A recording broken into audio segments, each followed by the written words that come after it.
Hi everyone, if you enjoyed this video, please subscribe. If you haven't subscribed yet, I'd love to see you join me. And don't forget to like, and let me know what you think in the comments.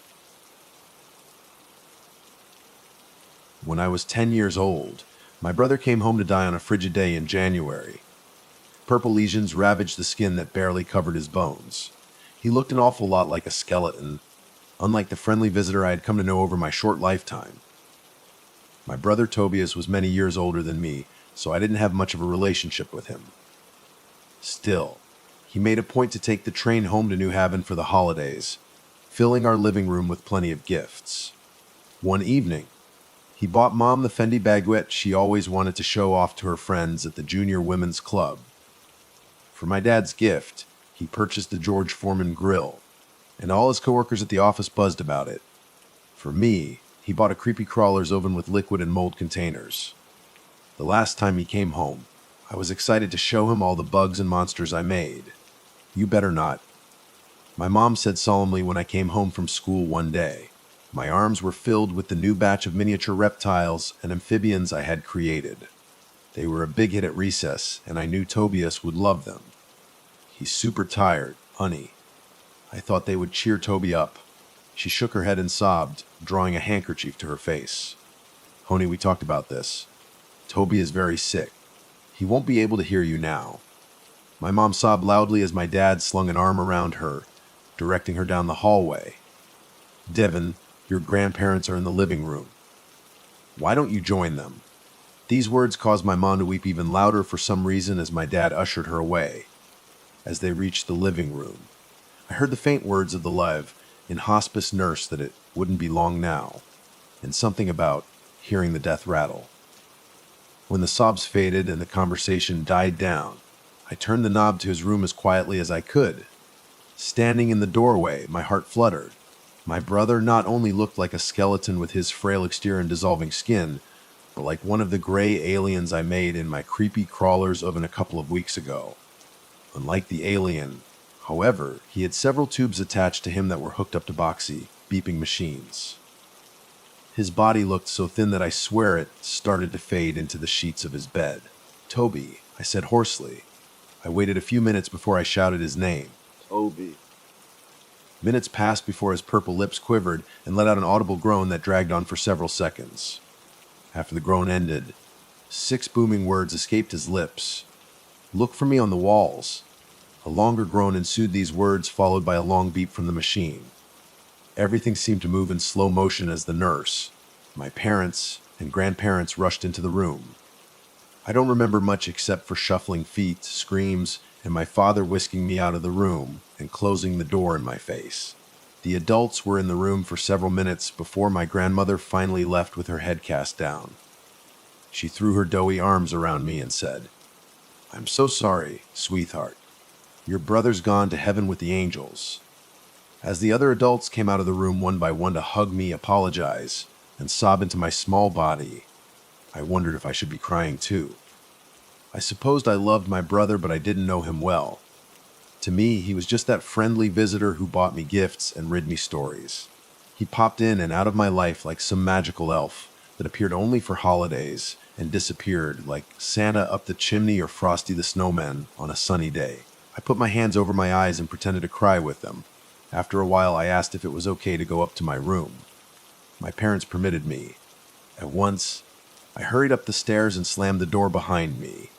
For hours, I plopped onto my dinosaur bed sheets and stared at the walls. I stared at the walls for so long that I thought my eyes would bleed.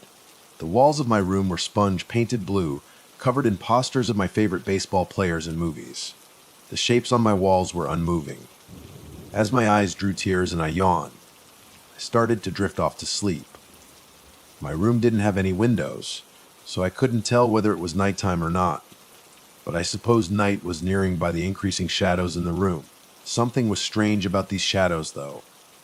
They weren't the typical black or gray, but shades of green. I blinked as green circles danced around my walls like a stage spotlight. "Are you awake, Debbie boy?" a hollow voice echoed.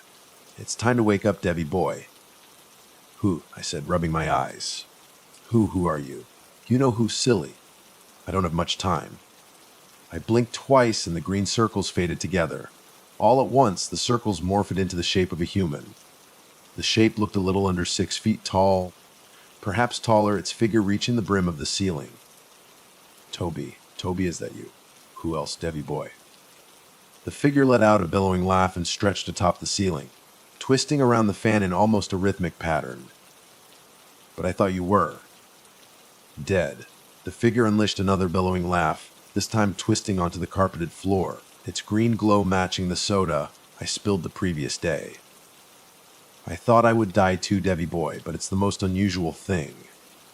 You don't go to heaven or hell like we learned in church. Don't tell Mom and Dad, though, especially not Grandma. I won't, I said, scratching my head.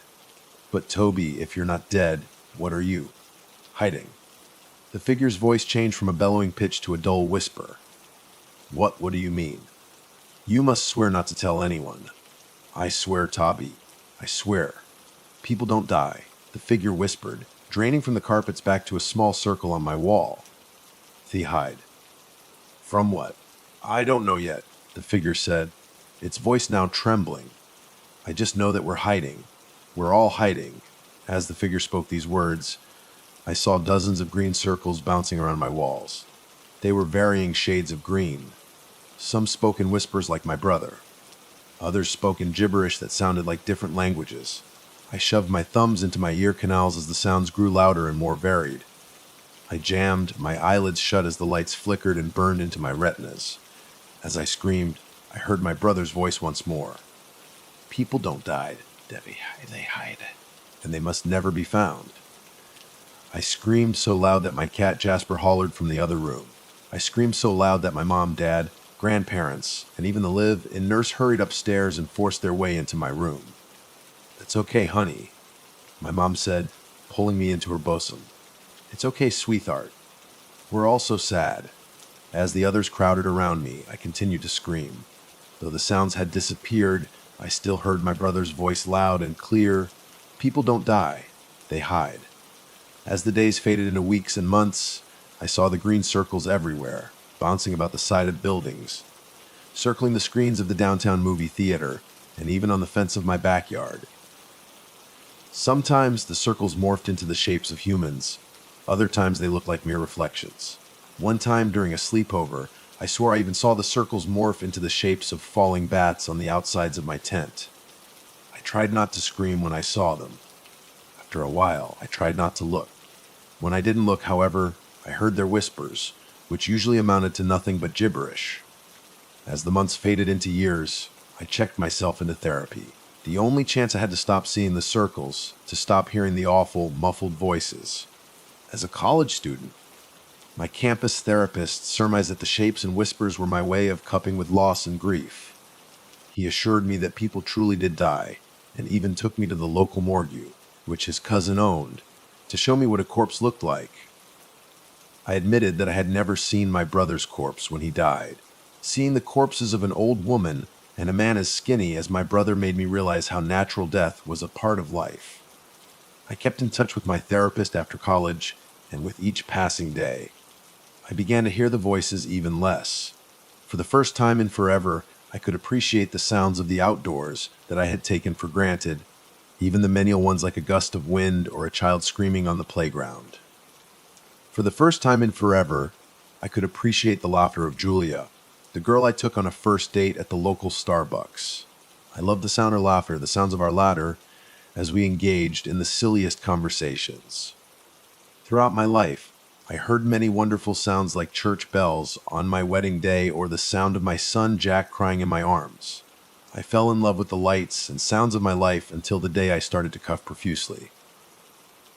My wife had taken Jack to daycare as I sat in my home office, typing a draft of my latest article. I felt the urge to cough, a large, bulging urge rising from my chest. As much as I tried to ignore it, I finally unleashed the cough, a cough so powerful that I doubled over onto my desk, spilling blood onto the keyboard. I began to shiver as the blood dripped from my mouth onto the keys and all over the floor.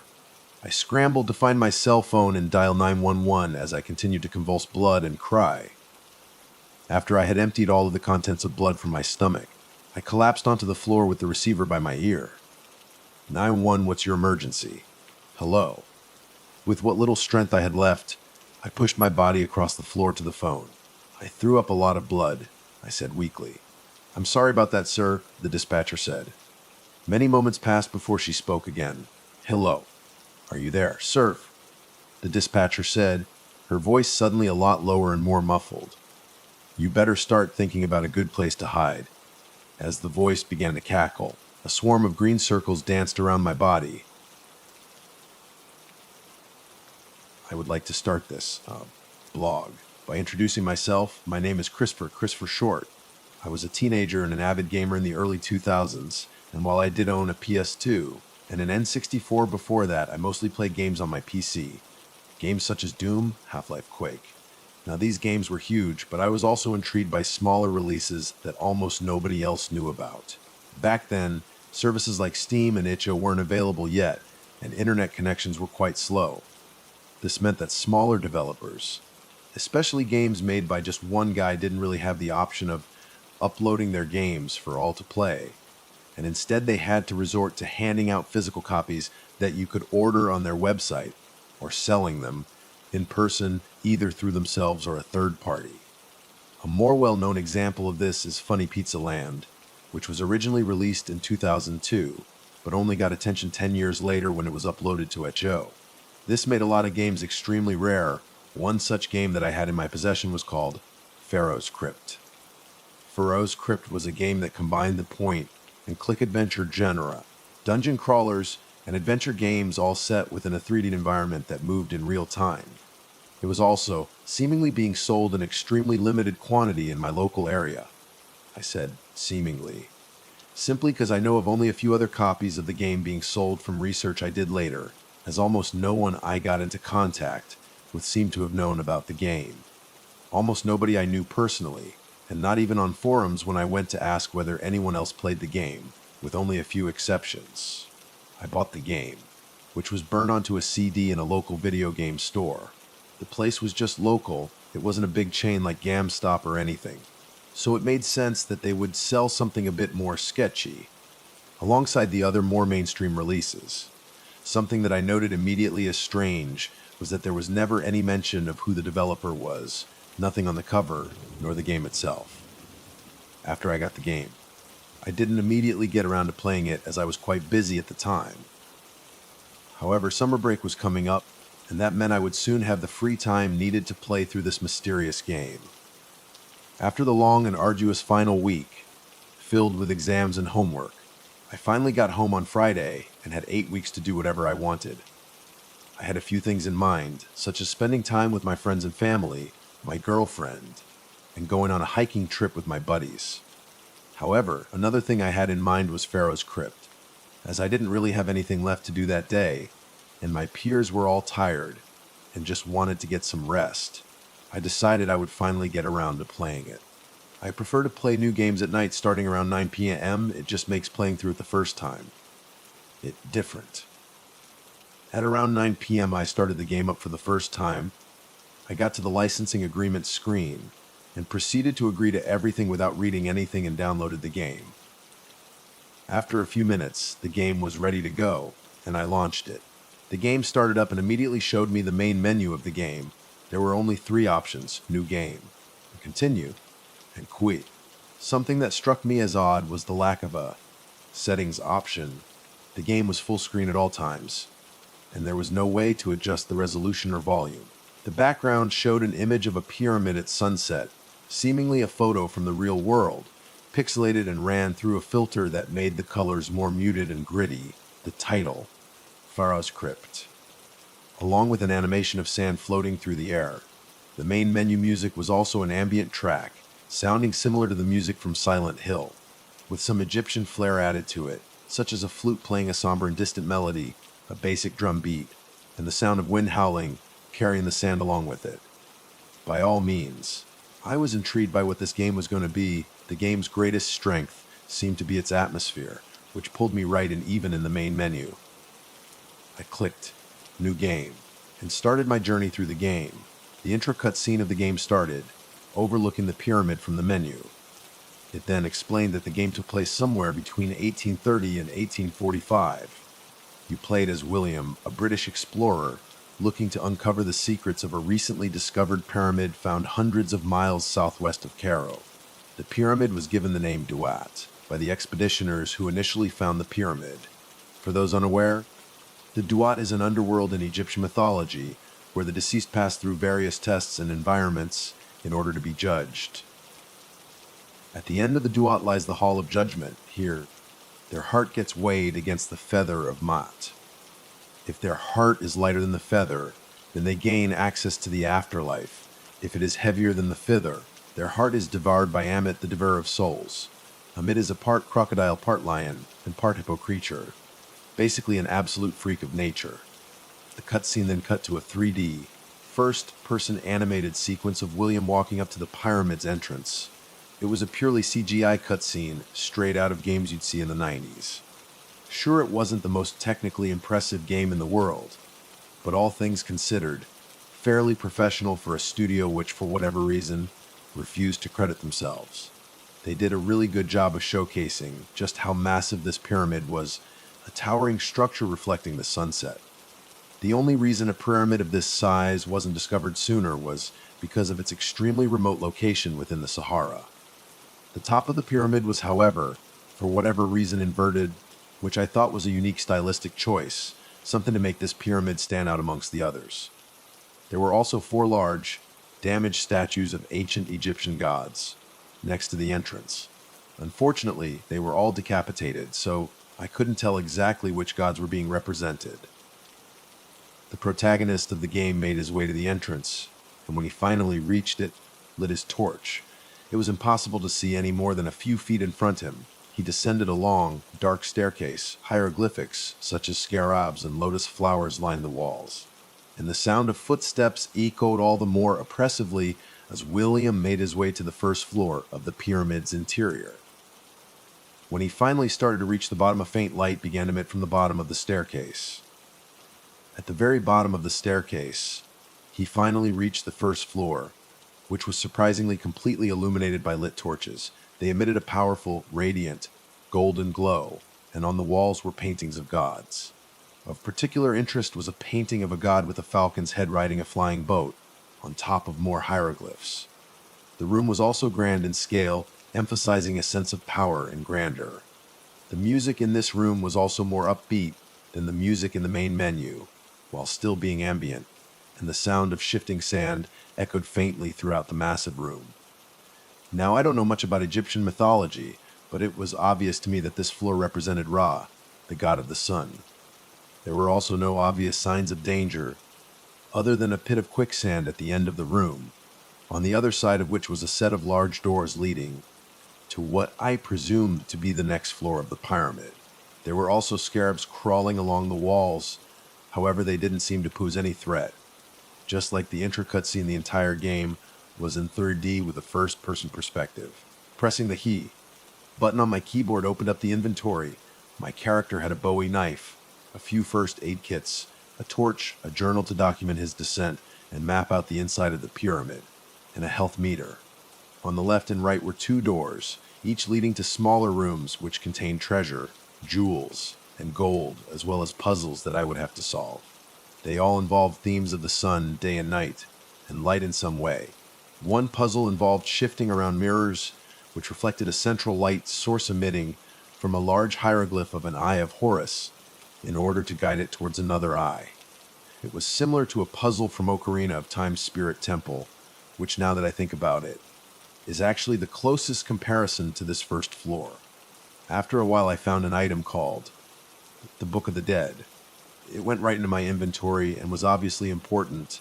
However, none of the pages were readable as they were all hieroglyphics. And unfortunately, I cannot speak ancient Egyptian. As I made my way through the many rooms and halls of the first floor, I began to occasionally see things that looked somewhat out of place. Just a few unlit torches here and there, a scratch on a mural, rusted pieces of jewelry, and occasional subtle whispering. I presumed that these were all glimpses of darkness foreshadowing what was to come. Eventually, I reached a room containing a statue of Ra. Interacting with it deciphered a part of the Book of the Dead I was carrying, giving me a spell that made a powerful golden glow emit from the book. After a series of puzzles that made use of my newfound ability, I finally made it back to the main hall, and I had noticed something I hadn't before. It was an Eye of Horus on the ceiling similar to those in the puzzle I had described earlier. Using my new light spell on it, it activated a bridge that let me cross the pit of quicksand, and through the doors that led to the floor's final room. It was yet again another grand, circular chamber with a sphere symbolizing the sun in the middle of it. Suddenly, a vision of Ra appeared above the sphere. He began to speak, and the dialogue box said, "Brave soul whom ventured here, wilt thou wield the sword of light with honor, or allow the darkness to consume thee?" Suddenly, a burning lion creature burst out of nowhere, snapped my torch in half, and revealed itself as the game's first boss fight and first real threat. I wasn't prepared for this confrontation, but eventually figured out how the game's limited combat system worked. That wasn't before the lion got me the first time, which played a pretty gruesome cutscene of my character being burned alive while being eaten at the same time by the lion. This also revealed my character had 9 lives initially, now down to 8. I thought this was a nice nod since cats were considered sacred in ancient Egypt. On my soon attempt, I figured out I had to find mirrors while circling around the room, where I needed to cast the light spell to temporarily blind the lion. It was actually yet again somewhat similar to Ocarina of Time's King Dodongo fight in terms of structure. After repeating this process a few times, I finally got close to the blinded lion, pulled out my knife, and interacted with him.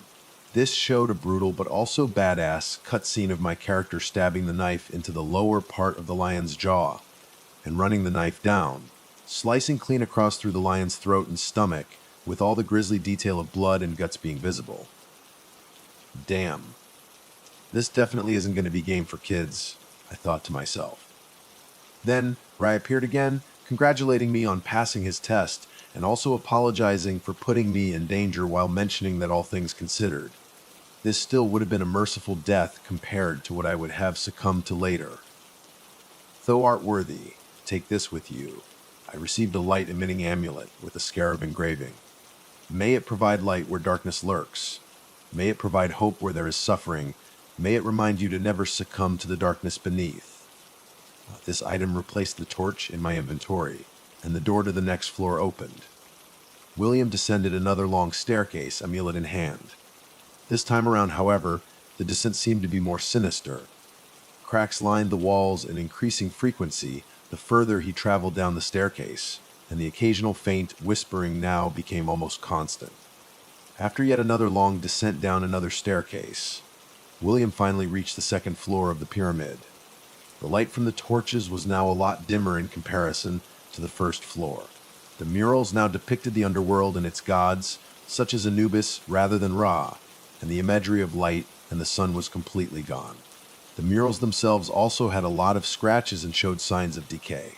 The environment itself was a maze of dark, corroded, claustrophobic hallways. Cells containing the skeletons of those who died within them, rusted chains, and various messages scribbled in blood and fecal matter, protected by iron bars lining each side of the various twisting hallways.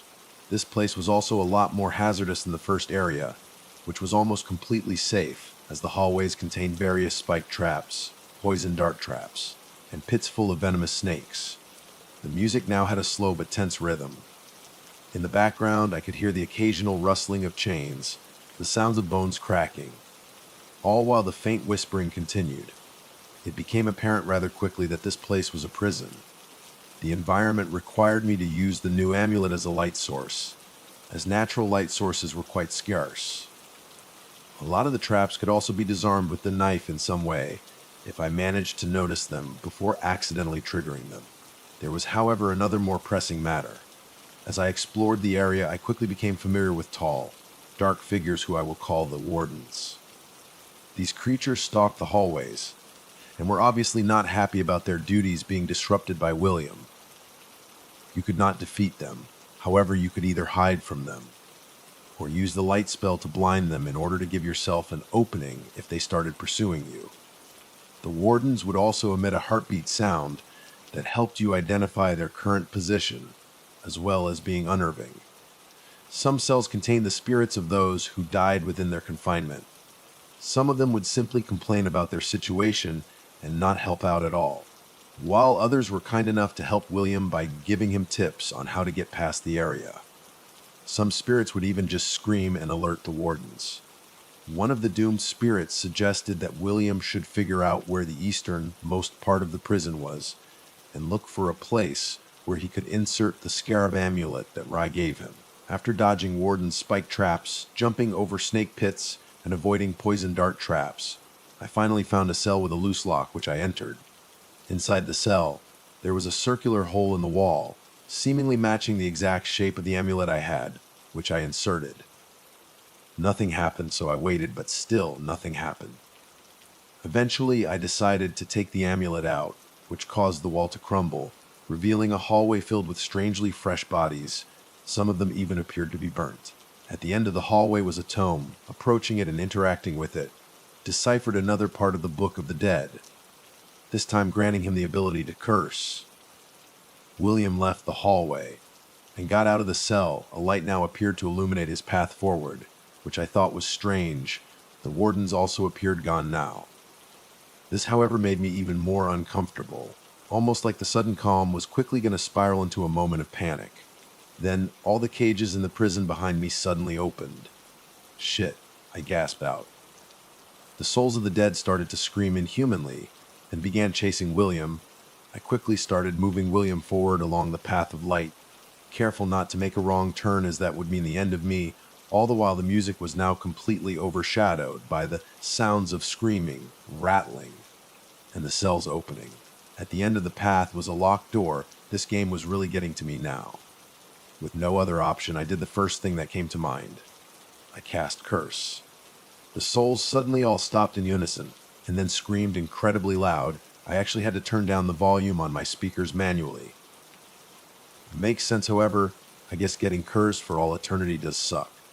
Despite their attempt to kill me, I still felt bad about dooming them for all eternity, as if they weren't already screwed before, stuck in this forgotten prison somewhere impossibly far underground. The door to the next floor was also quite disturbing. It had dried blood and claw marks all over it, along with rusted chains and locks to secure them as tight as possible. That wouldn't matter, however, since the chains began to turn into sand and the doors opened.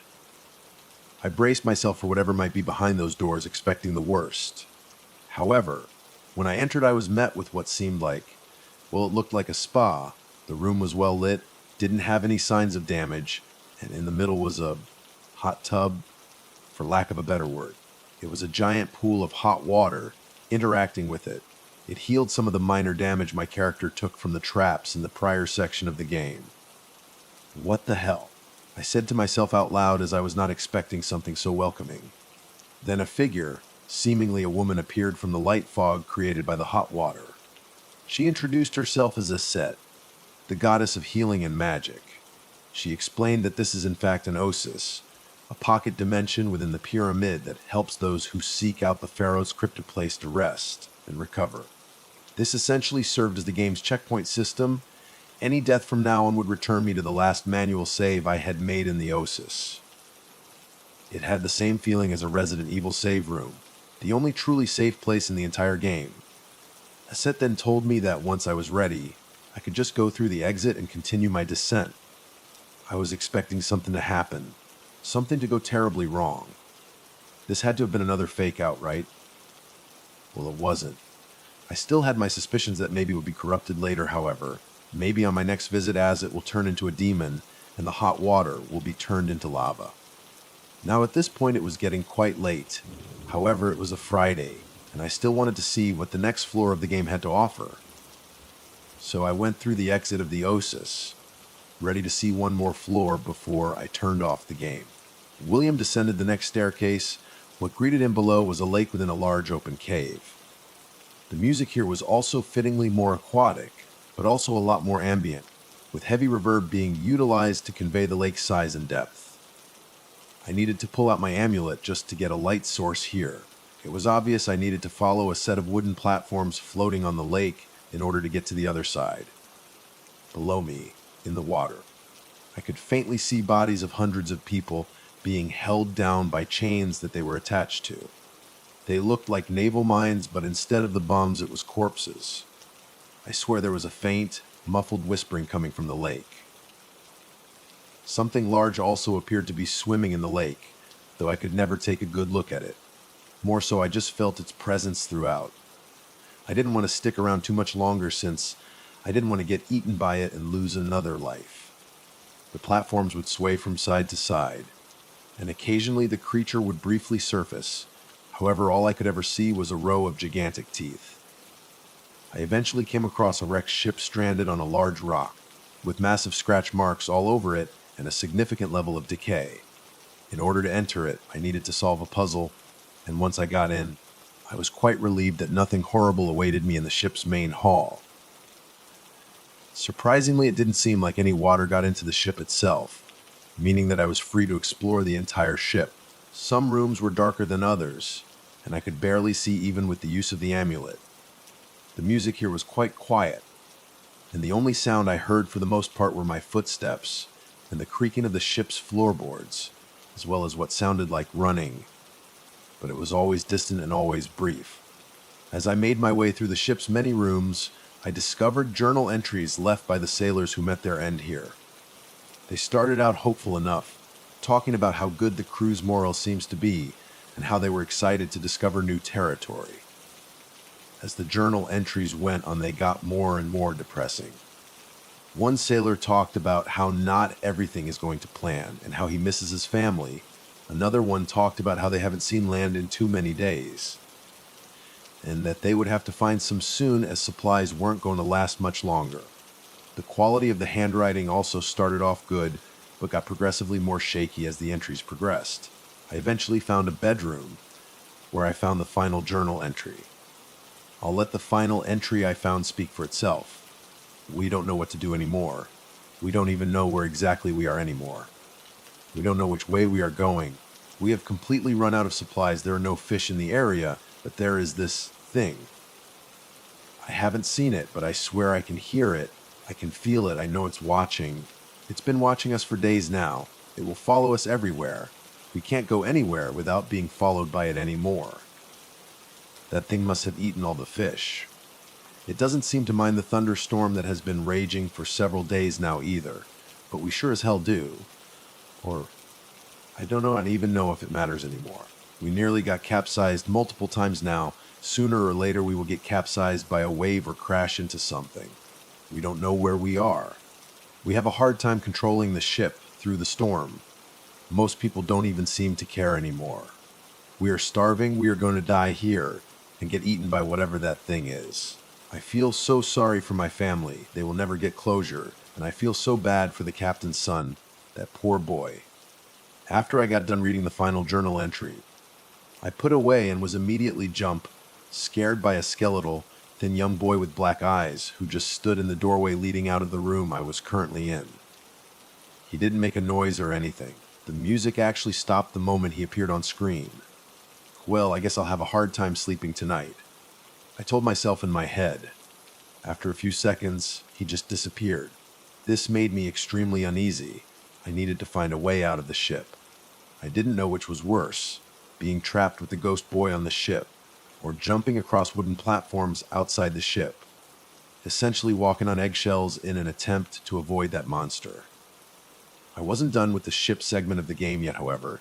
It was similar to a survival horror level, where I needed to find keys and collect different items to progress. The presence of the ghost boy never left me either. However, I would only faintly glimpse his shadow from time to time. One puzzle involved in putting a sequence into a compass that corresponded with the path a ship on a map had to take, that I had to figure out using said map. The ship also had a nice level of detail with pieces of broken furniture, and plants alongside other signs that nature was slowly taking over, alongside imagery depicting crocodiles, and the figure of a man with a crocodile head. I eventually unlocked the top part of the ship, where I came across another tone, which explained a bit about the monster's origin.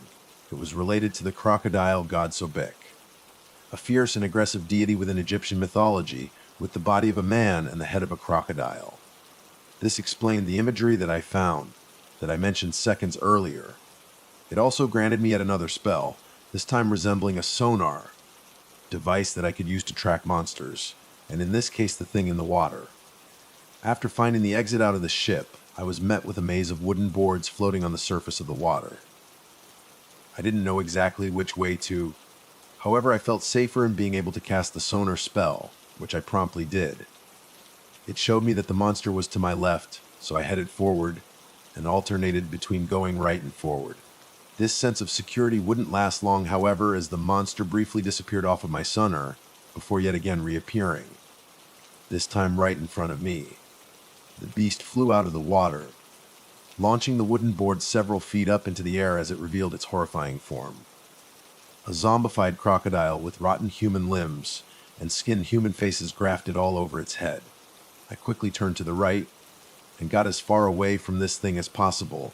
However, I could also tell I was losing my way. The creature's roars went from bestial in nature to sounding like the screaming of men. The music here was also the most intense it has ever been so far. After what I would assume to be several minutes of just running away from it, barely avoiding it with the help of my sonar ability, I saw the ghost boy again. My first instinct was to run. However, for whatever reason, I approached him. I quickly realized that he was trying to guide me out of here to hopefully avoid the same fate that those sailors had. With the help of the ghost boy, I finally got to the other end of the lake. A bright light emanated from the next door. When I finally got to the shore, I decided to look behind me one more time to see what the ghost boy would do. On my sonar, I could still see the crocodile thing approaching. It jumped out of the lake, desperately trying one more maneuver to get me. The ghost boy, however, flew into the air, and a powerful fog obscured what happened next. However, I knew exactly what happened. The ghost boy, too, felt guilt for what happened, as well as hatred towards the beast that killed his crew. With my help, he was finally able to get rid of his guilt, as well as take his well-deserved vengeance on the beast. The most horrifying floor so far also had the most bittersweet ending thus far. I entered through the door, saved my game in the Oasis, and finally turned it off for today. I shut off my PC, messaged my girlfriend goodnight, exchanged a few more texts with her, and finally went to bed at around midnight. That night I had a nightmare about the game. I can't recall the exact details, but the environment was disgusting. Rotten meat, rusted industrial mechanisms, black, distorted symbols that just barely resembled hieroglyphs at this point lined the walls, the floors, the ceiling. They were all pulsating. They were all alive. By itself, it made me feel sick. It looked similar to something you would see in Silent Hill, but the problem was I felt like I was really there. Disturbing and distorted moaning and shuffling sounds overwhelmed my sense of hearing, and I was seeing eyes that, for whatever reason I knew, weren't actually there. For some reason, I just knew where I was. I was in the lowest floor of the pyramid. This nightmare was about the game. I traversed the claustrophobic hallways of this nightmare realm until I reached a crypt. This was at the Pharaoh's crypt, a tomb closely resembling that of Tutankhamun. Suddenly I couldn't move, and I felt a presence. This presence manifested into a tall, shadowy being who towered over me. I could not remember a single defining feature about it. However, I remembered what it said. "You are making great progress, Chris. I have to say, I'm impressed. But remember, you can't turn back now. Just keep up the pace. Something great awaits you." After the mysterious figure said that, the grave began to open slowly. A feeling of unimaginable fear got more and more intense. As incoherent sounds got louder and louder, I felt a pressure in my head going from subtle to unbearable. The more the grave opened, slowly revealing its contents. But before I was able to see what was inside it, I woke up screaming at 4 a.m. My bed was completely drenched in sweat, and my heart was pounding. Needless to say, I didn't really want to go back to sleep anymore. I decided to listen to some music and watch YouTube for a few hours until I could begin my morning routine at a more reasonable time. I finally decided to get out of bed at just before 7 a.m. I felt quite groggy as I really only slept for around 4 hours. I was also happy my sudden yelling didn't wake up my parents. I saw no point in texting my girlfriend yet as I knew she probably wouldn't be awake yet to see it. And I wanted to at least wait another hour before I did. In the meantime, I decided to take a shower, do some basic hygiene, and make myself breakfast. A pretty normal morning considering the rough nightmare that I had, but I generally do not let those get to me, even if this one felt quite intense. It's not the imagery that bothered me per se, it was literally just the feeling that felt so intense. It's the kind of extreme fear that only a nightmare can induce. No horror game or piece of media could even come close to it. I thought about what I would today since I still had a lot of time on my hands. I decided to go for a morning jog. Nothing too intense, just something to wake me up properly and also keep me fit. I eventually got around to arranging plans with my girlfriend, as well as my buddies. My girlfriend was already busy today. She had some homework that she had yet to turn in and wanted to do it all today rather than later, so she apologized and told me we could meet tomorrow on Sunday, which was great timing as we decided to go on a hiking trip with my friends on Monday. We would spend 2 nights out in the wilderness. This meant that I needed to pack a lot of things, which I decided to do in the afternoon as I would probably not want to bother with it while my girlfriend is around. I had not forgotten about the game, of course. It wasn't really my priority. After a long day of just generally wasting time and finally enjoying my freedom, the evening rolled around yet again, and I was deciding what I should play. Pharaoh's Crypt was always an option. I had almost completely brushed off the nightmare by this point, though when I initially started the game up again I was reminded of it, which sored me slightly on the game at that moment. I debated whether it would be a better idea to play something else like some Doom WADs I didn't play yet, but my intrigue got the better of me, and I braced myself for another session of Pharaoh's Crypt. When the game loaded up, I noticed a few slight changes. The main menu's background was now a bit darker. There was also a lack of music. I didn't think this was particularly odd. Some games have dynamic main menus that change as you progress through the game. When I hit the Continue option, the game started loading. On the loading screen was a messagey, "You can't turn back now." The game loaded and I was in the Oasis. But the truth is, I was completely frozen. My eyes fixated on the message that was no longer on my screen. My mind was stuck reading that message, still completely fresh on my mind. It freaked me out more than anything else the game has shown me thus far. This had to be some insane coincidence, I thought. After all, it seems like a message that would fit perfectly into a game like this. I tried to brush it off, but to be honest, I could never get rid of this sharp, paranoid feeling in the back of my mind for the rest of the session. After all, these were the exact words spoken to me in my nightmare. What are the odds of that? But other than a cosmically insane coincidence, I just had no other explanation.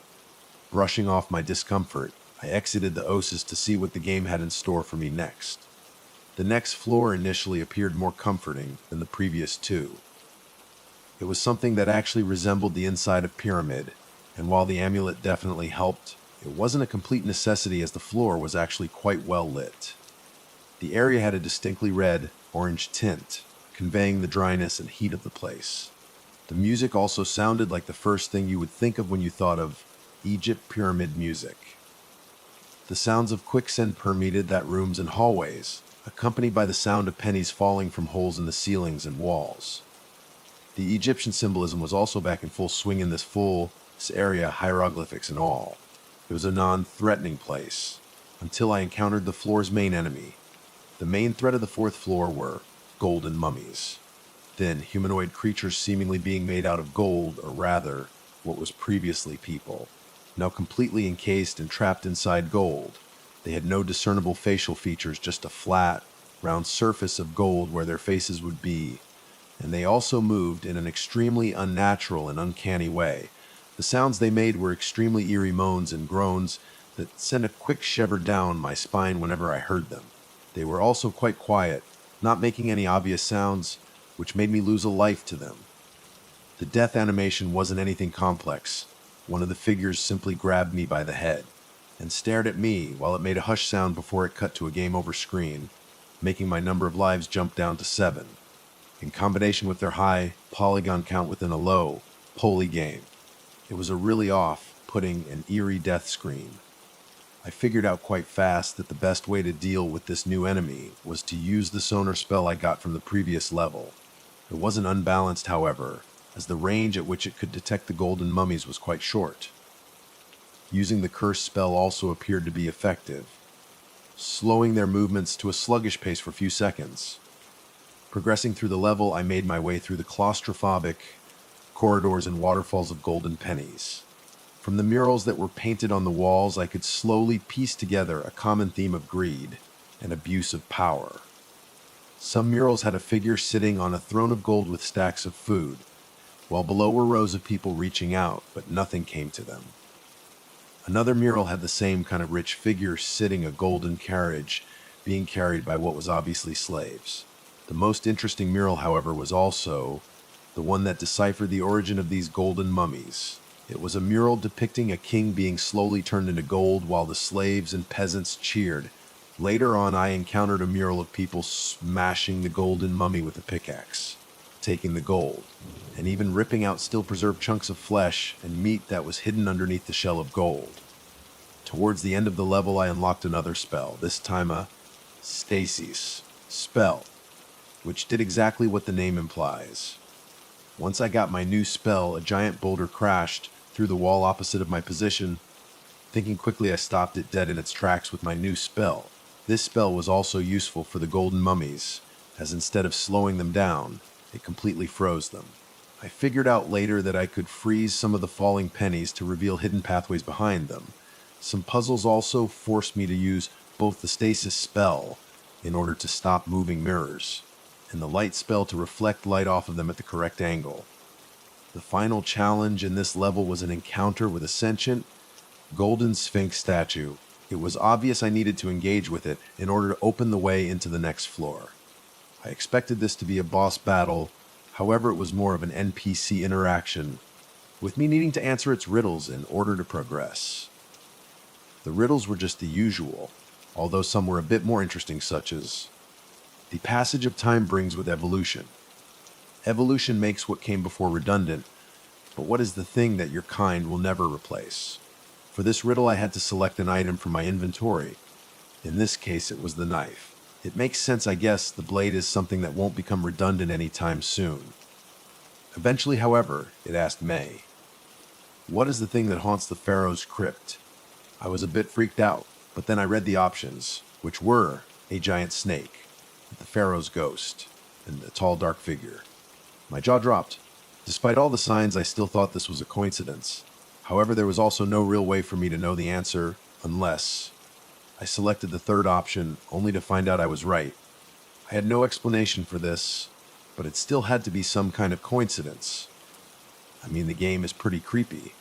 I don't have nightmares that often either, but it's not like it's some grand mystery. I had a nightmare about the game and that's it. Besides, these things are quite predictable. It's not uncommon for a horror game or a game with horror elements to feature a tall, dark figure. That could literally be anything, and I'm quite certain almost all horror games have that to some extent. Oh, and about the message, you can't turn back now. It has to be one of the first things you think of when you think about a horror story where you descend into a place further and further, so nothing out of the ordinary there either. I aggressively brushed it off and just continued with the game. This time, however, when I got out of the next OSIS checkpoint, I opened the door to what I assumed would be another staircase. It wasn't. Instead, it led me to a room that looked like a rusted jail cell, not like the ones in the Sun floor, but something that felt more modern. This didn't mean it was well kept in any way. It was disgusting, with rust covering the walls, the floor tiles were rotting, and what was obviously a light bulb had a horde of insects flying around it. It flickered on and off, and as it did so, I could hear it flickering. The music in this area was also quite disturbing. The main instrument was a horn which was heavily distorted, followed by what sounded like the scraping of metal or machinery with added distortion and reverb. In the center of this small room wasn't a staircase, but a hole with a bottom that I couldn't see. This was an uncomfortable thematic shift. Up until now, William has had the luxury of going down staircases he couldn't see the bottom of. But at least it wasn't a hole he couldn't see the bottom of. God knows how deep it would take him if he even survived the impact. Having no other option, I jumped down. The next floor had an industrial aesthetic. Everything had a dark red, almost brown tint. You could practically feel the decay just from looking at it. Stained light bulbs were the only source of light, and they were all locked behind cages or bars. The floor was also made of the same rotten tiles, and there were rusted pieces of industrial equipment and machines everywhere. Some of them even functioned, and the ones that did made extremely uncomfortable screeching sounds as they were all practically on their last legs and had thick layers of rust and decay. None of this even felt Egyptian in any way anymore, unless you want me to believe that the ancient Egyptians were an advanced civilization which used modern-day machinery to build the pyramids, and used light bulbs instead of candles and torches. All the while the music from before became even louder and more intense within this rusted maze. It was a maze-like environment, as I just mentioned. It also made clever use of the stasis mechanic that I got from the previous floor, with puzzles involving freezing cogs in place in order to stop pistons from crushing me, or in order to get past gap that was being blocked by a giant moving cog. This was by far the most dangerous level so far, with a variety of hazards and traps such as the aforementioned cogs, saws, as well as just falling debris or the floor crumbling right beneath my footsteps. I actually lost 2 lives just while exploring, which brought my overall number to 5. I had noticed something strange, however. Whenever I lost a life in the game, I could also feel something. When I lost my 7th life, I felt a tickling sensation around my ribs. But when I lost my 6th life, I also felt something. This time it was a small amount of pressure. But whatever, maybe I just forgot to breathe properly during my workout earlier. And this was the minor consequences of my actions. This new disgusting environment also called for a new, disturbing enemy type. The main enemy type for this level was a biomechanical abomination, a person, stitched together from multiple different corpses, held together by rusted machinery, and quite literally stitched together body parts, which were all infected where the individual stitches penetrated, and the stitches themselves were also rusted and decayed. This enemy had a bloody, rusted circular saw in place of where its right forearm should have been, and it let out a distorted scream that started off as just the voice of a man in pain, but near the end began to sound like the same screeching of machinery. There wasn't really any way to counter this enemy. No spells seemed to work. Sonar did detect them, but it felt quite unnecessary as they were quite loud, which gave off their position. The more I progressed through the level, the more death I saw. At first it was just the enemies, then the rooms began to contain decapitated limbs and other body parts. I had noticed eyes painted with blood on the rotten walls. They were still similar to the eyes of Horus, just a bit more distorted. Every once in a while I could also see a tall shadow creeping just around corners, but whatever it was always gone before I managed to take a look at it. Eventually there was even a puzzle I found in engine room where I had to unclog a pipe, and when I did so a mass of crushed flesh and bones spewed out of the now unclogged pipe. Solving this puzzle activated a drawbridge elsewhere in the level, which I could now cross to get to the final part of this floor. The final room had a boss fight against a large, incomprehensible entity made out of several corpses. The closest thing I could compare it to would be a frog or some kind of insect. It moved rather slowly but had a few abilities it could use, such as lunging at me or spewing acidic vomit. There was also no unique music. It was still the same horn and screeching that played through the entire rest of the level. In order to defeat it, I had to lure it into jumping into a meat grinder in the center of the room. As the meat grinder shred its bones and flesh, it didn't let out any scream, just soft howls of pain, while the sounds of rusted machinery breaking bones apart were far more apparent. The lack of desperation it had when it got shredded made me think it was almost glad to finally die, glad that it was getting put out of its misery. I was also glad not to lose a life to this boss, as it was one of the harder ones so far. I saved my game at the next Oasis, and decided to turn the game off for tonight. I was feeling quite tired for whatever reason, so I did my usual routine before bed before heading off to sleep once again. I felt quite happy that my girlfriend would be coming over to my place tomorrow, and that I would go hiking with my friends the day after that. As for my thoughts on the game, it was spooky, yeah. Definitely more so than I had expected at first, but I was still intrigued as to what the ending might be and just how the next floors would look like. Needless to say, yesternight's nightmare wasn't bothering me at all anymore.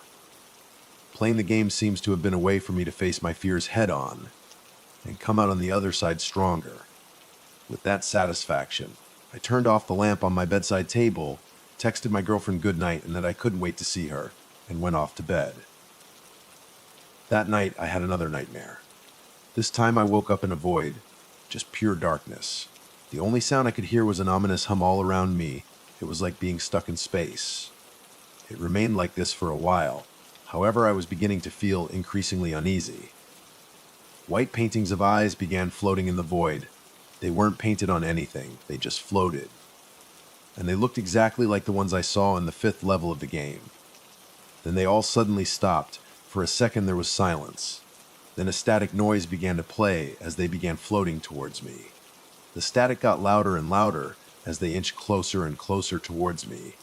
But just as I could almost feel them touch me, everything went black again. I can't exactly tell if what happened next was part of the same nightmare, or another one I had later into the night, but I was suddenly dropped into a dark, red hallway. There were no sounds at first, so I started to walk down it. I remember I wasn't particularly scared or even slightly uneasy here. For whatever reason, I felt quite calm. I needed to make my way through a sort of red maze, until I heard something say, "Come here, Christopher." It was a very deep-sounding voice, and it echoed throughout the many halls. There was no doubt in my mind that it was the same voice that the tall, dark figure had in my previous nightmare. I was shaken up by this, but what other choice did I have other than to continue? I felt like my movements were almost dictated by something more than just my own willpower, allowing me to come closer despite the increasing fear that I felt. As I got closer to the source of the voice, I could hear torches burning faintly down the hallway, and once I got there, I was greeted by the same room from my previous nightmare. A golden tome lay before me in the center of the room, closed shut. The unease in the air became more apparent until the dark figure showed itself once more. "I'm so glad to see you are back." It said so in a friendly manner, although that didn't really do anything to stop the feelings of panic that I felt seeing it again. "You are so close now. Just 2 more floors left until you are at the bottom." Suddenly, I realized I was completely frozen in place. No amount of wishing that I could move my limbs helped the fact that I was trapped in my own mind with this thing. Also, it just became clear to me that the dream suddenly started being a lot more vivid. It didn't feel like a usual dream. It felt a lot more like I was actually there. It felt more like sleep paralysis, rather than the usual nightmare at this point. I was starting to get really paranoid about what would happen next. I was hoping maybe I'd start to hear some loud noise that would wake me up, but nothing like that happened. The nightmare wasn't over yet. The figure slowly approached me, but its footsteps barely made any sounds. As it was nearly right up in my face, it lifted me into the air and said, "We will see if it has all been worth it. You can't go back now, so no use in regretting what you have done. What's done is done. Now it is time for you to face your judgment." As it said this, it paused for a moment before asking me, "Were you ready?" It was funny in a way, since I couldn't even talk. The nervous ladder in my head was suddenly replaced with a feeling of confusion that quickly turned into panic as the strange pressure in my chest grew into a strong force that tore my chest and abdomen open. I was in agony. There was a hole in my chest, and my ribs also began to crack. I could see chunks of my ribs falling out before I could feel my heart tearing apart from my internal organs and arteries. The pain was excruciating, but I could still see the figure take my heart into its hand and slowly back away. It then summoned a golden weighing scale and placed a feather on one end of it, before it put my heart on the other. My vision blacked out right as my disconnected heart nearly touched the scale. I couldn't see anything, but I could faintly hear it say, "You are a good person, Chris. Take solace in that." I woke up in a sweat, breathing heavily, and at the same time as yesterday. I touched my chest and was glad that I still had all my body parts intact. I wasn't really thinking per se, more so just examining my surroundings and making sure I wasn't under any sort of threat, like a caveman or animal would probably do. Once I did all that, I simply lied down on my back and stared at the ceiling for a while. I mean, what else was I supposed to do? I guess the game was getting to me, but I wasn't sure why it was getting to me that badly. Simply thinking about the game now made me feel scared. Now you might say, well, duh, it's a horror game, but this wasn't that fun. type of fear you get from playing those. It wasn't the ominous feeling you'd get from reading a scary story or a movie of some kind either. It was a lot more instinctual, something more akin to a phobia. I was tired but also felt a lot more alert. The uncomfortable feeling just over my shoulder didn't leave me. I got out of bed and tried to do my usual morning routine, taking a shower, making myself breakfast, all of that. It was Sunday now, and I needed to make sure I got some proper rest, as well as spend quality time with my girlfriend once she came over. I couldn't, however, ignore the elephant in the room, which was Pharaoh's Crypt. This game was really getting to me, but it also intrigued me more than ever. So despite the obvious effect the game was having on my mental health, I thought that by playing it earlier in the day I could face my fears, as well as hopefully avoid another nightmare. I kept in mind that for 2 nights in a row now, the last thing I did was play the game for 1 or 2 hours, so with it being so fresh on my mind, it's no wonder that it influenced my dreams so much. Despite that, the dreams felt a little too weird, just a bit too real. My girlfriend would be coming over in the afternoon, stay for a few hours, and then leave in the evening. I decided that in the meantime, I could do a few more productive tasks before playing the game once again. I wanted to get at least 1 floor done. I wasn't entirely sure why I was so eager to get back into it after the nightmare I just had today. I suppose I just really needed to see what was next. After all, this seemed to be an extremely rare game, and searching for it online revealed no further details. I became a lot more like William, fighting through the fear and against demons in order to get to the bottom of that pyramid, or in my case, the game itself. Quitting now would also mean losing to my own paranoia, and I'm somebody who likes to finish what he starts. It was the only way to satiate my curiosity, and eventually I got around to it, starting the game up. This time around there was no background image on the title screen, nor was there any background music. It was simply the title of the game and the options. I found this quite off-putting, even for a horror game, and even in spite of the fact that I already knew that the title screen changed as you progressed through the game. For whatever reason, a completely black background and no music made it really eerie. I clicked continue, and there was still nothing wrong with the OSIS when I loaded into it. It really was a safe zone from all the horror. When I took the exit out of the OSIS, I found myself in a strange room that looked like the depths of a cave, with a caged elevator on the other end of it, which would also be my way down into the next level. This elevator sequence was quite long, in fact. It lasted 3 entire minutes in real time. The faint sounds of machinery from the previous level could still be heard near the top of the ride, but eventually faded. As the ride progressed and the light got dimmer and dimmer, what replaced them was instead faint, occasional whispering and a sort of rattling sound. After a really long way down the elevator, with lights flickering along the way, it finally reached the bottom. The next level turned out to be a decaying mix of a lab and a mortuary. It was extremely disturbing. I could practically smell the stench of death from my screen. The music just resembled static now, and the lights flickered on and off. It was a very dark level with almost no light source other than the few flickering light bulbs, so I had to use the Scarab amulet. Some of the cases were leaking brown, almost black fluid. Some of them were even opened and showed bodies that were wrapped in bandages at differing stages of mummification. It was the first time I realized just how harrowing Egyptian mummification truly was. Usually media explores finding a relatively clean body that then rises up and chases the characters through the halls of a pyramid. This game really put the death and decay into perspective, with all of them being covered in the brown fluid, and some of them were even missing limbs or other body parts. Some were even decapitated. The wrapping wasn't always perfect either. Sometimes they had openings that revealed carcasses, which were almost slowly turning into dust. However, every once in a while I would come across a body that looked slightly more fresh.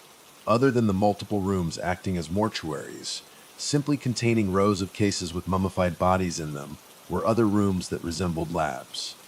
Some of the labs, earlier in the level, contained the things someone would need to perform a successful mummification, such as the bandages used for wrapping, the canopic jars for storing the organs, as well as the instruments used for removing the brain during the process.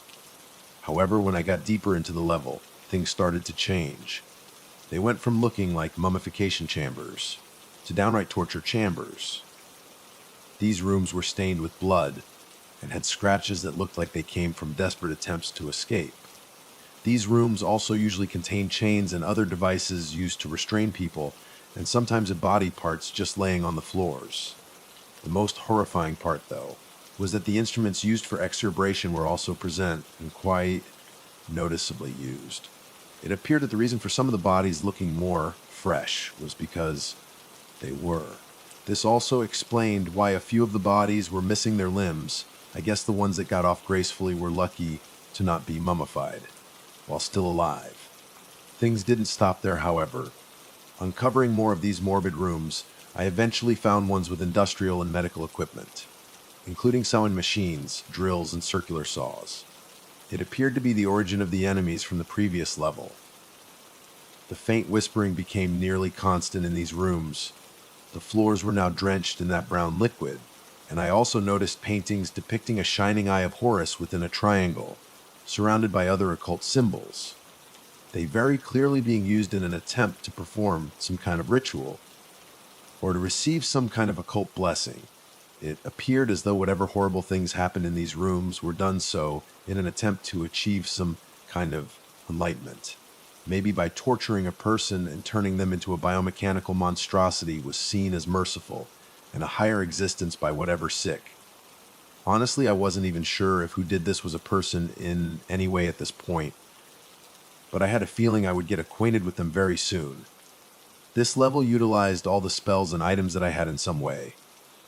The knife, for example, was used in one puzzle to dig out a key from one of the corpse's eye socket. While the sonar spell could now be used to detect important items, such as keys lying around the several chambers of this level. The weirdest part was that this level didn't seem to have any enemies. It was eerily quiet, although that doesn't mean the level was without its own hazards. But other than a couple of traps, there wasn't really any danger. Usually I'd be relieved. However, it just made me feel all the more uneasy in this level. As I found the exit door, it became even more confusing that the game would simply just let me through. Right as I was about to open it, I heard a whisper behind me. I turned around and saw a tall, shadowy figure that disappeared too quickly for me to be able to tell any of its defining features. It was just like the thing I had seen in my nightmares, and I just didn't get it. I turned around quickly and made it the Osis, saved my game, and quit. I was pretty much frozen in place, unable to stop thinking about what I had just seen. This game was getting to me, more so than any other horror game. In fact, it stopped being the fun kind of fear a long time ago. Everything about this game, sure, the levels could get quite disturbing, the music was eerie, the idea of the descent through a long, lost pyramid is creepy.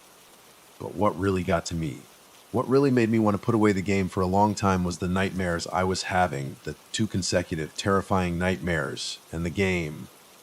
Sure, I suppose I can explain the message I got the day before as just a coincidence. In fact, I could explain of all of this as just coincidental, but it no longer felt that way. There were too many things in common, and it was freaking me out. It freaked me out more than anything else did in my entire life. Following this, I was planning taking a long break from Pharaoh's Crypt. I'm sorry, but the figure from my nightmares somehow appearing in the game was the final straw. I pushed against my own psyche when I started up the game again today, but instead of finding answers, I just found more questions. Somehow I just knew that they were the exact same entity, no matter how hard I tried to deny it. I was wondering how the game would be able to do any of this. I suppose my questions would be answered if I just dug a little deeper.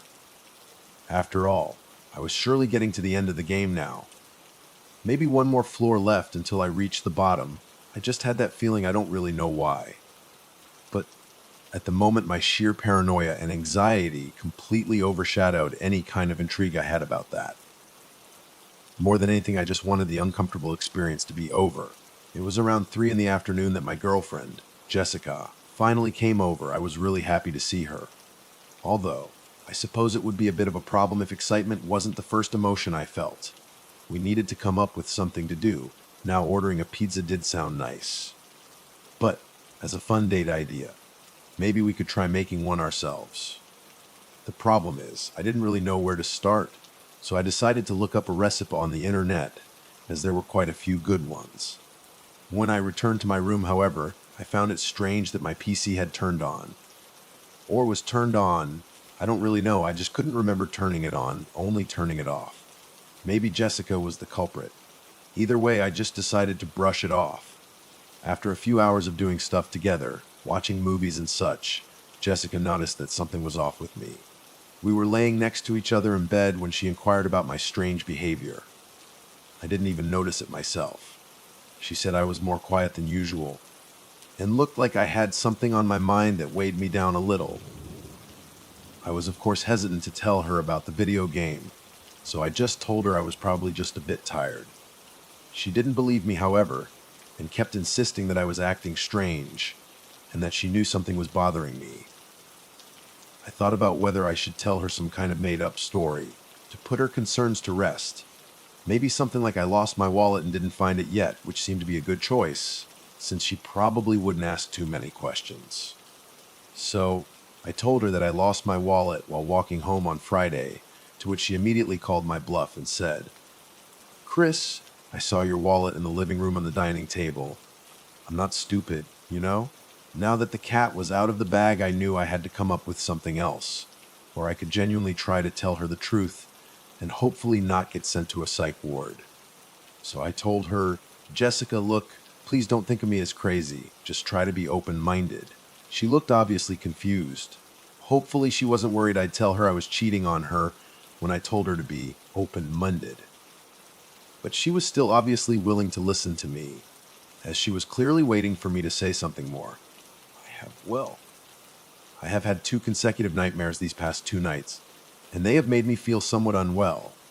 I looked at her to see her reaction, but it didn't look like she had any objections yet. I think there's this game I started playing on Friday, and I think it has something to do with it. Jessica interrupted me. "Well, can't say I'm surprised. Maybe don't play scary games before bed then, you dummy." And here I was thinking it was something actually serious. I could have given up at this point, trying to explain it to her. However, that option didn't really cross my mind, and instead I felt the need to explain myself further. It's not like that. I feel like the game is something more.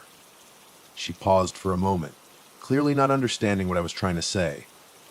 With a confused look, she replied, "What do you mean by that?" I wiped my face with my hand and rested my hand on her, signaling to her that I really meant what I was saying. I mean, like, the game is connecting with me in some way. It's hard to explain exactly what I mean by that. It feels like the nightmares are intentional, not coincidental. She laughed at me, obviously not taking me too seriously. After here I was a nearly grown man telling my girlfriend about nightmares I had because of a scary game. It is somewhat embarrassing when you think about it. She smiled and just told me, "Chris, you are such a baby. Hey, if it really scares you that much, why don't you show me later?" She was a lot more playful rather than concerned now, and began to touch me more while smiling and giggling the whole time. It was obvious she wasn't taking me seriously at all, and now seemed more interested in mingling with me. It's not like I could blame her too much, however. After all, I probably need to have a really good life if my biggest concern was bad dreams I was having because of a scary game. I also just didn't want to be a buzzkill either, and ruin our time together because of it. So I tried as hard as possible to not think about it, and simply live in the moment. After we got done, she decided that she would stay over, and I didn't have a problem with that. I was glad to have her by my side, in case I would yet again have another nightmare. There was still some time left, and we weren't really tired just yet, but I decided not to show her Pharaoh's Crypt in the end. I was afraid it might just have the same effect on her, and that wasn't something I really wanted to risk. So, instead we just decided to watch some short movies and talk about life until we finally went to bed. That night I had a dream where I once again woke up paralyzed in the room with the sarcophagus. I can't say I was surprised at this point. I knew that this was coming, however that didn't lessen the sheer panic I felt in any way. It was quiet, save for the few faint whispers I heard, along with the sounds of banging and stuff falling way off in the distance. This dream also felt more vivid, even more so than the last one. Then, white paintings. Eyes began to float around all over the room. although for some reason I could once again tell that they were only something I was seeing, not something that was actually part of the scenery. Then, I heard a voice behind May. "What's the matter, Chris? You are slowing down. That is quite unfortunate. I had such high hopes for you." It was a deep voice, and I could immediately tell who, or rather what it was. I wanted to tell it that I just wanted it to stop, but I couldn't. Suddenly, however, it said, "You want this to stop." I didn't tell it anything, so it was frightening to know that it could now seemingly read my thoughts. I can't say, however, that it was anything groundbreaking for me at this point. "If you want this to stop, Chris, then you would listen to me and face your judgment." I couldn't really tell what it meant by that. Either way, I was beginning to feel even more afraid and panicked now. "Didn't I already tell you? You cannot turn back now. So finish what you started, Chris. Don't be a coward." The figure then teleported in front of me. This time I could see its features slightly better than before. But it wasn't anything that I could describe. It looked like a mix of an extremely old man and the rotting carcass of an animal. He pulled out a spear, and just as it was getting ready to do God knows what, I heard another voice say, "Chris, Christ, wake up. It's just a dream, it's all right. Nobody is..." I suddenly woke up and screamed. I was covered in sweat, but at least my girlfriend was right next to me, brushing my cheek in an attempt to wake me up. When I looked at her, she looked genuinely concerned. She was still holding my hand and making sure I was okay. I asked her what I was doing, and she told me, "Chris, you were shaking and mumbling the whole time. Are you okay?" I took a moment to collect all my thoughts and told her, "Yeah, I guess I am Jessica. Don't worry about me too much." I'll be honest with myself. I started to reconsider whether the hiking trip was such a good idea, considering the nightmares I was having. I also had no clear way to get rid of them, but I was at least glad Jessica managed to pull me out of this one. I was really grateful. In the end, I just pulled her closer to me and decided to get some more sleep. She still looked quite distraught, but slowly began to calm down once we embraced and eventually got back to sleep. When I woke up that morning, I was actually pleasantly surprised that I didn't have any other additional nightmare. Maybe it was finally going away. Jessica woke up at pretty much the same time and asked, "How are you feeling, sweetie?" I was quite groggy, which made sense since I didn't get true quality sleep for 3 days in a row now. But I still told her, "I feel just fine. I'll just need some coffee." She gave me a kiss and got up from bed. She headed to the living room while I just trashed around for a while more in bed, thinking about the night's events.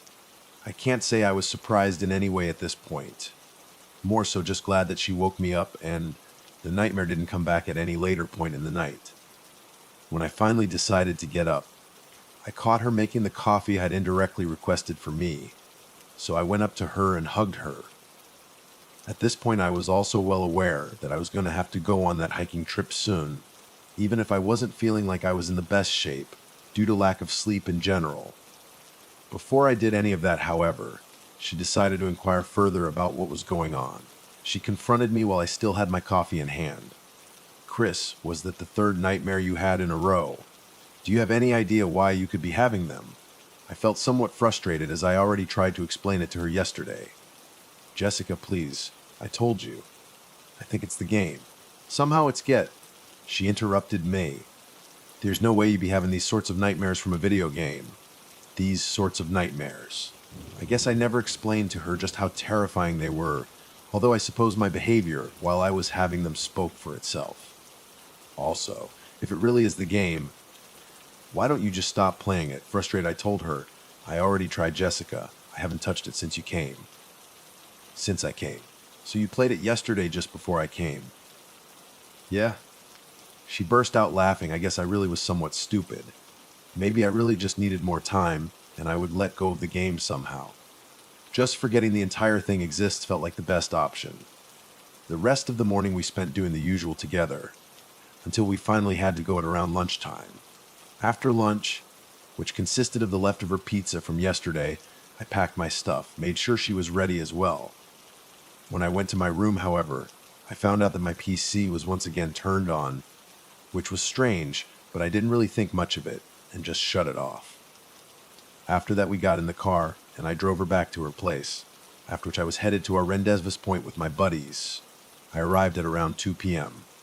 It wasn't very far from my place, but a mix of strangely bad traffic from what I assume was an accident somewhere down the road and having to bring my girlfriend back to her place ate up quite a bit more time than I thought. At the very least, I wasn't super late, but it was still few minutes after everyone else had already arrived. "Well, look, my friend's shout is," one of the sarcastic undertone. "Chris, good to see you, man." Another one added before following up with, "How are you feeling, Chris?" "Oh, I'm feeling great," I replied back, lying through my teeth. However, I was still hoping the hike would give me a rush of energy and dopamine. One way or another, being outside and in nature was a welcome change for me. I took my stuff out of the car, put on my backpack, and we started climbing the first hill of many. It all went well for the first few hours.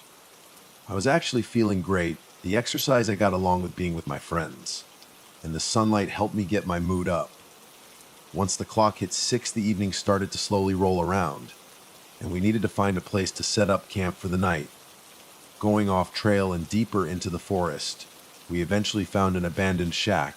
It didn't seem like anyone owned it, so we took the risk and set up camp there. I didn't assume we would get lost as we still had our compasses and had a map of the area, which made it so that we could still tell what our approximate location was, and the nearest trail was only about a mile away. We put our sleeping bags and mats inside the shack and started a campfire outside. We had plenty of food, but we would probably need more wet wood to keep the fire going.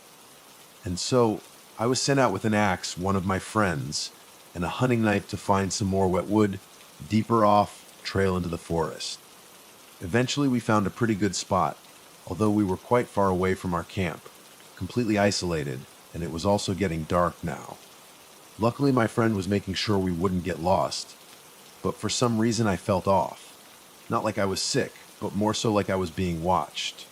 I began to chop into one of the fallen trees with my axe, and carefully took up large chunks of wet wood, when I noticed that the tree had a carving in it. It was of an eye, quite similar to those in my nightmares. Maybe my mind was just playing tricks on me, so I asked my friend if he saw it as well. "Yo man, take a look at this. Kinda weird somebody would just carve out an eye like this, right?" An eye? I don't know, seems more like just a circle to me. Circle. I guess some people just don't have as much imagination. Or maybe I am just paranoid. As I gathered just about enough wet wood, I was ready to go back to camp. I put all of it in my backpack, and just as I got up I saw a tall shadow briefly appear before disappearing right after amidst the trees. Quite freaked out, I told my friend in as calm of a voice as I could, "Hey, we should really get going."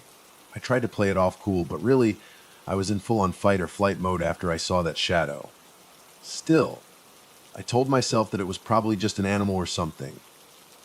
Surprisingly, nothing strange happened on our way back, and we got back to camp just fine. I put my backpack down, took out the wet wood, and we started making dinner while talking about the usual things.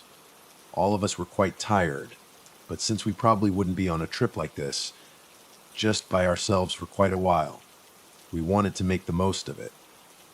The 2 packs of beers one of my friends brought helped quite as well, but I didn't want to drink too much so that I wouldn't get hungover on top of everything else.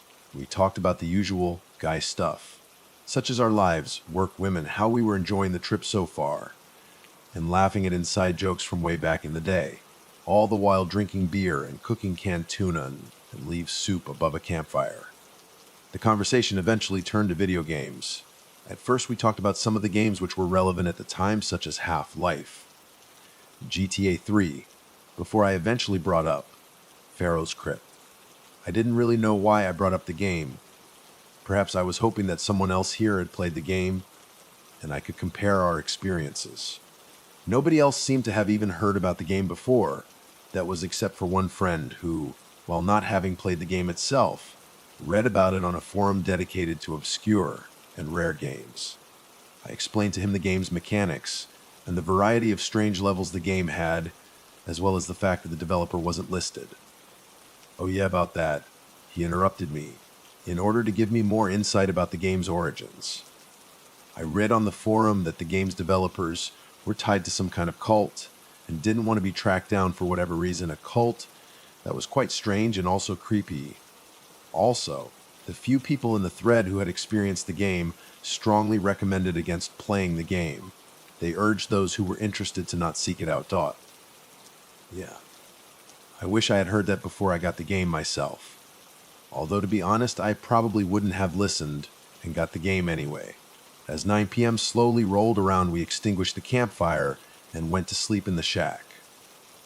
We all noted that it was quite strange that usual sounds of wildlife during the night seemed to not be present. Maybe this area just didn't have a lot of animals. Then again, why would it not have? Another theory was that the campfire might have scared them off, which seemed like the best possible explanation. With a slightly eerie feeling, I drifted off to sleep once again. That night I had another dream where I woke up on a medical table inside one of the rooms from the 6th floor. I already knew what was happening, whether I wanted to admit it or not at this point. The game had a hold on me. I didn't know what to do about it. The figure appeared in front of me once again. Its footsteps were heavy this time around, but it didn't speak to me at all. All the times that it spoke to me before were terrifying already, but it, just slowly pacing around the room, not saying a word, induced a type of panic in me that I cannot even describe. That's when I heard rusted metal scraping against the floor. The next thing I know, it was towering over me with a rusted exubration instrument. I desperately wanted to move, to scream, to do anything at all, but I was completely paralyzed. It jabbed the instrument up my nose, and I could slowly feel and hear it going right into my brain. Just as the pain was become too extreme, I woke up yet again covered in sweat. I checked around for my things before I heard the sound of one of my friends outside screaming. This sent me into a panicked frenzy, and I quickly gathered as many necessities as possible and got dressed in order to investigate the strange sound and check if my friend was okay. I got out of the cabin, and a strong gust of wind immediately blew over me. It seemed like it was very windy outside. I quickly ran in the direction of the sound, and as I approached it, I began to have a strong, splitting headache. It was strange, as I didn't have any alcohol the day prior, and I wasn't too tired either, but that didn't matter right now. What mattered was whether my friend was safe. The closer I got, the more watched I began to feel. The feeling from the day prior was no longer something I could ignore. Then I saw it, my friend, with blood leaking from his mouth and completely pale skin. He stood completely still and had his chest pierced by a spear, which was held by a tall, dark, shadowy figure. I was absolutely losing it at this point. I didn't know what to think at all. Then the figure looked at me and simply said, "Run." It let out an inhuman scream. The paintings of eyes began to appear all around me, and the strong gust of wind now began to sound like a constant, faint screeching. And you'd be goddamn right that I turned around as fast as possible and began to run like never before in my life. Maybe I should have gone ahead and warned the others, but that didn't cross my mind at that moment. At this point, I just wanted to survive, and while some part of me knew what I was seeing probably wasn't real, primal instincts took over me, and I knew that if I didn't run now, I'd be seriously fucked. I quickly ran towards the direction of the nearest trail. All the while, more eyes began popping up between the several tall trees and watching me trying to run for my life. I never once looked back, but somehow I just knew that the figure was hot on my trail. I had felt its presence somehow. When I got back onto the trail, I had remembered that our camp was to the left, meaning that the way out was on the right, so I began sprinting in that direction. My pace had considerably slowed down. The ground beneath me began to feel heavy, but I could also tell that the eyes and the thing chasing me weren't about to be merciful or fair. The eyes were following me, tracking my every move, and the presence behind me was just getting closer the more I slowed down. So I wasn't keen on stopping at any point. I had so much adrenaline that the exhaustion I felt didn't slow me down at all. I was absolutely flabbergasted as to how any of this could be happening. I had no idea if I just well and truly went completely insane, or this was actually real. After several hours, I had finally made it out of the forest, with the only breaks I ever took only serving to give me the bare minimum time I needed to drink water so that I wouldn't die of dehydration or some kind of shock. My heart was still pounding, and for whatever reason I knew that I still wasn't completely safe. After about an hour more of just walking at a faster pace, I finally made it back home. I shut the door closed so hard my next door neighbors probably thought it was a gunshot. For a second, I just lied down on the floor, trying to catch my breath, before going to the bathroom to drink about 2 liters of water at once. It was still well into the night, around 3-5 a.m., and while I wanted to get more sleep, I still felt too unsafe and too afraid to go back to bed just yet. I took off the dirty clothes I had and just left them in the hallway for now. I got back into my room and my PC was turned on. The monitor was a black screen with the title screen of Pharaoh's Crypt on it. At this point, I had accepted that either the game was a cursed artifact made by a cult, or I had just well and truly lost my mind. I sat down, put my hands on my mouse and keyboard one more time, and braced myself to do what I now knew had to be done. The title screen also only had one option now, which was Face Your Judgment. I clicked the option and wasn't even taken into the Oasis. Instead, it seemed like I was placed right into the 7th floor of the game. This level was a large maze consisting of large tunnels, similar to those you'd see in a subway station.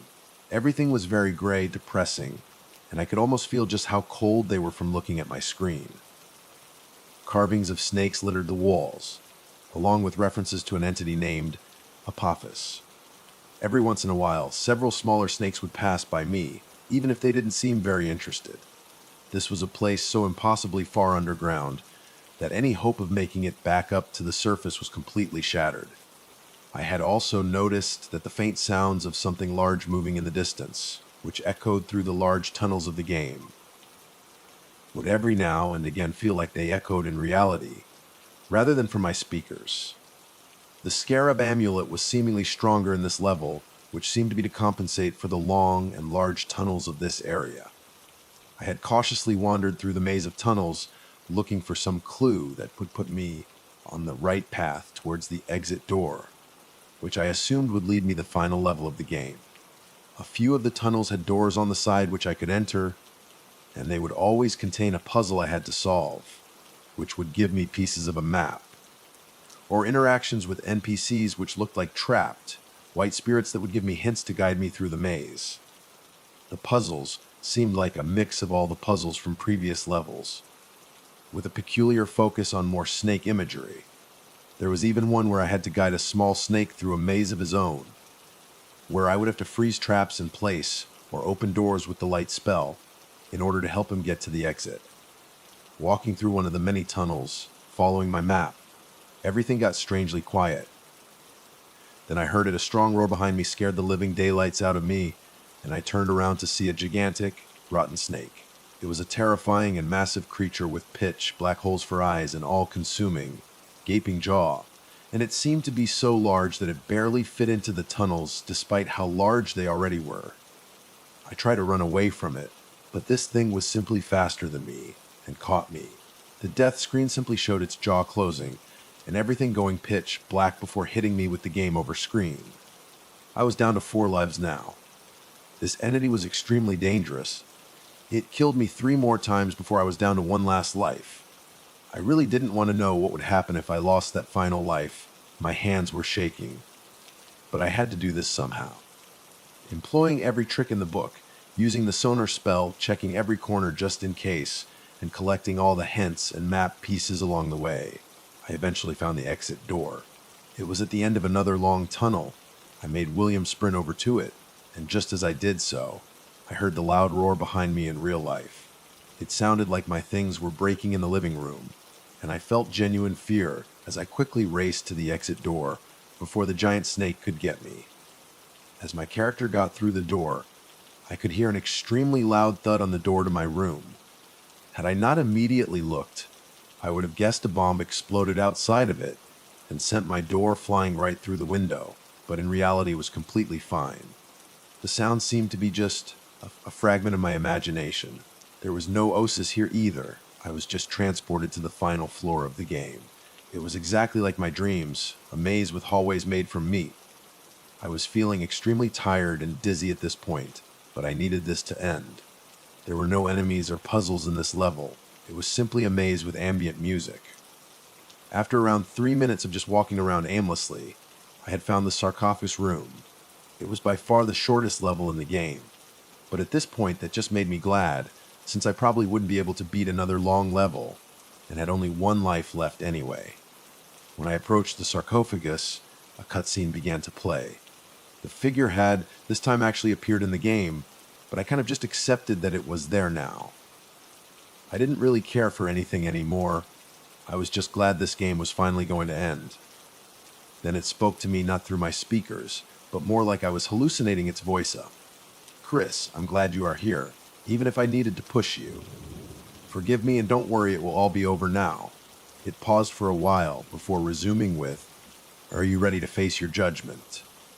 The screen cut to the sarcophagus. It slowly started to open. The same intense screeching noise that I heard in my dreams began to emit from my speakers. And just as I almost saw what was inside, the game froze. I could hear and see something shooting out from my computer with sparks around it. But next thing I know, I'm laying on my floor and it's 8 p.m. in the evening. It seems like I had blacked out. I checked my clock and was in disbelief that I was seemingly unconscious for nearly the entire day. I had several missed phone calls from my friends, Jessica. Pretty much everyone you'd expect to be worried about me was worried about me. And I had missed calls and several texts from pretty much each and every one of them. Before I got to explaining everything to them, which I didn't even know how I would do, I decided to check what was going on. My computer wasn't turned on for one, and when I turned it on, there was nothing weird about it, except for the fact that Faraud's crypt seemingly completely disappeared, with no trace of it anywhere on my PC. Also, the disk that contained the game was now laying on the floor of my room and seemingly burnt. Not burnt, as in something was copied onto it. I mean, it was like it was actually lit on fire and turned into ash. It was no longer hot to the touch, but it was obviously no longer functional. I decided I would send it to the scrapyard tomorrow and never touch it again. I decided to text Jessica first. "Hey Jess, I'm okay, don't worry too much about me. I probably just drank too much yesterday or something. I'm back home, completely safe. I'm fine, just a bit tired." I didn't feel like calling her just yet. It was also quite late after all. After that, I needed to repeat the process for pretty much everyone I know before deciding what I was going to do with the rest of my day and how I was going to fix my sleeping schedule. Also, it just dawned on me that my car was still near the entrance to those woods, so I would go back for it the next day. Also, my friend who died. Well, he was seemingly completely fine since he texted me asking if I was okay as well. I eventually decided to get some sleep in order to fix my sleeping schedule, and luckily, I didn't have any nightmares. My life after this pretty much went back to normal after a few days, while I still had the occasional weird feeling every once in a while. After about 72 hours, it was like nothing had ever happened. However, I still needed to know more about the game. For months on end, all I would find was information that I already knew from threads I had already read on forums that I already visited. Sometimes I would find a new thread. One of them was even the thread my friend had mentioned back when we were out camping. That was until one day I decided to search for burnt disc with a weird video game on it. While the results didn't yield anything at first, I eventually found a report of a person being found dead in front of their computer, which had seemingly also turned off before they found him. It was later determined that the cause of death was an epileptic seizure, despite his family stating that he had no history or even any signs of epilepsy, and seemed to handle flashing lights just fine in the past. The thing that freaked me out, however, was that when they inspected his computer for evidence, they found a strange blank CD burned to a crisp. I've sat staring at this blank page for hours, wondering what to say and how to say it. My dad was the writer, not me. At least he wanted to be. Life got in the way of that. Me and my little brother Sam came along. He put all that on hold for us, didn't even talk about it most days. Just another dream dashed due to circumstance. He died last month. I don't know if it made it better or worse that we all knew it was coming. Even still, it didn't hit me for a long time that he was really gone. It only hit when I had to go through his things. Those little things that sat in the same spot for my whole life, now taken away to be repurposed. In their place, just a little shape cut out from the dust, waiting to be filled in. There was no money, no inheritance, and few noteworthy possessions, unsurprising as we never had much to begin with. All that's really left of him is in our memories, that and this book. I found it amongst his things, a big stack of papers, a whole completed novella, but never published. I knew he wrote about what happened, but I never knew he finished it. And I never saw a page of what he wrote. Much of what happened back in the winter of 2015 was lost on me. I knew lots of pieces, but they never fit together, and Dad wouldn't talk about them. I knew about the basement, I saw it. I knew about the voices, I heard them. I remember being afraid.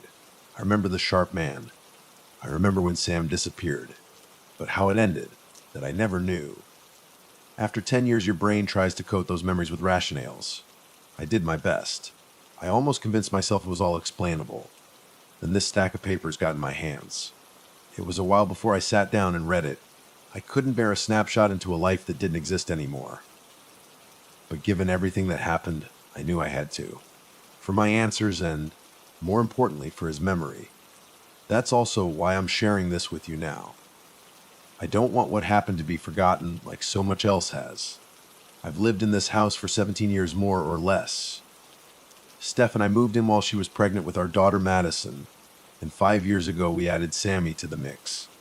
Steph left not long after, not dead, just gone, so it's been the three of us here for the past 4.5 years.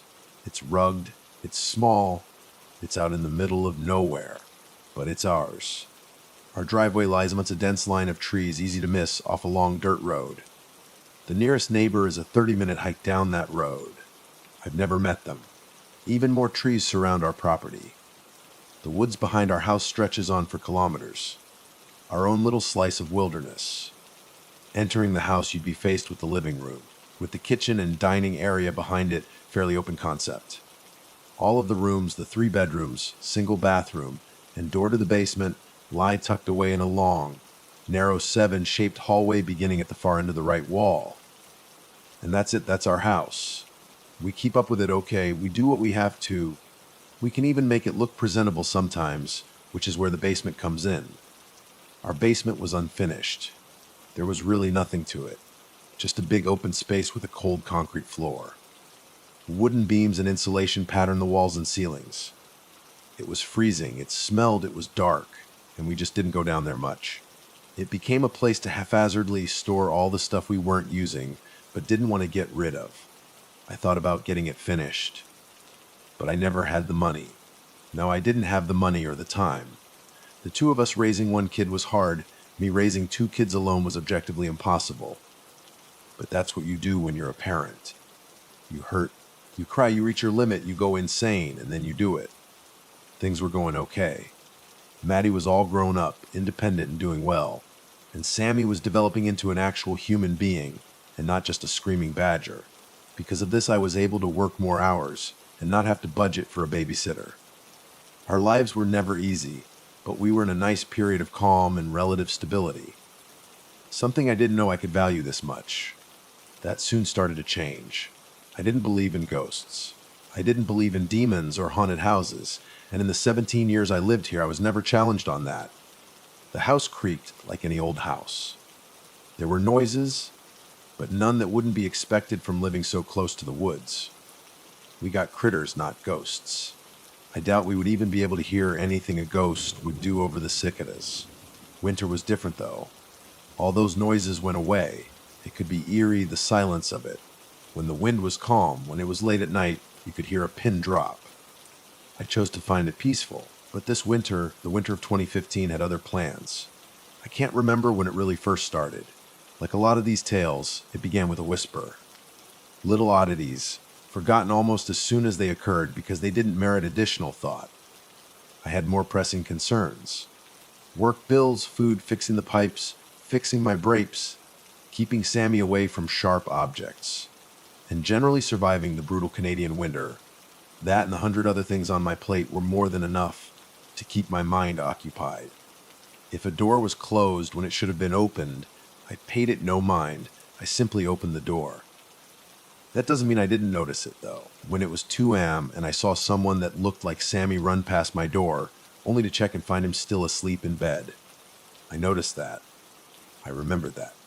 When I washed my hands in the bathroom sink, and a little shard of the mirror dropped into the basin and down the drain. only for me to look at the mirror and see no missing piece whatsoever. I noticed that. When I turned the corner into that long, dark hallway, and I swore I saw the figure of a man standing in the shadows at the very end, only for him to be gone when I turned the light on. I definitely remembered that, but I didn't think there was a ghost. It was a trick of the shadows. It was my exhaustion. It was nothing. I lived in this house for 17 years and nothing has ever happened. Why would there be a haunting now? How can a house just suddenly become haunted? Well, I would get my answer soon enough, along with so many more questions. 2 days later, Friday night, the night I couldn't pass it off anymore. I got home from work at around 7. It was deep into the cold months now, so it was well after dark, and dark where we live is D.R. Kai. No light pollution, no bustling nightlife, barely even street lamps. You can't even see the trees in the woods, it's just black on black. You can see the stars though, that's why we moved here. The cold was ruthlessly brisk against my face. The snow was beginning to pile up, and I was praying that it would stop soon. So many exhausting hours wasted shoveling this damn driveway already. I didn't want to go through it again this soon. I foots with my keys in the dark and opened the door, happy to feel the moderate warmth. After that time our heater broke 2 winters ago. I still get a little nervous every now and then. Safe for the moment though. I could also smell the cold pizza Maddie ordered. That is usually the scene. Maddie cooks sometimes and I cook on weekends. But for the most part I just give her some money and she orders whatever for the 2 of them and I eat what's left. Left side has mushrooms. Maddie's voice called out from her room down the hall. Gross, I replied. I walked over to the kitchen and opened the box to grab a fungus, less slice, but then I heard her call out again. Oi, by the way, what did you do to the basement door? What do you mean? I closed the box and walked into the narrow hallway. Maddie was standing in her doorway. Did you repaint it or something? She asked. I scrunched my brow. Why the hell would I repaint a door? Well, Maddie responded, then led me further down the hall to the basement door. Look at it. I scanned the door briefly. It looks the same. No, it doesn't. Look, it used to be all scuffed up around the knob, right? And there was that big scratch from when I let Sammy have the umbrella. I looked to the door again. She was right. There were no marks. It didn't look freshly painted, though. In some ways, it looked older. It was still worn, just worn in different ways. What the fuck? I responded incredulously. Bad word, Dad, said Sammy, no joining the conversation and giving me a hug. How's it going, Sammy? I greeted, while not taking my eyes off the door. Good, I'm bisexual. Sammy responded. Immediately I looked at Maddie, who was snickering. I can explain. Maddie muttered through her laughter. Why? Why do you do this? I asked, exaggerating my exhaustion. He heard me on the phone. He asked what it meant. I told him it's when you like guys and girls, that's it. And then he just started saying it. Maddie explained. I'm bisexual. Sammy repeated. Sammy, you're not bisexual, I stated warily. Yes, I am. He might be. Maddie interjected. He's 5, I rebuked. Everyone's journey is different, Maddie said, still snickering. I rubbed my temples and let out a deep sigh. Okay, buddy, you're bisexual. Just don't say it at school, okay? I don't want more phone calls. Maddie, what the hell happened to the door? I don't know. I was asking you. Did you open it? I asked, seeing that as the next logical course of action. No, not yet. I gingerly grasped the doorknob and began to turn it. It instantly felt different. Every door has a unique feeling to it. A specific smoothness and level of resistance when you turn the knob and pull it open. This door used to be snug. It used to take a bit of force, but now it was buttery smooth. This is a completely different door, I said in disbelief. No one came over or anything today, right? It could have been while we were at school. Maddie hypothesized. Why would someone break into our house and replace one door? It's just this door, right? Yeah, I think so. Maddie answered. Someone broke in. Asked Sammy. I almost forgot he was listening. No, of course not. I said, only to quell his fears. I stood pondering for a minute before I continued. I'm going to go down there and see if there's anything weird. I'll come, Sammy offered enthusiastically. No, Sammy, stay up here with your sister, I answered. As I looked over, I noticed Matty was already holding his arm, so he didn't run ahead as I opened the door. As I looked back, I was met with the pitch black abyss. I could only see about 3 steps down before they were engulfed. Unfortunately, the only light switch was at the bottom, but I knew these stairs well enough. I made my way down, unsure of what I expected to find. The stairs creaked and I was faced with utter blackness. I almost lost my balance on the last step as I miscounted the number of stairs, but I recovered. I blindly reached for the light switch on the right wall. I missed it first. I figured my muscle memory was thrown off, but I reached a little bit further and found them. I flicked the switch up and nothing. Still pitch black. I flicked the switch up and down a few more times. No luck. Light's not working. I called up. Grab the flashlight for me. I heard 2 sets of footsteps walk away. Suddenly, I felt a bit of unease creeping in. I couldn't put my finger on it, though. Something just felt off. Like I'm not supposed to be here. The cold began to give me goosebumps, and the smell, it was worse than usual. Got it. Maddie called down, startling me out of that weird headspace. Toss it down, I said, turning and cupping my hands. I could just barely see the silhouette of the flashlight coming down against the upstairs light, but I was able to catch it. I turned back to the curtain of blackness and clicked on the button. The beam shot out and I gasped, louder than I was expecting to. What is it? Maddie called down, clearly noticing the alarm in my voice. What the I stopped myself, less because I was concerned about swearing and more because my voice was taken away. All our shit's gone, I eventually exclaimed. I moved the flashlight all around, and sure enough, the basement was completely empty. All those years of clutter were gone. It was just bare wooden studs and insulation all around. The floor a completely barren concrete slab. Nothing was left. What do you mean? Maddie asked. I started to hear footsteps creaking down the stairs. I turned and ushered them back upstairs along with myself. Don't come down here right now. I'm calling 911, I said, trying to remain calm as I reached the top of the stairs and closed the door behind me. What happened? Are we going to die? Sammy asked. What? No, Jesus Christ, Sammy. We're fine. Just chill. Maddie, take him and go to your room. Okay, but what do you mean it's all gone? That doesn't make sense. Maddie asked incredulously. I struggled to explain it any better. It's all gone. Literally all of it. I don't know. I don't know. Maddie continued, attempting to wrap her brain around it. Someone took all our old junk. Didn't feel like taking the TV or the computers or anything. Yeah, maybe. I don't know what to tell you, I guess. They were pretty stupid.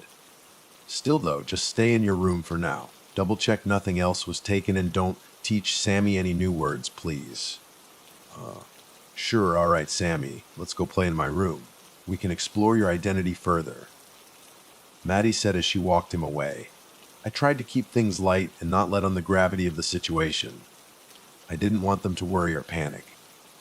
I wanted to manage this as much as I could. If I could make the kids believe it was just some idiot and they have nothing to worry about, that's what I would do. But I didn't think that was the case. Sure, what they did was peculiar, but they still got in and out without a trace. They knew when we wouldn't be home. They covered their tracks. There was a method to this. I called the police. I knew there wasn't much they could do. I honestly didn't care about recovering all our stuff. Like Maddie said, it was all junk. 9% of it wouldn't be missed. I just needed them to make sure we were safe. While I waited for someone to arrive, I checked all the windows and doors. We're a small, single-floor house, so there's not that many points of entry. Everything was locked up as it should be. I also managed to squeeze in a slice of cold pizza while I looked. There was a spare key under a rock on the walkway for the kids. Since I'm not always around, that was the only explanation I could think of. If this person was watching us, then they might have seen the kids use it. That thought deeply unsettled me. A single officer showed up at the door. Predictably, he didn't give much in the way of answers or solutions. He seemed as perplexed as I did. He checked out the basement a little bit, checked the windows and doors, took a little walk around the perimeter, then said to call if anything else happened.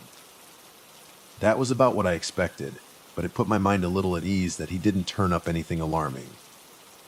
He said the house seemed to be secure. so I just won't do the spare key thing anymore. He left and I went back to check in on the kids. Sammy was asleep in Maddie's bed, and she was sitting up next to him scrolling on her phone. It made me both proud and sad to see Maddie be so good with her brother like that. She was truly a great kid. She always stepped up. I just wish she didn't have to. He's out? Huh, I said quietly. Yup, I use his dragon book, always works, Maddie replied. All right, I'll get him out of your hair, I said, walking over and picking up his limp 40-pound frame. So what happened? What are they going to do? She asked. Nothing but, hey, if anything, this guy did us a favor clearing that basement out. I bet it was Mom, coming back to get an old dress for a date or something, then covering her tracks by taking everything else. She barbed. I laughed. That would be interesting. I heard she was in Hawaii, though, with her second family. Really? I thought that's her third family. Oh, whoa. How many families does she have again? I don't know, but she is VRY happy.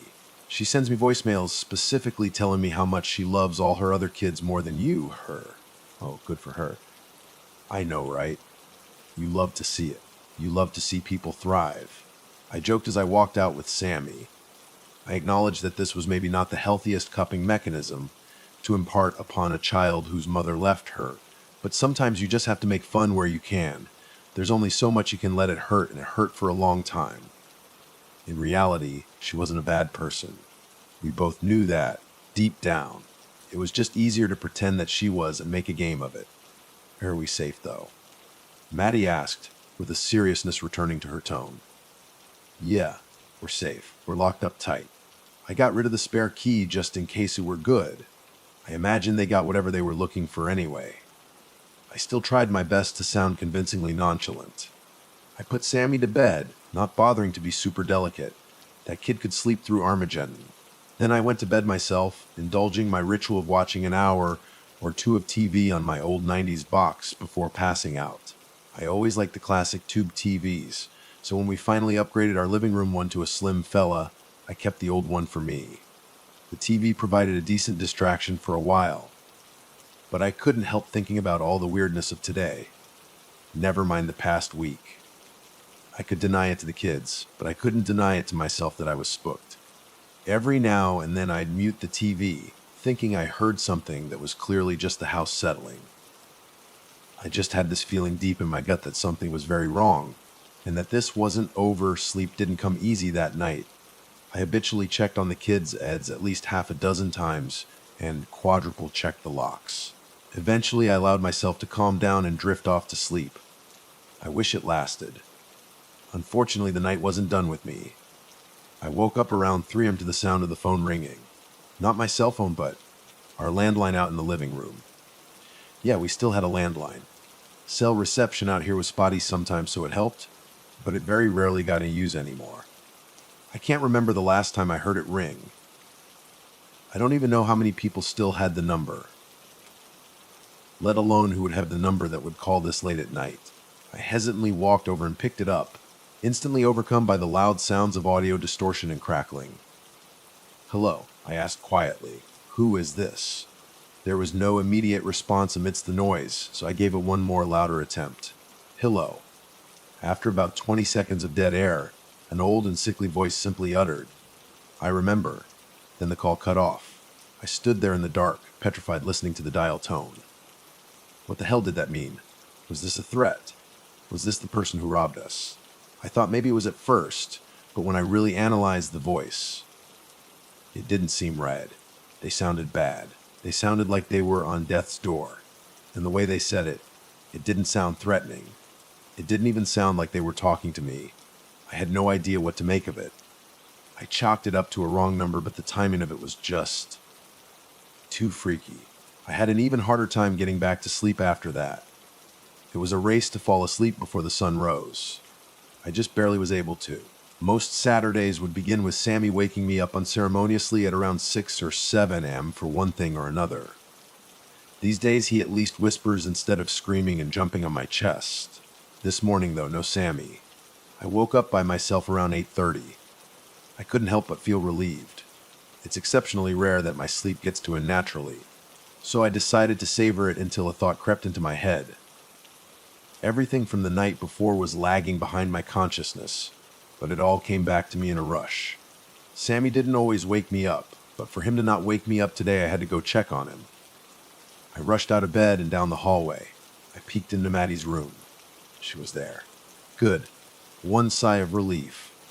Then I reached Sammy's room and gone. I felt the urge to panic, but I talked myself down. He could be up playing in the living room or something. So I moved quickly to the living room, but still no Sammy. I moved to the bathroom. No Sammy. I went to the kitchen. I double-checked Maddie's room. I double-checked my room. I looked in the front yard, the backyard. The damn linen closet, nothing. My heart raced. I couldn't breathe. Fear and guilt swirled like a hurricane in my head. Why did I let him sleep alone after all this? Why didn't I keep watch all night? No, this can't be happening. Then it hit me one place I forgot to check. The basement. A chill ran down my spine as I thought of it. But why, though? Why would this thought fill me with dread? It was just our basement. I couldn't understand it. I walked to the basement door, with its subtle unfamiliarities. The knob turned easy and the door gave no resistance, like it was begging to be opened. This time, the basement wasn't a pitch-black void. The early morning sun shone its light through the small window on the far end and generously illuminated the space I was descending into. I could see all the stairs now, and yet even so, I still almost tripped at the end. That was odd, but I couldn't dwell on it. In the middle of the gray concrete, I saw my boy lying there on his side in his jammies. I was so relieved. I wanted to rush over and squeeze the life out of him, but I resisted the impulse and instead gently lifted his face off the cold floor. He began to stir as I did. "Dad," he muttered weakly. I breathed one more sigh of relief. "Holy shit, Sammy, you scared me to death. What are you doing here?" "My bad word," he responded. "I know. I'm working on it. I really am." "Where am I?" "You're in the basement, buddy. You don't remember coming down here." "No, but I was dreaming about it, I think." That answer creeped me out a little bit. Sammy had never sleepwalked before. "God, you're a weird kid." "Okay, let's get you out of here. It's freezing." "You could have frozen your damn face off on his concrete." I hoisted Sammy up and put him on my back and started to walk out, but then I began to really take in my surroundings. This was the first time I could actually see the basement in decent enough light since the incident, and it was wrong. The stairs. I didn't miscount them. There were one too many. The light switch really was a few inches further from the corner than it should be. Not only that, the wooden beams across the ceiling, the studs across the walls, they were spaced a little too far apart. The insulation, the pipes, the wiring, it all looked off. Even the ceiling hung ever so slightly higher. It wasn't just the door that was different now. Everything was different. This was not our basement. I couldn't believe my eyes. This had to be some kind of mistake, some kind of trick. I quickly brought Sammy upstairs, my first instinct being to get him out of this place. Then I headed back down. How could I not? I had to make sense of this. I stared into the uncanny open room. I tried to fit the square peg of what my eyes were giving me into the round hole in my memory, but it would not fit. Did it just look different because it was empty? No. This wasn't just some remembered temporary space that could change without me knowing. This was 17 years of my life. It was just not the same room. But how? I looked at it from every angle. To remove all of our belongings and perform a complete structural renovation, this would have had to be done over weeks. There was about a 6-hour window every weekday where no one is home. They would have had to bring trucks, hire contractors, then do a complete clean and leave no trace, no smell, no anything, before 3 p.m., and I guess just hope that nobody came home early or checked the basement before it was done. Even assuming that it would be possible to do this, which it wouldn't be. Why replace a room with another room that looks almost identical but not quite? If they were really trying to make it look like the same room, they could have tried harder. With the amount of dedication it would take to complete this project, surely they would know to get the number of stairs right. They don't seem concerned with convincing me it's the same room, so what is the point? And what was that sound? I thought I heard it the first night when I came down, but I was too shocked to really process it. What was it? It was some kind of a ticking sound. Very faint, almost inaudible, but the basement was so deathly quiet otherwise couldn't help but fixate on it. I listened harder. Tick-tock. A clock. Definitely a clock. But there was no clock here. I scoured the place again just to be sure. Nothing, and the sound never seemed to get closer no matter where I moved in the space. What was making this damn sound, and where was it coming from? It was driving me insane, all of it. Every single aspect of this impossible room. They always say the most logical explanation is usually the right one, but this had no logical explanations. The closest thing to a logical explanation was that I was losing my mind. I had to look harder. There had to be something here that could tell me more. As I scanned the walls, I saw something that might have answers tucked away in the back, obscured by the stairs. The breaker box. That had to tell me something. Would it still work? Would it still be all wired in? Would the labels I scribbled next to the switches still be there? I walked over and prepared to open the door. Dad. Maddie's voice called out, startling me. Maddie. Shit, you scared me. What are you doing up so early? Sammy woke me up. I looked over and saw both of them standing in the middle of the concrete floor. I didn't like seeing them in this place. It felt dangerous. Foreign. Unknown. Maddie continued as she took a look around the somewhat lit room. What's going on? I began ushering the two of them up the rickety stairs. It's okay. Everything's fine. Let's just stay out of here for now, all right? I got the three of us out and shut the door behind me, trying to shake the weirdness from my head. I'm hungry. Sammy piped up. Before I could answer, Maddie stepped and go sit at the table, Bud. We'll grab you something in a second. I could instantly read her intentions. She saw it too. Yeah, how about I make us all pancakes, huh? I offered. It's been a while, hasn't it? Yes. It's been forever. Sammy said dramatically before running off with a huge grin. Maddie turned to me, her expression filled with worry. What the hell was that? She uttered softly. Maddie, I really don't know. My instincts told me to play dumb and not scare her, but I knew I couldn't. But you saw it, right? I mean, obviously you noticed. Reluctantly, I had to admit it. Yeah, I noticed. How is that possible? How did that happen? Her voice now filled with unease. I told you, I don't know. I answered as calmly as possible. What the hell do we do? I'm working on it. I'll figure we'll be fine. Until then, we're just not going to go down there anymore. I'll get a lock so Dummy doesn't sleepwalk down there again. Sammy sleepwalked. Sammy doesn't sleepwalk, Dad. Maddie, we will be fine. I promise. I asserted. I hated lying to them. I wanted to be that dad that never lied and always told it like it is, but I just can't bear having them as worried and scared as I am. So I had to employ the dad bravado, put the bass in the voice, exude confidence. That you're safe with me because Dad can handle anything gimmick. I got pretty good at putting that on over the years. I had to, it was a necessity, but it always felt like cosplay. Pretending to be the dad I wished I was. The fear I felt today was just another, stranger version of the fear I've felt 100 times. I never knew what I was doing. I never knew how to raise them. I was unqualified and in over my head from day one. This was another level of unqualified. The day went by as normally as it could. We had a movie night. It was a good way to keep the kids close to me for a while. Sammy was his usual self. Maddie didn't bring up the subject again, though I could see it in her eyes. Eventually they went off to bed, but not me. I waited until I knew they were asleep. Then I grabbed my flashlight and headed downstairs again. Back into the dark.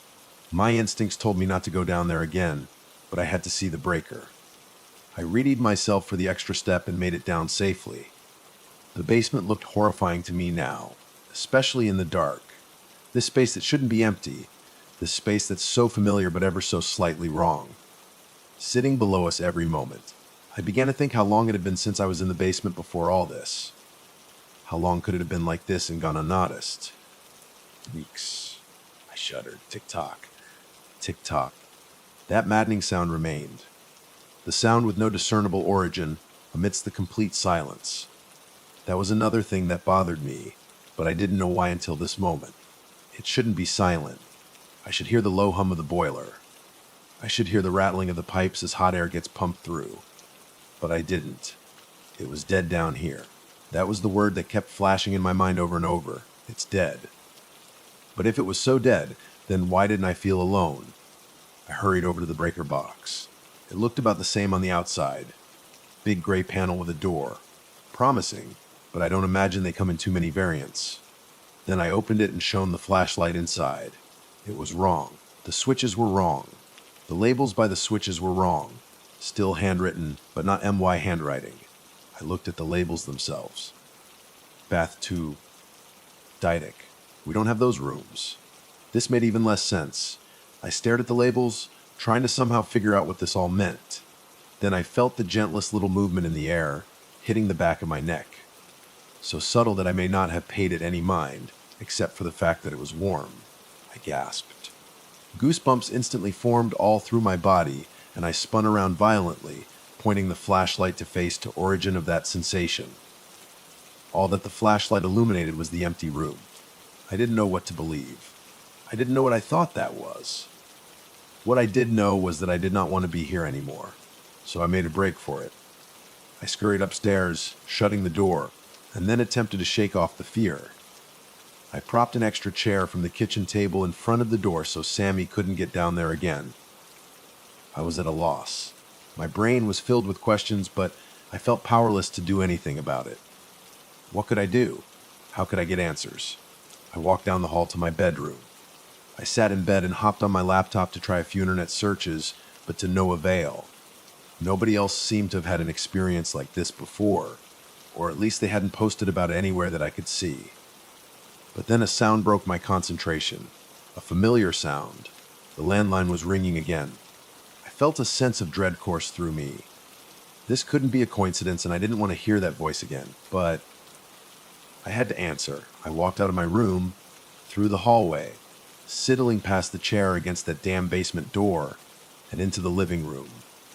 I could barely see anything, just a haze of dark blue on black, but I could maneuver well enough. I made it to the phone and picked it up. Hello. I spoke, hesitantly. I was immediately confronted with thick static again. No semblance of a voice within it. Hello, I repeated. I waited about 20 seconds listening to the static before deciding to give up, but just as I pulled the phone away from my ear, I heard a fraction of a voice. The slightest hint of vocalization. I couldn't make it out, but it didn't sound like the same one as before. I put the phone back to my ear. Who is this? I asked, waiting another 10 seconds. Daddy. A childlike voice spoke from the other end. A chill ran through my entire body like a shockwave. It was muffled, barely audible through the static, but I could tell it was a young voice. Who is this? I asked again, trying to enunciate more. Daddy, they repeated with the same inflection and intonation. They sounded a bit surprised, like they weren't expecting to talk to me. I think you have the wrong number. Again, the exact same, like it was a playback on loop. Then the call dropped. I just stood there holding the receiver in my hand. What the hell was that? Any other time, I might have thought that was a random wrong number, but with everything happening, it couldn't have been. Who was that kid? They sounded about Sammy's age. It almost sounded like it was Sammy, but Sammy doesn't call me Daddy. No, creeped out and confused beyond my wits. I could only just compulsively check the door locks and windows again. It felt like the only tangible thing I could do. Doors locked. Windows locked. I looked out each window, not sure what I was expecting to see. Hopefully nothing. Though it was easy to see nothing since it was basically just pitch black dotted with falling snow. The only outside light being in the front yard. The faint glow of a somewhat nearby streetlight cascading in through the gap in the wall of trees where the long gravel driveway starts. As I looked out the living room window, I knew the view I expected. I knew that subtle fuzz of soft light. How it would be partially broken by the silhouette of my car in the driveway. That was the view I expected. It wasn't the view I got. Sure, it was mostly the same. But there was a second silhouette blotting out the light, right near the entrance of the driveway. A figure, just standing there. I almost jumped out of my skin. I was already on edge, but this nearly sent me over the top. There was no good reason for a person to be standing there in the middle of the night. I contained myself just enough to put the figure into focus and see what it was. It was small. Maybe 3 or 4 feet tall. It was difficult to tell from the distance. A child. A little boy. I began to panic. Was it Sammy? The silhouette didn't look exactly like him, but I had to check. I sprinted through the living room, through the narrow hallway, and burst into Sammy's room to see if he was still in bed. He was gone. That figure must have been him. He must have been sleepwalking again. I ran back out through the hallway, through the living room, and through the front door, not bothering to grab my coat or my boots, which was a mistake. I barreled down the driveway, the few inches of snow on the ground providing little comfort against the sharp, jagged gravel. I winced in pain and shuddered as the unforgiving cold pierced my body.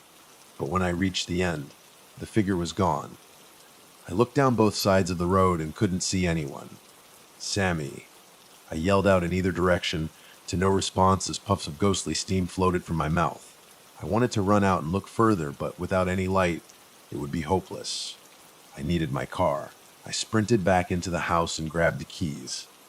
But then I stopped as critical thought began to flow into my panicked mind. I didn't want to have to bring Maddie into this, but I had no choice. I had to wake her up and get her to keep watch in case he came back. I ran through the living room and down the hallway to Maddie's room. But once again, my brain stopped me before opening her door. I had a realization. In all the chaos, I missed it. Something so obvious. I ran down the hallway when I was checking if Sammy was there, and I ran down it again now, unimpeded. The chair I propped up in front of the basement door was gone. I knew where Sammy was. He wasn't outside at all. He was down there. I didn't hesitate. I opened the door and descended the stairs. Flashlight be damned. Sammy. I called out into the opaque blackness. I slowly stepped across the concrete, careful not to bump into Sammy if he was indeed here. My eyes didn't adjust to the dark at all. I knelt down, feeling around, hoping to find Sammy asleep like he before, but my hand wasn't catching anything, and it was so cold. Sam. I yelled into the blanket of darkness. Daddy. A deathly soft childlike voice called out from behind me. I jumped and spun around to face it. It wasn't Sammy. It couldn't have been, but it sounded close. Dad. Another soft voice called out from almost the same direction, just a little bit to the left, so similar to the other one, but ever so slightly more distinct and clear. T-Ice was Sammy. It had to be. But what the hell was the other voice then? It sounded exactly like the voice from the phone. I hurried cautiously in his direction, and eventually my hands found him. I grabbed him and pulled him into a hug. Oh, Sammy. There you are, I exclaimed, relieved. Buddy, what are we going to do about this sleepwalking? Sammy didn't hug me back. He just stood there in silence for a moment.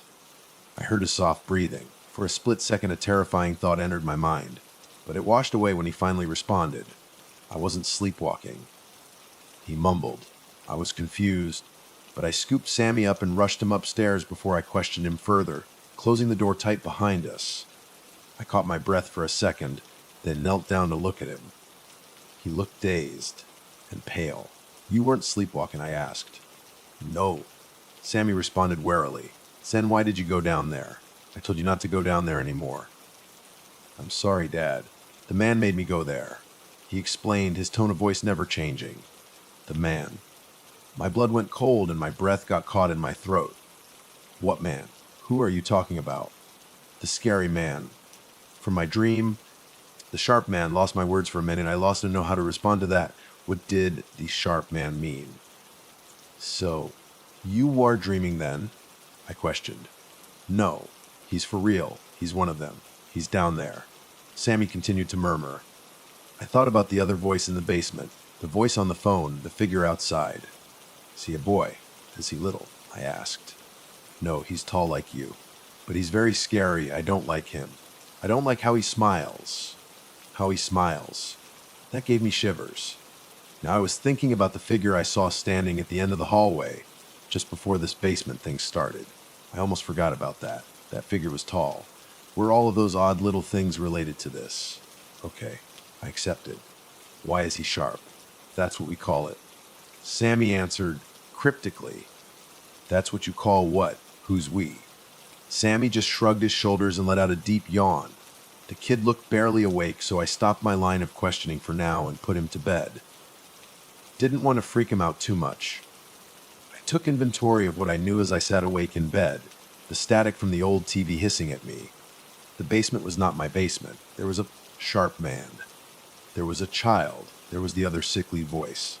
There was that shard of the bathroom mirror that broke off but then didn't. What did it all mean? How did it connect?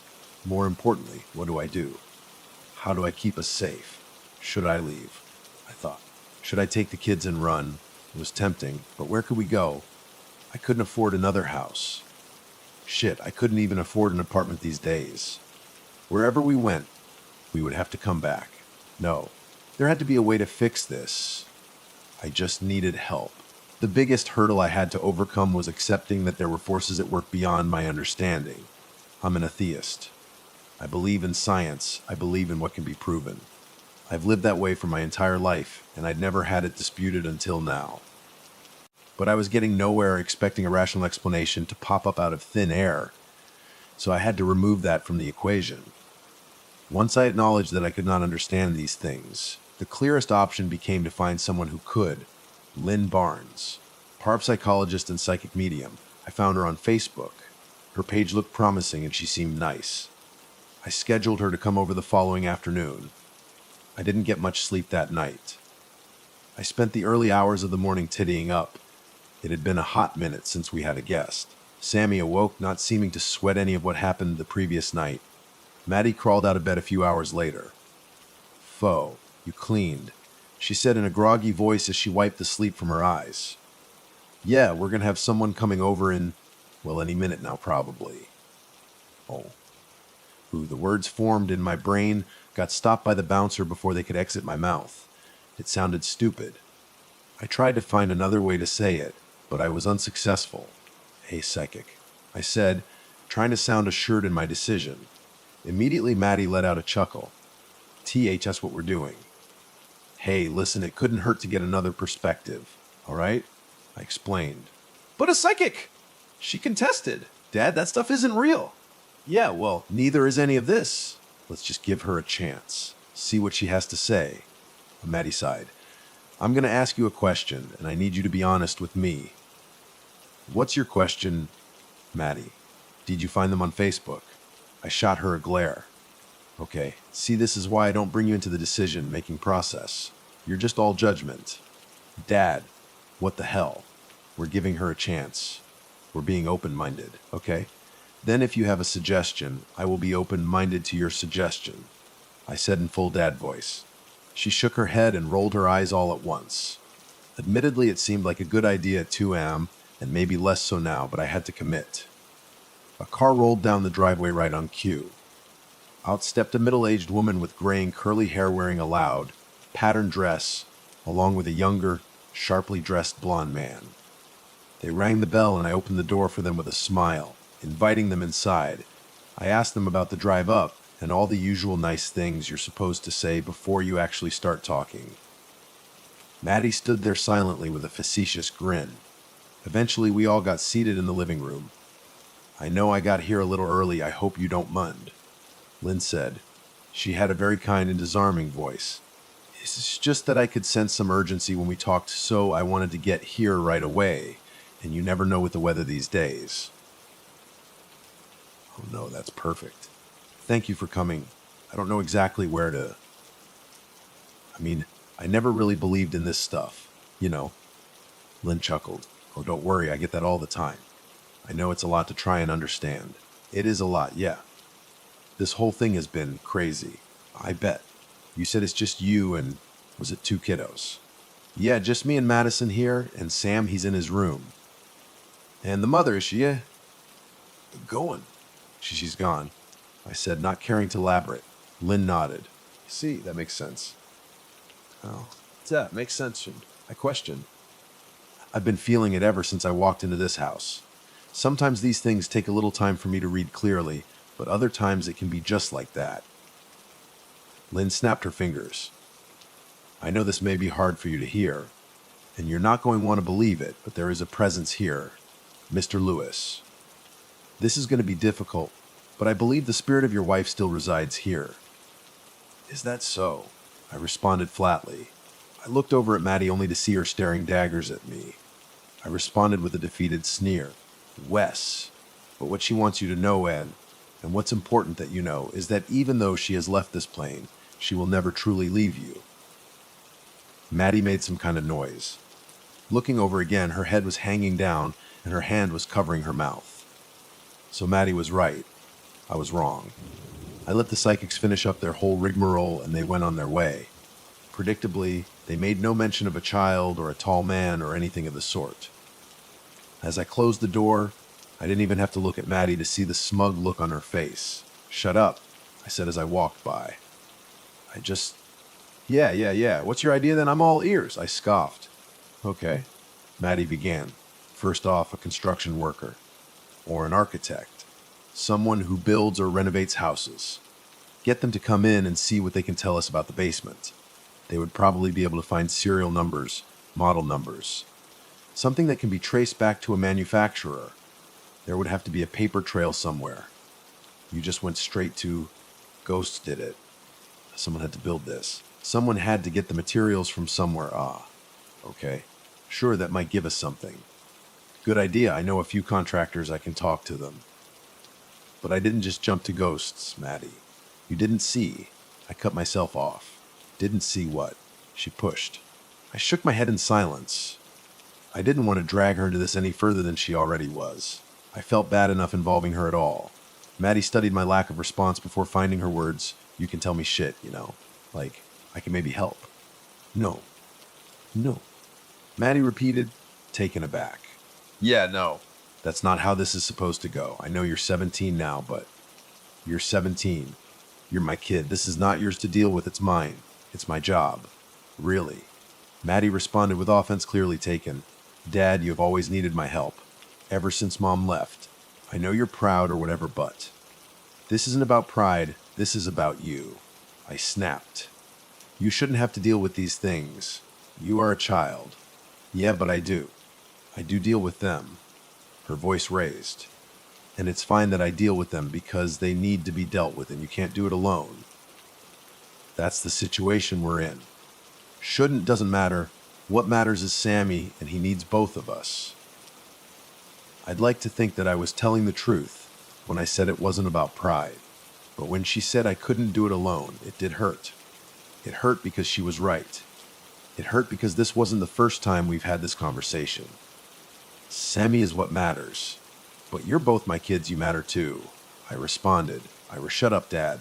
Don't start talking like that." My eyes widened. "Did you just tell me to shut up?" "Wes, I did." A smile began to form on her face. "Wow," I scoffed. "You deserved it." She added. "Did I?" "Yes. You know, if I was a different kind of dad, you would not be speaking to me that way." "Yeah, if... Now just tell me what's really going on." Maybe it was just me being a pushover, or maybe it was because I agreed with her when she said that Sammy needs both of us, but I told her. I explained the phone calls, the voices, the figures, the things Sammy was saying. I told her about the sharp man. I could see in her eyes that she was trying to wrap her head around it in real time. I don't know if she fully believed me, but I knew she was all in regardless. I couldn't help but think I made another mistake by telling her. She said she would look online for anything that might give us answers. I already tried, but she was way better at navigating the online world. She could always sort the real stuff from the bullshit. I don't know how, I left her to it. That night, I moved Sammy's bed into my room. I closed my bedroom door and hung a wind catcher from the knob so I would be able to hear if anything moved. That put my mind somewhat at ease. The thought of going back to work in the morning didn't sit right. I couldn't wait a week to find out what's going on. I had a window while the kids were at school to figure this out, and I had to use it. Luckily, I had accumulated about 4 sick days in almost 15 years, and it was time to put them to use. I called in, and then I called a friend who does home renos to come over tomorrow. Maddie was right, that might be something. Then it was time to try and get a good night's sleep, though I knew it was wishful thinking. The first time I awoke was only a few hours after falling asleep. I awoke to the faint sound of the landline ringing once again. I was tempted to go pick it up, but nothing was going to make me leave Sammy alone, not even for a second. I let it ring, and eventually it stopped. Sammy was still in his bed, fast asleep. Thank God. The second time I woke up to a different familiar sound, along with a bright flickering light illuminating the room, the glow of the TV, and the hiss of the static. I was so used to this sound. I'd accidentally fallen asleep with the TV on many times. I sat up and first checked Sammy's bed. The lump under the blankets and the mess of brown hair sticking out of the top of them was gone. Sammy was gone. Before I could panic, however, my eyes moved to the TV and there he was, his head silhouetted in front of the snow. He was just sitting and staring at it. Relief quickly turned to unease. I creaked my way out of bed and knelt down beside him. He didn't acknowledge me in any way, just kept staring at the screen.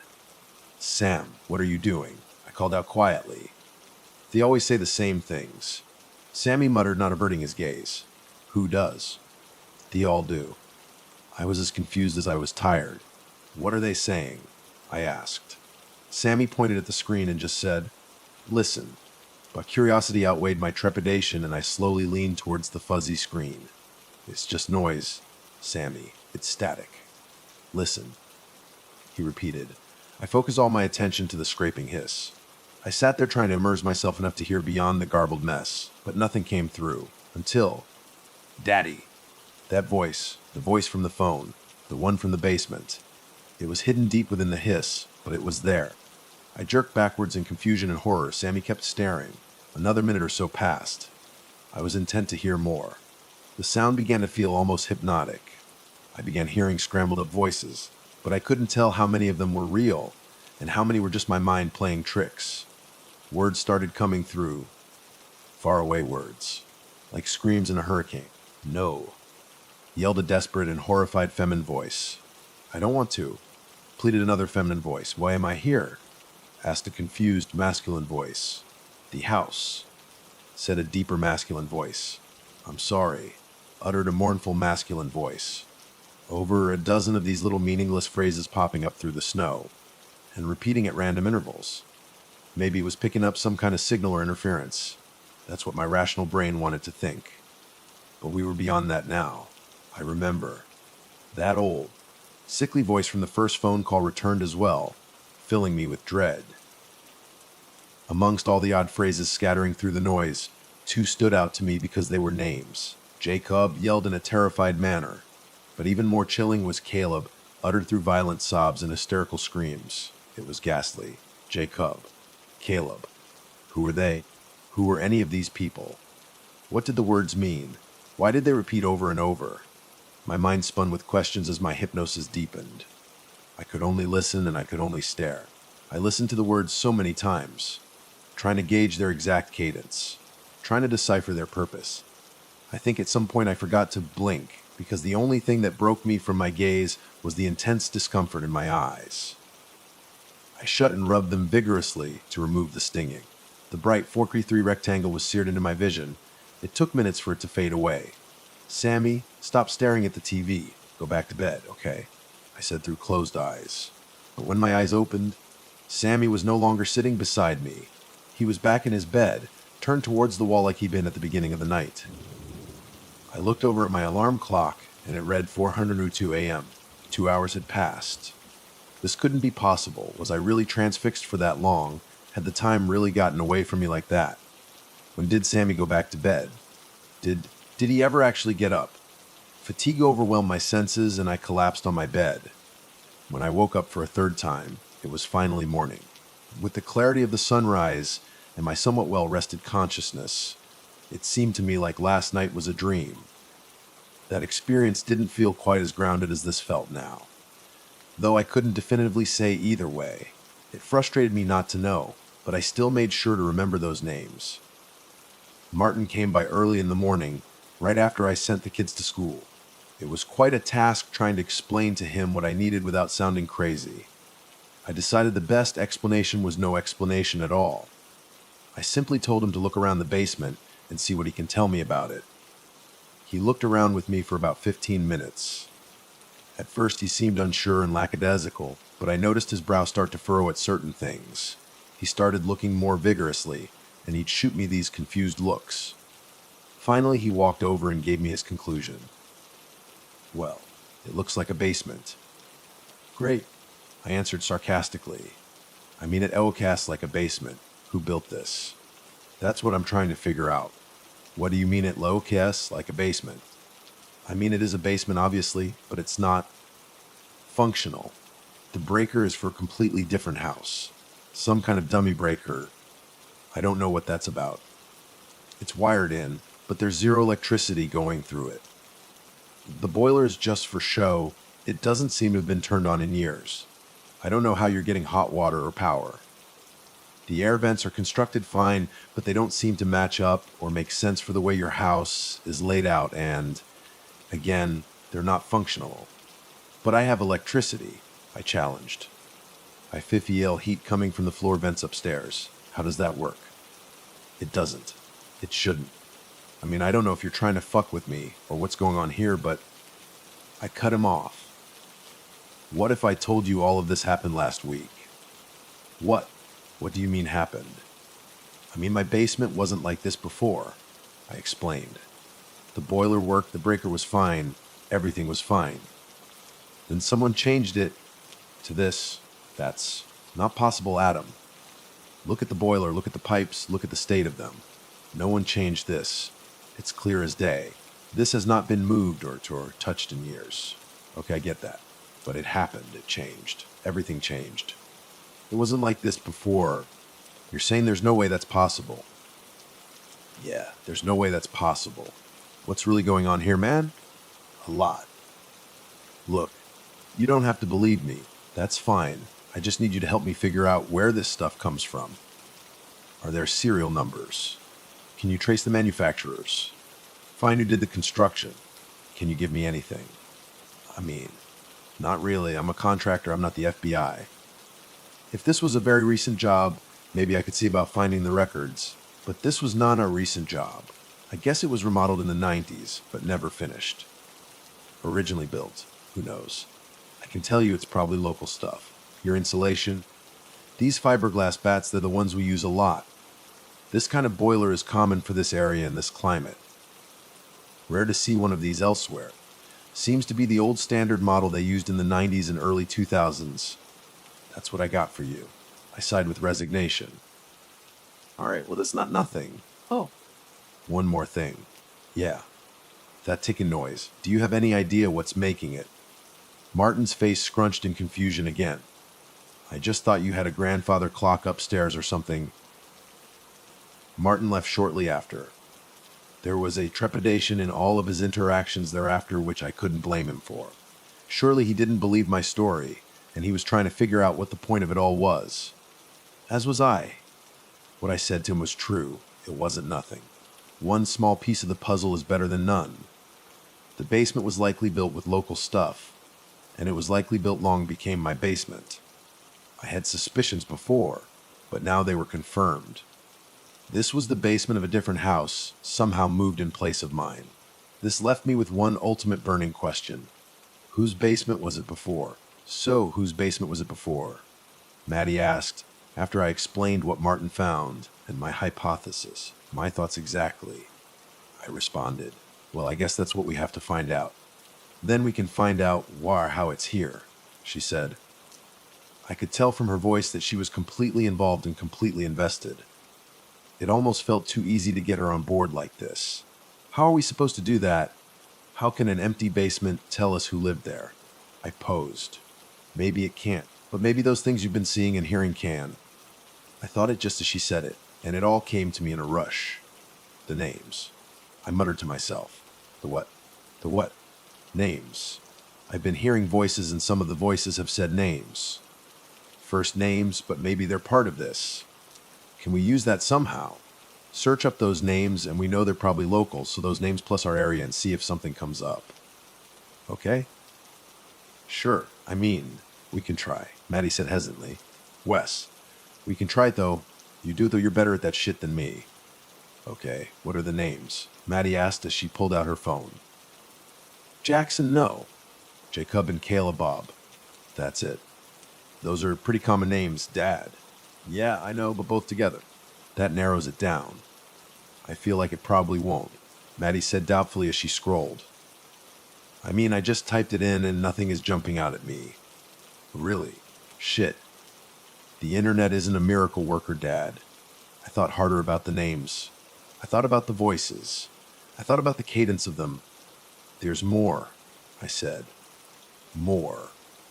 It's not just the names, it's how they were said. I began to put the pieces together.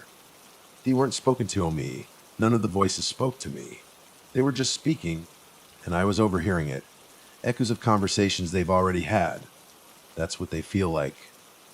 And the way the names were said, how were they said? Jacob, it was like shock, confusion, fear, like the person had been caught or snuck up on. Caleb, though, that was different. They were screaming his name, crying, just wailing. I contemplated for another moment before coming to my shaky conclusion. Caleb is dead. Caleb was killed. And the wailing voice, it was woman's voice. She was so broken. It had to be his mother, which makes Caleb a child. Maybe the child I've been hearing. Maybe someone killed that child. Maybe it was in that basement. Maddie interrupted, concern in her voice.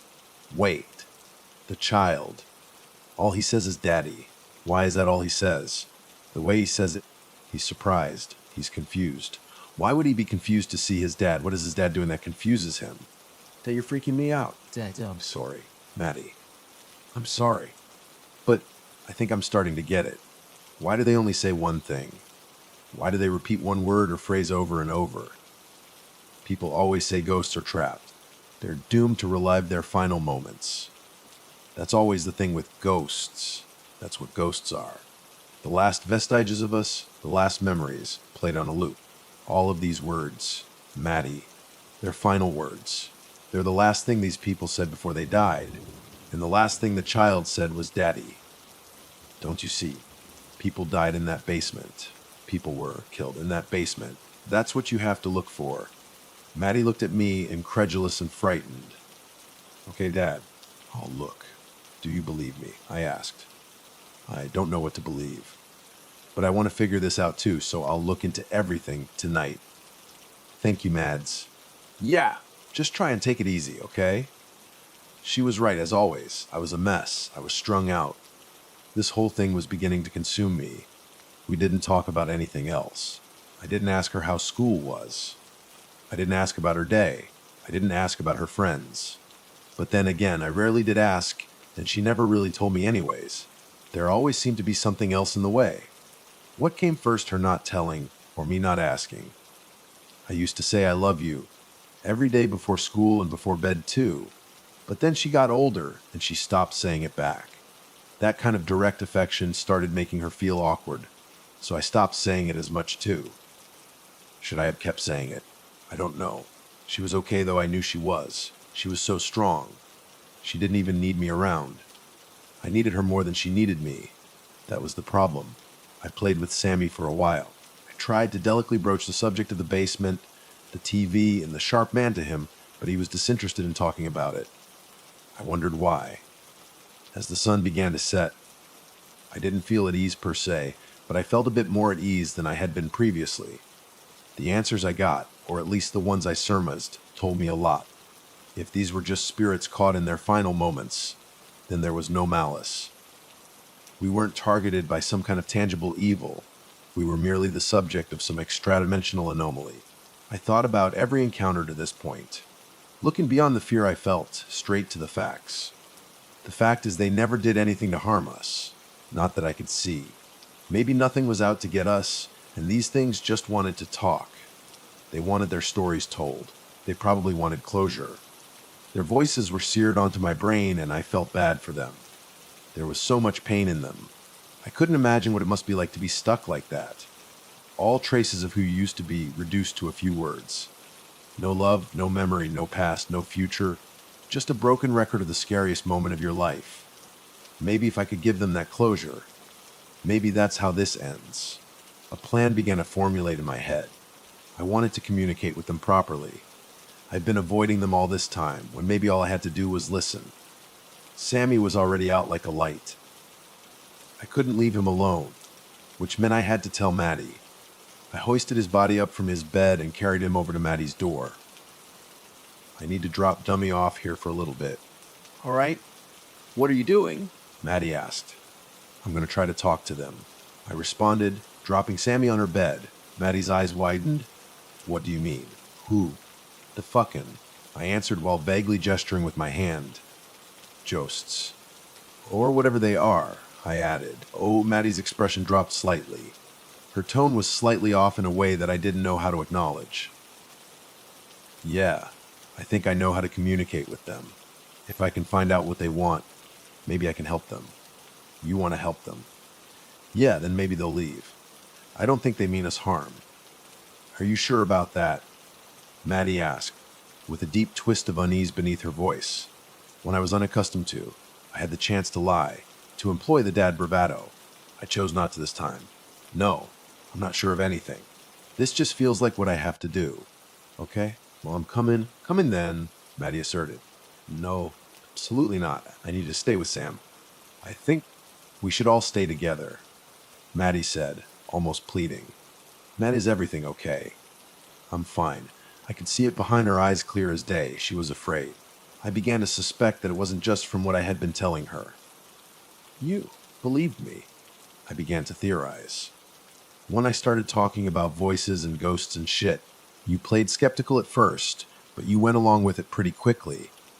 Maddie shook her head and her hands began to fidget with the items on her desk. You've seen things, haven't you? I prodded. No. I haven't seen anything like you have. Then why did you believe me? Maddie sighed. I believed you when you told me about the sharp man. What? Why? Because I know what that means. Once again, the hair on the back of my neck stood on end. My mind raced and I struggled to get more words out. What are you talking about? You weren't here. You were at work. I was watching Sammy. This was maybe 2 years ago. He was running around like an asshole. You know how he was. I nodded. Somehow, and I don't know how, he gets a hold of a steak knife. What? I yelled. This is why I didn't tell you. Anyways, he's running around with this knife.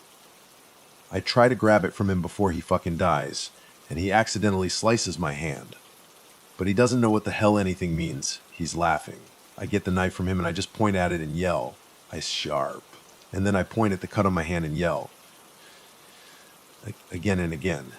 Trying to, create word association. I was panicking. But ever since then, every time he sees a cut or a scar, he points it and says, sharp dot. TXY, he does that. Yeah. That's why. And I haven't seen any of these things like you have. Not while I'm awake. But for the past 5 nights in a row, I've had a dream about a man with cuts all over his face and a giant split down the middle of his head. I had no idea what to say. My mental image of this man she described was instantly horrific. Maddie continued, so. I don't know if I can believe that these things don't mean us harm. Maybe they are just lost souls, like you said, repeating their final moments. But if that's true, I don't want to know what that thing's final moments were. And I really don't want to know why he was smiling. Jesus, Maddie. I don't think you should try to talk to them, Dad. I know, but I have to figure this out. This is all the more reason to do it. They're talking to me regardless. I just need to be able to hear them better. We're so close. If we get 1 or 2 more names, maybe we can put it all together. That's all we need. I saw Maddie's expression of disapproval and fear, so I came up with a compromise. Okay, here's what you can do. You can stay at the top of the stairs while I go down. That way you got one eye on the kid, and I can shout if I need anything. All right, we won't be apart. Maddie relented. Okay. The plan was simple enough. The voices came through best on the old TV. I figured that the signal would be stronger if I put the TV in the epicenter of this whole thing. I made my way briskly through the house. I could hear the wind begin to whistle through the walls. Through the living room window, I could see the snow starting to pick up, but I didn't have time to fret about that now. I grabbed an extension cord and plugged it in on an upstairs outlet before throwing the rest down into the abyss. Then I took a desk lamp from the living room, brought it down, connected it, and set it on the concrete floor, illuminating a small patch at the staircase's end. Finally, I hauled my big, fat CRT down the stairs. I sat it dead in the center of the big empty space and plugged it in as well. Maddie tossed the flashlight down afterwards, and I was ready to begin. I sat cross-legged in front of the small, dark screen. Neither the light from the lamp nor the small amount coming in from the door was enough to reach all the dark corners of the basement. Though I could see just well enough to notice that my breath was visible, I switched the TV on and was faced with the familiar static and the loud, crackling hiss that accompanied it, more than loud enough to drown out the old familiar tick-tock. The more my eyes adjusted to the blinding white light, the more the rest of the room cascaded into darkness. Was this a bad idea? Was I doing the right thing? I didn't know. All I knew was that I was terrified. "Tell me who you are," I requested softly. "Tell me why you're here." I attuned myself to the static. I gave in to its hypnotic effects, hoping that bringing the TV down here would increase the connection to whatever it was. The first few minutes yielded nothing, but I was patient, determined. "Daddy." The familiar child's voice broke through the static. My body shook to attention. "Caleb, is that your name?" I called out, still attempting to speak softly. "Daddy," it repeated. "What happened to you, Caleb?" I asked, allowing more urgency to enter my tone. "Daddy. Where is your daddy? What did he do?" "Daddy," I sighed. He didn't seem able to say anything else. I didn't even know if he could hear me or understand me. Maybe this wasn't going to be a conversation. Maybe it was just a broken record after all. "I'm sorry." The solemn voice from before echoed through the static, and the other voices slowly came with it. Every minute or so, one would come through. I listened intently to see if there was any more clarity. "No, I don't want to. Jacob, Daddy, Caleb, the house. I remember. Why am I here?" All phrases I've heard before, but thinking of them as the final words of these poor souls stuck out of time cast a deep feeling of dread over me. I wonder who these people were. What their lives were like. What happened to them? Which of these words belonged to the sharp man? "Can't see. Wait." That was a new one. "Even without you." A different new voice. Quater and barely perceptible. "Not you, the other one." "Help." A blood-curdling feminine scream broke through the static, sending a jolt through my body. Always wins. I wasn't supposed to be like this. The voices began to get louder and more frequent, like they were trying to break through. Every minute became every 10 seconds, became every second, voices looping and layering atop one another, noise on top of noise. "I don't want to. I'm sorry, always wins. Make it stop." The other one, Jacob. "They are his." "Can't see." Brooke. "Darren. I'm sorry. Mimes always wins. Always wins. The house always wins." Maddie's voice startled me from the toys, startled me from the top of the staircase. "Daddy." Brooke. "Naughty. Even without you." Rook. "The are you." "Tear." I wanted to turn away from the TV to respond, but I had to keep listening. "Daddy. Even without you." Make it stop. "Other one. Not you. Thee are his. Thee are his. Without you. Thee are his. Thee are. Without you. Dad." "Get up here," Maddie pleaded. I heard her. I heard the urgency in her voice. I wanted to move, but I was transfixed. I couldn't take my eyes away. Just a little more. Don't want. To be. Here. Don't. Be. Daddy. D'other. Not. Daddy. Mech. Other. Nother. A hand grabbed me violently by the arm and I jolted out of my daze. It was Maddie. "We have to go," she shouted. I slowly stood up. My eyes were stinging worse than ever. "What's happening?" I asked frantically. "It's Sammy. It's..." She trailed off as she slowly looked towards the screen. Her eyes widened. "What?" "Maddie, what? What happened?" I shouted, trying to get her attention back, but she just stared towards the snow. "Oh my God. I hear them all." Maddie whispered. Tears began forming in her eyes. "Maddie, the house always wins." Maddie said curiously, trying to discern the words. "I'm sorry. You are his..." "The other one." "Maddie," I shouted again, pulling her shoulders away and turning her to face me. "What happened to Sammy?" After a moment, I saw her consciousness come back online, and she answered with tears flowing down her cheeks. "The sharp man." I rushed up the stairs to the sounds of Sammy screaming in horror.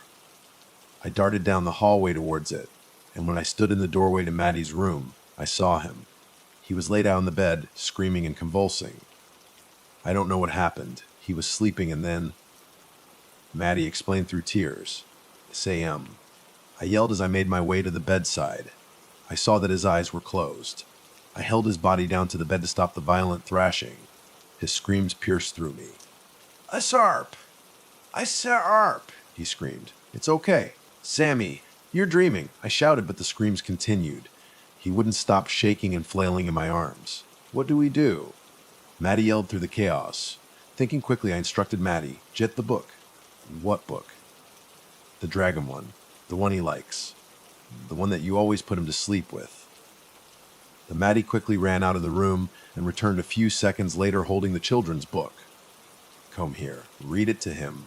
Maddie knelt down beside me, opened the book to a random page, and began reading softly into his ear. The dragon's belly gurgled. "So hungry," he snapped. "Why must I be confined to this awful trap?" He looked for a way, any way to be freed, so he could continue his insatiable greed. I felt Sammy's body begin to tire and his screams began to soften. It was working. The brave knight entered, not keen to be a meal. But to his surprise, the dragon offered a deal. "Set me free now. Let me soar in the skies. In return, knight, I shall give you a prize." The knight knew better. He knew it was a jape. There was no way he could let the dragon escape. His breathing began to regulate. Pretty soon he was completely calm. Maddie and I both let out a huge sigh of relief. Sammy's eyes slowly began to open. "Thank God," Maddie said under her breath. "Maddie." Sam yelled, wrapping his arms around her and crying into her shoulder. I wrapped my arms around both of them. "Don't want the sharp man to take me. Please don't let him take me," Sammy cried. "You just had a bad dream, kid. It's okay," Maddie said in her most soothing voice. Maddie looked towards me and I saw everything she wanted to say written in her pleading expression. She wanted us to leave. "We're going to go to a motel for the night, okay?" I said to the both of them. Then I added directly to Maddie, "We'll figure it out from there." She nodded. I walked into my room to begin preparing an overnight bag, but then I looked out the window. I walked over to the living room window to get a better view of the driveway, and that confirmed it. We were snowed in, and it was still coming down hard. It would take all night to clear the driveway, and even then the roads likely wouldn't be plowed until much later. We were stuck. Maddie and Sammy joined me in the living room. They both saw what I saw. Maddie's expression instantly dropped. "Okay," I said, formulating a new plan. I turned to Sammy. "Here's what we're going to do. We're going to have a slumber party here in the living room. The three of us." "Duh, I can stay up," Sammy asked. "You can stay up. You can sleep. You can do whatever you want because there's no school tomorrow. We'll bring your bed out here and your favorite toys. Until the snow goes away, we're all going to stay in the living room." I turned to Maddie. "Sound good?" Maddie nodded again. Sammy cheered. I began getting to work setting the living room up for us, while also grabbing the TV out of the basement so I could shut and barricade the door with the chair once again. Unsure of how much it would help at this point, but just one extra measure. Sammy didn't want to go back to sleep for the first couple hours, so we played some games and put on a movie. We had a full-on Connect 4 tournament that we let him win. It was fun. It had been so long since we all had fun together like this. I couldn't figure out why I didn't make this happen more often. There was just always something else in the way. Eventually he passed out again. Maddie and I watched over him in the dim lamp light. "Should we take turns sleeping?" Maddie asked. "Yeah, that's probably the move." A few moments of silence followed between us before a question formed in my head. "Those dreams you had about that guy, what exactly happened in them? Was there anything else?" Maddie paused before answering. "Yeah, they were strange. I didn't think much about them at the time." She shifted in her seat. "They start with me walking through the house at night. Then I come to a door in the hallway. I can't tell which door, but when I open it, it's just blackness. The floor is made of fog, and it goes on forever. Then someone takes my hand. I look up and it's him. He's wearing this elegant suit, this tuxedo. But he has cuts all over his face, bleeding from every one. I can almost see his skull through the giant gash down the middle of his head. I'm scaling, but then what? Then, suddenly I'm in this fancy white dress. He brings me in and we start dancing. slow dancing in this void. I don't want it, but my body moves anyway. I feel the blood from his face trickle down mine. And there's this echo. It's like people singing in an opera, but it's so far away. We dance to it, and suddenly I'm happy. I don't know why, but I am. Then I turn around and, well, I see Mom. Your mom is there. Yeah. She's standing there watching us dance. Then she holds her arms open and I start walking towards her. Then I wake up. Wow. That's a lot. Yeah, I don't know what it means. If it means anything. I sit back and shrug, letting the silence fill the space. I didn't know if I should pry into her feelings about her mother. Do you still hate her? Maddie asked. I was taken aback. She never asked anything like that before. No, I've never hated her, I answered honestly. That answer seemed to be enough for her. She decided not to follow up. It was the truth. I didn't hate her for leaving us. She tried. She did. But those last few months after Sammy was born, I knew she was gone. I knew one night I'd wake up and she wouldn't be there. I even heard her get up in the middle of the night and pack her things. And I didn't stop her. I figured it would be better let her go than to force her to stay. All right, I said, leaning over, grabbing my laptop and handing it to Maddie. You got work to do. Right? Yeah, let's do it. I got more names. Good, okay. Maddie commented while opening and preparing the laptop. Go. Darren and Brooke. Caleb, Jacob, Darren, and Brooke. I listed. And make sure you add some keywords like tragedy or murder. Oh, and the location, because the house is probably local buff. Yeah, I got it, Maddie said, already typing. I let her have at it as I diverted my attention between her and Sammy. He was still out. No signs of a nightmare or anything else. I listened as the wind outside ravaged, and it filled me with a dark feeling. Until now, leaving had been an option. Until now, if worse came to worse, I could at least gather them up in the car and drive away someplace.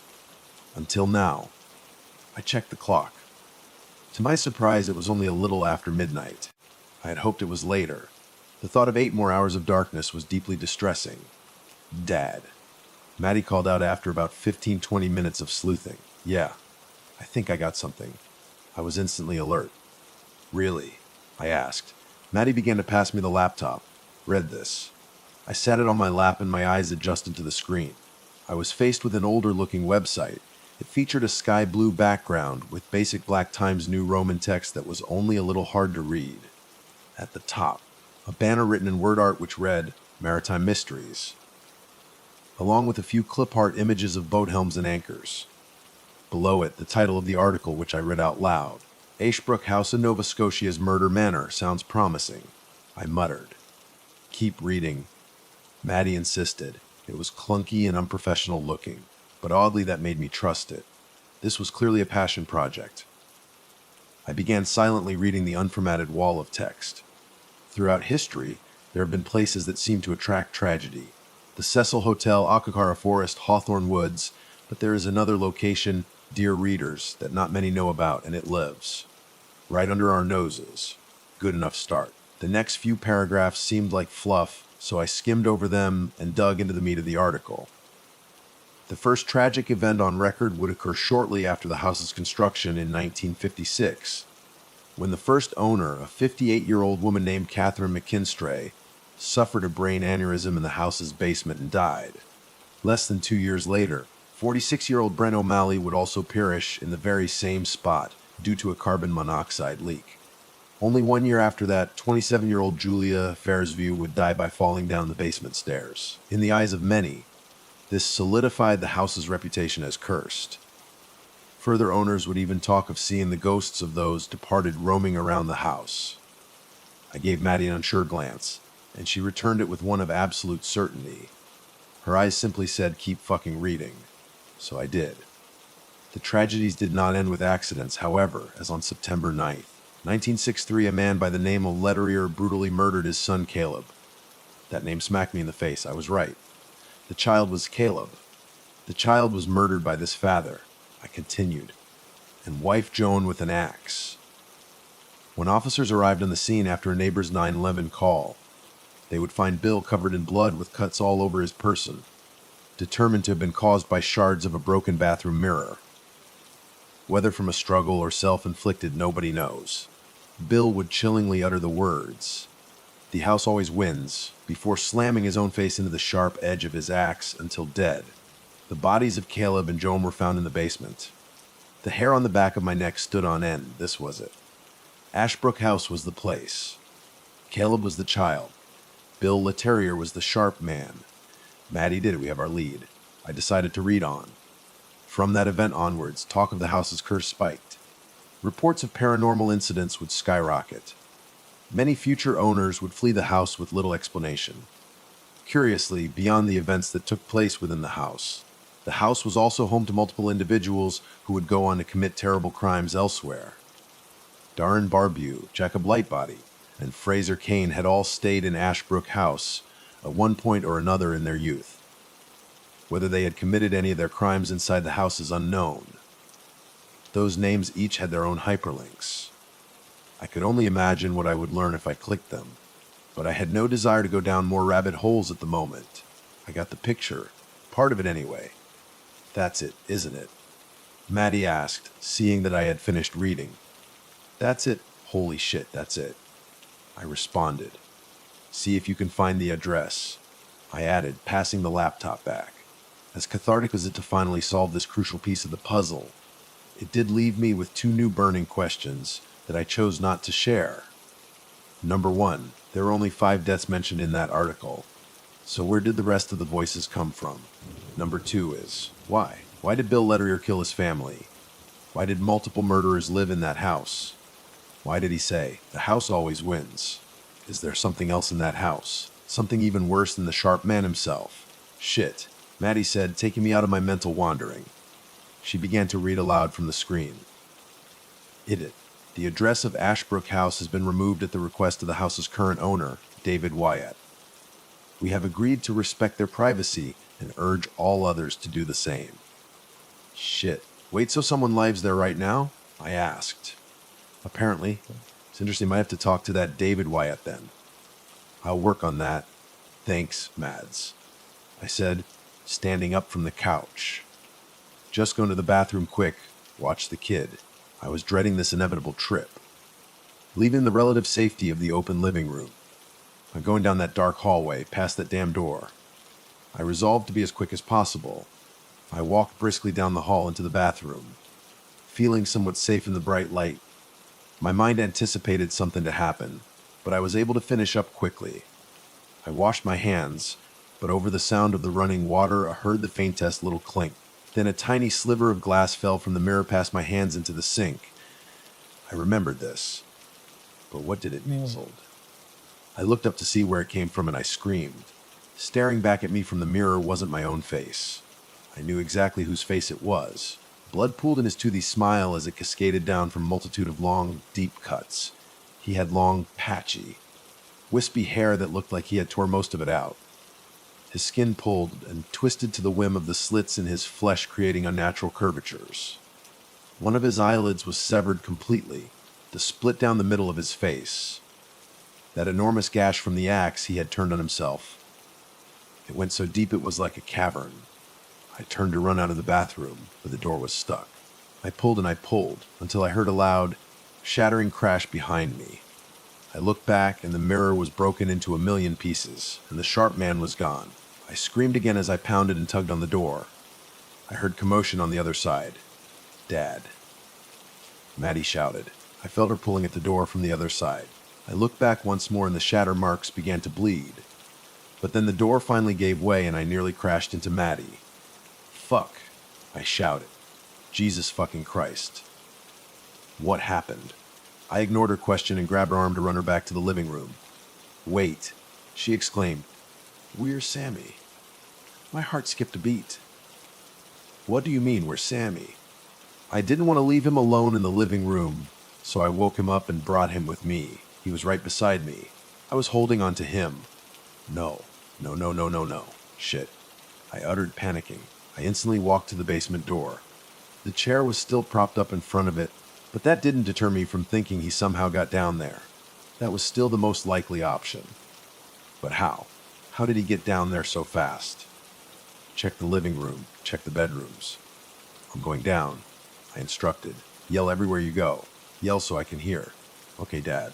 Be careful, Doc. She pleaded. I moved the chair and opened the door. I was smart enough to keep the flashlight on me this time. I briskly walked down the cavernous basement steps. Same. I screamed, pointing the flashlight in all directions. The damn ticking sound made its presence heard. He's not in the living room. Maddie yelled, just loud enough for me to hear. I moved the flashlight around every inch, but I saw nothing. He had to be here, I thought. This always the place. Where else would he be? He's not in my room. Maddie yelled down once again. Say, I repeated to no avail. Datey, Maddie screamed. Her voice was full of horror. My heart sank and I ran back up the stairs. I looked to my right and saw Maddie standing outside the door to Sammy's room. What is it? Tears were streaming down Maddie's face as she merely pointed into the room. I ran over and looked inside. The window was wide open. The next 5 minutes were a whirlwind. Sammy was nowhere to be found. His bedroom window, which had been locked, was now wide open and blowing snow inside. Maddie was crying. But we weren't without hope. All of that snow had in this moment been a godsend. I could see his tracks through the window go into the woods behind our house. But I didn't have much time. He couldn't survive out there for long. Call the police and wait here. I instructed Maddie while I quickly flung my winter coat on. Without hesitation, I saw her wipe her tears away and get her phone out.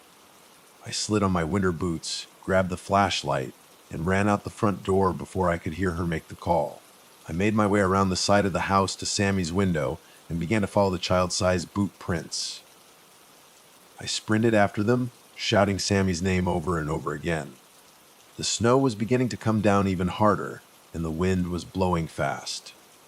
The tracks still looked fresh, but it wouldn't be long before they were covered. The tracks didn't seem to end. He must have been running too. Running from what? I looked back, and I couldn't see the light of my house anymore, nor the light of anything, except my flashlight against the blanket of white. The jacket and boots didn't offer as much protection from the elements as I had hoped.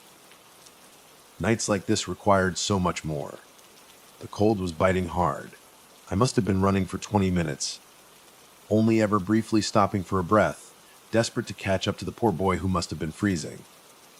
I couldn't bear the thought. Maddie said he was right beside her, so he couldn't have gotten his coat before he climbed out of that window. He snuck out into the snow in his damn pajamas. Didn't even have his boots. I stopped, looking at the tracks before me. Small boots. Definitely boots. This wasn't me, so whose tracks were these? The child, Caleb. But why? I pondered, the words spinning in my head like a washing machine. But then it hit. To get me away from the house. It was a trick. Fuck. I left Maddie alone in that goddamn house. I turned back around and ran once again, hoping that the tracks would remain long enough to find my way home. I wanted to run faster, but I could only trudge. The snow got heavier and heavier. The wind nearly knocked me on my ass. This wasn't just heavy snow anymore. This was a blizzard. A bad one. My face began to sting and my extremities started going numb. The relentless wind fought me every step. The snow felt like needles against my skin. I was wholly unprepared. I began doing the math. I ran nonstop for about 20 minutes. At the rate I was moving now, it was going to take at least twice as long to get back. That is, if it didn't get worse and if I didn't get lost. Unfortunately, both of those things happened. The snow reached my knees, and it showed no signs of slowing. The tracks were gone. I was running out of time. I felt like I was going to die, and it was becoming a scarily real possibility. Is this what they wanted? Had they all been plotting this? Even the child. All of their jumbled up words and phrases replayed in my mind. I hadn't had a chance to try and make sense of them. They wanted so desperately to communicate with me. They were trying to warn me. Why would they warn me if they wanted to kill me? That didn't add up. It must have been something else. I trudged further and further. I couldn't feel my face anymore, and my legs desperately wanted to give out, but I couldn't allow them to. What were they warning me of? What were they trying to tell me? I was missing something itching at the back of my mind. What was it? What did I miss? The house always wins. Were they all part of the house? Did it have some power over them? Were they not in control? My body was shutting down. My hand couldn't grasp the flashlight anymore. It just slipped from my fingers and buried into the snow. I stuffed my numb hand into my jacket pocket, hoping to give it some chance at regaining feeling, but the damage was done. My toes were gone too.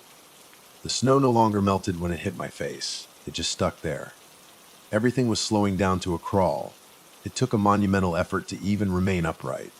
It took almost as much effort to keep my eyes open in the constant barrage of snow hitting me like a shotgun. Just don't stop moving. I thought to myself, if you stop, you die. But it was so hard now. Was I even close to being home? Once I got home, what could I do in this state? What could I possibly do if Maddie was in danger? Maddie, I failed her. Not just today, but so many times. I put Sammy first. I put him first because he needed me more, but they both needed me. They both needed more than me. Somewhere in the second hour, I collapsed. My feet gave way and I dropped to my knees. My numb hands plunged into the snow. I couldn't get up. I physically couldn't, but I couldn't stop either. I had to keep moving. So I crawled. I finally closed my eyes. I didn't suppose it mattered much to be able to see anymore. When they shut, I saw Maddie. She was 12 years old, peering at me from the bathroom door. I knew exactly what memory this was. I hated this memory. Maddie was always a bit of a handful as a kid. The preteen years were pretty ugly, especially after her mom left. How do you explain that? How could I possibly fill that void? She blamed me for Steph leaving. She told me constantly that she was going to go live with her. That one day she was going to come pick her up. Every day that didn't happen, she resented me even more. I couldn't fix it. I couldn't be her mother. I couldn't be what she needed me to be, especially since I had a screaming 9-month-old baby that I had to make not die on top of all that. But I'm a parent, so that's what you do. You push it down, and you do the impossible. But above all, you never let them see the damage. But I wasn't good enough. I wasn't strong enough. There was this one day. This one damn day, I just ran out of steam. I sat on the floor of the bathroom with this screaming infant in my arms. I can't even remember what it was that set me over the edge, but it all came to the surface and I broke down. I cried and I sobbed and I wailed. It was too much. It was too hard. I couldn't do it. Then I saw her face, peeking in the bathroom door, staring at me. I'll never forget the look on her face, the look in her eyes. She was never supposed to see me like that. From that moment on, she never complained again. She never acted out. She never yelled. She started helping out around the house. She started helping take care of Sammy, and it was great. I was so proud of her. All it cost was her childhood. I failed her that day. I let her see the damage. And then I failed her every single day since by accepting all her help. It was selfish. If I was a better dad, she wouldn't have to sacrifice so much. She could still be a kid. But I took that from her. I forced her to grow up because I wasn't good enough. Because I couldn't hack it. Every day I wish she would just ask me for something. One thing, one favor. Ask me for help. I wish she would be difficult or be angry. Nag me for things like she used to. Disobey, get into mischief. That's what kids are supposed to do. But that part of her died because of me. Now I've exposed her to this too. I brought her in and made her a part of this. Because I still couldn't hack it. I was dying. I knew it. I failed again. But I felt something under my arm. An edge, leading to something hard but smoother than the ground. It creaked as I put weight on it. I managed to force my eyes open to make sure I wasn't mistaken. The steps leading up to the porch. I made it. I actually made it. It took every bit of energy I had left to hoist myself up the stairs. Even more to reach the doorknob and somehow open it without use of my fingers, but I managed. The door swung open with my limp body against it, and I collapsed into the safety of my home. From the floor, I kicked the door closed behind me, and then I laid, waiting for the warmth to reach me. It took forever for me to even begin feeling again. In the meantime, I mustered up the lung power to shout, "Maddie!" No answer, no cops either. What happened? Did she not call? Could they just not reach us in this weather? Maddie, still nothing. What have I done? Maddie, why? Sam M, where are you? I shouted, my voice cracking and stumbling with every word. The house was quiet. The only sound was the whistling of the gale force outside and the creaks of the structure struggling to withstand it. I crawled through the living room, down the long hallway, and into the bathroom. I crawled through the broken glass of the mirror and climbed into the tub, letting the showerhead rain warm water upon me. The warmth gradually enveloped me and pierced through the numbness. My fingers and toes began to move again. I was elated that they weren't gone for good, but that didn't stop the tears from flowing. Just like that night all those years ago, I broke. How could I not? Both of their faces tormented my thoughts. They trusted me, and I let them both down. I gave myself until my muscles came back online to indulge in my breakdown. Then I had to stuff it all back deep inside and fix it. The strength in my legs took longer to come back, but eventually I could stand unaided. I exited the bathroom in my dripping wet clothes and immediately headed for the basement. I didn't know what my plan was, but down there was my only bet. I flung the door open, which took more effort than I was expecting. I was still far too weak. I looked down into the abyss. Pitch black. My flashlight was buried. I had no way of seeing, but I went down anyway. Step after step, my senses heightened. I didn't know what I hoped to find. I tripped on the last step and fell on my face against the cold concrete. A dull pain shot through me. Fuck! I exclaimed out loud. I miscounted the steps. Or did I? I got up to my feet and lurched forward, only to trip once again. Some object in my way. It sounded like a bag. I moved my hands around the space and connected with more random objects. Plastic, fabric, cardboard. Nope, I thought. It can't be. I shuffled back towards the steps and felt along the wall for the light switch. The light switch that hadn't worked ever since the basement changed. I found the switch and flicked it on, and my suspicions were proven correct. The light came on. The basement was ours. All of our stuff was back, all of our clutter. Everything was back in its rightful place once again. The steps had the correct number. Even that feeling, that deep foreboding, that inexplicable dread was gone. My hope. It took with it my hope. What could I do now? What happened? Where were they? I ran back up the stairs. I paced around the entire house, looking for something, anything. I screamed. "Yar teach if you hey TV yo to to yo you went. TLTOM GUM I shouted over and over into the air. I picked up the landline and shouted into it, praying that the voices would call out to me again, but I was only met with a dial tone.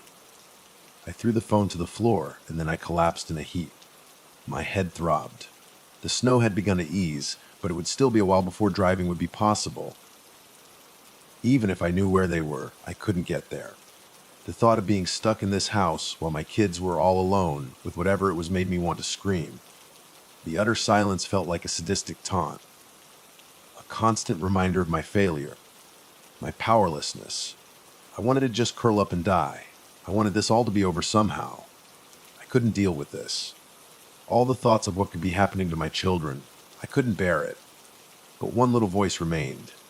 The same little voice that told me, just don't stop moving. And it was saying the exact same thing now. That little voice saved me, and now I needed it to save them. Keep moving, don't stop. If you stop, they die. It doesn't matter if it's impossible. That's what you do when you're a parent. You hurt. You cry. You reach your limit, you go insane, and then you do it. I didn't have a logical reason for why I knew my children would be at that house. But none of this had been logical from the start. The room went back to where it came from, and it took them with it. That was my conclusion. I opened my laptop and saw the unfinished search Maddie has begun on David Wyatt, the current owner of Ashbrook House.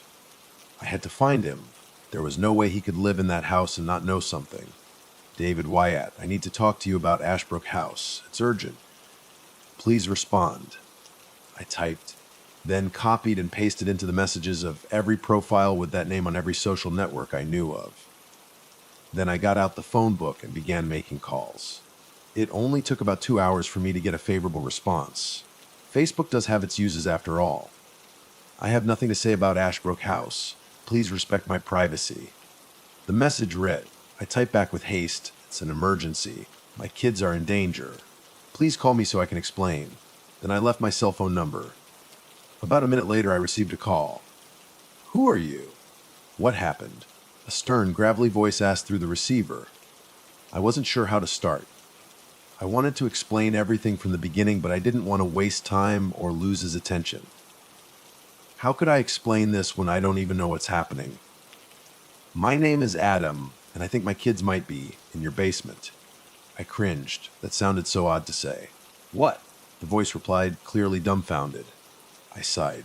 Look, I know you know something's wrong with your house. You wouldn't have picked up the phone if you didn't. I don't know how to say this except that your house has been tormenting my family. My kids are gone. I think it took them. I need your address. I need your help. No, he exclaimed. God damn it. Why were your kids trespassing on my property? How did they get in? They weren't. We've never been near your house, any of us. One day our basement changed. It wasn't our basement anymore. I have reason to believe it was yours. I don't know why. But one day, I opened the door to a room that wasn't mine, and something else came with it. It took them, and now it's gone. I need to find them. The other end went silent for a moment, but I couldn't spare that moment, so I continued. I'm completely snowed in, so it might take an hour or two for me to get there. Can you at least look for them? Can we get the cops involved? I've never stepped foot in that house, Adam, David explained. What? I bought that house to let it rot. I've never been inside. I will never go inside or allow anyone else to go inside. His words chilled me to the core, but I had to remain stoic. Okay, so you know how dangerous it is. My kids are in there. Let me call the police. No police. Why not? Thee will have to break the locks to get inside. The locks mustn't be broken. What does that matter? I'll pay for your locks. The locks mustn't be broken, he reasserted. I didn't understand what he meant or why that was so important, but I believed the intent behind his words, and I knew he would not budge. Then I'll go. You tell me how to get inside without breaking the locks. Adam, I strongly advise you to stay away from it. It's not what you think it is. I don't care. I don't have a choice. You have to see that. Those articles you probably read online, they didn't tell you everything. If you go in there, do you have kids, David? I cut him off. I do. Then you know I have to get in that house. I'm not going to stop. I can find your address some other way. There will be other records. And if you don't tell me how to get inside, I'll break your locks. I have to get them back. Another minute of silence on the other end. This time I let the silence sit. I've messaged you the address. Do what you think you have to do. Thank you, David. I really thought it was over. I thought I had starved it. David muttered in a more melancholic voice. I didn't really expect him to divulge more. What is it that's inside Ashbrook? What else do you know? I prodded. I needed to know everything I could. The articles talk about the deaths that occur in the house. The murders. The accidents. They don't tell you about what happened outside the house. I heard a deep sigh from the other end and a throat clearing. My daughter lived in Ashbrook. About a week in her staying there, she told me she thought it was haunted. She didn't take it seriously, and neither did I. 2 more weeks and she left the house. She showed up at my door crying. I didn't really believe her stories, but I knew she wouldn't lie. She wasn't like that. I let her stay with me until we figured it out. He paused and I heard shuffling on his end. He seemed to be trying to make himself more comfortable to tell this story. She never went back to that house again. We both thought that was the end of it, but it wasn't. She changed. I saw it every day she stayed with me. She was never the same. My daughter was incredibly gifted. Such a strong head on her shoulders and smart. So much smarter than me. She was a nurse for God's sake. The girl that came back from that house. Something was missing and it only got worse. I had her see shrinks, all kinds of doctors. She got pills, nothing helped. Every day she was less. I'm so sorry, I interjected solemnly. David ignored my comment and continued, determined to make his point. I wake up one night and go check on her and she was gone, dead. Slumped over her desk. She left a note and I couldn't even read her handwriting. My daughter wouldn't do that. If you knew her, you would know she would never. But it all started with that house. So I get to digging. I look at the house's history, but I also look at the history of those who left, who ran away like my daughter did. Sure enough, the same patterns keep emerging. Mental psychosis, sudden depression, sudden illness, physical and psychological deterioration. 6 of them ended up taking their own lives. 6. 4 others succumbed in other ways. A pit formed in my stomach. I couldn't believe what I was hearing. This was so much worse than I had imagined. That's what it does. That's what it did to all of them. It tricks you, it torments you, it imprints itself upon you, it breaks your walls down, and then it takes. It takes your health, it takes your sanity, it takes your joy, it takes whatever it wants, whatever you value, until you are sucked dry, withered, unrecognizable to the people you love. Then you belong to it. Then it can use what remains of you to torment the next person. What is he? A demon. That's the go-to, I suppose. I don't think it works like that. You want to label it, you want to put it in a box, you want to learn the rules, but you can't. No one can. There are no rules. If there were rules, we wouldn't be able to understand them anyway. But if you want to know what I I'll tell you. I think it is evil. I think it feeds on misery and pain. I think it's a parasite. It dripped into our world the moment that lady had an aneurysm in the basement.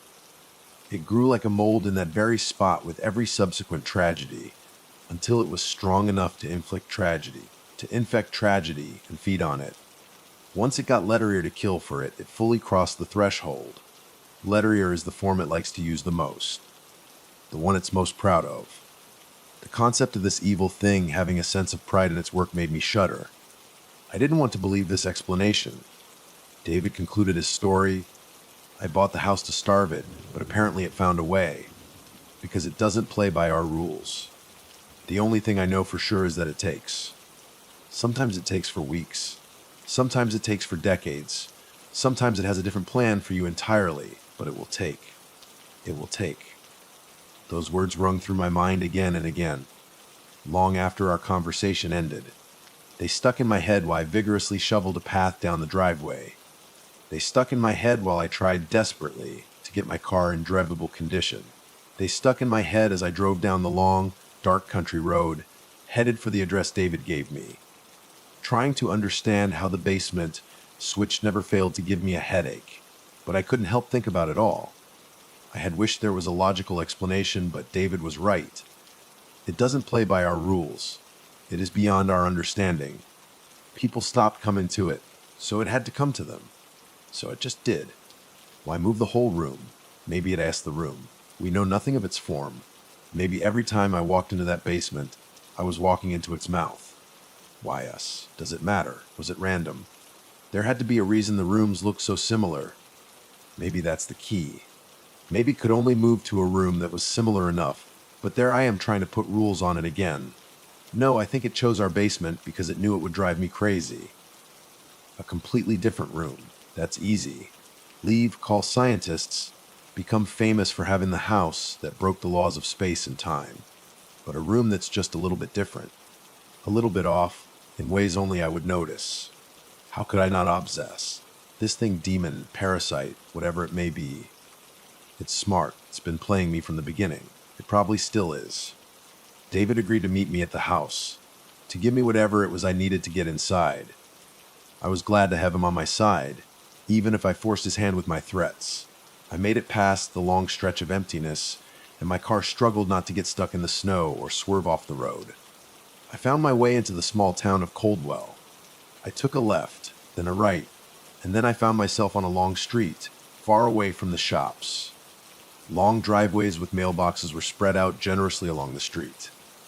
The numbers on those mailboxes ticked down as I passed them. 4B12, 410, 48. I was almost there. My steely determination began to break. My anxiety was rising. I saw the house slowly come into view, with a large green Jeep parked a ways out in front. David stuck to his word, though I could tell he was keeping his distance even now. I parked alongside him and got out, making sure to grab my spare flashlight. I saw a man step out of the Jeep at the same time. His voice fit him well.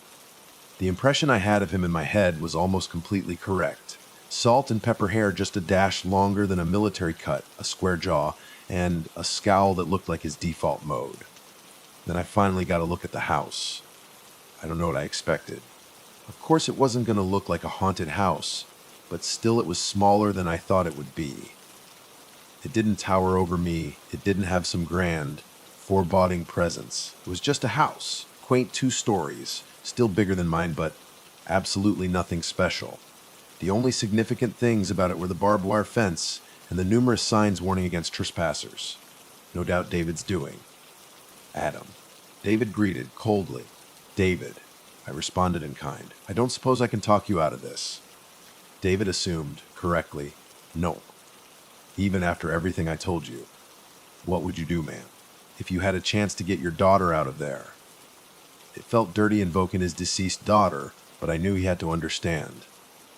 David paused for a moment, then shook his head and reached into his jacket pocket. He held up 3 keys and pointed to one of them, gate. Then he pointed to the second, front door. Finally to the third, basement. I took them from him, puzzled at the simplicity of it. That's it. So I can't break the locks, but I can unlock the locks. That's not a problem. It's not about the lock. It's about the belief in what a lock is. David responded cryptically. I wanted to hurry up and get inside, but I couldn't let that statement hang. What does that mean? This thing. It's not physical. A hunk of metal doesn't matter to it. The physical doesn't matter. I told you it takes from us our joy and our love. These aren't real things. These are concepts, abstracts, symbols, ideas. That's what this thing deals in. So I use locks for the same reason I keep a grandfather clock in the hallway. The locks contain it to the house. The clock contains it to time. That was a lot to absorb even after all this, so far beyond me. This man had clearly been in the weeds for a long time. How many things had he tried and failed? How much research had he done? Well, the lock didn't seem to work since it invaded my house. I countered. But it did work. It's bound to the basement. It never moved. It was never really in your house. It just sent you a window, and you were the ones who stepped through it. Every time you stepped foot in that basement, you were here. What makes you so sure? David chuckled with legitimate amusement and threw up his hands. Nothing. I haven't been sure of a single thing since what happened to Haley. Look at me, I'm no scientist. I don't know anything. I've just been dealing with this shit for too damn long. David let out one more sigh and the smile drained from his face. Good luck. Adam, I hope you find some peace. Make sure you lock those doors as soon as you enter and as soon as you exit. Do not leave them unlocked, and do not break the locks. He offered me a handshake and I accepted it. The look in his eyes was one of resignation. I could see that he thought he was sending me to my death. Maybe he was right. I walked up the long dirt path to the rusty, battered chain link gate and inserted the first key into the padlock. The rickety gate gave way, and I quickly shut it behind me, being sure to lock it back up. I made my way up the cracked stone path onto the porch, staring down the unassuming front door. Just an ordinary, wooden, white door, and yet it was the door to hell. The point of no return. I bend in all hope you who enter here. I took a deep breath and plunged key 2 into the lock, turning until I heard a click. It was time. Time to do what you have to do. Time to be a dad.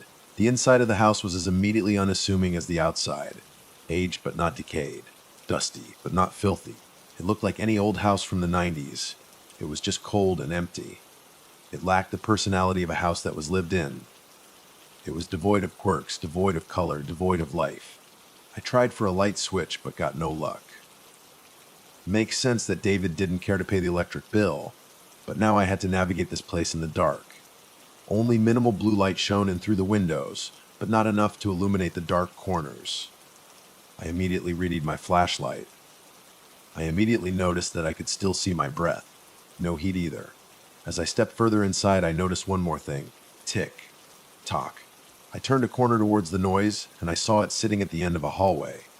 The impossible grandfather clock. The noise I'd been hearing this whole time. Did it really have such a purpose as David claimed? I suppose time can get away from you when you're not keeping track of it.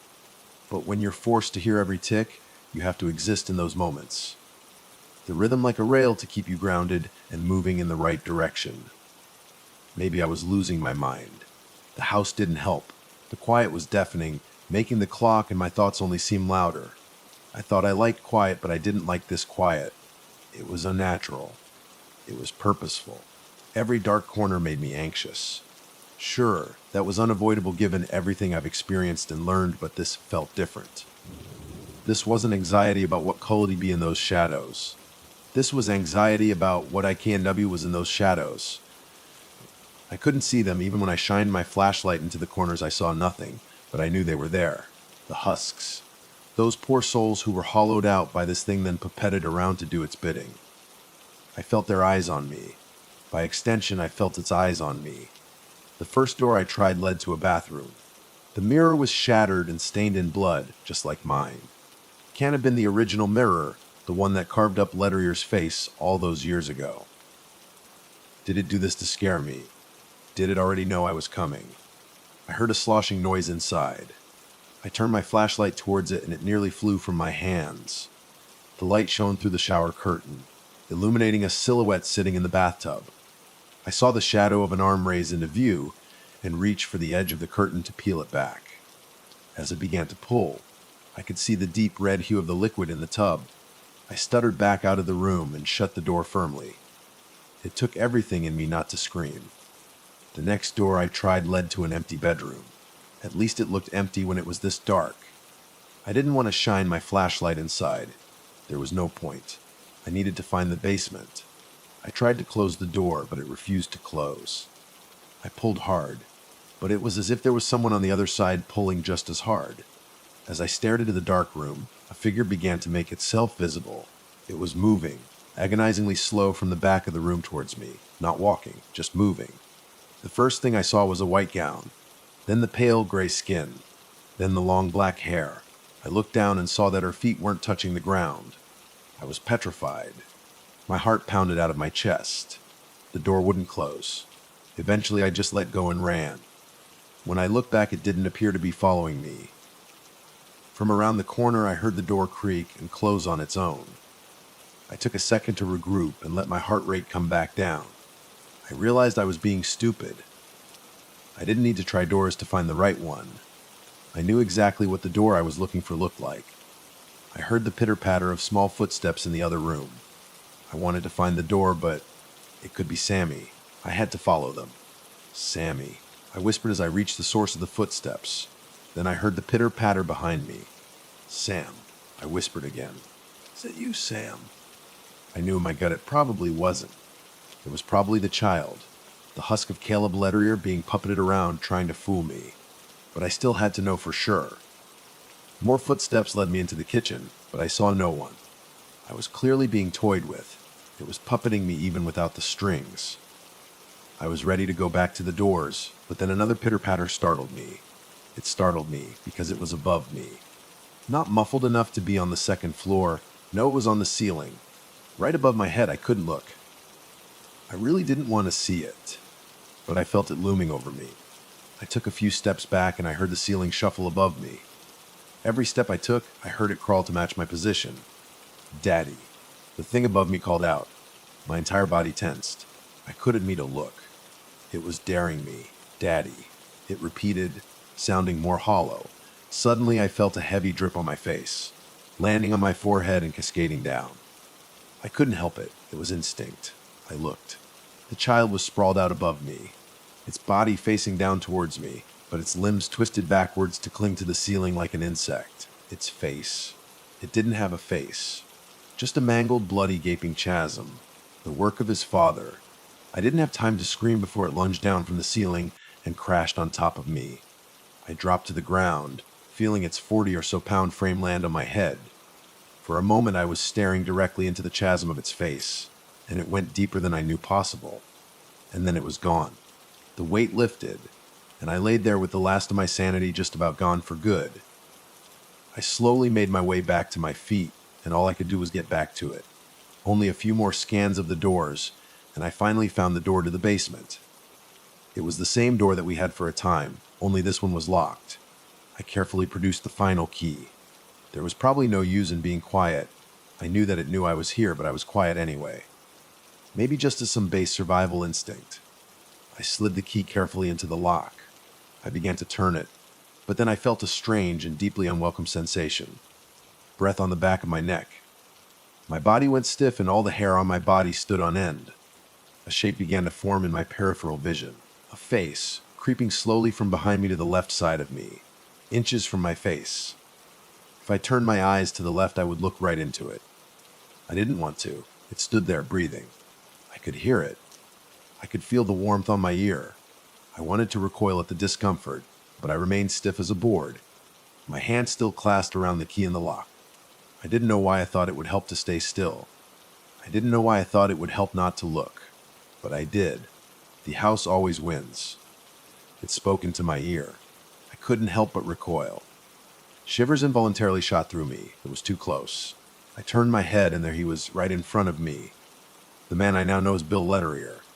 The sharp man, with his sadistic grin and gaping, bleeding gash in his head. His breath smelled like dead water. Seeing his face in a mirror was one thing. Seeing it now inches from me was a million times worse. My heart jumped into my throat. I never wanted to see that face again. Never, especially never this close. He felt so much more real now. I screamed and fell back to the floor violently. But as soon as I did, he disappeared. Why did he disappear? Did this thing just want to scare me again? Unfortunately, I got my answer as soon as I asked it. I didn't let go of the key as I fell. In fact, I was gripping it very tightly. I felt the pain in my fingers, and then I looked down. I now only held the head of the key. The rest of it remained lodged in the lock. Realizing the situation, I jumped back to my feet and tried to pry the teeth of the key out of the lock with my fingers. I tried to turn it, but it was no use. It was stuck. The door would not be opened. Not 10 seconds later, I heard their voices coming from the other side of the door. Shouted Sammy. "Dad!" Shouted Maddie. "Help, Daddy!" "Please help us." They called out to me over and over, desperately. "Sammy." "I've got you," I yelled back before reassessing the situation. I had to get to them. I had to. And I knew in that very moment that I was playing right into its hands. I knew what I was about to do was EXCTLY what it wanted me to do. EXACTLY what I was told over and over again not to do. But I had no choice. It won. I stepped back and booted the door near the handle. It didn't budge much. I kicked it again, not much better. On the third kick, I heard wood begin to snap and I saw an indentation. 2 more kicks and the frame began to bust. Then I took another step back and ran at the door with my shoulder. It gave way. I did it. I broke one of the locks. I ran past the pieces of door, down the steps and into that old familiar basement. Into that pitch-black darkness. The only light being the dull beam of my flashlight. It was different down here. It wasn't as quiet or as dead as it was before. The air felt different. Heavier, more humid. There was a persistent droning noise. Some kind of hollow hum that reverberated through the walls and the floor. Everything I shined my flashlight on glistened just a little bit more than it should, but it wasn't wet. It wasn't quite damp either. Everything was just clammy. I knew I had to get out of here as quickly as possible. "Sam Madison." I called out again. I shone my flashlight around the room. It looked empty until I looked in the dark corners. Sammy. He was standing in the back left corner, facing the walls. I almost didn't see him. I turned to the right and Maddie was standing similarly in the opposite corner. Both unmoving. "'Cause it's me. It's Dad. Come on now, we have to go." I reached out to them, but I had a feeling they couldn't hear me. The low hum I was hearing began to change. Through the droning, I heard the voices again, all of them, saying their final words. But it wasn't chaotic like before. It was organized. It was almost rhythmic. Their words formed some kind of chant, melding and molding the phrases into some other kind of language. "Sammy, come on." I walked towards my son and placed a hand on his shoulder. He still didn't move. He was cold. I turned him to face me and his eyes were closed. His body was limp. His head swiveled as I tried to shake him awake. It felt like he wasn't even standing under his own power. "Sam, Shem," I shouted, trying to break through whatever was happening to him. "You chose him." Maddie's voice let out in a whisper from across the room. The chanting quieted as she spoke. "What?" I asked. "But you always do." "Don't you?" "What are you talking about?" I asked shakily. I pointed the flashlight towards her, and she remained in the corner, never moving an inch. I couldn't even tell if her mouth moved when she talked. "You're a failure. You were always a failure as a husband and as a father." She muttered, "Maddie, we have to go." "Come on, please." "We do have to go." But I was waiting for so long, and it finally happened. Mom came to pick us up. Sammy exclaimed, "Emmy and Sammy are going to be with Mom now. As we should be. You were never meant to be a father, Dar." "Mom isn't here, Maddie. Please, it's a trick. Stop talking like this. It's not you." I pleaded. It is me. But you don't know me, do you? You don't know anything about me. You just use me. You use me to be your housewife because your other housewife left.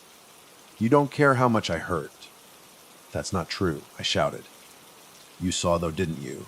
I know you saw the scars on my arms. But you pretended you didn't because you want to keep believing everything was fine. You can't handle when things get tough. You can't handle being a parent. You never should have had us. But it's okay now, Dad. Mom's coming to get us. She'll take care of us. You can have your stress-free life. Tears began to stream down my face. I knew it wasn't really her talking, but I knew she was right about so much. I did see her scars. Deep down, maybe this is how she really felt. If she really had the chance to go be with her mother, maybe she would. Maybe she would have it better over there. But that's not what this is. This thing was taking from them, and I knew it wouldn't stop. If I get them out of the house, it wouldn't matter. They would continue to be fed upon until they were nothing. Is that what I was? How much had I taken from Maddie all these years? I took her childhood. I took her happiness. I took her dreams. Was I her monster? It didn't matter anymore. I just had to fix this. This had to end, and it did. I don't remember what happened next. All I remember was driving down a long, lonely road with my daughter in the passenger seat and my son asleep in the back. The sun rose in front of us. We were making our way back home. I may not remember what I did, but I know what I did. I did what I had to do. Where were we? Maddie asked. What happened to us? I don't. I fixed it. You're safe now. We're all safe, I said with as much of a smile as I could muster. What do you mean? How? She probably loved you, I responded, cutting her off. It felt good. I should have said it so much more. You've, Maddie exclaimed with exaggerated disgust. Stop. A few moments passed, and then she spoke up again. Love you too. After a few days, I figured out what it was going to take from me. How smart and insidious it was. Why would it even let me make a bargain like that? It started to make sense. Little things started to go first. I'd misplace things. I'd reach into my mind to recall something, and I would find only fog. That's why I began writing almost right away. Our memories are the most precious things that any of us have, and I don't want mine to die with me. I am afraid. More afraid than I have ever been. Afraid for the day when I forget more. Afraid for the day when I forget them. Afraid for the day when I'll have to leave them. Until then, I'll hold my memories close. As close as I can for as long as I can. I'll read this book over and over. I will fight to give them everything I have left. I will love them until my last breath. I will remember. That's what you do when you're a parent. As for why it accepted my bargain, why it chose to take what it did from me, it's obvious. The first thing I forgot was to lock the door on my way out. I know what death is. It's not just when your consciousness leaves this earth. Death is so much more. Death is every unsaid thing that can now never be said. Death is every memory remembered for the last time. Death is every little thing you see that reminds you of the person who is supposed to be there, but isn't. My dad died 1,000 times, and I have died 1,000 times. I wish I got to tell you how wrong you were. I wish I got to tell you so many things. There always seemed to be something else in the way. You were never my monster. You were never my burden. I never resented you. I never would have left you. You were my dad. That's all. And you were enough. You always wanted to do the impossible. I think that's what every good parent wants. To win the no-win scenario. To be perfect and to make our lives perfect. But whether you succeeded or not never mattered. All that mattered to me was that you tried. And you did, always. The doctors said the acceleration of his cognitive decline was vicious. They gave him a generous 3 years before he wouldn't be able to remember anything or anyone. It took 8 years before he forgot my name, and even still, he said he loved me every time he saw me. He fought for us until the end. The last thing I said to him was that me and Sammy were going to be okay. He didn't know us by then, but I still saw his lip curl into a smile. I wasn't there when he passed. I got the call at 4 that he was gone. I had said so many final goodbyes, unsure which would be the last, but I still wish I got to be there to say it properly. No one was around to hear if he had any last words, but I know what they were. One of the few possessions he had to his name was an old CRT. I thought about donating it at first, but something inside me told me to keep it. It sat in my closet after that, but after the first time I read my dad's book, I dug it back out. I sat it on the floor and plugged it in. I turned it on and sat cross-legged in front of it, just watching and listening to the static. I waited and waited.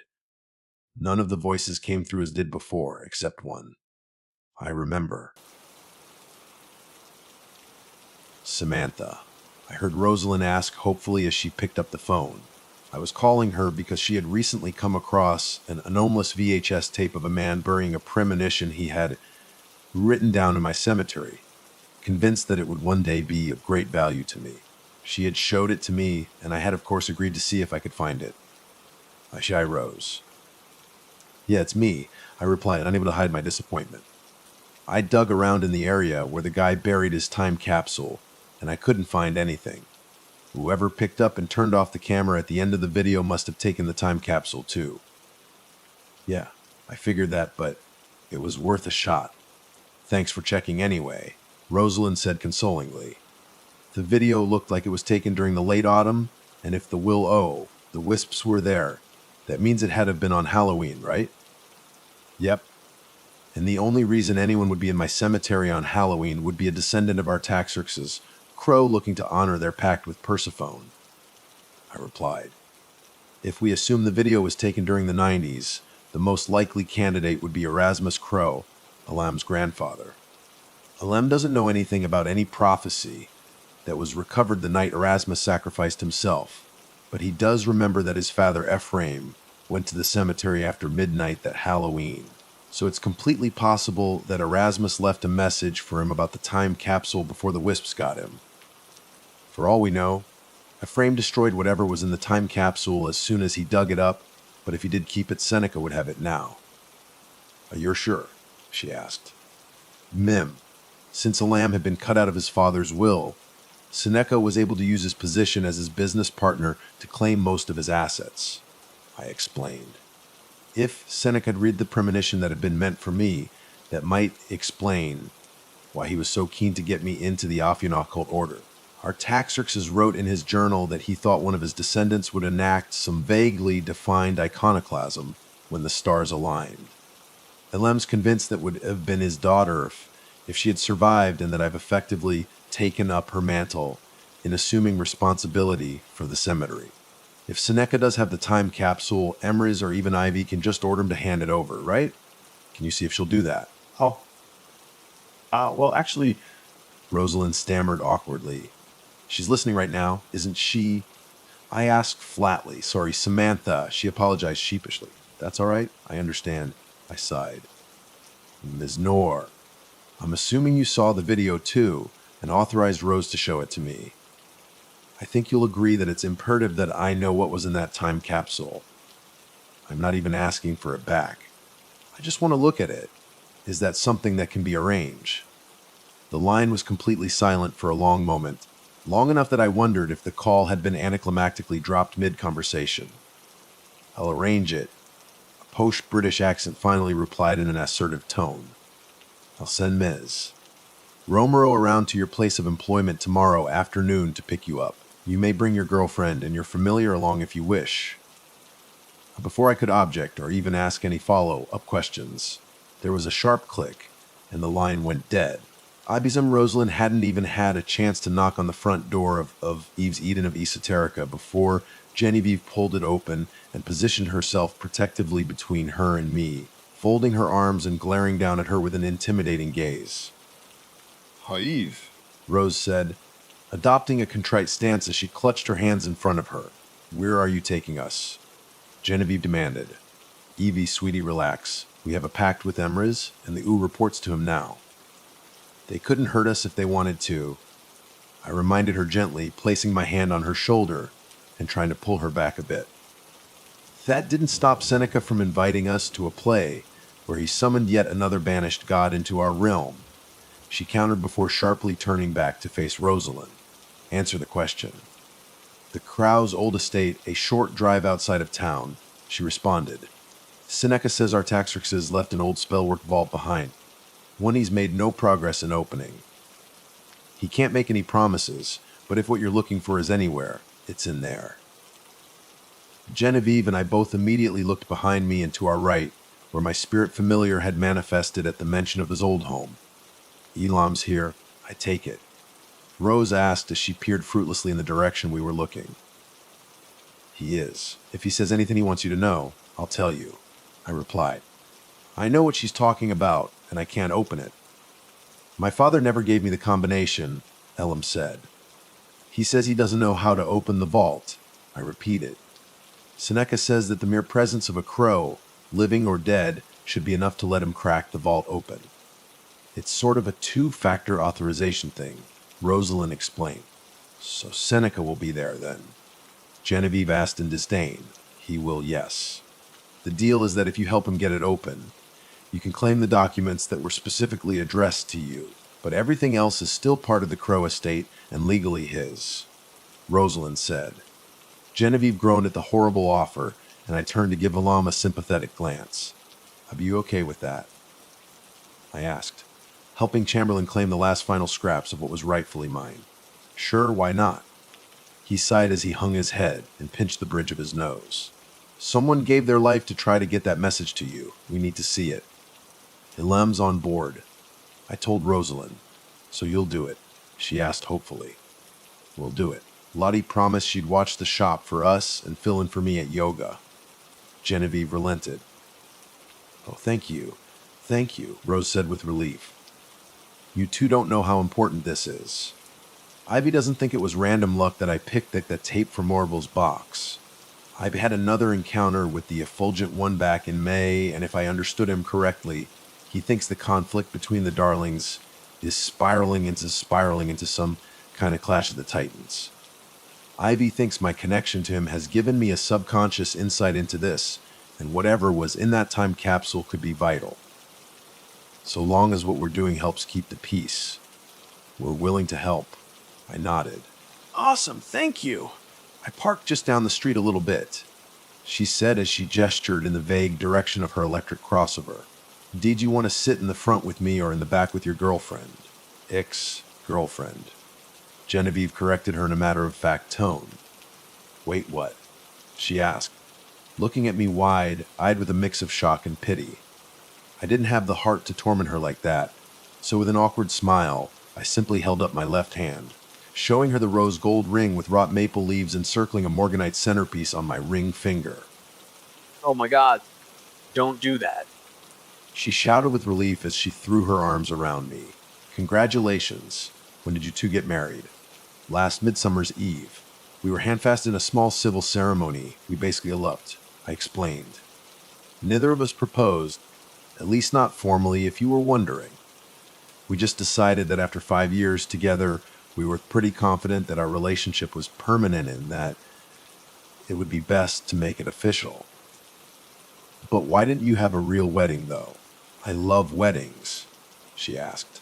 Samantha wouldn't have been comfortable being the center of attention like that, and traditional weddings are really just a form of conspicuous consumption, which I'm not comfortable with. Genevieve replied, holding up a ring of white gold with beech leaves around a green beryl gemstone the spring to my autumn. And I've read that having big, overhyped wedding ceremonies isn't great for relationships either. It's important to manage expectations, and a big wedding can feel more like the end of a relationship than the beginning. Ooh, you've just got to make everything political, don't you? Rosalind groaned. So who was there? Lottie, Genevieve's half-brother and his girlfriend, my sister and her family, and my dad, I explained.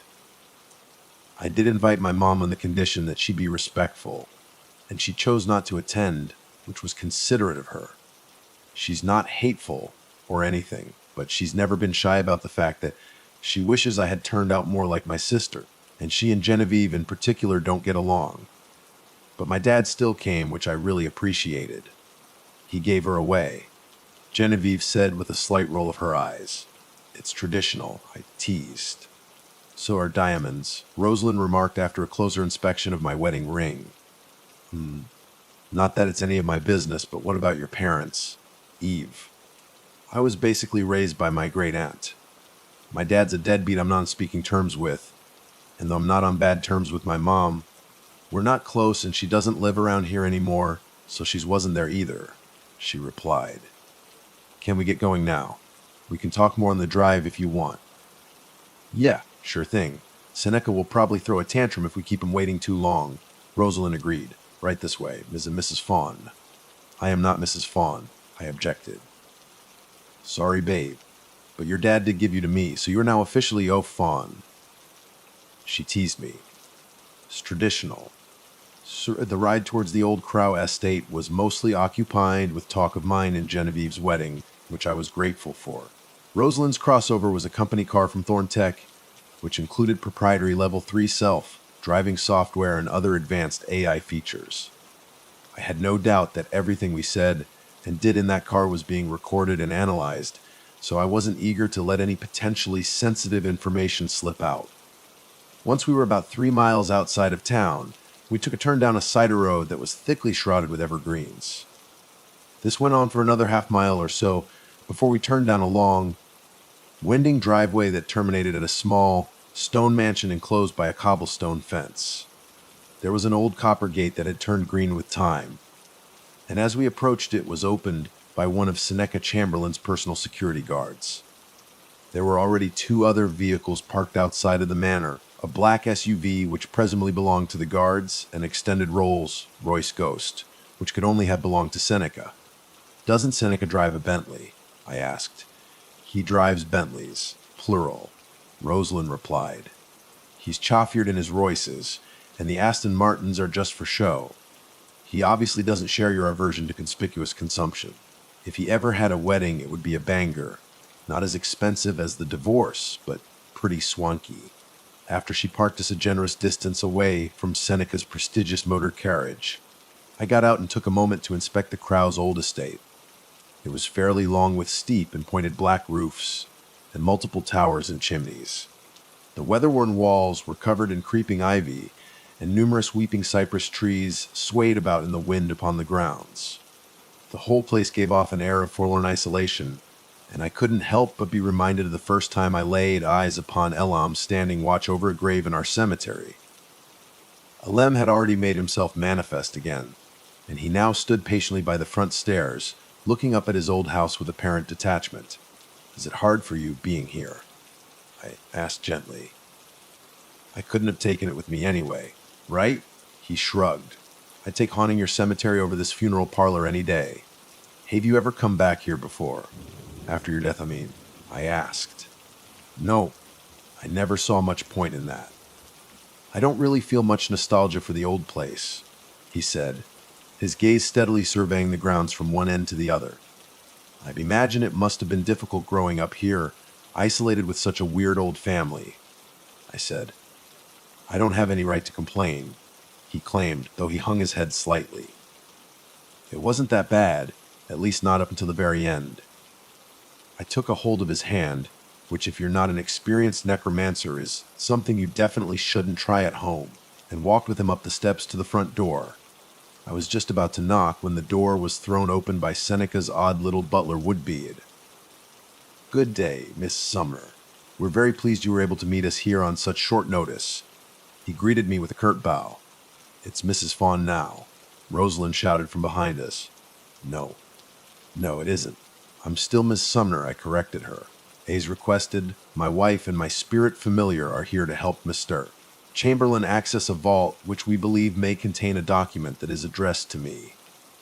Master Chamberlain has already set to work at that task and is eagerly awaiting your arrival. Woodbeard replied. If you'll kindly follow me, I shall take you to him at once. We all filed into the house and saw that in the years since Seneca had taken possession of it, he had removed everything of any possible interest or value. Only the occasional Spartan furnishing like a lamp or a desk had been left behind. Seneca's not using this as a guest house. I see, Genevieve commented. But it's not on the market either. He must really want what's in that vault. It's to be his or no one's vault. He's not one to part with a treasure once it's fallen into his hands, Woodbeard said. Then why didn't he ever ask for our help before? I asked. He's known about Elam for years. If you had accepted my offer to join the Ophian occult order, rest assured breaking into this blasted vault would have been amongst the first things I would have ordered you to do. I heard Seneca shout from the next room, obviously within earshot. After that, there were simply more important things going on, and you've never really been inclined to help me unless you believed it also served some kind of common good. If you were simply more amicable to cash incentives, we could have gotten this chore done with ages ago. We passed into the next room and saw Seneca bent over in front of a tall iron door with the enlarged face of an aged and wizened man rising out of it. A face that Genevieve and I immediately recognized.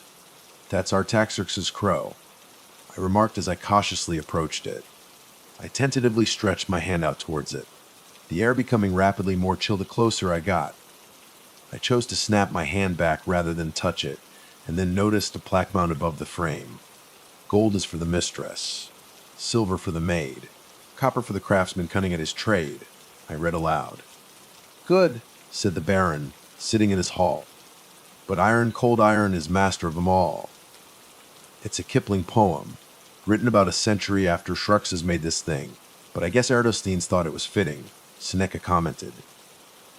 The vault is made from cold iron, I asked. Exceptionally pure and alchemically enhanced cold iron, Seneca expounded. Repels ghosts, witches, fae, and is strong enough that I can't just blast it open without risking serious damage to whatever's inside. What's cold iron? Rosalind asked. It's kind of a broad term for any iron alloy that's had its innate thaumaturgical properties enhanced, I replied. Basically, it draws astral and psionic energy out of you like ordinary metal conducts heat. That's what makes it cold. The more of those you have, the stronger the effect. Wait, the whole vault is made out of cold iron, not just the door, Genevieve asked. Then, even if we open it, Samantha and I won't be able to go in. Neither will Elam. You say that like it's a bug and not a feature, Seneca smirked.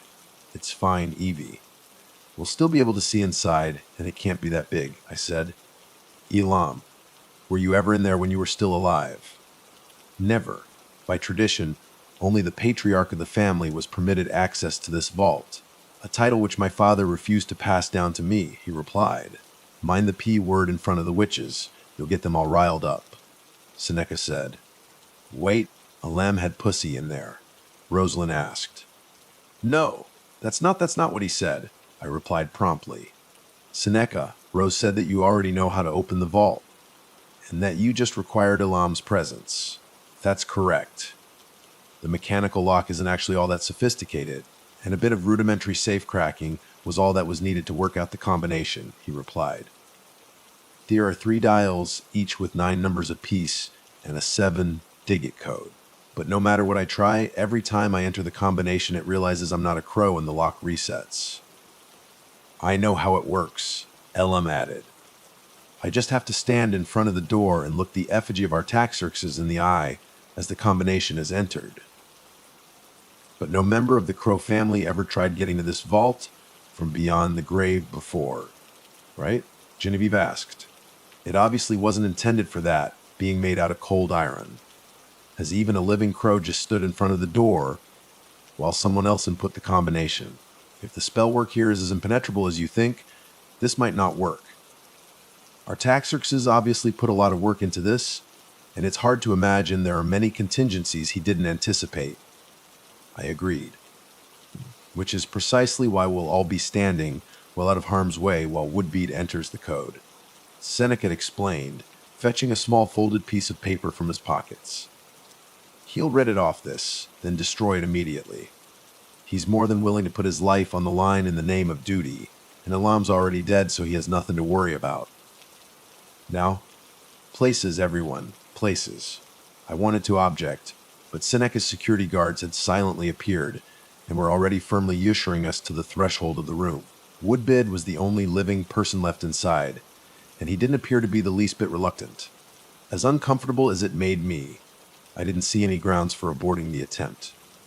Seneca, if this is a repeat of what happened at Triskelion Theater, I swear to God, Genevieve began. A Wiccan's oath to the God of Abraham is hardly anything I take seriously. My dear, he cut her off. When you're ready, Mr. Woodbid. Woodbid bowed obsequiously and quickly began spinning the dials, entering only one number at a time as he moved from top to bottom. alternating between clockwise and counter-clockwise turns. Elam gave me a reassuring nod, then turned to lock eyes with the iron face of his forefather. One by one, the tumblers fell into place, and when Woodbead entered the last digit, we all listened eagerly to see if the lock would either open or reset. But neither happened. Instead, the eyes of Artaxerxes' crow began to glow with the chthonic aura of the underworld, and we watched in dismay as the iron face moved its bearded mouth to speak. A familiar. The hoarse old voice asked softly in disdain, "Impossible. Your soul belongs to the dread Persephone. Too many of us failed to honor the pact you made with Persephone, and our bloodline came to an end," Elam explained after only a moment of dismayed hesitation.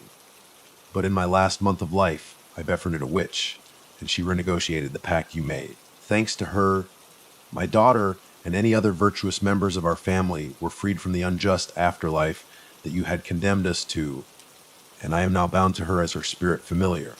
But dead or not, I am still the only crow who now walks the living earth, and everything in this vault is rightfully mine, so I command you to open." "Renegotiated?" the face asked, seemingly not caring about much else of what was said. "How? What could she possibly have offered Persephone that was worth my entire bloodline?" "You," Elam replied smugly.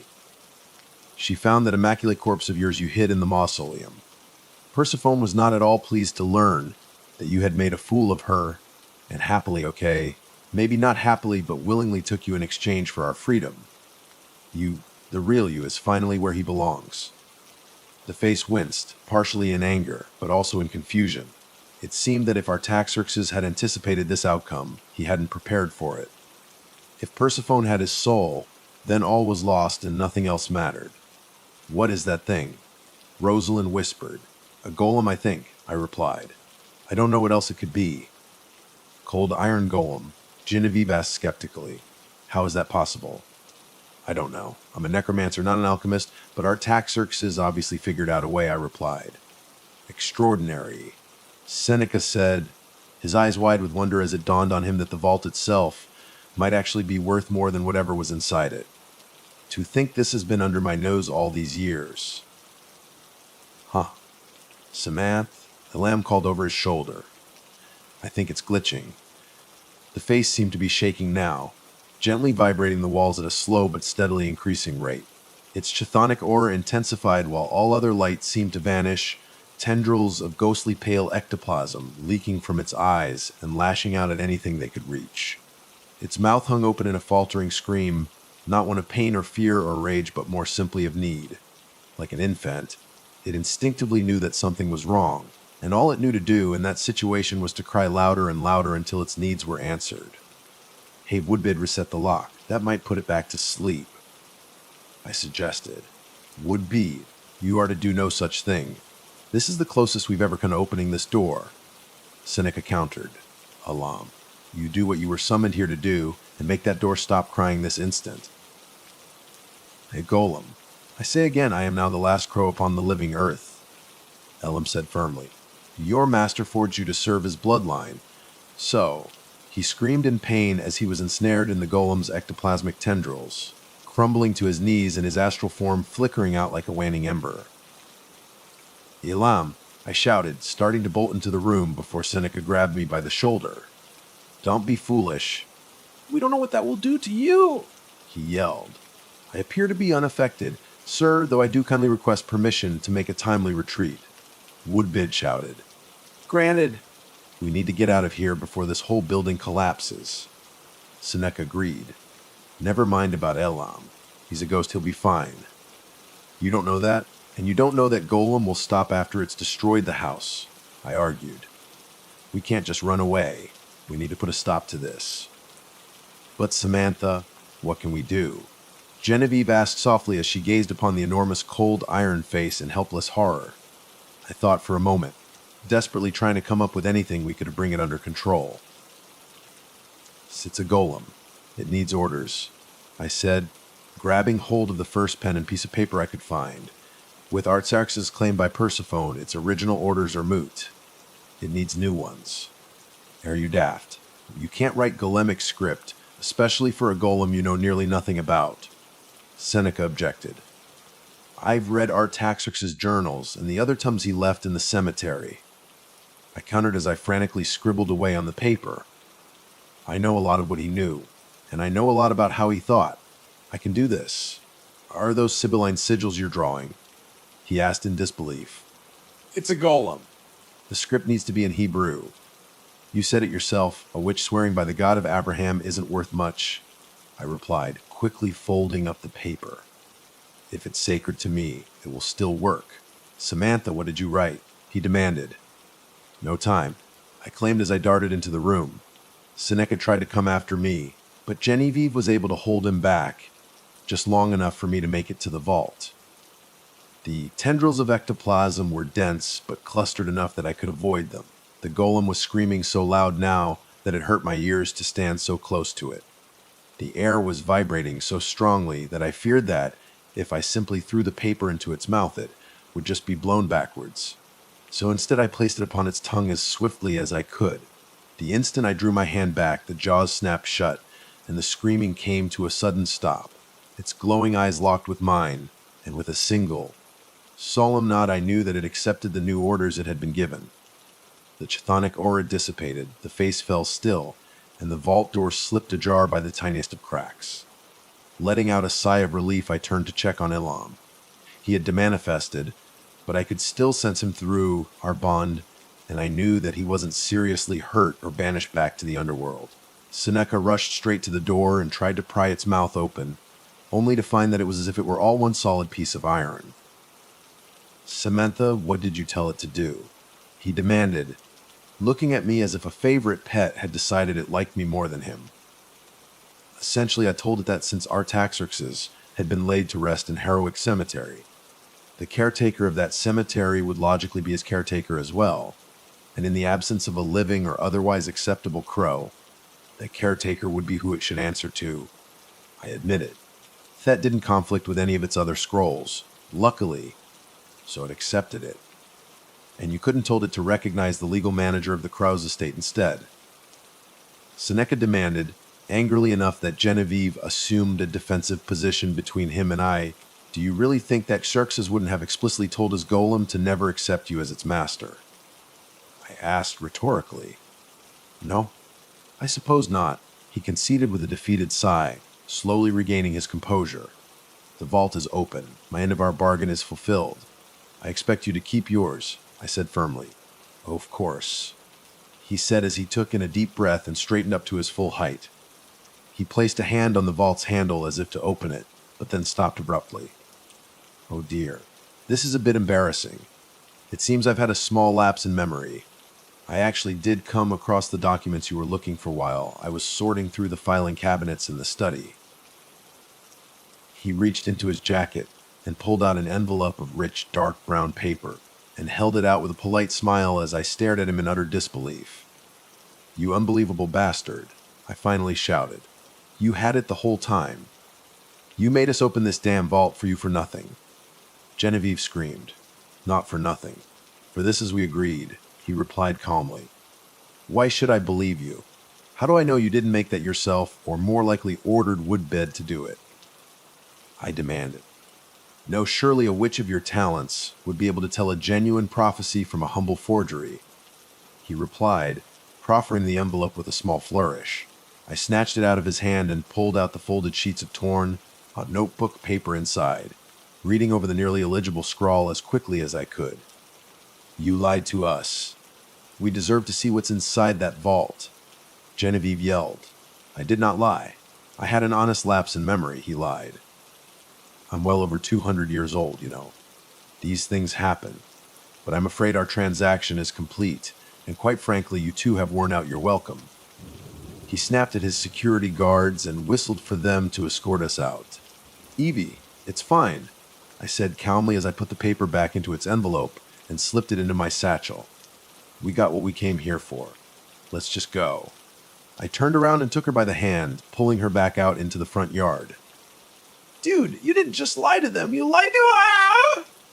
You are going to be in so much shit for this, Rosalind told him as she chased after us, profusely apologizing as she ushered us back to the crossover. Before we stepped into the surveilled vehicle, but were well out of sight of Seneca and his goons. Elam manifested by my side and quickly leaned in to whisper something crucial into my ear. I memorized the combination Seneca wrote down, he said before vanishing back into the Ather. I tried not to visibly react, but I think I did smile just a little bit. All in all, it had been a pretty productive day. It was an hour before Edgar's alarm was set to go off when a series of rapid thumps on the roof jolted him awake. He shot up from the small, hard bed, eyes shooting around the old trailer home as the bombardment continued, like the contents of a butcher's shop had been dropped on this lakeside retreat. By the time he had thrown off the dusty covers and gotten his feet on the cold floor of the barrage, had stopped, leaving him in total silence save for his own breath. Then came another sound. It cut through the stillness, reminding him of the noise hot air balloons make when the fire is used to send them higher. It was there for a moment, then gone. He gave himself a few seconds to calm down before finding his clothes from yesterday and hauling them on, plus a muddy pair of boots at the door. He strung his hunting knife by the sheath through his belt as well, just in case. The dim light from outside barely lit up the windows past the worn curtains, but it was enough for him to tell that fog straddled the entire landscape just past the trailer home. He grabbed the battery-powered lantern he had brought with him, even if it wouldn't help much. Still holding it, as well as having his knife nearby, made his hands shake a little less. He opened the front door, stepping out onto the ramshackle, half-rotted front porch of the lake house. It was a steep, 1-minute walk away down a gravel path to the small lake, formed from a dammed valley and stocked with fish to try and bring in some development to this portion of Missouri. But all it had managed was a trailer park a distance away around the lake and a few old places like the one he and his extended family shared. He had been looking forward to unplugging for a few days of alone time, but apparently the weather had other plans. He groaned, his anxiety fading as he rubbed his temples. Stupid Missouri weather. Whatever had happened, the lake house had better not have been damaged. His carpentry skills were about on par with the funds. He had to get someone out here to fix this crumbling place. But it was as soon as his first step off the covered front porch that he found the issue at hand was something else entirely. Plopped right on the front step was a large, gelatinous thing, some sort of gray, squishy orb, almost like a deflated oblong balloon. He grabbed a walking stick from the porch and poked the blob, moving it off the step with a midi thud. He stepped off, spotting more of the things even as the fog closed in around him.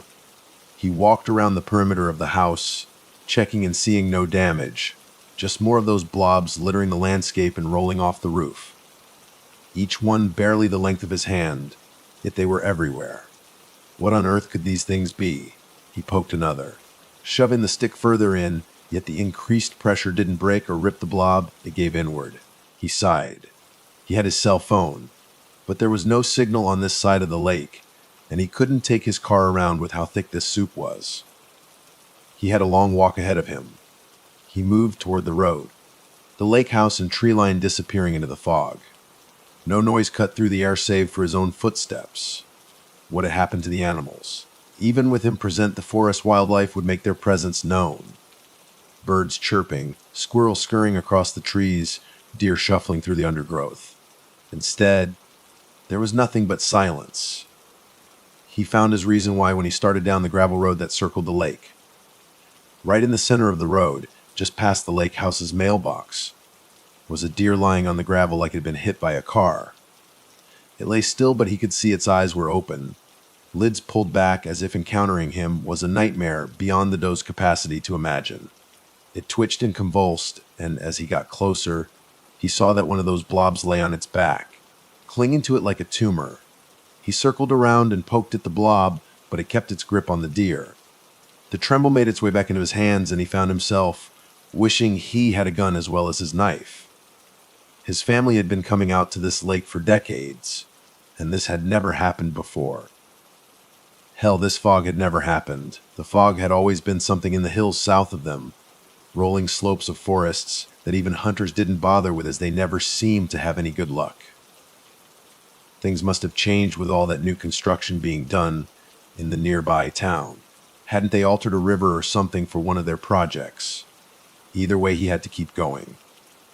The silence clung to him as much as the fog did, and for a moment he felt like he was caught in the clutches of some gigantic amoeba, a living being made of water that sought to pull him in further, until it dissolved him down to the bone. His grip tightened on both the lantern and the walking stick as he lifted his feet, each newly encountered blob like a gray, translucent landmine. He smacked them off to the side when he could, clearing a path. But many others he dared not touch. The deer had just been the first, more animals littered the road. Unfortunate critters hit in this early morning by an unwanted surprise from the sky. Turkeys, a fox, squirrels everywhere. More deer, even the coyote he had been hearing all last night. All of them maimed and laid flat by these things.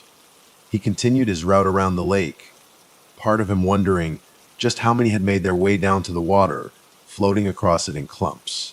The smell of ozone clung to everything. He wrapped a strip of cloth around his face to try and help him breathe, and by then it was just a few minutes before he saw another house. An A-frame cabin, a blue tarp just visible flapping on the roof, and an assortment of broken, down cars littering the front yard. The blobs covered everything, seeming a bit more inflated than the ones he had encountered earlier. They were almost taking on a football shape, a tapered point on one end, and the other side flat, and the sharp ozone scent seemed to be emanating from them. Unlike earlier, not a single animal lay in the forest or grass around him. He made his way up to the front door and knocked. He called out, almost shocked by how loud his voice was in the dead air. "Nem's Edgar. I'm staying at the house down the road. You got a phone?" Didn't this guy live here full time? He had to have a landline or something, maybe even a walkie-talkie that could reach the trailer park.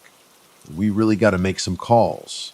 He reached for the door and found it unlocked, squeaking open. The wooden walls of the cabin were adorned with various taxidermy animals and an array of antlers on plaques, plus pinned up pictures of the resident holding up various fish caught in the lake.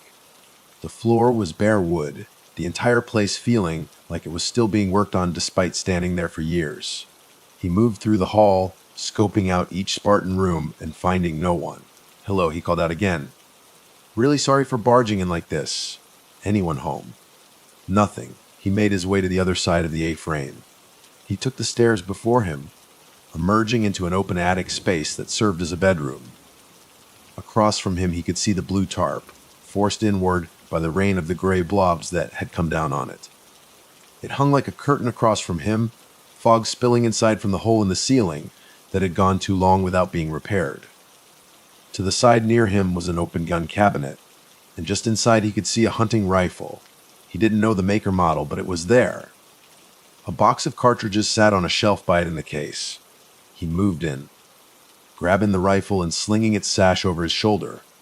No one was here, and if he managed to get through this in one piece, he'd return it with a few dollars to cover any ammo he used. His body relaxed some as he felt the stock in his hands. The tarp rattled. Edgar spun around, tensing back up when he saw the shape of a person forming in the tarp. He called out, "So sorry about this, I'll give it back."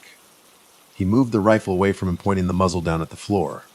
"Just, you really need to know what's going on out there." No response. The figure shuffled, jerking around like a marionette. It stumbled around the tarp with all the grace of a local redneck after happy hour at his favorite bar. It lurched free of the tarp, and soon Edgar could see the man, dressed in torn jeans with a soiled white tank top. Each muscle in him looked tensed, taut like wires supporting a bridge. His eyes and mouth pulled back from his face in a frozen look of surprise. And adorning him like a colossal leech was one of those gray blobs, latched around the side of his neck. Long, gray tentacles spread away from the football-shaped sack, wrapping down the man's torso to his feet, across his arms to his hands and up his face, as if the thing was using the tendrils to make him look at something he wanted to shy away from. What the actual? Edgar lost the words. Trembling hands grabbing the box of cartridges before shoving them in a pocket and trying to open the chamber of the bolt-action rifle. "Please stay back. You just stay right there. I'll be right back with your gun and an ambulance." The man regarded him, or perhaps it was more accurate to say the blob regarded him. It made him lurch forward, and as it got closer Edgar could see it had swollen up more, with little fins starting to form on its side. "The Mist Queen is boarding this area," said the man, a tentacle wrapped tight around his throat. The voice was dead, empty, spoken without any rhythm or meter. "Are you ready to board?" "Mist Queen, board." What? Edgar racked his mind at what he was hearing. "Are you ready to board?" the man asked again. He looked at him. "You aren't ready." This man wasn't either. "This will be quick." The man's hand shot down, grabbing one of the loose blobs and palming it like a baseball. As he held it, the tentacles shot out of its flat bottom like a spike trap, hanging in the air for a second before going limp. "You will be ready for boarding." The man threw the blob at Edgar, who just managed to duck to the side as it flailed past him. Its tentacles went every way, thrashing about in a desperate attempt to grab him, all while the stench of ozone grew. The blob hit the wall with a thud, but instead of falling it floated down, tentacles drooping to the floor. Edgar darted down the stairs as fast as he could, and soon he could hear the puppet of a man charging after him. He hit the ground floor and made for the outside as the man threw himself down the stairs, the controlling parasite not heeding the damage it was doing to its host. As jerking as its motions were, it moved so quickly. Edgar slung the rifle again, freeing his hand to properly grab his walking stick. He dropped the lantern and readied his weapon as the man shot upright as if lifted by strings. The man charged at him, the blob from before now held in his hand. Edgar lanced ahead, getting the man in the chest with enough force to knock him down with a loud crack. But Edgar fell back as well from the momentum. He caught himself eyeing the man ahead. His chest had caved in, but still the man launched himself back on his feet. The parasite focused on its goal, even as the man surely had to be mortally wounded. "You will be ready to board the Mist Queen," said the man in that same cold, empty voice, as if uttered by a robot. "Hell with this," said Edgar, dropping the stick and readying the hunting rifle. He managed to force a cartridge into the chamber and locked it tight, raising the barrel at his opponent. He did everything he could to keep his hands from shaking the barrel, trying to replicate the breathing exercises his uncle had taught him when showing him how to use a gun. The man shot forward and Edgar fired, rather than hit him straight on. His shaking had sent the bullet into the pulsating sac on his neck. The sac exploded in a fiery ball, setting part of the A-frame alight and sending the man's head flying as his decapitated body fell to the floor, the tentacles covering him falling off. Edgar's ears rang as he stumbled back, doing everything he could to calm down and get out of the burning house, having just enough thought to grab the lantern as he did. Somehow him killing a man wasn't even close to his main thought as he stumbled back out into the fog, stopping at a rusted truck to catch himself. What on earth had he just seen? This couldn't be real. Was that some sort of alien? Had an alien ship come to this lake and dropped some sort of weapon on them so it could abduct them all with ease? He could see more of the blobs around him, scattered like party balloons but inflating more and more. They lay about doing nothing, but if he had touched one of them, he shuddered. He tied the lantern to his belt, thankful he had thought to grab that. The walking stick was gone, left in the house the fire continued to consume. He wasn't about to reclaim it, and the rifle took priority. He would need it. He heard more shuffling off in the woods, and now he knew why he had not seen animals around here. The aliens must have gone to his house last, traveling around the lake dropping their puppeteer parasites. The Mist Queen. The name stuck in his mind.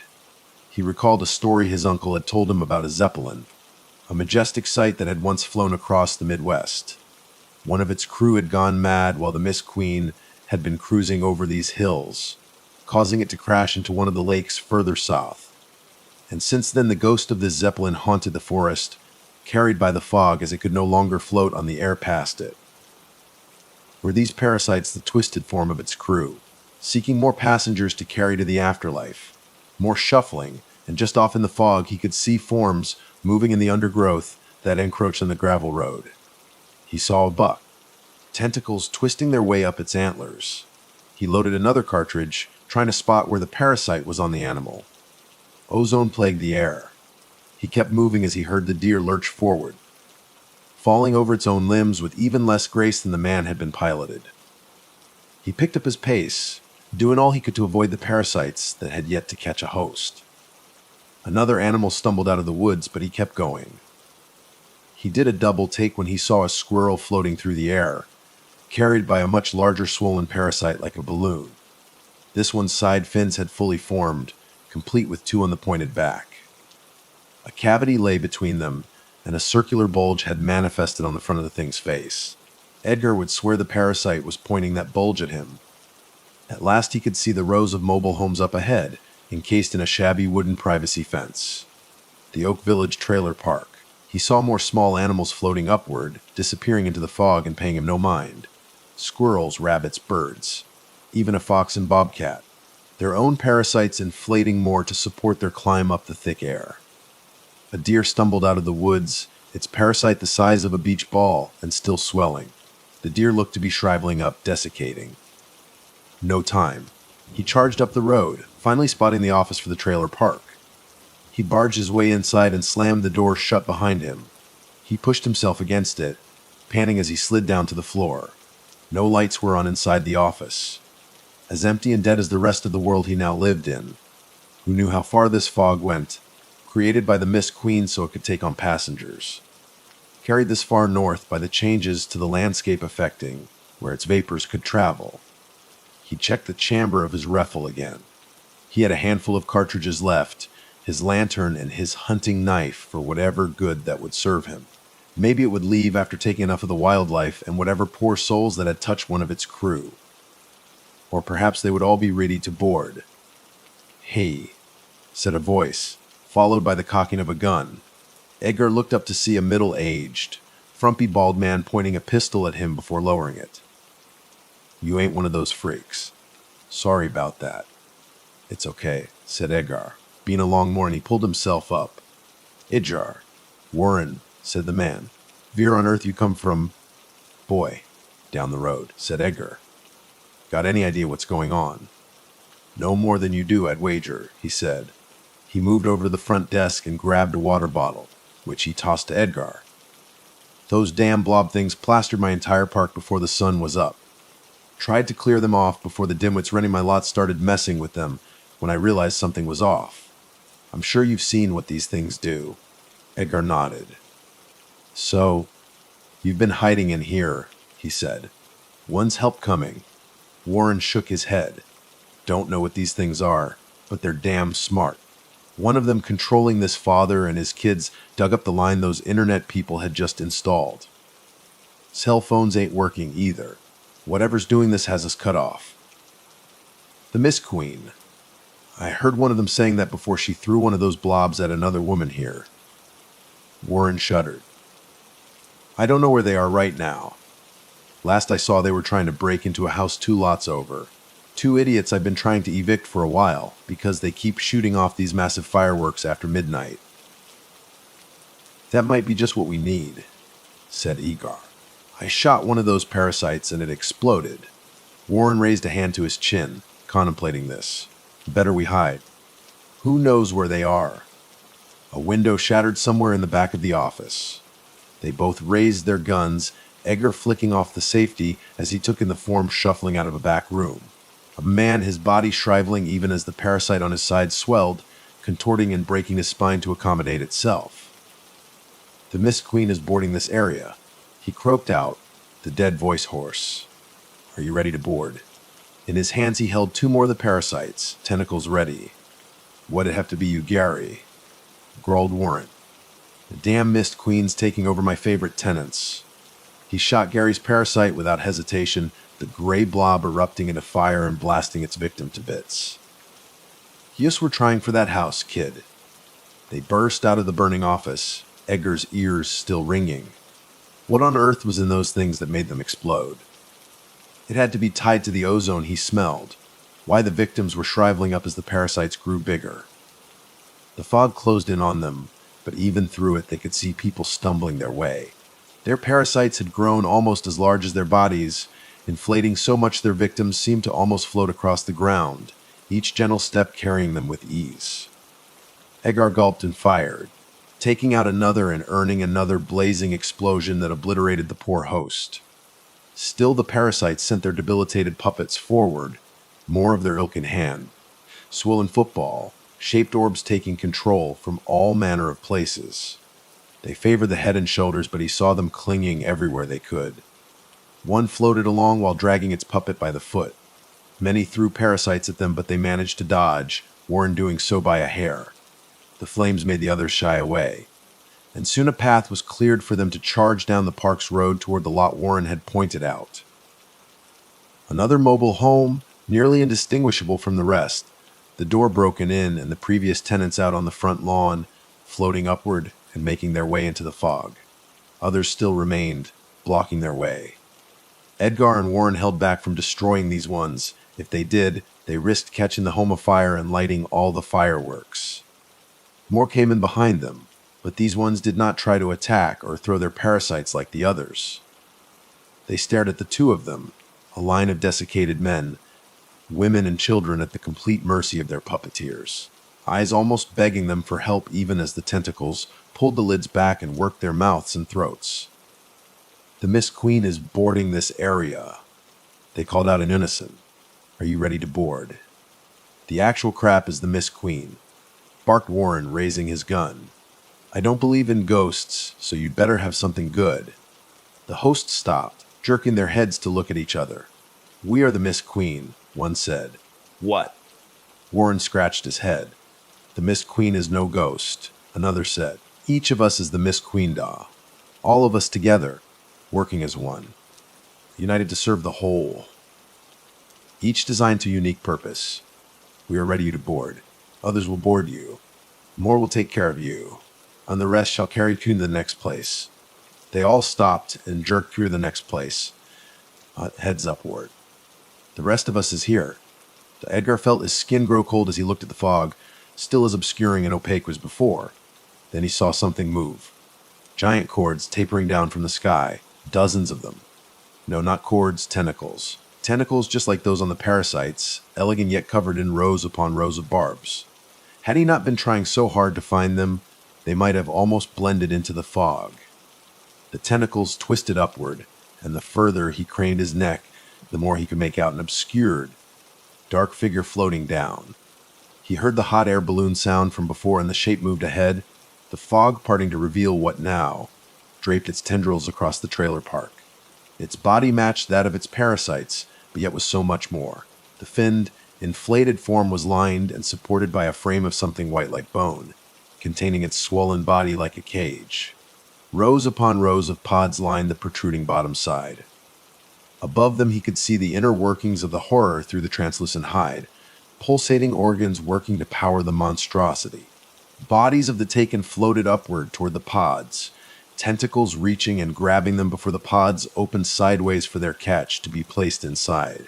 The parasites relinquished their host and grabbed onto the outside of the pods, fusing with the flesh and wriggling their way back into the main body, returning to the center where rows of them hung like profane fruit.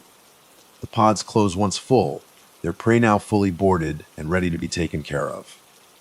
And at the front of the Mist Queen, the circular bulge opened.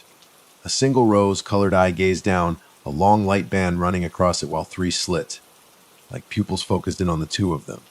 "You will board the Mist Queen," said one of the hosts. She, as well as the others the Mist Queen had taken, started to float upward. "Even if you're not ready, you will board." The Mist Queen moved itself over, and tentacles dropped down around them. A trap of barbed tendrils bearing their way even as they took the other people the parasites had claimed. A series of tentacles fell down toward them, shooting out of the Mist Queen's main body. "Get in the house," yelled Warren, pushing ajar ahead and out of the reach of the tentacles. "Find something, Ank." Warren's words devolved into shrieks of agony as several tentacles wrapped around him, digging their barbs into his arms, legs, torso. Soon they were dragging him up into the air to board alongside all the other people that had called this park home. Edgar managed to tear himself away from the sight and got back onto his feet, dashing past the hosts that now floated up to rejoin the rest of their kind. Edgar could almost feel that inhuman, banded eye glaring at him, somehow seeing him in so many ways he couldn't comprehend. He got to the door of the mobile home, loaded a shot, and fired it up at the Mist Queen. But if it did anything, he could see no evidence of it. The Mist Queen must have been far beyond the parts of itself, thrown on the ground to catch prey, reinforced against such paltry weapons. But if the house had something with more punch, Edgar threw himself into the home, loading another cartridge into the rifle even as his eyes shot around, looking for anything that could save him. He heard the firing sound again, and it finally clicked that this was the Mist Queen using whatever it had in its form to propel itself through the air. The windows grew darker as the horror stopped itself just over him, and he could hear wood cracking and tearing as its tentacles shut down and bombarded the roof. More tendrils blocked off the windows and open doorway, leaving him trapped and soon to be as exposed as a rabbit whose home had been dug out by a starving wolf. Finally, he caught sight of a colossal tube of the sort of young him had only imagined having the money to purchase. He moved over to it, scrambling around and eventually finding a lighter. He grabbed both and moved to the center of the home, looking around for some sort of wick he could use to light it from a distance before.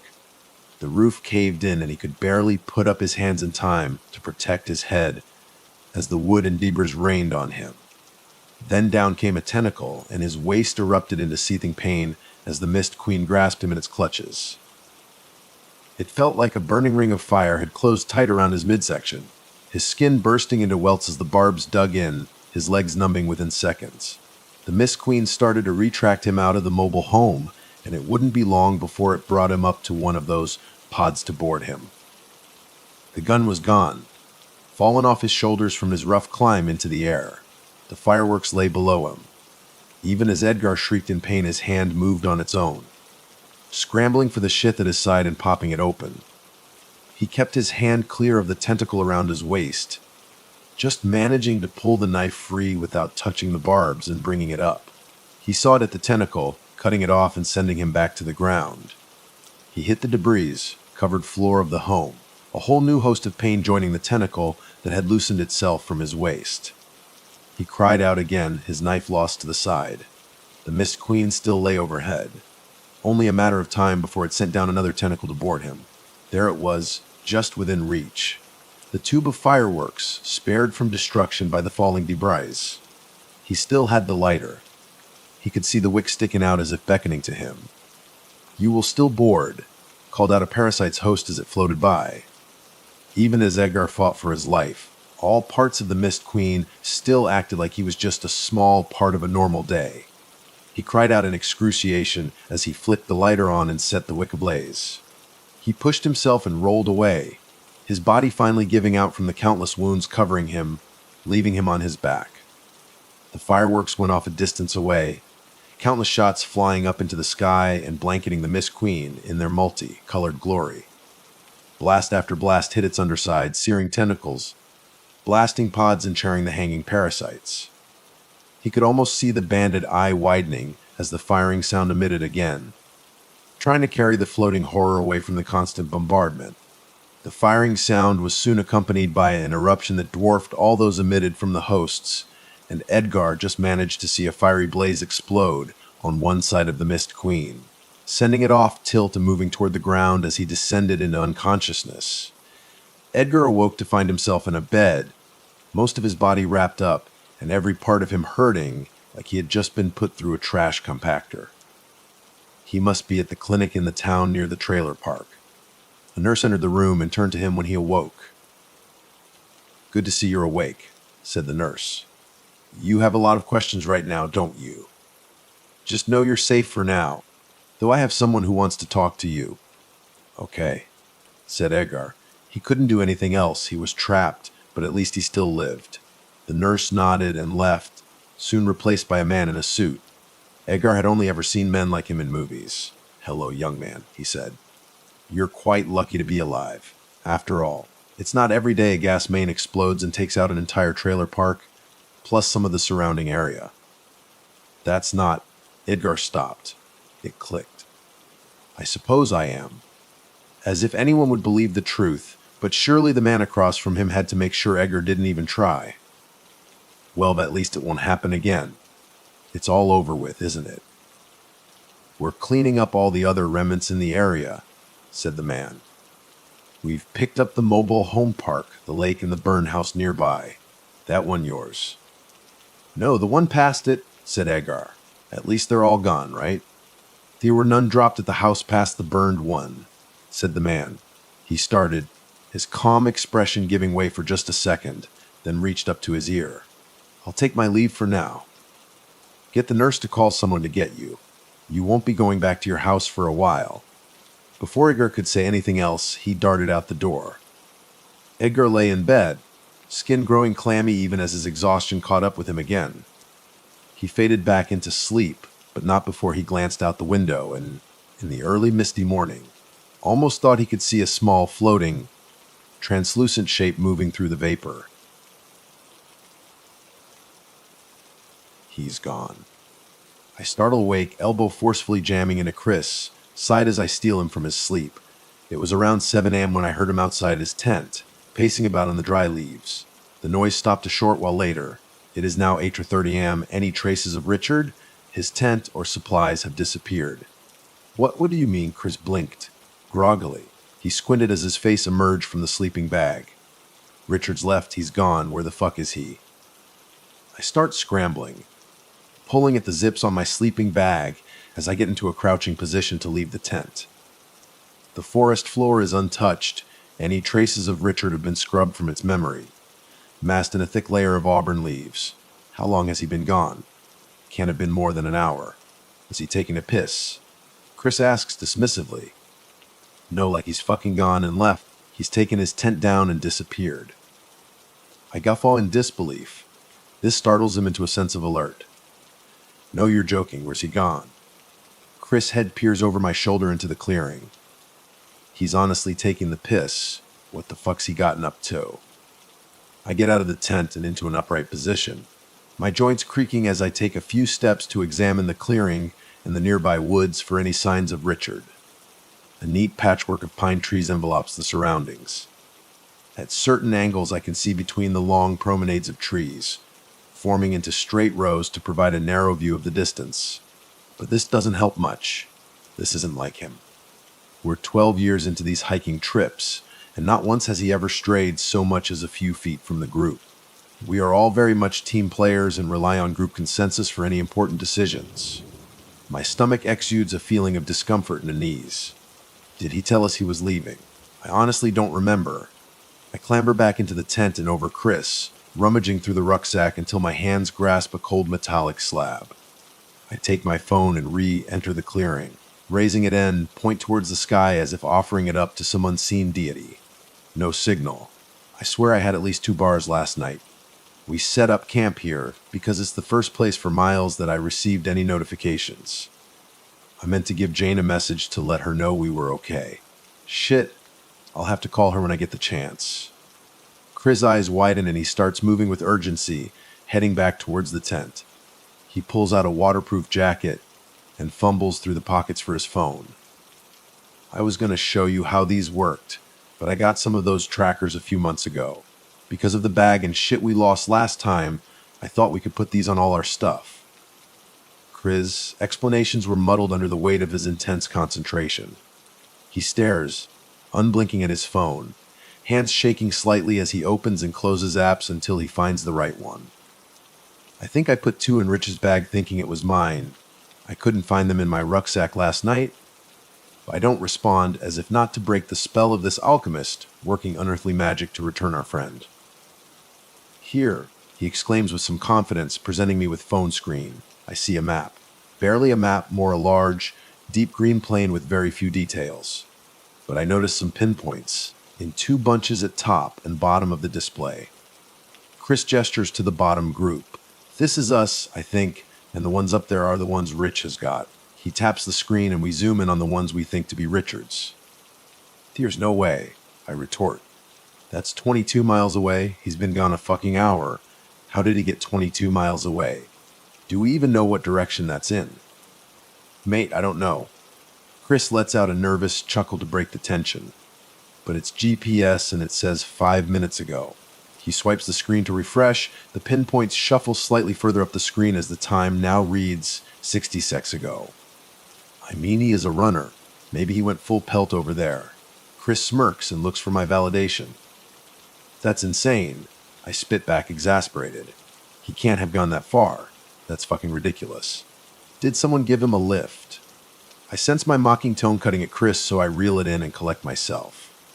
How accurate are these? Is it still tracking him? Chris doesn't respond, instead tilting the phone screen in my direction so I can verify it for myself.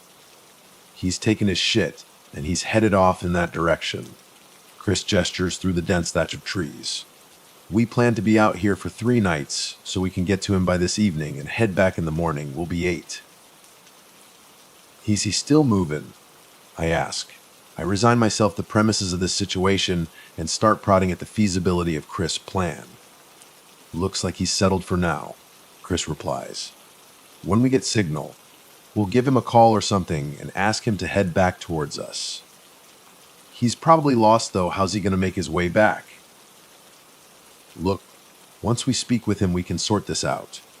Unless he's gone absolutely fucking mental, we can get him to head back and meet us somewhere. It's about 9 a.m. now. We could make it by Fuish if we head off now. Without waiting for my agreement, Chris reaches for his rucksack and starts fixing it on his back. I do the same.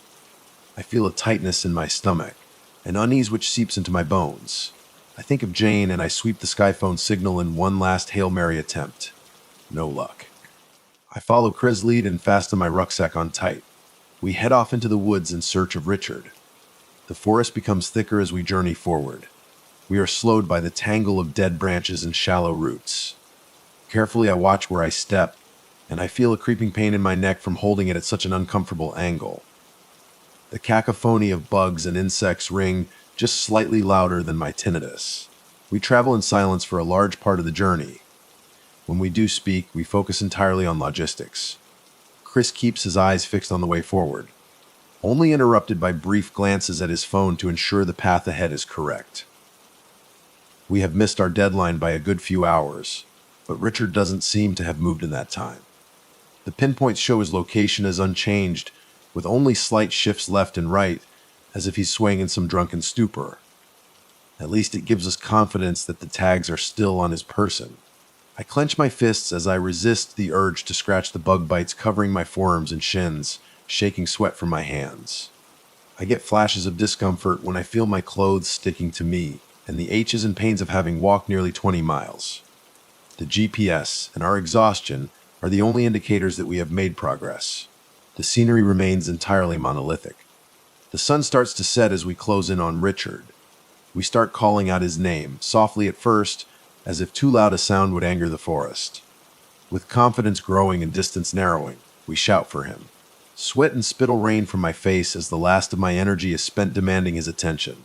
No response. The night robs us of the ability to see more than a few dozen feet in front of us. So, I listen, hearing only the footsteps of Chris and myself.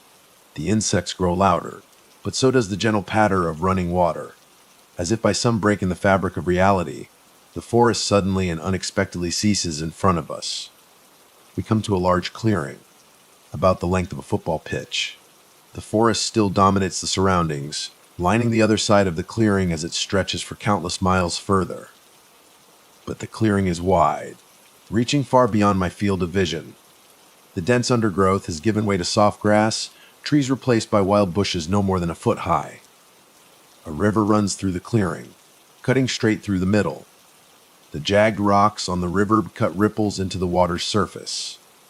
It's jet black and viscous, harshly reflecting the moonlight off its inky surface. In front of us, the river forks and rejoins not much further down, forming an elliptical island in the middle. A large oak tree with a wide base and mighty trunk has taken root defiantly in the middle of the island alone. It stands large and squat against the backdrop of imposing pine trees, noticeably conspicuous the abrupt clearing. I grab Chris' hand to turn the phone towards me. All it shows is the same deep green forest we have spent our day conquering. No clearing, no stream, nothing. Richard's there. He's by the tree. Oh my fucking God.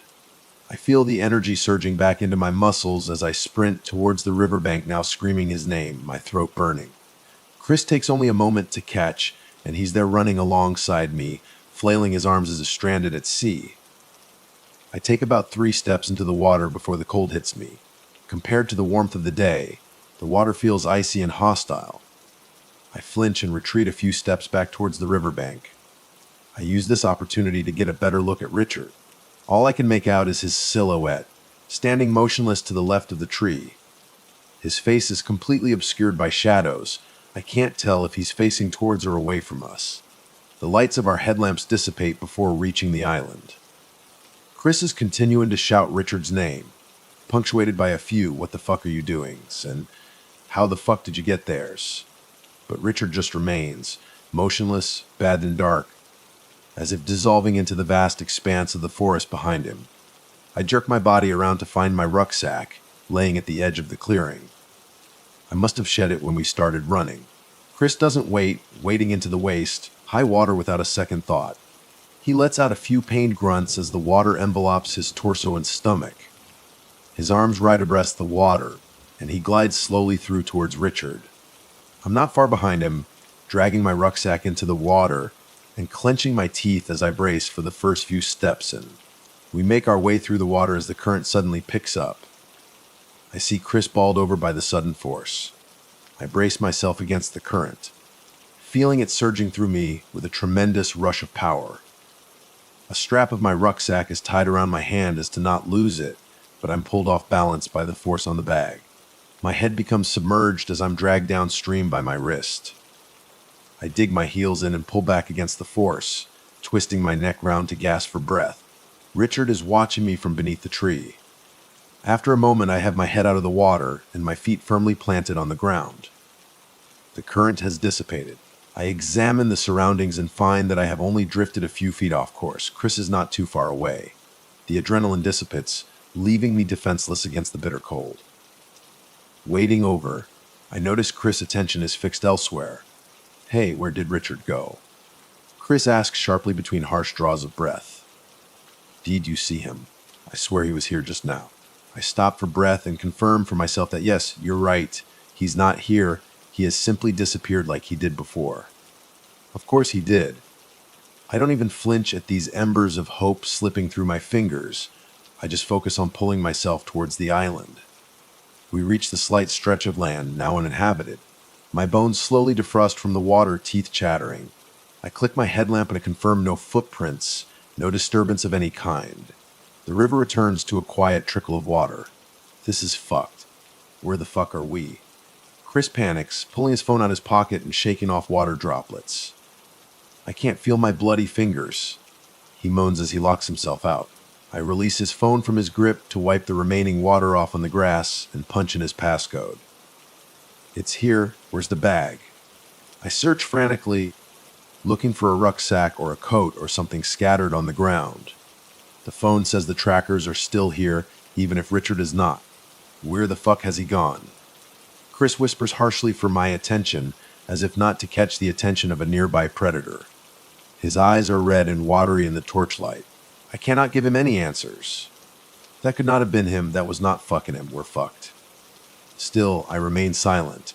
I push that pit in my stomach deep down, back into hell. Instead, I reach for my phone and raise it aloft. Still nothing. Fuck's sake. Nothing has come through in the past day. No one knows where we are. We've only been gone a day and a half. Jane is still at the cabin and is not expecting us back until at least Monday evening. We're 22 miles off, tracking one man down. Our reputation for disappearing for days at a time has proven to be a sore irony. Right? I assert with all the authority I can muster. Let's cut our losses. Get the fuck away from here and set up camp somewhere. We'll head back as far as we can tomorrow, and if I get any phone signal, I'll call for a rescue team or something. I attempt to instill a confidence in Chris, which is not particularly well-founded. There's no signal anywhere. This place isn't even on the fucking map. Like I said, we're leaving here. We're not staying. We'll set up camp about a mile away and we should get back just all right.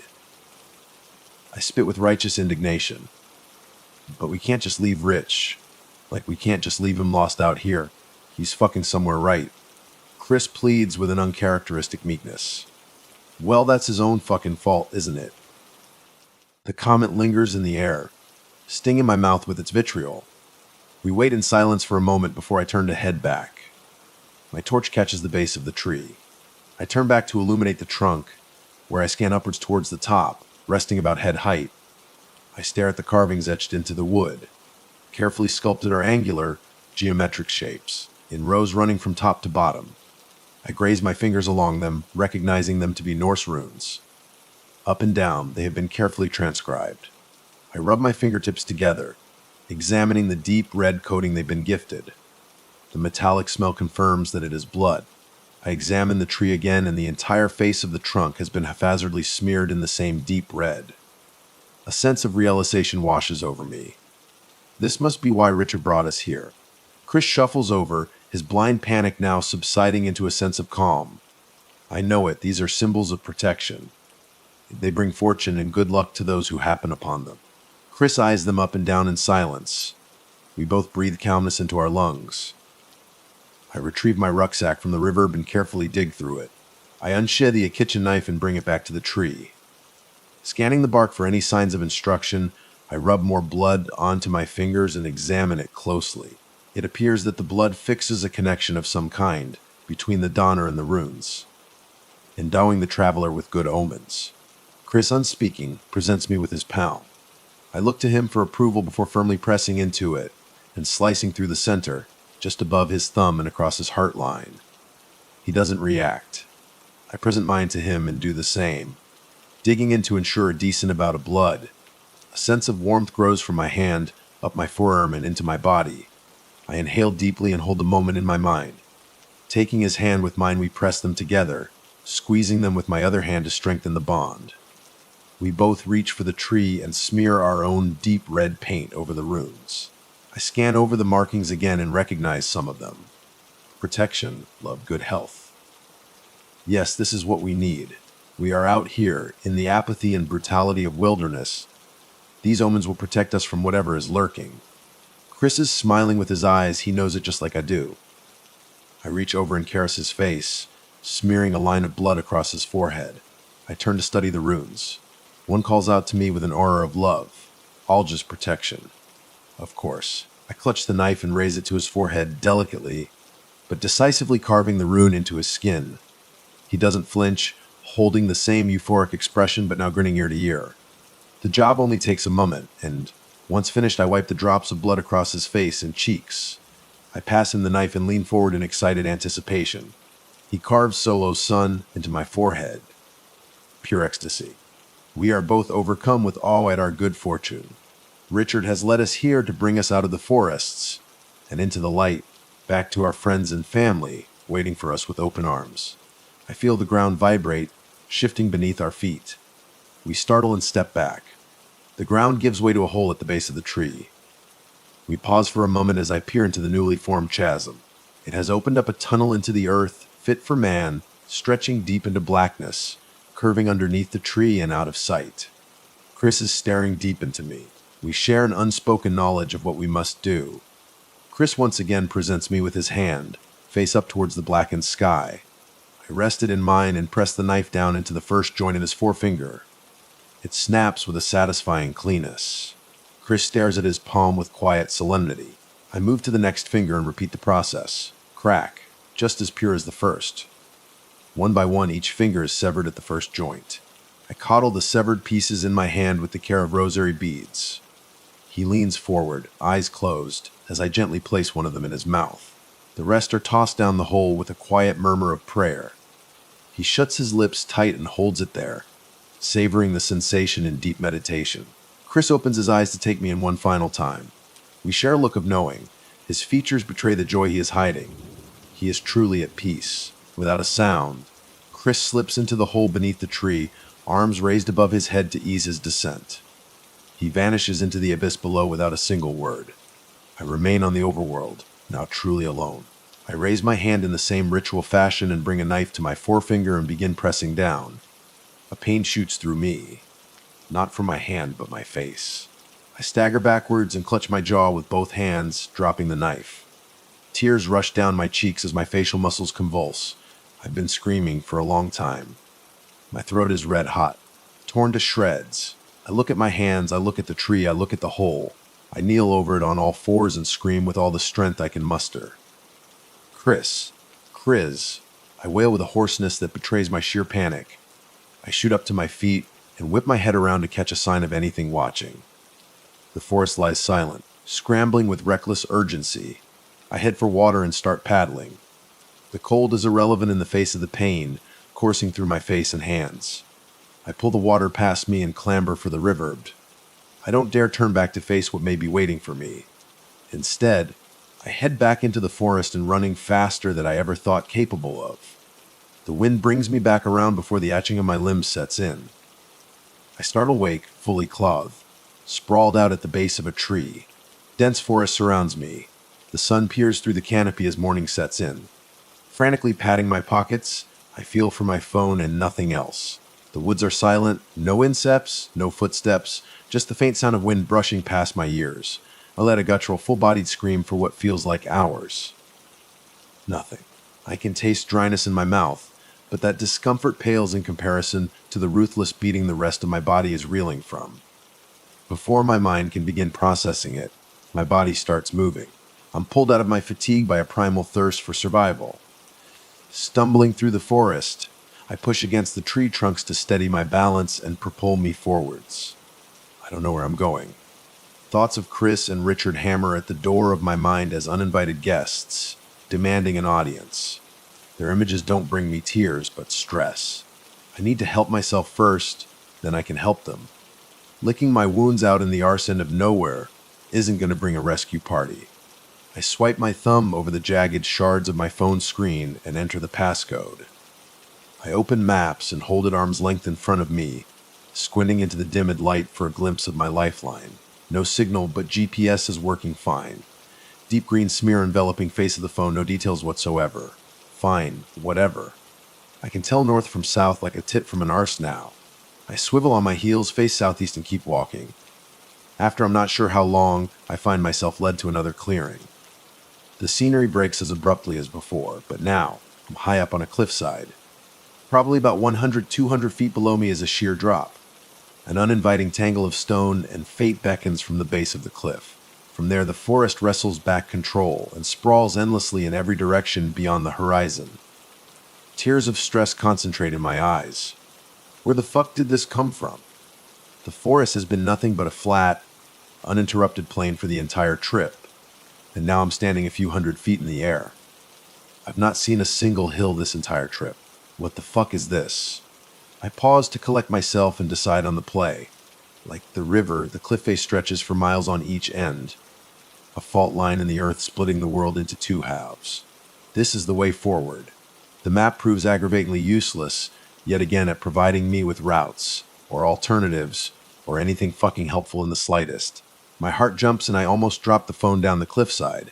The vibration sends tremors up my arm and my entire body into alert. Jane is calling. I stare dumbly at the screen for a beyond reasonable length of time. No emotions penetrate the fortress of my concentration as I raise the phone to my ear. Eid, she asks sheepishly. Honey, oh my God! I am so glad to hear your voice. Relief washes over me as her voice lights a warm glow of hope. Where the fuck have you gone? Her fury is palpable. The brief flicker of hope has been extinguished and my soul hollowed out. I've been worrying non-stop for the past 3 nights. Becky is worried. The kids are worried. Is Chris with you? What the fuck were you thinking? I gasp to interrupt, but Jane only builds momentum. You left in the dead of night. 2 in the fucking morning. I called the police. They've been searching for the past 2 days. What the fuck do I tell the kids? A headache burns from my forehead as I stammer a response to stem the tide of anger and accusation. We went hiking, it wasn't Zell. No fucking shit, you went hiking, you took everything. Where have the kitchen knives gone? Becky was crying. The kids are terrified. What the fuck are you doing? My jaw hangs agape, defenseless against the pain of her scorn. I don't know, I'm sorry. But we lost Richard. He went off and we had tow. Who the fuck is Richard? She screams, her volume reaching a fever pitch. I have to pull the phone away from my ear. What the fuck are you talking about? Who is Richard? I start to feel faint and stagger backwards, clutching at my stomach as I resist the urge to throw up.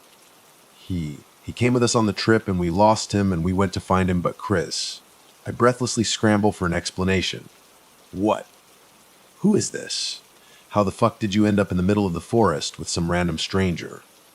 Where is Chris? Is he with you? No, he's gone, Jane screams in complete hysteria. What do you mean he's gone? What's happening? And my hands are trembling and my mind is vacant. The man Chris and Richard we were camping, and that we were looking for, he got lost in the woods, so we started looking because the phone just please. My voice trails off as I hear sobbing down the other end of the phone. Jane's anger has subsided into meek, desperate pleading for answers. Eid, where are you? Can you tell me where you are? We're lost, I'm lost. I don't know where Chris is. At this point, I am spent. All I need is the confirmation of my worst suspicions. Me. Richard and Chris left on Friday afternoon and walked about 10 miles into the forest and set up camp. I enunciate each of the details for my own sake as much as hers. It feels like a lie told to myself over and over until I'm convinced it's truth. Ed, you're really scaring me. Who is Richard? We don't know a Richard. We're in the middle of nowhere. How did you meet him?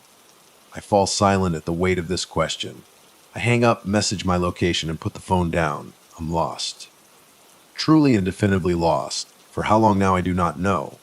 The tethers of reality I clung to have only served to drag me further in. I sit in silt and mud, reeling in the weight of the conversation. I've been lost for a long while. How many of us were there? How many of us were there ever on these trips? Was it 3 or just 2 or 4 or 7.5? Could there have been loads of us in a naked orgy for all I know? Or was I just wonking myself off in the wilderness for a long weekend? Richard and I were groomsmen for Chris and Becky's wedding. We were at university together. He had been out with us every fucking year since we started hiking. What the fuck was she on about? I sit with these thoughts for a while and come to no conclusions. Hugging my knees to my chest, the stress boils over into floods of tears. I wipe my face, gaze at the beauty of the forest. From this vantage point, the true might of nature is at full display. Shades of green and black stand defiantly against the amber and gold of the setting sun. A perfect balance of all life, endless space and creation. From here I am gliding over it, stealing a view reserved only for the birds and the gods. I drift through the next few hours like a ghost amongst the living.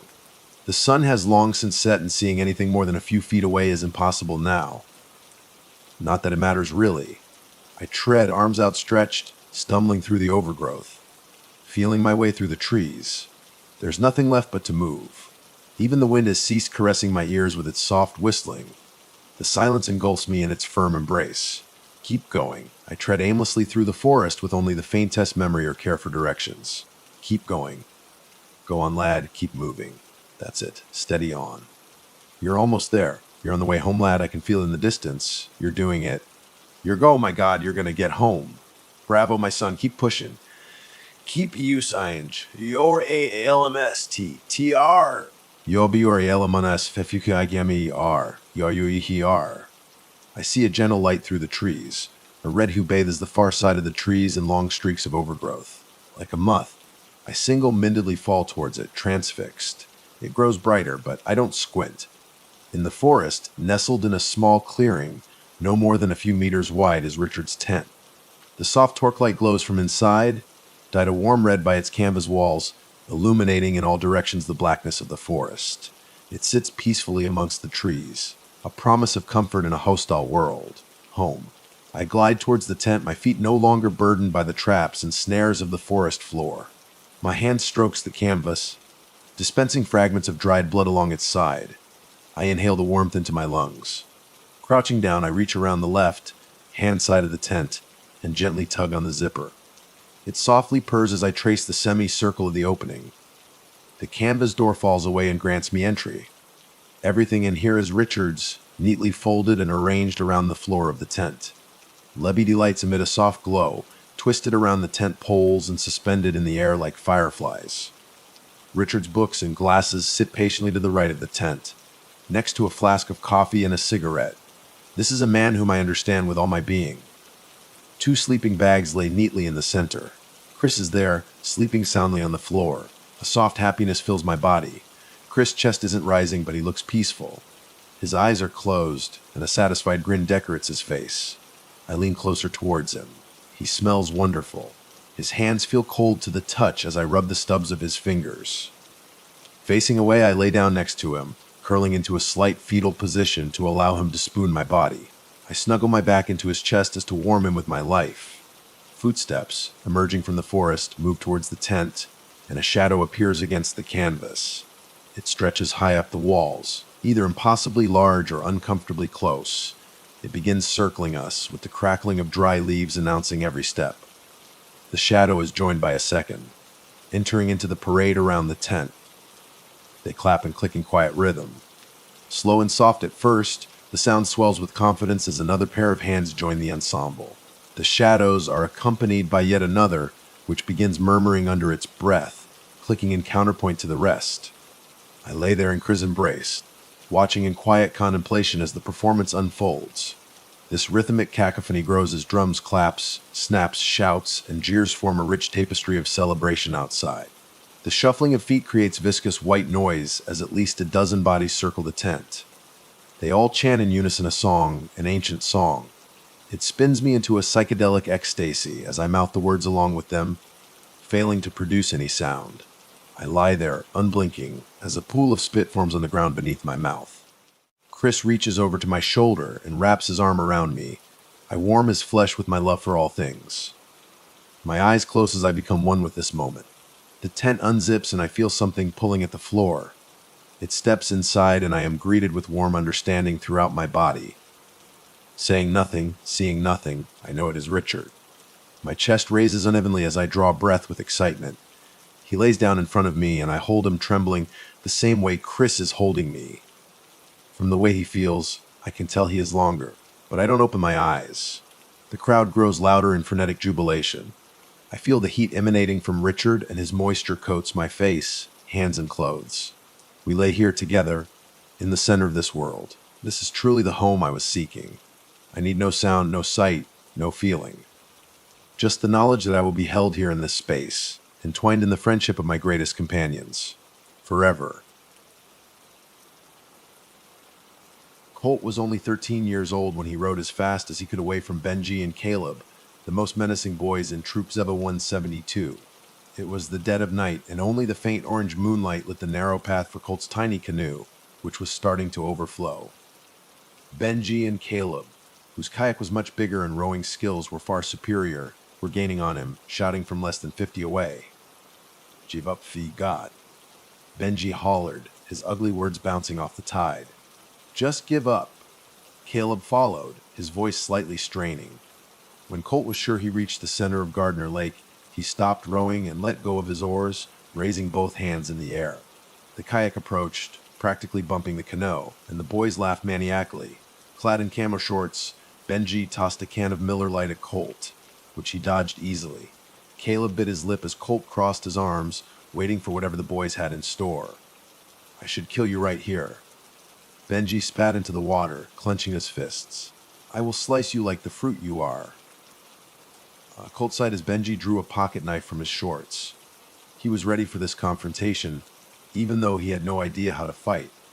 Since last summer, Colt had been running from the rumors, running from all the ugly words about him being different and better off dead. He was done running from the truth. "So do it," Colt said coldly. "Slice me like the fruit I am. The thing is, you have to slice Caleb after you're done with me." "Colt, don't," Caleb uttered. His lost blue eyes locked helplessly on his. Before they could move, they heard a sound from underneath the water, an odd sound that stopped them in their tracks. It sounded like music from a piano, an old piano like the one that sat in his grandparents' living room. The notes sounded tinny and creaky like they belonged in an old saloon. "What the hell is that?" Benji snapped, as the notes grew increasingly louder. "It sounds like Swaney River," Caleb murmured. As Benji shot him a wide-eyed glance, mouthing the words, "What the fuck?" he quickly corrected himself. "Or something I don't know." The tinny, creaky notes grew increasingly louder. The waves collapsed within themselves like water at the edge of a fall, cascading down into a dark abyss. They desperately tried to paddle backward, but the violent current sucked them down into the abyss. Colt couldn't scream as his lungs started to fill with water. He held his breath, attempting to swim to the surface, but the downward current proved much too strong. Benji and Caleb must have sunk far beneath him, as he could only see the lake's murky water from all directions. Just when Colt thought he couldn't sink any deeper, his body smacked something hollow. For a moment, everything went dark. When Colt opened his eyes, he found his body strewn out on an oak staircase, water rapidly entering his airways. He willed himself to hold his breath for just a little bit longer as pieces of a brick or cavity wall penetrated the stairs above him. How long could he realistically hold his breath? Last summer, his older sister Nikki timed him for 2 minutes and complimented his lung capacity, or maybe it was 90 seconds. He wasn't sure and wasn't about to find out. Colt mustered the strength to propel his body upward. His entire body ached as he squeezed his arms behind his ears and pointed his feet together, kicking them like a dolphin's fin. Years later, he would be grateful for being the only kid in his friend group to make it to advanced level swim lessons. As Colt began to kick, he saw a shadow looming on the cavity wall, slowly creeping into focus. Out of the corner of his eye, he thought he saw a young boy floating in the entryway. He could only discern the boy's blonde hair and short stature.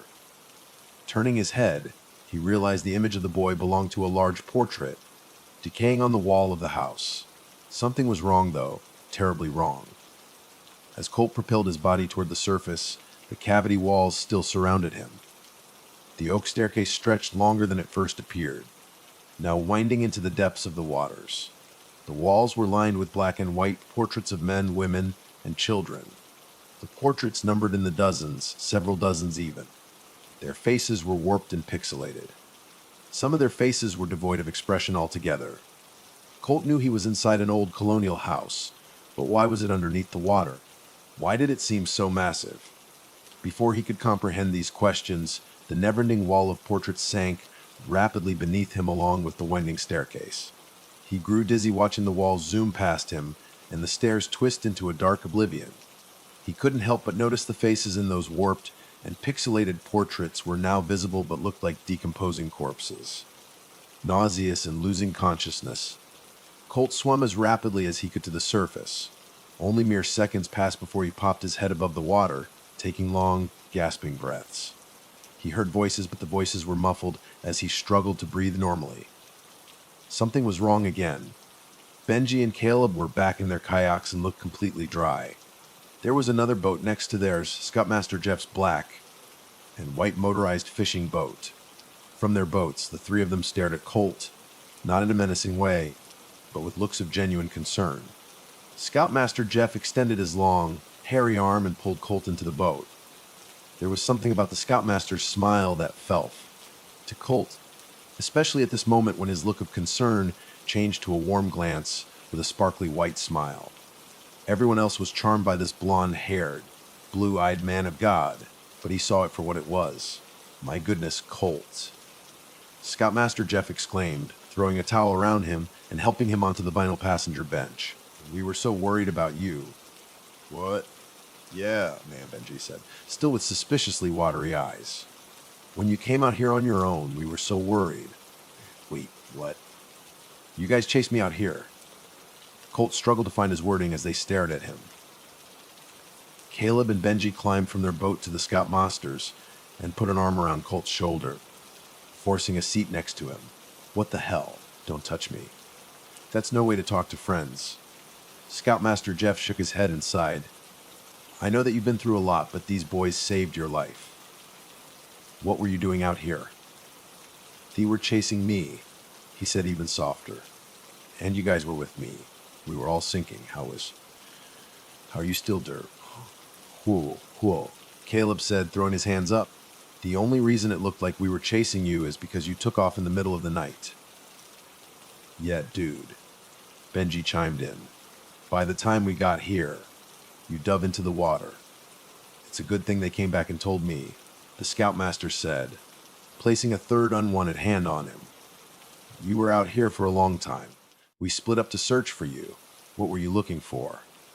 What the actual fuck? Colt mumbled. You guys were drowning with me, and then you were gone. I was in this old house and... The threesome stared at him with deep puzzlement. Colt wanted to shout or throw punches at them, but something held him back. He knew it wouldn't be any good. Scoutmaster Jeff laughed heartily. Okay, I think I know why you came out here. Benji, Caleb, I'm not sure if you know this legend, but Colt can tell you about the sinking house. The what? Don't be modest now. Colt, you're a real history buff like me. See, boys, sometime in the late 1800s, a family tried to push their house across the lake when it froze over during the winter. It sounds crazy, but they thought they could do it and had the townspeople help push the house on skis. It was a monumental task, of course, so the family in town took a day's break. The next day, the house started sinking. What? Colt said again in absolute bewilderment. I guess that makes sense now. I mean, I saw the staircase and portraits and Colt's words faded in another hearty laugh from the scoutmaster. You have an active imagination. The house sank over 100 years ago. Even when I was a boy, divers had taken most of the valuables from the house. You wouldn't have seen any portraits. What? But I did, and I heard piano music. This time, all three of them laughed heartily. Scoutmaster Jeff patted his back once more, which caused Colt to squirm. Looks like someone's bought this particular legend hook, line, and sinker. As the threesome droned on about the odd legend, Colt heard the tinny, creaky notes from beneath the waves. Colt shivered and Caleb bit his lip.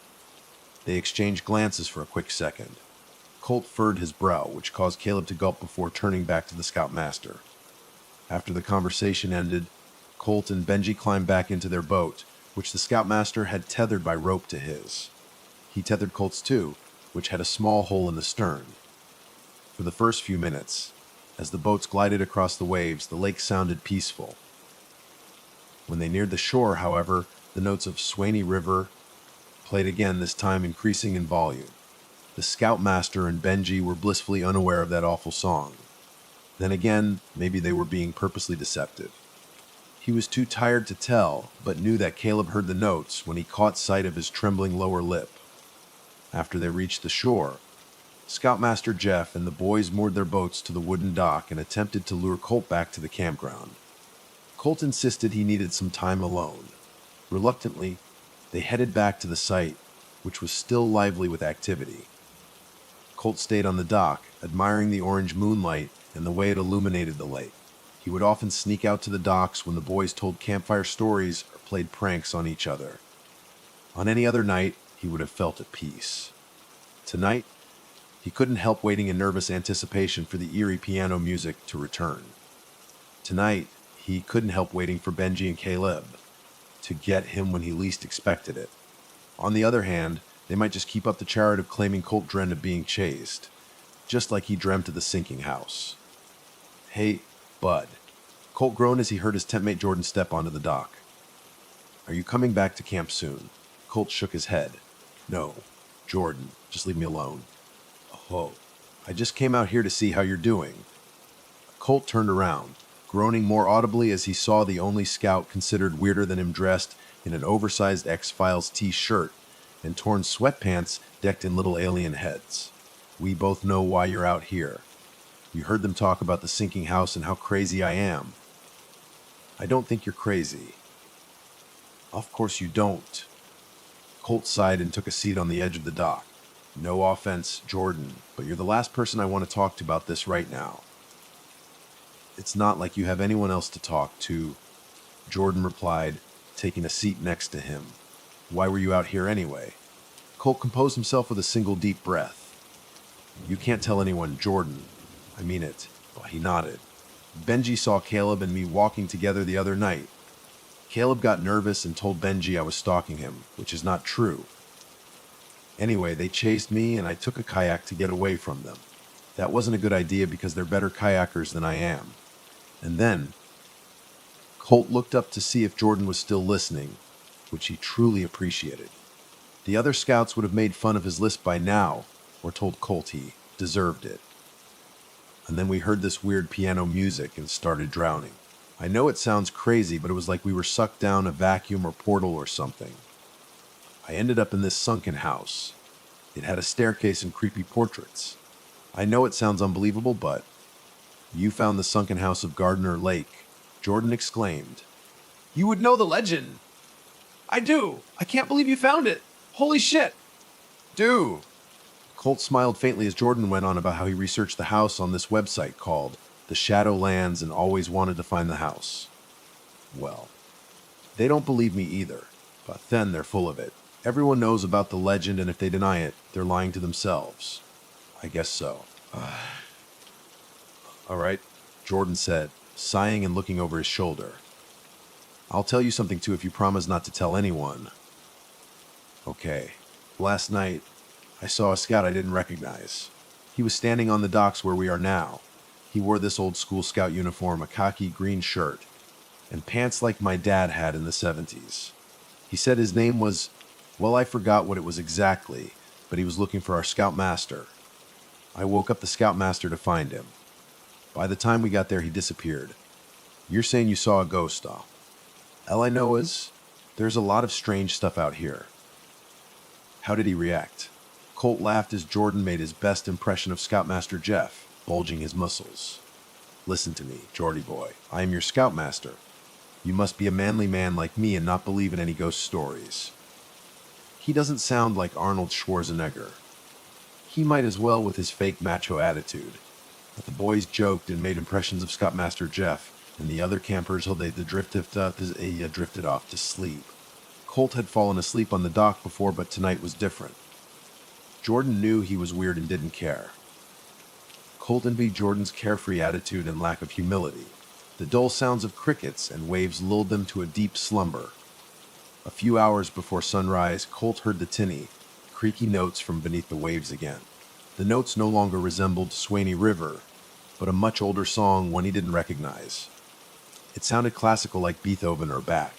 Those were the only names Colt could recall from the short summer he took piano lessons. Jordan, wake up. Colt nudged him a few times until he gasped. Jesus, dude, what is it? Do you hear that? Jordan stretched his arms and then all of a sudden sprang to his feet.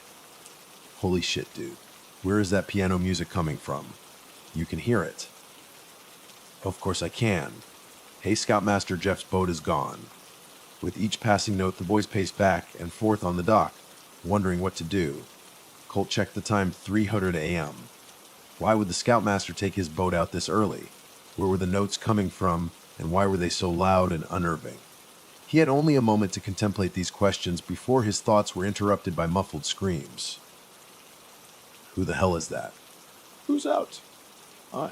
Colt clasped Jordan's mouth as the muffled screams continued. The screams conjoined with the tinny, creaky notes paralyzed them in fear. Jordan gestured for Colt to jump into the kayak. Unwittingly, Colt followed. As they paddled deeper into the lake, they could no longer make out the screams or notes. Only the faint sound of the tide and a gust of wind remained. Oh my God. Colt could barely believe his eyes as he saw Scoutmaster Jeff's black and white motorized fishing boat several yards away from them. Though the boat was eclipsed by darkness, he could make out the silhouette of Scoutmaster Jeff and another smaller figure. Is that who I? Colt nodded slowly. Before they could say anything more, the boat sped off into the distance. Colt and Jordan were stunned. For the rest of their stay at Gardner Lake, the boys barely spoke to each other. But as the months passed, Colt knew something about Scoutmaster Jeff was off. And something awful happened in the middle of Gardner Lake, and it wasn't the piano or house. When he tried to convince Jordan that they should tell someone, he insisted that all the boys were accounted for and that they had no proof. The boy who needed no proof to believe in aliens, Bigfoot. And even the Chupacabra suddenly decided to be reasonable about this one moment in time. When the months turned into years, Colt stopped going to scouts while Jordan stayed. He wanted nothing more to do with Troop 172. He didn't want to be friends with someone who only acted eccentric and outspoken when it suited his interests. Several years after Colt graduated from college, he could hardly believe that Sasha, one of his best friends, started dating Jordan. Sasha was an intelligent girl, working on her master's degree in biology. Jordan unsurprisingly dropped out of the Connecticut School of Broadcasting to become a professional YouTuber. Needless to say, his endeavors weren't successful. Colt and Jade, his other best friend, lived in a small house on the outskirts of Winsted. To his chagrin, Sasha and Jordan often stopped by the house together. Colt tried to make himself scarce when he was around. On one dreary December afternoon, he found this impossible to do. Colt, come here, Jade called from the living room. He was napping late in the afternoon and awoke disoriented as she called a second time. Colt, get up. We're going to be late. Jade, Sasha. And Jordan playfully snickered as he wandered into the room. He stared blankly at them for a few moments. Sasha and Jade in their long sleeve, satin dresses and Jordan-dressed head to tone-a-taupe suit with a wool jacket. Jade and Sasha fidgeted with their purses while Jordan adjusted his cufflinks. You seriously forgot, Sasha giggled. Jordan played with her hair until she smacked his hand away. Hun, we're going to Samantha's wedding today. You were sleeping all day, Jade said. You were talking really loudly in your sleep and said you never knew why. I don't remember that, and isn't she more of your friend Sash? Yes, but... And Jade, weren't you going with McGuel? She shook her head. He canceled at the last minute. He wasn't feeling well, so now you're my +1. You're kidding. I don't blame him. He's been through a lot these past few months. So have you. Sorry I didn't mean to. She sighed. Don't worry about it. And I have, but I'm ready to get my mind off things. It will be fun, I hope. Where is it? Colt asked, rubbing his eyes. It's at the Viridian. Sasha perked up as she said the name. It's a really adorable rustic venue on Gardner Lake. Colt and Jordan exchanged wide-eyed glances, chomping their lips. The girls didn't seem to notice as they gushed about the charm of the venue. Jordan missed several hints from Sasha as he checked something on his phone.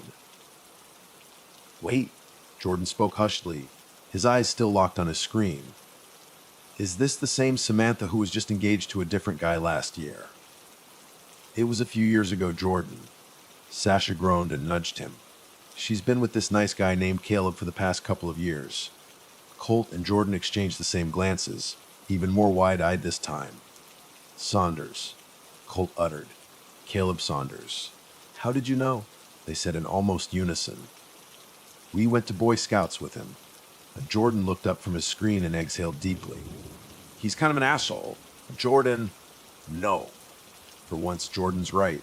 He and his best friend Benji used to pick on us when we were little. That sucks, hun, Jade said, slinging an arm around his shoulder. The kids are the absolute worst, but at 15 years... Almost. People change. Let's go. Guys. Sasha tugged Jordan toward the door. What's wrong, Colt? Nothing. You sure? I gotta get changed into something nicer and we'll go. Give me like 3 minutes. Guys. They laughed as if they had forgotten about Colt in his t-shirt and sweatpants. In his bedroom, Colt discovered the wedding invitation Jade dropped on his bureau. Caleb looked the same, only somehow blonder and more unhappy than he remembered him, as he stokily held a gleaming Samantha in front of a rose garden. The last time Colt saw him happy. They were 12 and holding each other in Caleb's bedroom, genuinely enjoying each other's company. Caleb's father hosted scout meetings, which often led to the boys sneaking off while the other parents and kids engaged in some menial activity. The boys had been best friends since elementary school and even took piano lessons together. Swaney River was one of the first songs they learned on the piano. The closer they grew, the angrier his father became. He never found out anything they did, but his suspicions were enough for him to send Caleb on some kind of religious summer retreat with Scoutmaster Jeff and a few other scouts from his camp. By the time Colt inquired about the trip, Caleb had already left. When Caleb returned, he barely acknowledged Colt's existence other than to mock him and Jordan with Benji. Colt traced his fingers over Caleb's stoic face before heading out into the bitter, winter evening. It's a little less than an hour and a half from here, Jordan said as he started his clunky Chevrolet. Colt and Jade squeezed into the back seat around boxes of clutter and discarded cans of soda. Excuse the mess, guys. Don't worry about it, Jade said, swatting some cans onto the floor. After a while, Jade noticed how unusually quiet the guys were. This guy must have been awful to you, huh? Jade, Sasha exclaimed as Jordan nodded straight forward. I thought we said that people change. You said that, and Jordan was still unusually quiet. People like Caleb and Benji don't change. They made our lives miserable every chance they got. Sasha sighed. Really? I'm sorry, guys. He seemed so nice when I met him and Sam for brunch a few months ago. What did he do? He chased me, Colt said softly. They chased me by boat into the middle of Gardner Lake, saying they were going to kill me. Tell them the other part, Jordan said hoarsely. They won't believe me. They won't believe me. They'll believe you. Colt. He stared blankly out the window before his name was said a few more times. Yeah, sorry. It's hard to think about. They said they were going to slice me like the fruit I am, and we were pulled under by this weird rip current. I sank deep into the water and saw this house.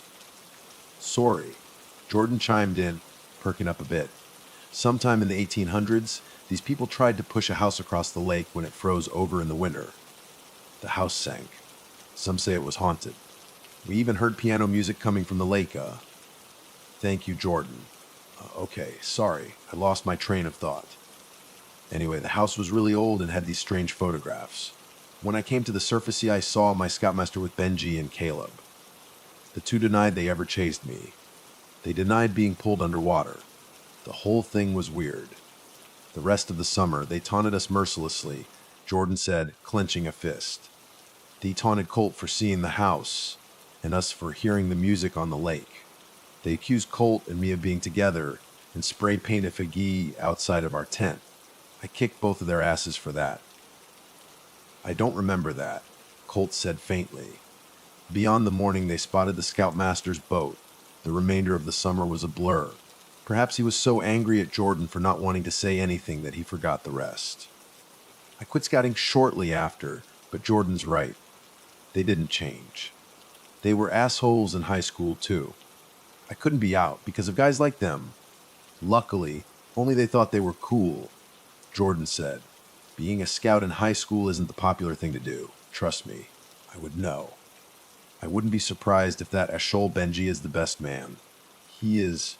Sasha was surfing her phone, thumbs shaking. Benji's the best man, and who did you say the name of your scoutmaster was? I didn't. Jordan turned onto the interstate highway, struggling to keep his old Chevrolet steady in the wintry mix. Scoutmaster Jeff. He was a well-liked religious do-gooder, but I saw straight through it. He's the officiating pastor, Sasha uttered. I'm sorry, guys. I totally didn't know. We can leave as soon as it's over. That's probably for the best, Jade stated firmly. Had no idea when I met him either. Yay. Colt kept his eyes fixed on the road. We can use travel or something as an excuse. Well, wait a minute, Jordan said. Maybe I could capture some footage of the lake for my YouTube channel. Don't even, Jordan. Sasha put a hand on his leg. I thought you were giving that up. Jordan ignored that remark and fidgeted with the dials on the radio. I'm sick of listening to my playlist. So are we. Jade laughed. There's only so much rockabilly we can take. That's weird. I only seem to be getting one channel out here, 96.1. Hey, it's playing this old-timey music. Really old-timey music. The three of them simultaneously groaned as Jordan turned up the volume and snapped his fingers to the tune of the ragtime piano music. The channel was a bit static-filled, so he turned the dial a bit more carefully. For the next half hour, he annoyed them with this station and imitated a ragtime performer with a transatlantic accent. They pretended to ignore Jordan by being on their phones or talking over the music. When Sasha was sick of pretending, she shouted for him, "Shut the hell up." This bit went on until tinny, creaky notes from an old piano blasted through the car's speakers. What is this crap? Can we change this? Jade nudged the back of Jordan's seat. I think I recognize this from an old movie, Sasha remarked. It's still awful, though. That's Swaney River, Colt murmured.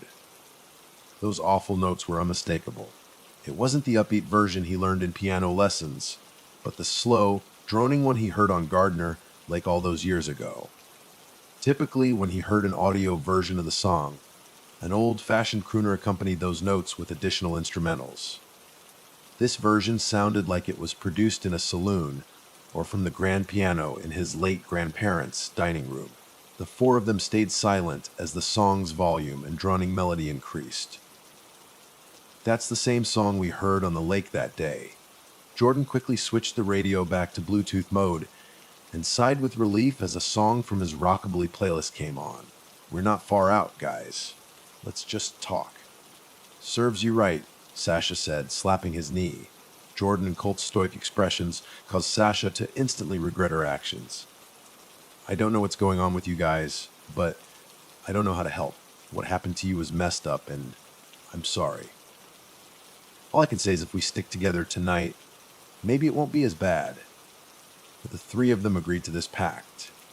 The closer Jordan drove to the rustic, lakeside venue, the louder the song's notes rattled through Colt's mind. Even after they parked in the snow, sprinkled lot, and stepped out into the frigid night, he could only hear the notes playing on repeat. He wasn't sure if the notes were in his head or from the distant lake. Burrowing his hands in his jacket, Jordan seemed unbothered and unable to hear the notes. He and Sasha linked arms and scurried past some guests to the main entrance. Jade grabbed Colt's arm, which somehow caused the music to cease entirely. You'll be okay, and if it sucks, you have plenty of relatives who can die. Colt chuckled. We're not in college anymore. My old Aunt Lucy can't die and get us out of a history test again. We not. If it sucks, your favorite aunt can have a heart attack or something. Jade and Colt about this and other college shenanigans as they made their way inside the lobby for cocktail hour. They marveled at the massive, tinseled Christmas tree that scraped the wooden beams. Jade remarked how lovely the stone, accented walls were along with linen, covered cocktail tables. When Jordan and Sasha sauntered over, the girls split off to socialize with Samantha's friends, leaving the guys to scan the room for any familiar faces.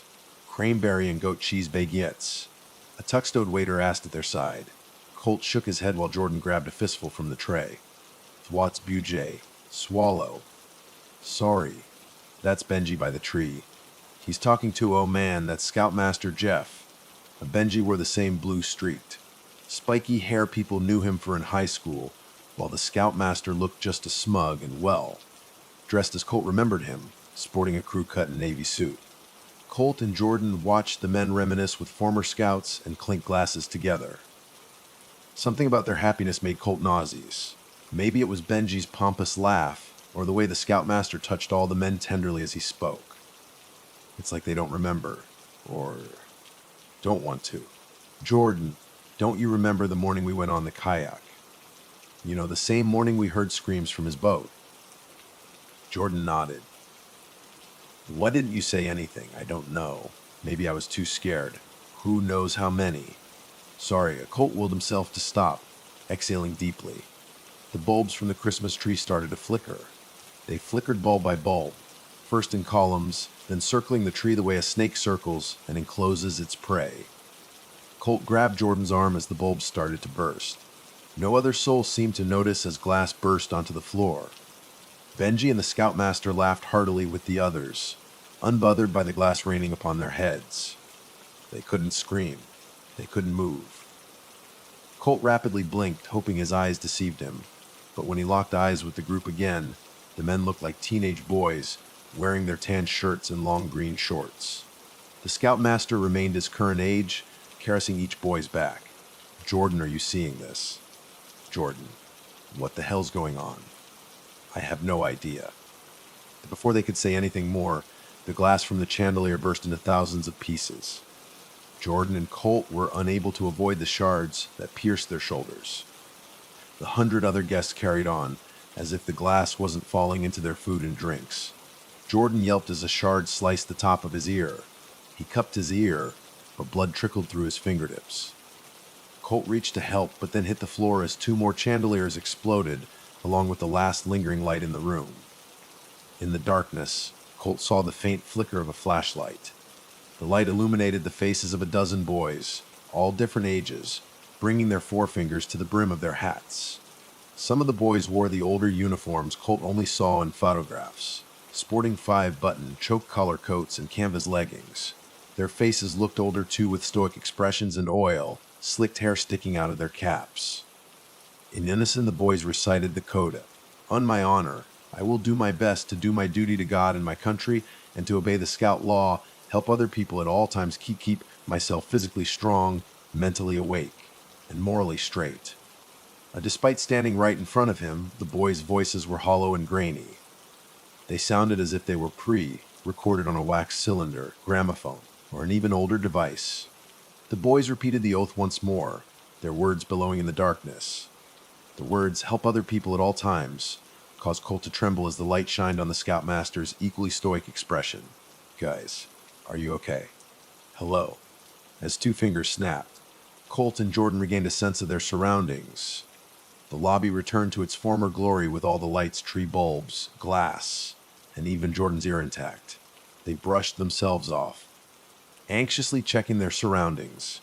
It took several seconds for them to gather their composure and move into the reception room with the other guests. "What the hell was that?" Jade asked. "I don't know." By the time they began to comprehend the preceding events, the guests were seated in the reception wall, which was filled to the brim with beautifully hand-carved wooden chairs. Sasha and Jade gawked at the elegant white runner in the rose-covered altar while Colt and Jordan scanned the crowd for anyone who looked the slightest bit unusual or out of place. When they were sure that their minds were cohesive, the reception commenced. For some reason, Colt felt an overwhelming sense of drowsiness when Scoutmaster Jeff took his place by the altar. He could barely keep his eyes open when Caleb walked down the aisle. Unlike his invitation picture, he seemed full of life with his raised cheeks and a wide smile. He met Colt's gaze for only a moment before his eyes darted elsewhere. As the groomsmen and bridesmaids took their positions, Colt's head nodded up and down, his muscle tone decreasing. Thoughts draining to inconsequential images of a teenage Jordan and Colt playing cards in the tent, Jordan entering another tent, Caleb standing alone on the docks, and Benji drinking a can of beer. As Caleb and Samantha were pronounced husband and wife, these images drained to darkness. Colt knew he wasn't sleeping, however, as his body led him to the dining area of the hall where the four of them were seated at a table of 8. "That was beautiful," Sasha said, a bit teary-eyed. "I meant the ceremony, of course. It was quite a good ceremony." Jordan yawned. "I'm not into all that religious stuff, but their vows were beautiful." "I agree. I often thought about what my wedding would be like. What did you think, Colt?" Jade waved a hand in front of Colt's face. Earth to Colt. "Yeah, no, it was good. I'm just tired." A boy with a khaki green shirt and pants came into his line of sight, gaping at Scoutmaster Jeff from a nearby punch ball. "Hey, do you guys see that weird kid by the punch ball?" "Colt, that's not nice," Jade said. "But yes, it's kind of weird to see a kid wearing a Boy Scout uniform." The boy took slow, almost robotic movements towards Scoutmaster Jeff's chair. "No, he is weird," Sasha said. "Who dresses their kid like that for a wedding?" "Oh God." "Jordan, what's wrong now? You two have been acting weird and quiet all night." "I saw that same kid when I was little." Jordan's voice cracked when he spoke. "We were camping on Gardner Lake. He was standing on the docks, just staring out into the darkness. He wanted me to bring him the Scoutmaster. By the time I brought the Scoutmaster there..." You got that's creepy. Sasha said, flicking the band of her watch. "But it can't be the same kid, Jordan. That was many years ago. No sash. He's wearing the same uniform he did that day. You see that hat he's wearing? It's called a Barrett or Garrison cap. My dad wore the same thing when he was a scout in the 70s. The four of them watched as the boy tapped the Scoutmaster on his shoulder. Scoutmaster Jeff turned around, his jaw dropping as he saw the little boy. The other adults at the table smiled widely at the little boy's presence, many wondering out loud if he was a family member or related to someone in the wedding party. "Can I help you?" Scoutmaster Jeff asked, forcing a joyful tone. "You're dressed up tonight." "If you tell the truth, you will save us all," the boy said, his face and tone completely deadpan. "What was that, buddy?" "If you tell the truth, you will save us all," the boy screamed, drawing the table to complete silence. At the end of the table, someone shattered a wine glass. "I'm sorry. Is your mommy or daddy nearby?" "Your parents are my parents," the boy said firmly. "If you tell the truth, you will save us all." All eyes were on the Scoutmaster and the boy. All voices ceased, save for the distant wedding band. The Scoutmaster stood up from the table and knelt at the boy's level. "I'm sorry, everyone. I recognize you now. William, you've gotten so big. I'm sorry, everyone. That's my cousin Henry's kid. His family's going through a tough time." The Scoutmaster grabbed the boy by the hand and squeezed. "Your daddy went outside to get some fresh air. Let's go find him."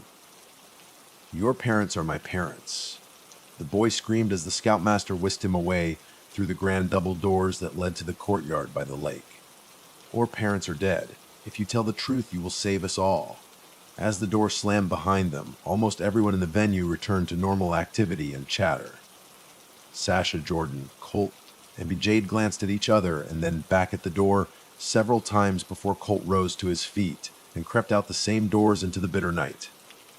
A few moments later, Jordan and the others followed. The stone courtyard, a popular feature in the summer and fall, remained completely dark, its moss walls blanketed by snow and ice. Beyond the walls of the courtyard, Colt spotted the scoutmaster and the boy standing on the venue's wooden dock, covered in poinsettia petals from a photo shoot hours earlier. A black and white motorized fishing boat was moored to the docks. "They're on the dock over there, and that's the scoutmaster's boat," Colt said, hands stiff in his jacket pockets. The others gathered around him, each placing a hand on his waist. "They're just yelling at each other, but I can't hear what they're saying." "What are you planning to do?" "Colt." Jordan's voice trembled at the word do. "Whatever you're doing, please be careful." Jade followed. Sasha nodded. "What's the plan, Colt?" "What do you mean?"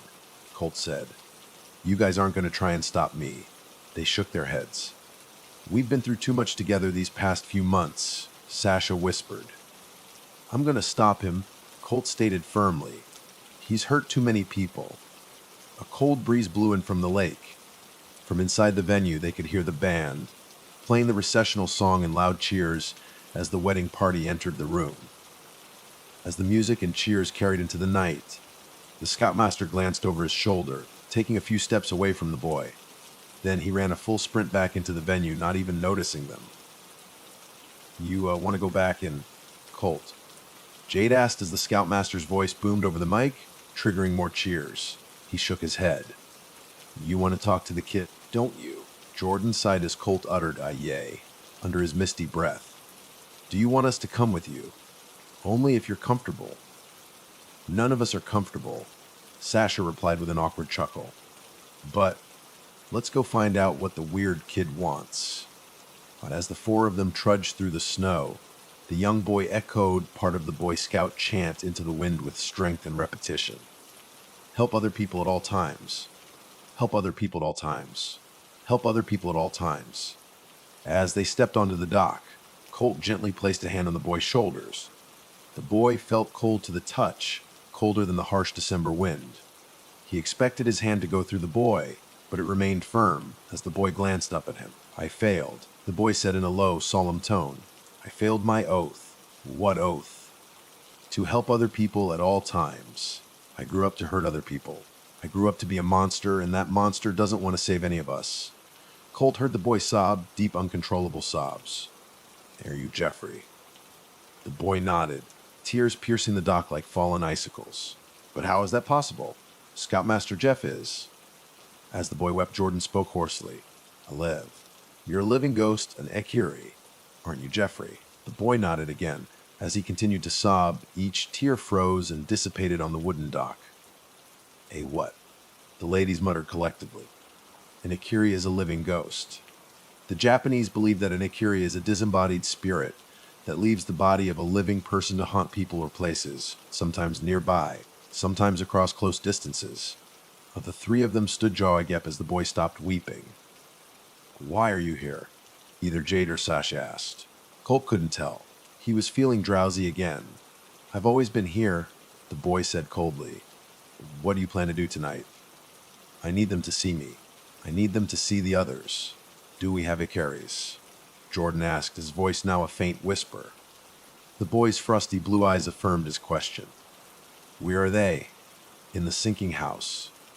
And with those words, the boy began to shriek, his jaws stretching to inhuman proportions, his eyes retreating into their sockets. The shriek was so audible and unsettling that it caused the icicles overhanging the venue to crash into the courtyard. The shriek carried into the depths of the night, shattering the light from the stars and the ominous blue moon. In darkness once more, Colt not only felt drowsy, but as if he was falling, much like the way he fell into the abyss of Gardner Lake as a timid 13-year-old. "Ladies and gentlemen," Colt heard the Scoutmaster's voice as he drifted back into consciousness. He found himself standing on the dance floor next to the others who were visibly shaken, especially Jordan with moist eyes and teeth chattering. Caleb and Samantha Saunders will take their first dance as husband and wife. As Colt saw light again, the crowd cheered as the newlyweds took their place on the dance floor. "Let's get the hell out of here after this," Sasha harshly whispered. "I have no idea what's going on." The first dance commencing drowned out Jade and Jordan's words. For some reason, the band was shrouded in darkness. The spotlight shined on the couple as they took their places, gazing tenderly into each other's eyes. Colt was surprised about how genuinely Caleb looked at her. She looked beautiful, however, and Colt found himself genuinely happy as they began to dance to a song he recognized by the band Lifehouse, but forgot the name of. "This is the first normal thing about tonight," Colt said. All the others could do was nod and smile hesitantly as the two glided across the dance floor in an elegant waltz. As the minutes passed, they smiled warmly at the happy couple and clapped as they moved into a break with underarm turn. "You both are right," Jordan said, not knowing whether to smile warmly or shiver at the thought of something else happening. "This is surprisingly beautiful, but let's make our exit after." Suddenly, the music stopped and the spotlight shifted from the happy couple to the little boy, who was now holding a sleek, silver condenser microphone with a long handle. The feedback from the microphone caused many people to cover their ears. "I would like to dedicate a song to the happy couple to free the spirits within us tonight." The audience awkwardly clapped as the spotlight shifted to Scoutmaster Jeff. The hesitant clapping turned to loud, raucous applause as the boy motioned for the Scoutmaster to step up to the microphone. "I would like my cousin to sing this song with me." The boy's voice became distorted, and the feedback from the microphone increased, booming so violently that the crowd ducked and gasped as it boomed into the walls. The Scoutmaster shook his head furiously, but then the boy curled the mic's handle, causing him to slide across the floor into the center of the dance floor. "I think the band knows this song." The boy twisted the mic again, and the band started to play the familiar, awful song that had haunted the lake for many years. The five-piece band was stunned as they started the notes of Swaney River. The piano player and saxophonist appeared to be losing control of their fingers, while the bass player and guitarist seemed to enjoy the notes coming from their instruments. Eyes completely glazed over. The boy twisted the microphone twice more, subsequently twisting the jaw of Scoutmaster Jeff and the movements of Kalana and Samantha into a smooth swing. He laughed heartily, extracting the notes and movements of the God-forsaken song from all involved. "Way down upon the Swaney River, far, far away. There's where my heart is turning ever. There's where the old folks stay." As the boy sang, the band played and the Scoutmaster unwittingly sang along. The ground underneath them shook, shifting the tables and chairs. The audience screamed along with the band as they scrambled to grab their instruments and stay afoot. Jordan helped Sasha to her feet and Jade helped Colt to his while the boy remained at the microphone, singing the chorus once again. This time, the words caused Colt an even sharper migraine. Then, a bright flash exploded across the room, overwhelming Colt with countless memories. Colt saw himself at 12 in the living room with Scoutmaster Jeff and his father. His father was sobbing and angry. The Scoutmaster explained to him that his urges were natural, but required self-control. Colt saw himself at 13 in a dark tent, waking up to the Scoutmaster breathing down his neck. The Scoutmaster explained that Colt had a medical emergency and needed monitoring.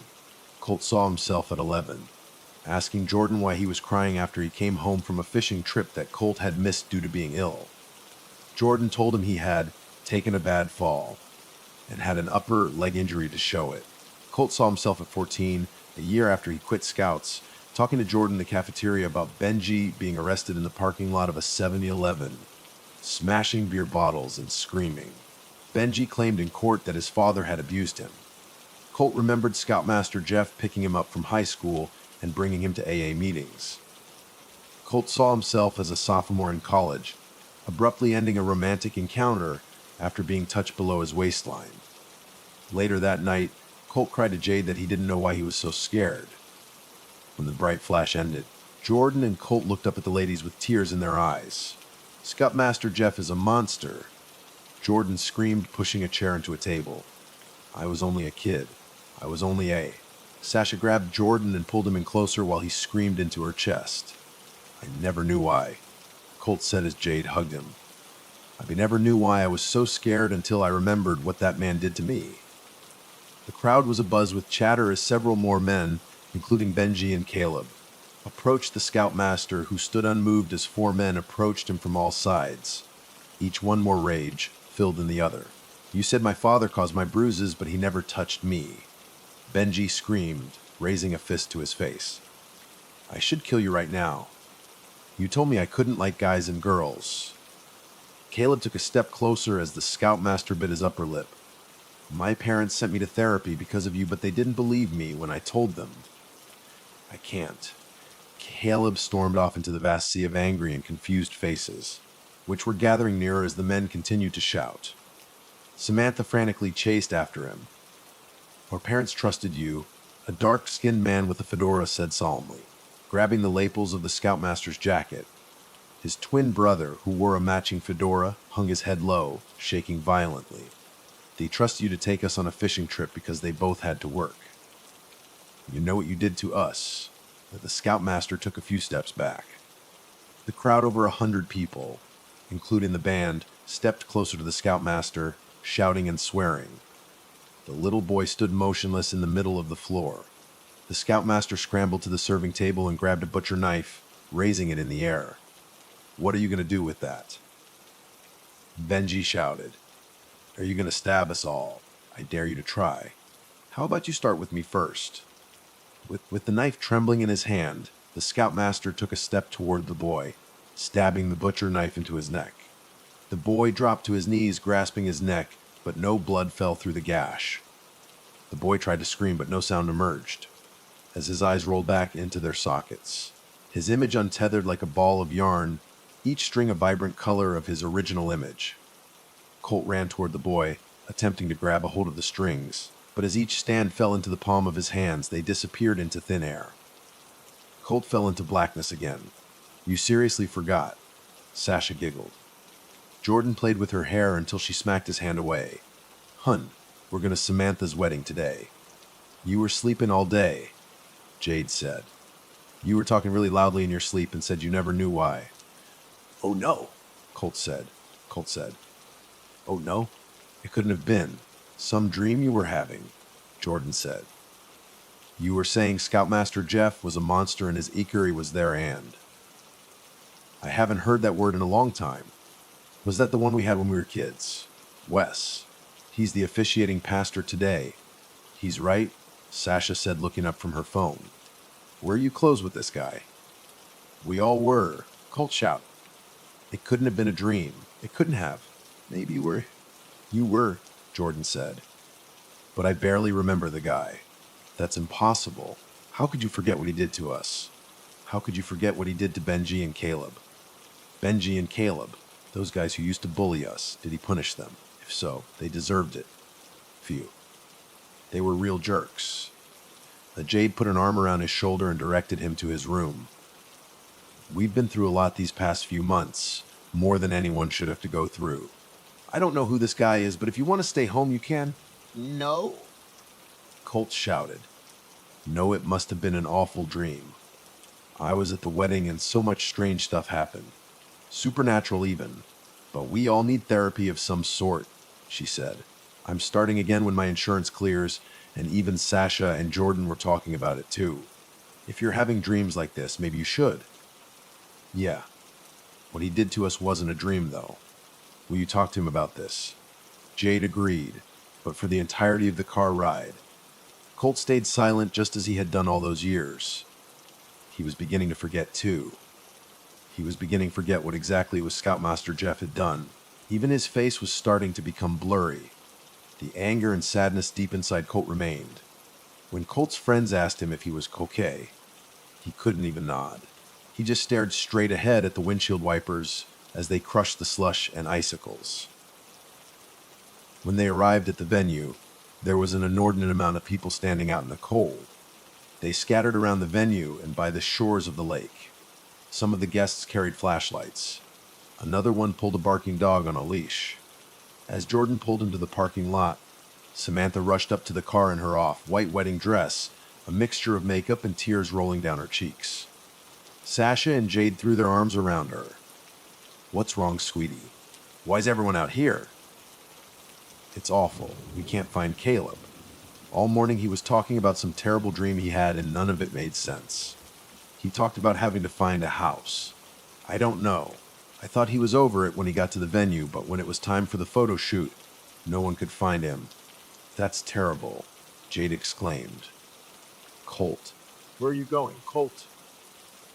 As his friend shouted, Colt started sprinting toward the rear of the venue. The snow was thick, knee-deep to his ankles, and he wasn't particularly good at running. After almost tripping over a jagged rock and narrowly smashing into a stone bench, he reached the courtyard. Colt bent over to catch his breath. By the docks, he saw Scoutmaster Jeff in his black and white motorized fishing boat. As Colt neared the docks, the Scoutmaster waved to him.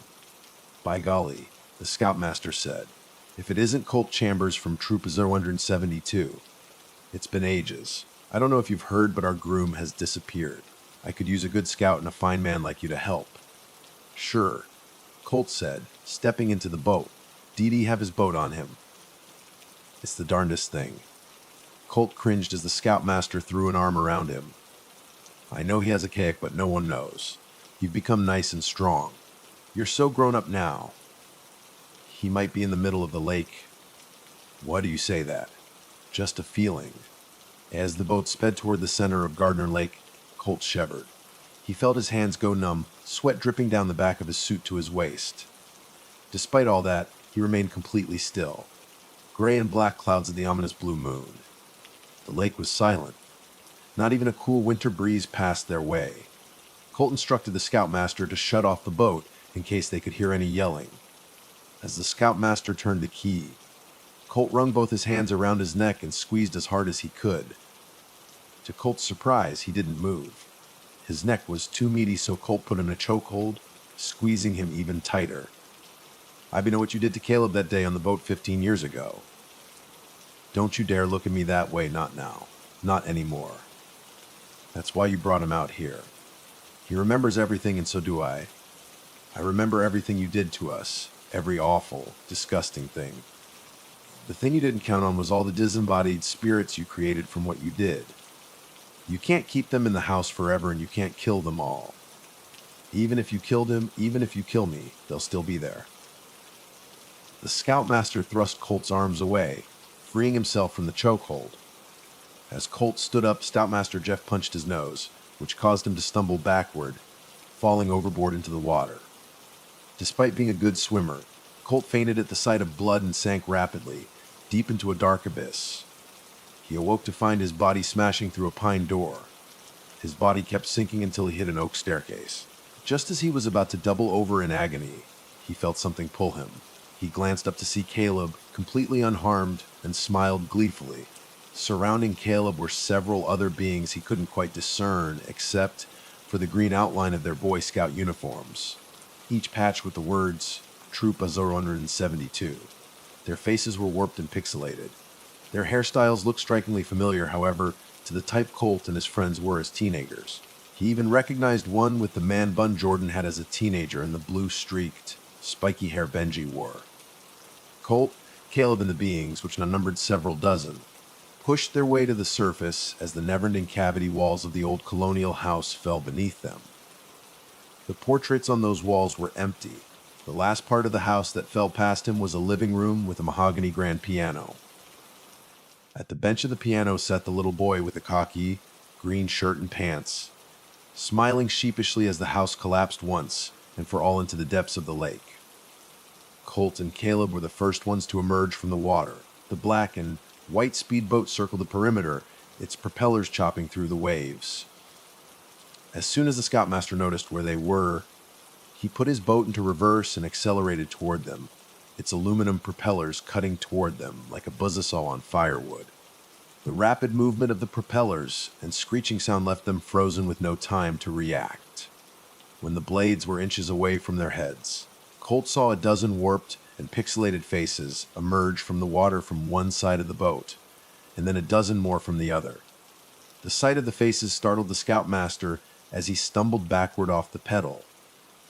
4 of the beings crawled into the boat and grabbed a hold of the scoutmaster's legs and arms, tossing him like a rag doll into the water.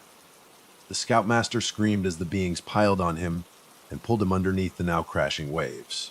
Colt and Caleb climbed into the fishing boat and spent the next several minutes catching their breath as the submerged screams faded away. The lake grew silent once more. As Caleb turned the keys in the ignition, he heard the tinny, creaky notes of Swaney River echo into the night. I knew one day I would have to tell this story. It took me a year to finally sit down and do it. I've been told that doing this could help me move on, but that's not what this is for. I don't expect to move on. The girl in Ford and 2 will always be with me. I'm telling this story simply because I have to. I lived there for 2 years. It was a tiny little unit, tucked away on the very right of the 4th floor. Bachelor is almost generous. It was the kind of dingy place that never looks bright no matter how many lights you have on, but I liked it. I'm good with a small space. I enjoy not having that much to take care of. I could do without the bug problems, the leaks, the electrical problems, and the rotten smells that just sort of happen. But it is what it is. There was a level of comfort as well to living on the 4th floor.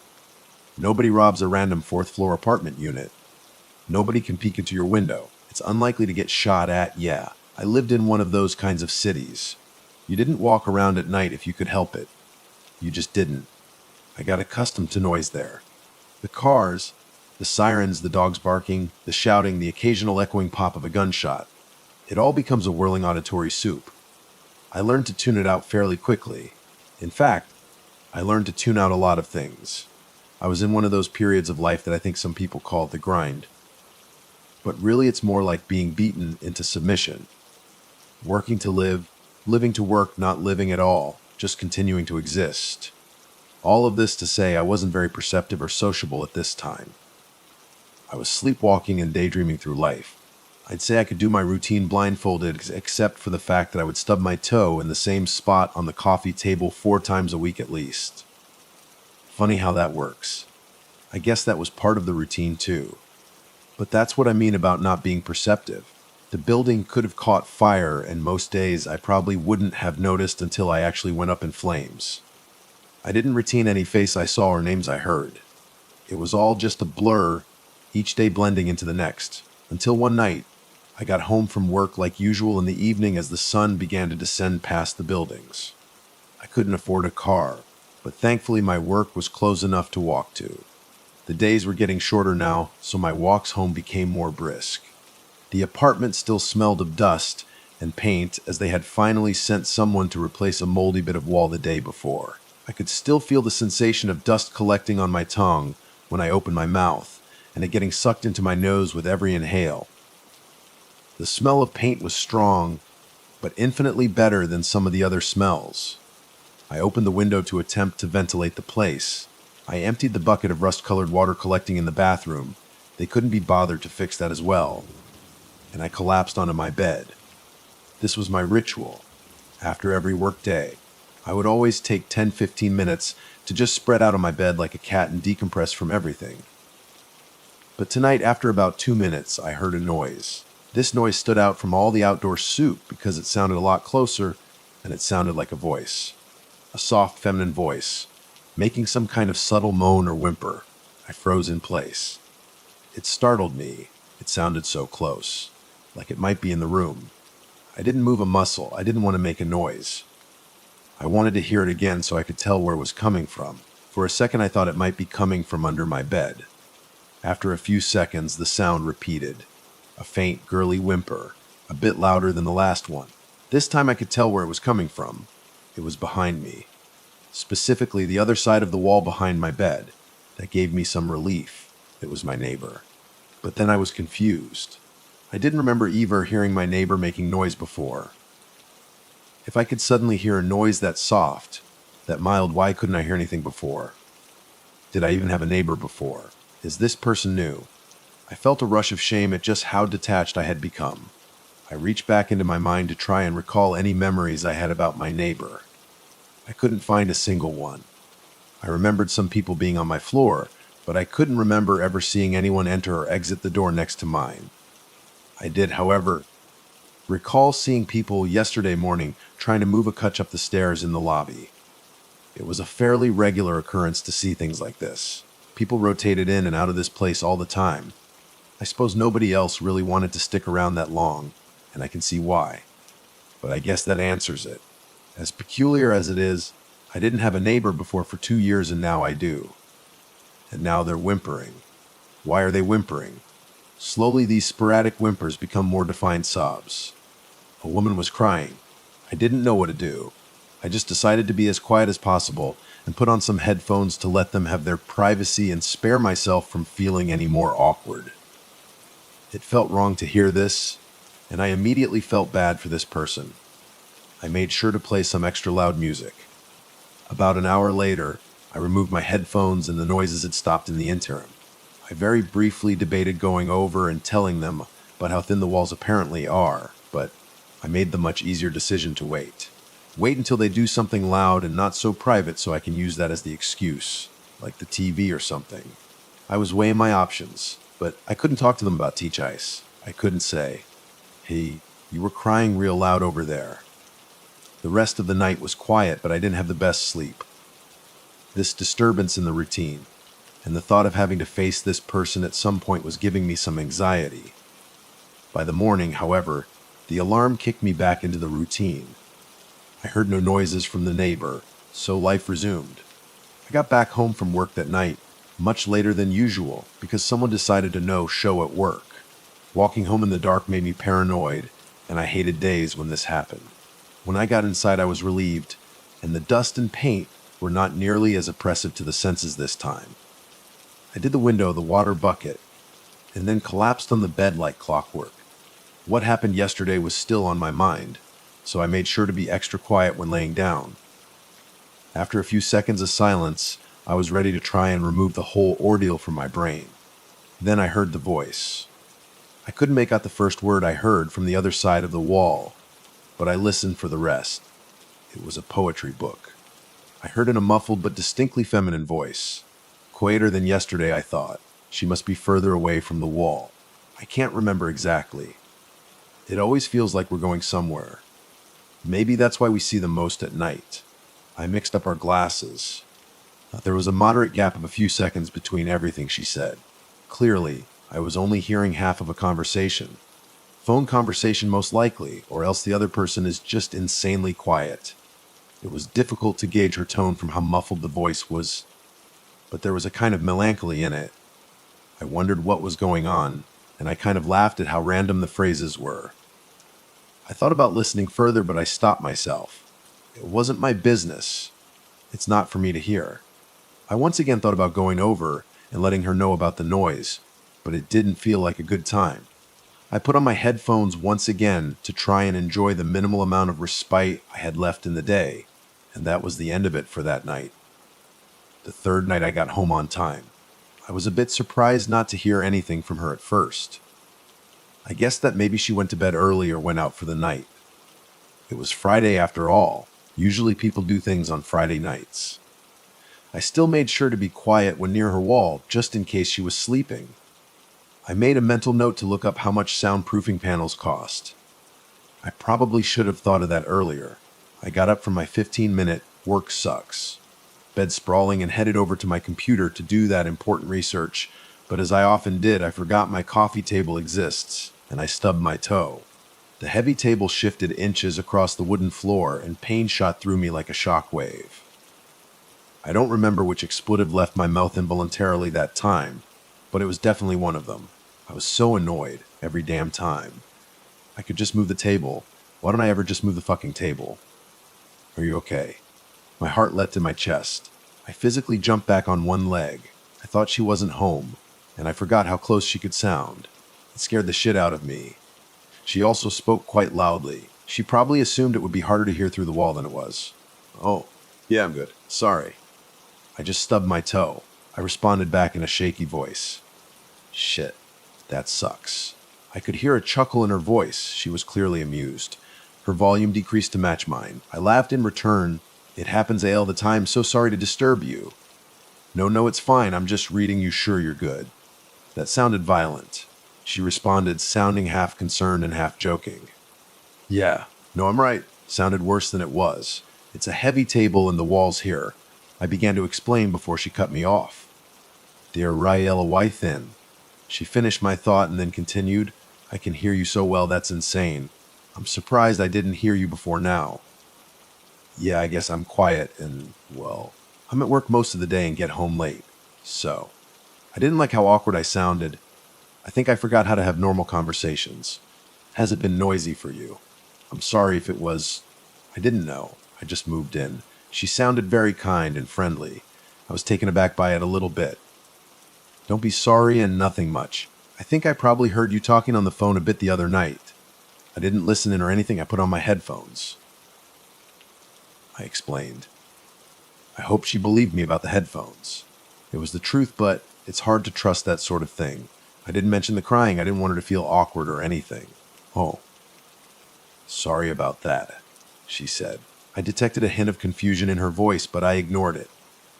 It's okay. I'm sorry I didn't tell you earlier. I just didn't know when it would be a good time, and it's new to me too. I didn't have a neighbor before, I don't think. As I spoke, I found it harder to rationalize why I hadn't told her before now. I really should have. Really? How long have you been here? She asked. 2 years. No one lived here before me for 2 years. Are you sure? She was very perplexed. Well, honestly, no, I'm not sure. I just never heard anyone before. And I never saw anyone before. I probably sounded like a total recluse, but I was more interested in why she was so confused. Well, that's strange. I'm pretty sure there were people living here right before me. At least that's what the guy said. Her tone had shifted, and what she said sent a bit of a shiver down my spine. It didn't make any sense. How could I not hear them? Not once when I can practically hear this woman breathing. After a brief silence, she spoke again and returned to a more casual tone. Well, maybe they weren't around much. Maybe it was a second home or something. Anyways, sorry again about the noise. I'll get some soundproofing stuff for my end right away. I admired her positivity, and I didn't feel any judgment from her for how strange I probably came across. It was really nice. And she had a point about it being a second home. That could be the case. I don't know why they would have a second home in this shitty building, but what else could the explanation be? I'm Jane, by the way. Nice to kind of meet you. She added in a chipper manner. While it was refreshing to have such a pleasant interaction, a small part of me worried about her. She was so carefree and optimistic, almost naive. She must be new to the city. I wondered how long it would take before this place whittled away at her trust in humanity. The trust that she seemed to give to me so freely. The thought of her spirits being slowly crushed like mine made me sad. I'm Lay. Nice to meet you too. A small impulse told me not to give my name, but I decided to reciprocate her trust. Yeah, I'll soundproof my end too. Have a good rest of your night. Be careful, Bob, she said. I found that slightly ominous, but then I remembered the toe thing. I will. I chuckled. Enjoy your book. That was my first conversation with the girl in 42, over that weekend. We spent a lot of time getting acclimated to each other's presence as we each waited to get our soundproofing. I expected it to be a lot more awkward than it was. I attribute all of that to her. She had a way of making everything seem fine and almost playful. She would knock on the wall 2 times and say things like, about to vacuum, sorry, and my bad when she would make noise. I would follow her lead and do the same 2 knocks. It was kind of nice. Out of the blue on Sunday, she knocked twice and said, you know it's weird. I don't hear my neighbors on the other side at all. Only you. We pondered over that a bit. She didn't seem to sweat it much, but it was odd that it was only on one side. These odd things were beginning to stack up. Why just this wall? Why only now? I began to wonder if more odd things have been happening all along, and I'm only starting to notice them now. Monday night I got home to find my package had arrived. The soundproofing was here. It was a little bittersweet seeing it on my doorstep. I knocked twice and told her I got it. She confirmed that she got hers too. She actually went out and physically bought it.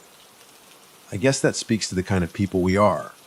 We both said we'd put it up right away, both of us not wanting to continue to inconvenience each other any longer, but then that didn't end up happening. Instead, we just kept talking. I didn't mean to, and I don't think she did either, but we just kept finding more to say. The friendly small talk about the building and whatnot gave way to more meaningful conversation. We talked about how we got to where we were. We talked about where we wanted to go from here. I wound up sitting on the floor with my back to her wall, and I could hear words right behind my head as if we were back to back. Luckily, the paint on that bit of wall was dry by now. To her, this place was a fresh start. She didn't go into detail, and I didn't want to pry, but it was clear that this was some kind of escape from something. Maybe that's why she was so upbeat, because she was able to escape a bad situation. Or maybe she was just always this upbeat. She told me that she was going to enroll in the college here, and that she was going to start an online shop and work as a waitress on the side. Eventually, she wanted to open a restaurant. She even told me where and what the name and theme would be. She told me all these plans, all these wonderful things she wanted to do, all laid out step by step. I don't know what was preventing her from doing them before, but it made me smile hearing how excited she was about them. Something about the conviction in her voice made me truly believe she could do it all. Then she asked me about my plans. I froze up a bit. I didn't have plans. I wish I did. I was envious of people who did, but I could never seem to figure it out. At some point, I think I shut that part of me off entirely. This was as far as I got, is what I told her. We sat in silence for a bit after that. "There's still time," she said softly, breaking the silence. I could feel in her voice a new level of comfort and safety. All guards were down on both sides. She knew what I needed to hear, and I knew somehow that those words meant more coming from her than they would anyone else. We simply got each other. In that moment, there was no wall. Eventually, we said goodnight and agreed to put the panels up tomorrow. Those soft, comforting words rattled around in my brain all night long. They never really left. I woke up early the next day, and I began putting them up before work. It was a bit sad at first, but it's not like she was gone or anything. She was still right next door. We could just be friends normally now. I went to work excited about the idea. On my way home, I decided that I would properly introduce myself face to face, just to say hi. I felt confident enough in doing so by this point of knowing her. I got up to the door of 44, and after a brief hesitation, I did the 2 knocks. About 2 minutes passed, and there was no answer. I tried again, still nothing. I was disappointed but not dejected. She must not be around. I'll try again tomorrow, I thought. When I got inside, I was immediately struck by how much quieter it was. All that constant city noise was getting absorbed by the panels. I didn't even think about that. I wasn't used to this kind of quiet. Now every small sound was large. I felt vulnerable. Like all the noise was a big comfy blanket I could hide under, and now I'm exposed like a nerve. It would take some getting used to. An hour passed in this utter dreary silence. I tried to brave it without distraction to try and acclimate as quickly as possible, but it was just too freaky, so I had to put on some music. Not 5 seconds into the song, I heard "No Way" coming from the wall. It was her.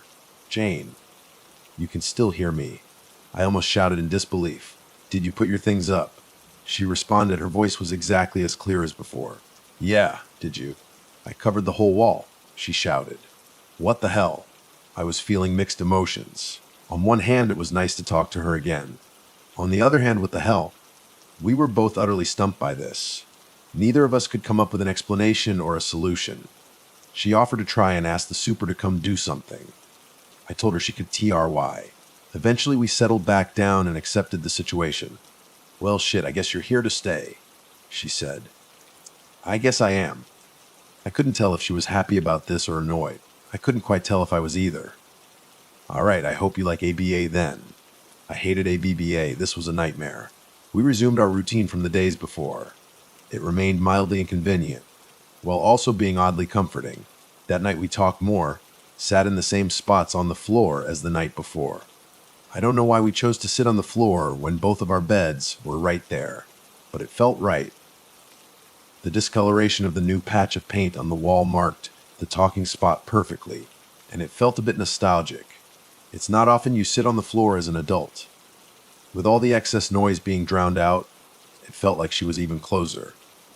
I could literally hear her breathing. We talked a little bit about our upbringings, and we aren't terribly different. Her dad sucked, my dad died. We all got fucked up somehow. The good news is she informed me that I don't snore loudly at night, which is a huge relief. I laid up in bed after she had said goodnight. I still hadn't acclimated to the silence, and now I had to bear it if I wanted to sleep. It wasn't working. I was just awake with my thoughts, which is a place I usually hate being, but not so much tonight. I thought about Jane, and I thought about the weirdness of this situation. As odd as it all was, it was at least interesting.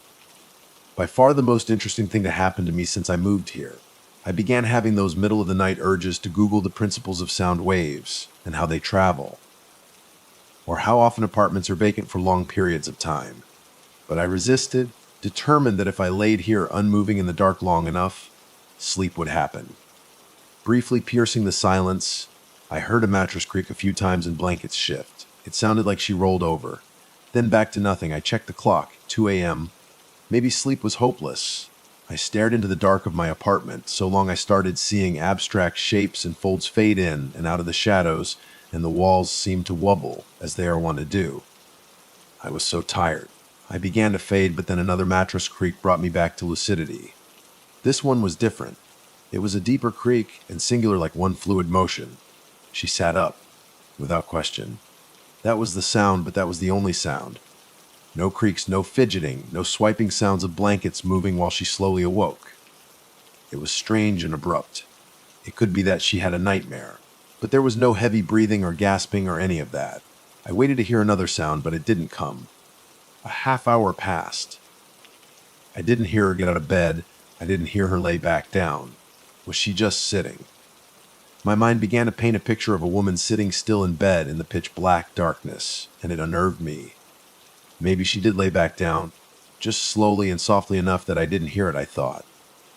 Maybe she had her book or something she said she was reading the other day. Maybe she never sat up at all, and I mistook that sound for something else. I didn't hear anything else that night, and about an hour later I managed to get some sleep. I wondered if I could bring this up to her. Would it be weird? Eventually I decided against it. I don't want her thinking about me listening to her sleep. The situation is already a bit uncomfortable as it is when it comes to privacy. Plus, it was probably nothing. The next night I got home and double knocked on the wall. She double knocked back. This was our new normal. Hey, never date a tennis player. You know why? She said. Was that? I responded through my grin as I dealt with the water bucket once again. Love means nothing to them. She made sure to sound extra dramatic. That's wow. That's tremendous. I responded, bemused. I'm going to hit you with one of those every day, I decided, she said emphatically. Oh God. I pretended to sound annoyed. That's right. This is why I don't have a boyfriend. They run away. But you can't run away. I can move away. No, you can't. You're broke as shit just like me. If you could have... She had it by a point. So deal with it. Here, what do you call a beehive with no exit? No? No more. This is harassment. I weep for your future husband when you bring a man over. I'm going to shout at him to run as fast as he can. I will just scream bloody murder until he leaves. Bit av able. Well done it. Got that one. I got like that. I replied, I couldn't lie. Also, I'm never bringing a man over here. Are you kidding? You hear enough as it is. Again, she had a point. We went about our business, and later that night we talked a bit more. These floor chats, before bed we'd started having, had become a highlight of my day, and I began looking forward to them while I was at work. A part of my brain was trying to recontextualize this into a romantic thing, but it really wasn't that, and I didn't want it to be. At least not right now. It was just nice. It was nice having someone to talk to, who was easy to talk to, who made me laugh, and who I felt comfortable with. It was nice to feel genuinely connected to somebody after feeling disconnected for so long. It was nice to have a friend. Can I ask you something? I inquired. Yeah. She answered without hesitation. Why did you trust me so early on? I had this question for a while, but I felt comfortable enough now to ask. Jane paused for a moment before responding. What makes you think I trusted you? I was a bit taken aback by her question. Oh, well, you were just so friendly and open. I was just wondering, this is a seedy place, and you don't know me. She cut me off. I was friendly, yeah, but that's how you have to be. That's like customer service voice. I don't want to anger the strange man living next to me, you know. That made a lot of sense. I didn't think of it that way. She continued, but I trust you now. Yeah. Yeah. I think you're a good guy. I think you probably won't kill me. What about me? Do you trust me? I mean, I'm still not 100% convinced you exist, to be honest. I've still never seen you. You didn't answer your door when I tried to say hi, so you might just be a figment of my imagination. Who's to say? I joked, but a part of me thought that would actually explain things. Wait, when was this? She asked, sounding surprised. Oh, after we put up the soundproofing. I was going to say hi when I got home from work, but you didn't answer. Really? Damn. I didn't hear you. She responded, sounding legitimately disappointed. Well, that's a first, I joked. Jane Chino, right? I sighed. All right, I gotta try to get some sleep tonight. Last night was fucking awful. Yeah. I slept like a baby last night. These soundproofing things rule. For she slept like a baby. The image in my head of her sitting up in her bed replayed and gave me chills once again. Clearly, I must be mistaken. I shook off the thought. Well, I still need to get used to a good night. Jane. Hear you later, Lay. That corny son of a bitch. She was serious about doing those jokes every day, wasn't she? I heard her get up and make her way to bed. A few minutes later, and her side fell quiet. I crawled into my bed and I once again stared into the dark. Sleep still wasn't coming easy. I dreaded this, but this time it only took about an hour to fall asleep, of which I was grateful. The silence still unsettled me. Suddenly I awoke, still in the darkness even deeper now. I don't know what woke me up, but when I checked the clock, it was 2 a.m. I wasn't happy. I tried to fall back to sleep, and it was slowly working until I heard it again. That same deep bed creak. That unmistakable sound of someone sitting up. Now I was fully awake. Minutes passed and I heard nothing else. Same as before, like she was just sitting there. This time, however, I just had to know. I was confused, concerned, and pretty creeped out. So I just leaned close to the wall and whispered, Jane. Nothing happened at first, but then I heard the bed very slowly begin to creak again. Agonizingly slow and subtle. It sounded like she was turning, or at least adjusting her position in some way. I heard what sounded like her hands touching the wall, splayed out far apart on either side of me, and then I heard her breathing. I could only hear her breathe before when we were sitting back against the wall, so she must have been pressed right up against it. Her breathing sounded different this time, though. It sounded hollow, like she had a cold. I was petrified. The hair on the back of my neck was standing on end. What was she doing? Was she even awake? What must she look like right now? I just stared at the wall, imagining her on the other side, pressed up against it like some feral thing. Was this really happening? Am I just too tired and loopy to be able to tell? Maybe the creaking was her laying back down, and she's just breathing heavier than normal because she's asleep. I wanted to rationalize this so badly. I waited for something else to happen. Some other sound. I waited hours, but nothing did, and I was too scared to say anything else. Was she still there? Was she pressed against the wall all night long? I tried to get a little bit of sleep. I managed maybe 45 minutes, but it was not pleasant. I couldn't focus on work the next day. I was tired, and I was so creeped out by what happened. I couldn't think of an explanation, but I knew there had to be one. There had to be something. I couldn't get the image out of my head, and every time that image replayed, she looked a little bit less human. I pictured her smiling a grotesque toothy grin. I imagined her drooling, her eyes open as wide as saucers, her fingers long and Bonnie caressing the wall. None of this was rooted in reality. I knew that, but I couldn't help but think of it. I got back home, and this time I hesitated before doing my customary knocks on the wall, but I did, and she returned them same as always. I was just thinking mankind has made a lot of great inventions. Jane, but the dry erase board has to be the most remarkable. I laughed. I wasn't sure if I was going to be able to laugh at her jokes today, but I did. She's still Jane. At least she seems to be. I was way overthinking. That one's pretty good. I can't lie. You like it, she asked, sounding proud of herself. Hey, I have to ask you something, though. I said, trying to remain at least somewhat casual. Shoot. Do you sleepwalk? The other side went silent for a minute. No, never in my life. She responded, instantly sounding unnerved. I fell silent too. I didn't know how to explain. But she continued, "That's a scary-ass question to ask out of nowhere. Did you hear something?" I don't know exactly what I heard." "Stop. Don't talk like that. Is this revenge for the corny jokes?" "I'll stop the corny jokes. Don't do this to me." She pleaded in a half-joking manner. "No, I promise I'm not messing with you, and it's probably nothing. It's just you didn't get up at all last night, or the night before."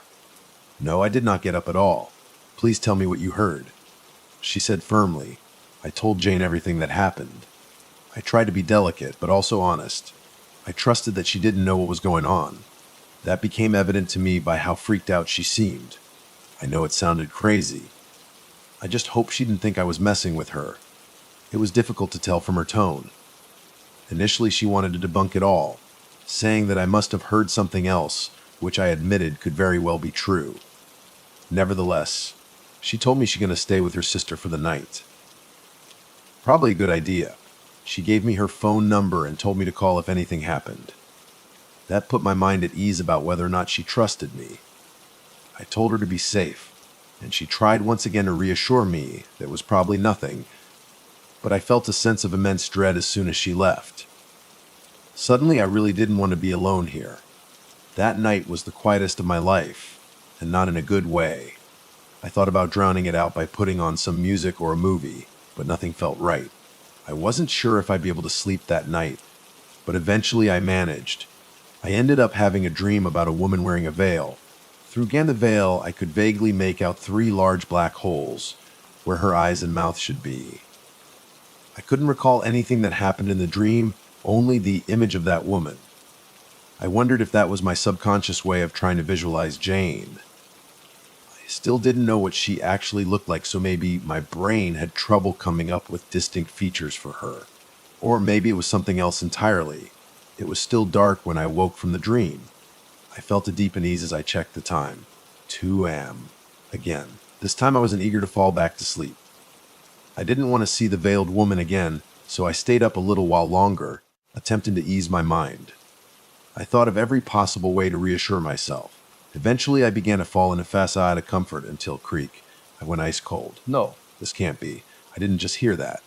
It was that same sitting up creak. But I heard Jane leave. Could she have come back late while I was sleeping? Maybe. But what if it isn't her? What if it was never her? My mind raced. So many improbable scenarios played out in my mind. None of them were good. Was someone else in there with her the whole time and she didn't know? Someone hiding away, only coming out when she's sleeping? Was that creaker sitting up, or someone else sitting down? Do they watch her sleep? All I knew for sure was that someone was on the other side of this wall, because I could hear them breathing again. I wanted to do something. I wanted to know for sure, but I was powerless. Calling out to it last time was the most horrific mistake of my life. I didn't want to try that again. I wanted to call Jane, but I was afraid of making a sound. Instead, I just waited and listened. I was in a petrified daze, hyperalert but also completely exhausted. My body wanted to shut down, but my brain wouldn't let me. It may have been minutes, or it may have been hours, I couldn't tell. The image of the veiled woman kept reappearing in the back of my subconscious. Eventually, I decided to call Jane. If I heard a phone ring on the other side, then I would know. I typed the number in and hit call. The number you are trying to reach is not in service. What? How could that be? Suddenly, cutting through the silence was a sound I had become very familiar with, and yet was the one sound I was the least prepared for. Knock, knock. A wave of shock shot through me. It was our knock. I didn't dare respond. If that isn't her, that means whoever it is has been listening to us. Now they're reaching out to me. They know I can hear them, but what if it's just her? She came back and was trying to see if I'm still awake. The thoughts whirled around like a hurricane. I couldn't bear it. I couldn't bear the silence. I couldn't bear the uncertainty. It was all too much. I got up, I grabbed my keys, and I left. As I walked out into the hallway, I saw her door. It looked the same as it always has, but to me, right now, it was a portal to hell. Someone or something was on the other side of that door. It might be pressed up against it. It might be looking out the peephole at me. I darted away. I simply couldn't be here anymore. I got outside and suddenly I could breathe again. The noise of the bustling city greeted me like an old friend. I never thought I would find such comfort in it. I sat down on a bench in front of my building. I wasn't going to go back, not while the sun was down.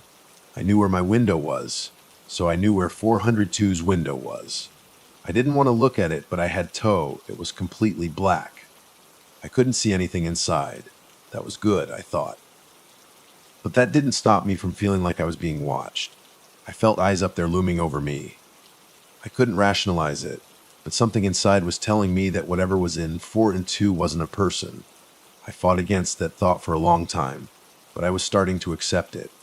I tried my best to ignore it all. It wasn't easy. Eventually, I laid down on the hard wooden slats and was able to some much-needed shut-eye. I slept better than the last few nights. I called in sick to work the next morning. I wanted to be here when Jane got homey, or to see if she was already home, and last night was a massive overaction. I felt safer seeing the sunlight beaming through my windows when I got back inside. I tried to occupy myself by catching up on some household chores. As the back of my mind waited anxiously for the next sound, I heard nothing all day. The longer it went on, the more sure I became that Jane wasn't home. As the sun set, it was apparent that she decided to stay with her sister for another night, meaning that yesterday night definitely wasn't her. Also meaning that I was here alone for another night. I tried calling again. I don't know why I expected the outcome to be different. Still wasn't in service. I made extra sure I got the number right. It was exactly the number she said. Why would she give me the wrong number? Was it a new phone and she got it wrong by accident? Or did what I said to her really freak her out and maybe she thinks I'm not to be trusted? She placated me with a false number and then got the hell away from me. That outcome would have hurt the most. But a third idea crept into my mind too, the idea that maybe SG couldn't be trusted. I vehemently resisted that idea. Night fell and the dread came with it. Part of me wanted to go outside to the bench again, but another part of me had to hear it one more time first. One more time to confirm that it was still in there, and then I could call the cops, because this needed to end. I don't know why the noises always seem to start at 2 but that's what I was waiting for. As Trezon 59 turned over, my senses sharpened. I waited and I waited, expecting that sit-up sound. Only it didn't come. I had hoped that not hearing it would put my mind at ease, but that was not the case. It only put me more on edge. I felt like I was being watched. I felt like the thing on the other side knew I was listening. I couldn't hear anything, but I could feel the presence. It was there. I knew it. I just needed confirmation. The longer the silence went on, the more doubt began to creep in. The doubt infuriated me. All of this was doubt. Every second of this nightmare was doubt, and possibility me. And maybe. I knew nothing. Nothing made sense. I was afraid and I was frustrated. So I made a decision. I stood facing the wall, carefully picking up my phone in one hand and my keys in the other, ready to run and dial 911 at a moment's notice. I gathered up all the courage I had and prepared to speak. I had to call out to it. I had to know that I wasn't crazy. I opened my mouth, but before the words could escape lay. A soft voice whispered through the wall, and it was Jane. She sounded further away and her voice had a slight echo to it, but it was unmistakably her voice. Jane. The word fell out. My voice cracked. Help me. She sounded afraid. Hushed, like she didn't want to wake something. Jane, what's going on? I had a million questions. I was frantic, but I quieted my voice to match hers. Suddenly I was afraid to wake it up too. Please help me, Lay. How are you there? When did you get back? I whispered, not covering my desperation. See it, she continued. A shiver went down my spine. I'm going to call the cops right now. They'll be right there. It was the only solution I had. I don't want to die. She fell silent after that, but I heard the breathing against the wall again. The hair on my arms stood on end. I was too scared to think straight, but I knew this wasn't right. It was her voice, but it couldn't have been her. Knock. Knock, knock. Knock, knock. I had enough. I ran out into the hallway and dialed 911. I told him there was an intruder. I kept it vague because vague is all I had. As I spoke, I kept my eyes on her door. I wouldn't let it out of my sight. If it left, I would see it. If it stayed, they would catch it, I hoped. They advised me to stay in my apartment and lock the door. I didn't listen. It took around 40 minutes for them to arrive. 2 officers arrived on my floor, and the building manager was them with keys to let them in her unit. I think his name was Larry.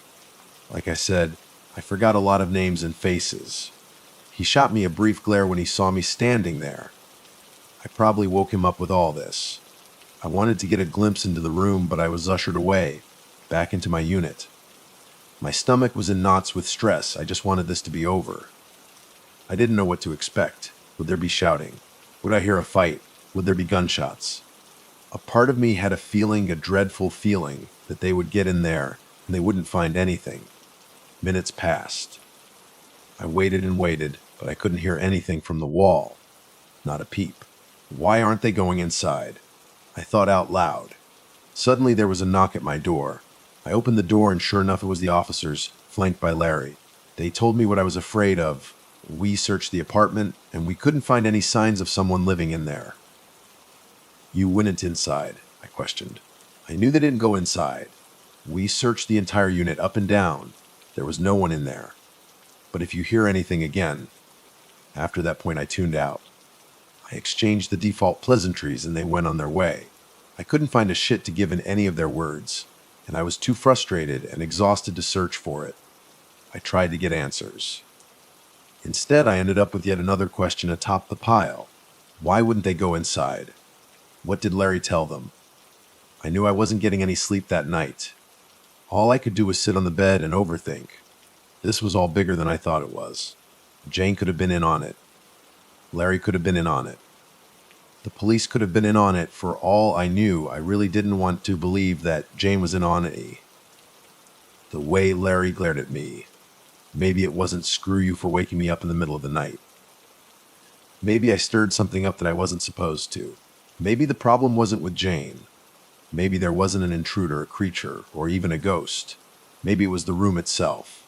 As I sat and drove myself crazy with these theories, a new sound shot into my ear and sent my heart up into my throat. Some kind of rapid clacking sound. Almost sounded like someone button mashing a controller, but not as plastic A. I jumped off the bed, and the sound stopped.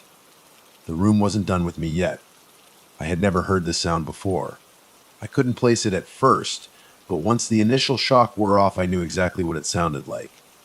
It sounded like teeth chattering. I didn't want to believe that's what it was. There are lots of things that sound similar to teeth chattering. If it was any other circumstance, I could easily debunk it as the place settling. Little rhythmic cracking of hard materials rubbing together, bending. But this isn't any other circumstance. I was frozen in fear once again. The images my mind involuntarily conjured up were instantly traumatizing. A wide chattering, hoarse, like bloody mouth upon a gaunt, sunken face. A naked man with hungry mouth strewn all over his body. A zipper made of teeth going all the way down a human head so it can open like a Venus flytrap. Those chattering mouth toys you get from a joke store haphazardly sewn into human flesh. I pleaded for my imagination to stop, but it simply wouldn't. The mouth abominations. The veiled woman. The gullish watcher pressed against the wall. All my imagination, but imagination is powerful when reality is vague. One of them could be real, if this thing even has a form. Maybe it was just a shadow in the dark. The sounds began again. Now I heard scratching at the wall. Not hard, not ferocious. Little light scrapes, nearly inaudible. Like it was just kind of picking at it, or scribbling against it. It sounded like having a rat in the walls. I used to be afraid of rats, I thought. Now I would love nothing more than for this to only be a rat. The sound began to change. Those little scrapes and scribbles along the wall morphed somehow. I couldn't tell if it was just my tired mind changing them the way that my tired eyes could make the stucco ceilings move and warble, but the sound changed nevertheless. The scribbles began to sound breathwise. They started sounding more like whispers than scribbles. The content of the whispers was indiscernible. My mind went to someone in a small padded room, sitting in a corner with their legs curled up to their chest, shaking and whispering incoherent gibberish to themselves. There was an almost hypnotic effect to the whispers. I resisted the urge to move closer to try and make out any words hidden in the almost silent muttering. I wouldn't have the opportunity to try, however, because suddenly a blood-curdling scream exploded through the wall. I almost leapt out of my skin. It wasn't just any scream, it was Jane's voice again. I had never heard a scream so horrific in my life. but it was enough to break me from the trance I was falling into. I grabbed my keys and ran outside as fast as I could. I spent another night on the bench outside, at least whatever was left of the night by this point. Even outside and far away from the room, sleep wouldn't come. The images I conjured were too horrific, and the sounds were played over and over. The deep, frustrating, impossible uncertainty of the situation loomed over me heavily, as did the eyes that I still felt watching me from the window. I was terrified, and I felt truly alone. Morning came, and I felt the relative safety of the sun. It took a while for me to gain the courage to re-enter my apartment, but I did. Then I went to work like always. Despite all this, despite being scared out of my mind, sleep-deprived, and feeling like I'm going insane, life doesn't care. The world keeps turning. I still gotta eat. If this monotonous routine wasn't already so deeply ingrained into me, I might have had a full psychotic break by now, but my body was on autopilot. Plus, I didn't like being home anymore, even in the daytime.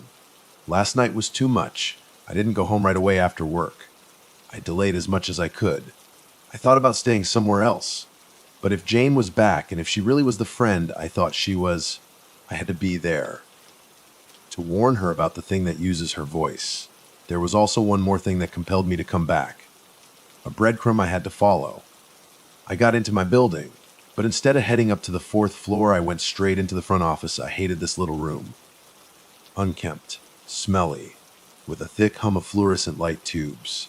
Luckily, he was still there. Head down in some papers. I knew he had to have some kind of answers for me. He had to know something. "Larry, you got a minute?" I asked, trying my best to put some extra bass into my voice. "It's Mike. Look." "Don't worry about it," he replied with a slight chuckle, then looked up to meet my gaze. When he saw me, his expression slightly changed. Have a seat." He seemed to be expecting this visit. He knew something. I could see it in him. I took the only seat without papers and envelopes all over it. "What can I do for you?" he asked. I had so many questions, but I wanted to choose the simplest and most broad one to start, just to see where he takes it. Only 4 words popped into my head right away. "What's wrong with 42? Mike gave me a half-hearted grin. He knew this was coming. "Look, kid, maybe it would do you good to just get out of there for a while, okay? Stay with a relative or something." "What are you talking about?" I responded, bewildered. City life, it's not for everyone. It drives us all a little crazy sometimes. I know I love to go camping every now and again with the old lady. Once or twice a summer, get away from all this. It just gets your mind right. I saw through his words, and I knew that he could read on my face that I wasn't accepting them. "Tell me what's wrong with 402. Mike sat back in his chair and let out a deep sigh. "I don't know." He said that like it was an answer, but he continued before I could press him. "I wish I knew. It's just one of those things." "It's just one of those things," I repeated, immediately put off by his tone. "Okay, I don't really like to talk about it. I try not to. I find that's best." He paused, took a few seconds to find the words, then continued. "People don't do well in 42. Meaning they get scared and they leave or whatever. I don't know what it is, and I'm not a superstitious type. There's just something wrong with it. That's all I can say." He explained. His body language changed. I saw him begin to fidget with his hands. "Did anything happen in that room?" I questioned. He took another big sigh. "A lot of calls to the police like yesterday, thinking there's an intruder, a man in the closet, a man under the bed, things like that, spookhouse things. That's how it started. It all sounded like nonsense. Of course, police find nothing every time. We get the place tested for a gas leak or what have you. Nada. So we carry on. What more can I do, right?" A shockwave shot through me as he said all this. I was stunned. This was the first kind of confirmation I had gotten about any of this. It's all real. All of it. It's not just me. He continued. Then things start getting worse. People started doing things to themselves. You know what I mean? They started carving themselves up. Paramedics would be in and out. It was getting really bad. Sarah, my wife, she cleans the rooms up for new tenants. They were in and out of 42 all the time, so she was in there a lot. One day she tells me she can't go in there anymore. I ask why. She says because something is watching her. She says it knows her. She says something terrible is going to happen in there. I don't know what to make of that, but she never went into 402 again. She doesn't even like going near the door because she thinks there's someone at the peephole.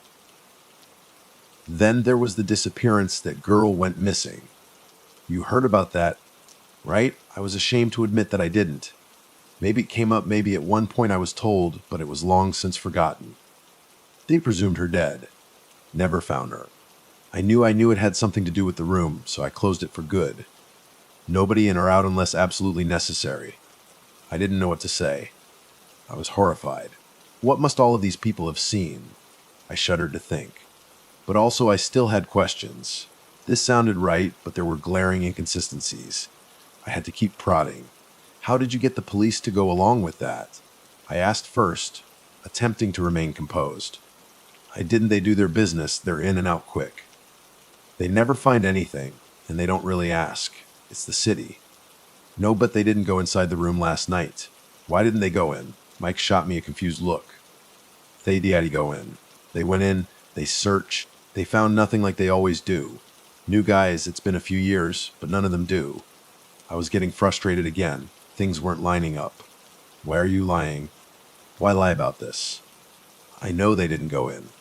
I would have heard them if they went in. I hear Ivar YTNG that happens in there.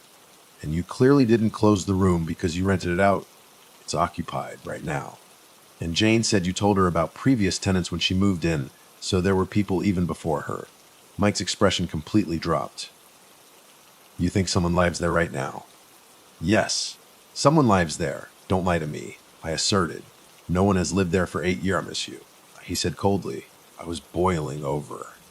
I lost my composure entirely. Someone lives there. Jane lives there. We both know damn well she does. I've spoken to her almost every day since she moved in. I've heard her clean. I've heard her shitty music. She's my friend, and she's in danger living in this fucking room, and you just let her go on in for what? Your bottom line. You really needed that extra rent money. What? For your camping trips. Mike raised his voice to match mine. Listen, buddy, I don't know what to tell you. Nobody lives in that fucking room. I won't allow it. You want to go see for yourself. Here, Mike rummaged around his desk and threw a set of keys at me. You have at it. Go have a look. It's an empty fucking room. And after you see that it's an empty room, do the smart thing. Don't stick around. Don't go inside. Lock it back up, then pack your shit and get out because your room isn't safe anymore. I was stunned. I was angry. I was confused and slightly ashamed. I had no more to say, so I turned to leave, but then he spoke up one more time. Oh, and by the way, you really are shit with names because Jane, that's the name of the girl who went missing. Jane Lewis. My whole body went numb as I walked out. This couldn't be the truth. I couldn't have been talking to a dead person this whole time. I had guessed that this thing was using her voice somehow, but that was only at night. It can't have all been fake. Jane was my friend. I couldn't believe it. I refused to believe it. That walk up to my floor was the longest of my life. I approached 402 with the key in my hand. I stopped in front of the door. I stood for what felt like hours. I just couldn't bring myself to do it. Not right now. The thought of opening the door even for a moment, especially at night, was far too horrifying. I had to sit down and collect myself. I went inside my apartment and immediately sat on my bed. I wanted to cry. This was all too much, but all I could do was sit and shiver in silence until knock knock. I didn't have time to be startled, as a familiar voice immediately accompanied the knocks. Hey, I'm back. I stayed an extra night. I bet you love the peace and quiet. Anything happened? You didn't call, so I'm hoping we're all good. You gave me quite a scare. A Jane in her normal, casual, optimistic Jane voice. I wanted to be able to trust her so badly. I needed a friend right now. And she made it so easy to trust her. So easy, how do I talk to her at what could I say? I couldn't find the words. You there? She asked calmly. Your number had said it was out of service. I muttered weakly. Really? What the hell? Are you sure you typed it in right? Yeah, I'm sure. I couldn't put any energy behind my voice. Are you okay? What happened? She responded, sounding genuinely concerned. You know, don't you? Know what? You're part of it. You're this thing. What are you talking about? Lay, you're not making sense. Is your name really Jane? Well, yeah, obviously. Why wouldn't it be? Jane Lewis. The wall fell silent for a moment. What the hell? Are you looking me up or something? That's messed up. Jane said, sounding shaken. Maybe I should look you up. Maybe I should. Since you're dead. What the f? Lay, you're scaring the shit out of me, okay? I think you need some help. I lost my composure again. You're dead. You died. Jane Lewis died, so who the fuck are you? And why are you doing this to me? I'm not dead. Why are you saying I'm dead? She shouted. She sounded so convincing, maybe she genuinely didn't know she was dead. Or maybe this was another trick. Your apartment is vacant. Nobody has lived there for 8 years. It's empty. You aren't real. I heard her laugh. That kind of exasperated laugh when you hear something so ridiculous your brain has trouble processing it. It was a very human-like response. Lay, that's not true. I don't know who's telling you this shit, but it's not true. I can assure you, I am real. I signed a lease. I have a fucking parking spot. I just went to see my sister and my nephew. We played Mario Kart and ate pizza. Pretty sure I wasn't a ghost to them. Listen to yourself. You're in your own head. I am real. I am your friend. At least I'm trying to be. Her voice began to crack at the end. I could almost hear the tears welling up. I couldn't hold it in any longer. I began to cry. She was trying to pull me back to a reality I had drifted so far from. God, I wanted everything she said to be true. Across the wall I could hear a few quiet sobs. It was so real. It had to be real. You're really scaring me. If this is a game, please just stop. It's sick. I'll leave. I'll pack my shit and I'll leave. Just please stop.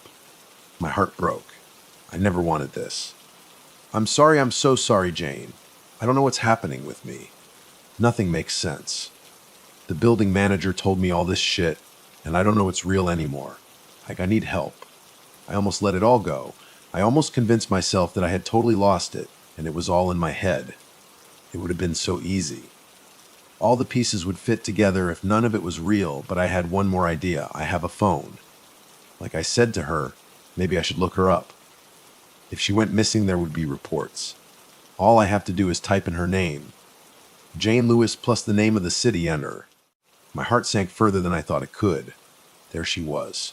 The article came up immediately, and I saw her face for the first time, but I didn't think she was lying, not on purpose anyway. Those tears couldn't be fake. I refused to believe it. She really doesn't know.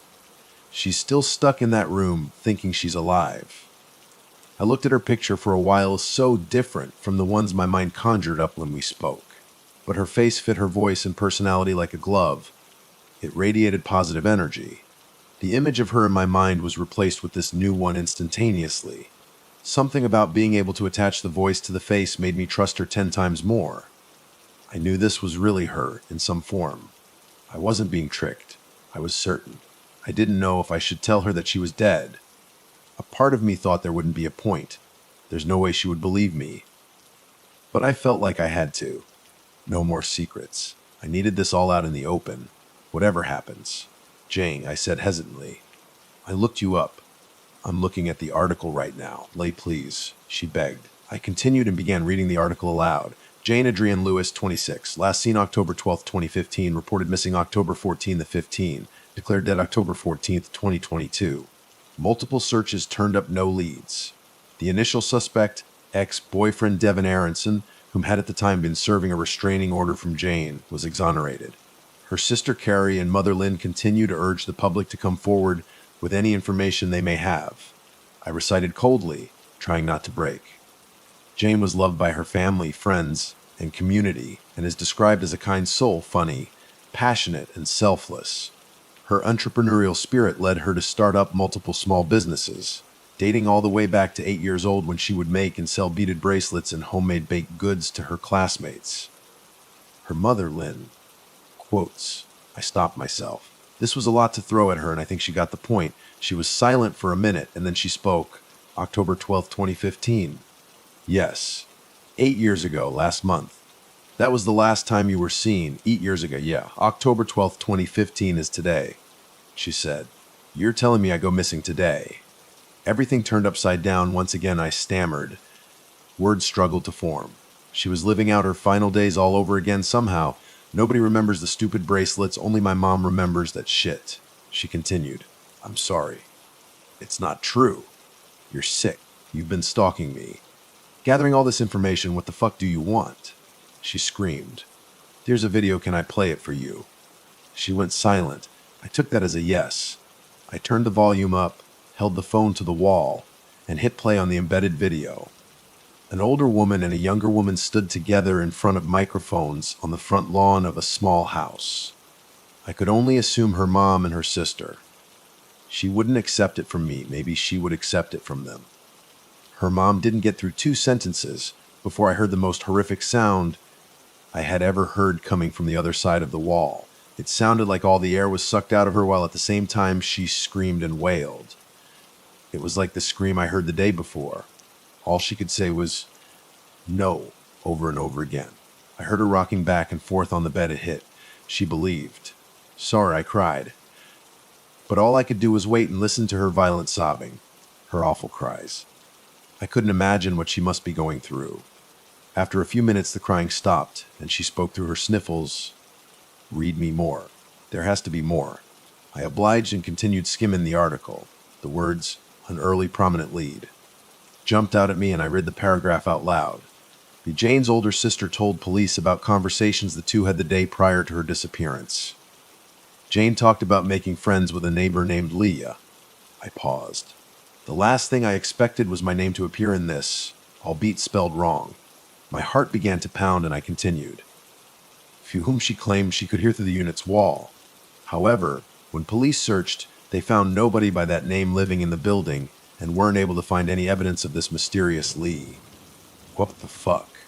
Jane said, echoing my sentiments. You're alive. I'm really talking to you 8 years ago," I surmised. It was the only way that could make sense.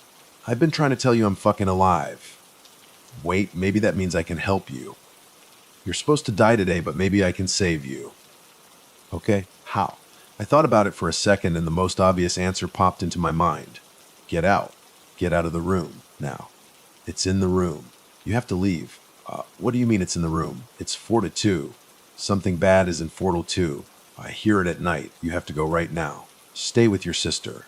Okay, I'm going," she said frantically. I heard the bed shift as she began making her way off. Then I heard something else. "Wait," I shouted. "Don't move." "What?" "Why?" "Don't step off the bed. Stay on the why." It's breathe, hear it. It's under your bed." I softened my voice to a whisper, even though I didn't think it would do any good. "I can't hear anything. It's there. It's waiting. Don't set your foot off." "What do I do?" "I don't know. Just wait. I don't want to die. You won't. We'll figure this out." I paced around the apartment, frantically trying to put the pieces together to try and find some answer. Some way I could save her. Then something struck me. I don't want to die. She said that to me last night, when she wasn't here. It was the same words, said in the same way. Like her scream was the same scream. It wasn't this thing mimicking her. It was HER. "I heard you when you weren't here." "How did I hear you when you weren't here? How did I hear you say something before you said it?" I asked, in desperate confusion. I don't know," she repeated. You said those exact words before, the exact same way it was you. I thought maybe it was using your voice, but it was you now. I don't understand. I don't know, Jane. I'm sorry. I don't know what to do. It doesn't make any sense." "Time," she said in a softer voice. What? "I read this book a little while ago. It was a poetry book. It sounded like she was just talking to calm herself down. Saying anything, thinking about anything. Just going back to a happy place. Anything to cope. It seemed like something she had to learn how to do." I let her continue while I searched my own mind for answers. One of the poems was about time. About how life is a cup and time is water being slowly poured into the cup. I can't remember exactly how it went, but the stream of water is your present, and it all collects and fills up to become your past, she said. I heard her lay back on her bed. I pictured her staring at the ceiling, fingers interlocked, scared out of her mind but trying her best to talk her way out of it. "I never heard that one," I replied. "It always feels like we're going somewhere because we're in the middle of the pour. But when you look at the past, it's all in the same place. You can take a sip from any of it. I always like that analogy for some reason. Maybe when we see ghosts, it's just time spilling. Out of their glass, out into the world for all to see. Maybe that's why we see them most at night. It's easy to spill things when it's dark." Her voice slowly grew calmer. I listened. fearing deep down that this might be the last time I hear it. She kept going. I don't think I spilled. Maybe a little bit, in the dark. Maybe that's what you were hearing. But I think I poured my time out. To you. I mixed up our glasses. Because I needed to. Maybe she was right. There's no way of knowing, but it's a nice thought. We mixed our time. I pictured a plain milkshake in a blender, but with a little chocolate swirl cascading into the center. Or maybe I just threw my whole glass at the fucking wall, she said, chuckling faintly. I smiled. That would do it. The thing in that room, maybe it spilled too. Spilled over here from someplace else. I surmised. The wall went silent. It was silent for a long time. Too long. Then the creak. The creak I had become so familiar with. She sat up, Janet. I shall see it. Her breath was shaky. Her words were weak. It's with me now. Get out of there. Run. Just run, I shouted. I can't move. Please help me, Lay, please. She begged. I couldn't take any more. I couldn't think any more. I took the keys Mike gave me. I grabbed a big kitchen knife, and I stormed out of the apartment as fast as I could. I didn't know what I would do or what I could do. I just had to get to her. Without hesitation, I plunged the key into the lock of 402 and burst through the door, letting it slowly close behind me. My heart was pounding out of my chest. I took in what I saw in the brief moments when the room was illuminated by the hallway light, and it was everything Mike said it was.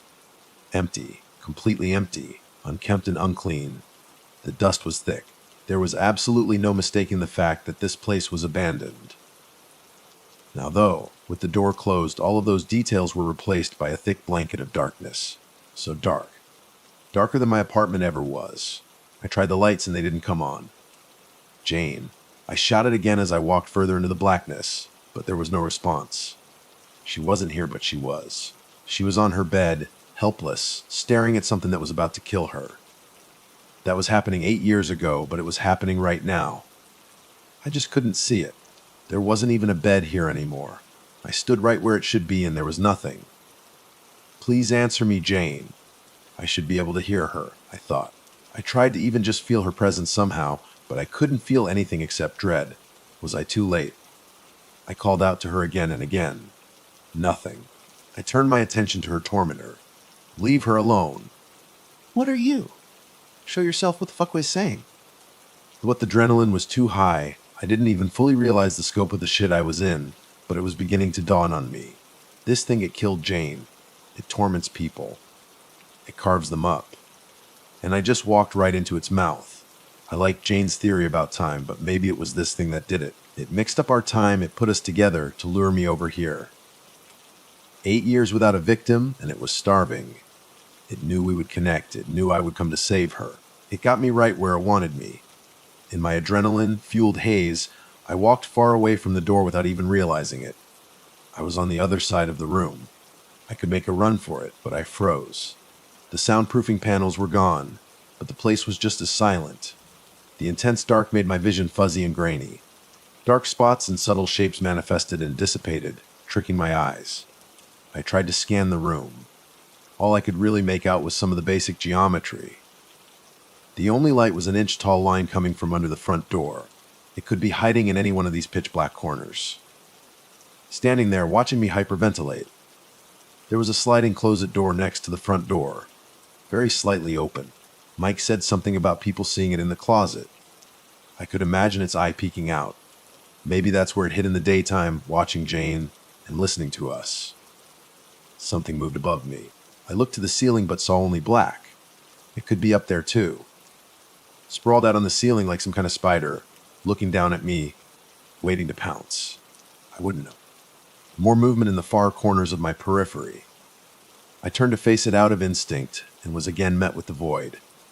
I wanted to think it was all a trick of my eyes, but I knew better. I told my body to run. It was time to run. My body didn't want to move, but I had no choice. I couldn't stay here. As much as it killed me, I was quickly realizing there was no saving Jane. There never was. I was still as powerless as I had been this entire time. So I had to go. Now, then I heard it. Creak. The floorboard right in front of the door I was so anxious to get to. I turned and looked towards the door, and I saw the line of light under the door was now broken by 2 dark pillars. It was standing right there.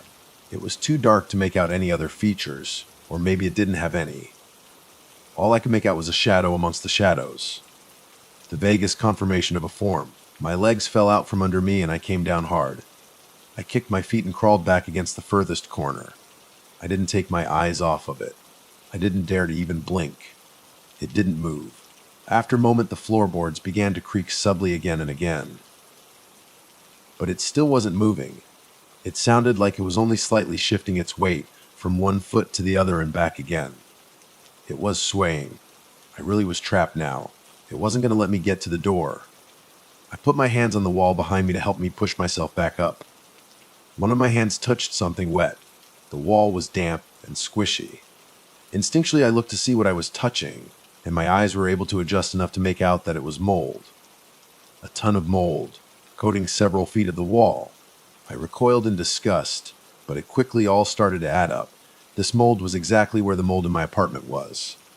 It was the same mold on both sides the guys who replaced my drywall. They never looked on the other side, but now that I thought about it, the day after they opened my wall was the day this all started. Opening the wall opened the threshold. That's how it must have found me. These revelations ripped through my mind within a few seconds, but the ultimate realization was that I took my eyes off of it. I quickly turned back. The line of light was unbroken again. It moved. It could be anywhere now. It was toying with me like it toyed with all the others. I began to feel my feet go numb, just like how Jane's did. I couldn't make a run for it anymore. This was it. It was coming for me. In my desperation, I took my knife and jammed it into the moldy wall. It slid in, so I stabbed it again and again. Then I dropped the knife and forced my hands inside, pulling and ripping and tearing at decay. Some parts tore away easy, others were still rough and hard. Amidst the crumbling and the squishing sounds of the wall being pulled apart and the sounds of my own struggling, the creaks began again. Coming closer now. The tips of my fingers screamed in pain. My fingernails bent and broke as drywall lodged itself behind them, but I continued tearing at it with everything I had. It felt like I had an extra pair of hands. The creaks got closer. The numbness crept up my legs. The breathing I heard time and time again I could now feel in the back of my neck. Then that awful sound of teeth chattering inches away from my ear. Eventually, the hole was big enough for me to crawl into, and I hosted myself inside with every bit of strength I had left. My body barely fit between the drywall and the solid concrete. I squeezed in as best as I could. I knew this wasn't an escape. This was just the only thing I could do. Maybe this would be far enough outside of its physical domain. Sound could travel past the wall, but maybe it couldn't. It was a stretch, but it's all I had. It was pitch black in here. I couldn't even see myself. I was at the whim of the warbling fuzz of my own retinas. It stopped moving, but it continued to breathe, right next to my ear. Maybe I was right and it couldn't get inside. Time passed, the breathing faded. My heart rate began to slow, and the intense pain in my hands crept to the surface. I didn't know how long it had been, but it felt like ages. At this point, I was waiting for the sun to come up, but instead it stayed pitch black. I finally decided to take a peek outside of the hole, just to see a glimpse of that line of light again. I reached my hand toward the edge of the hole to pull myself towards it, but I couldn't find it. I ran my hand along the whole surface. I couldn't find the hole.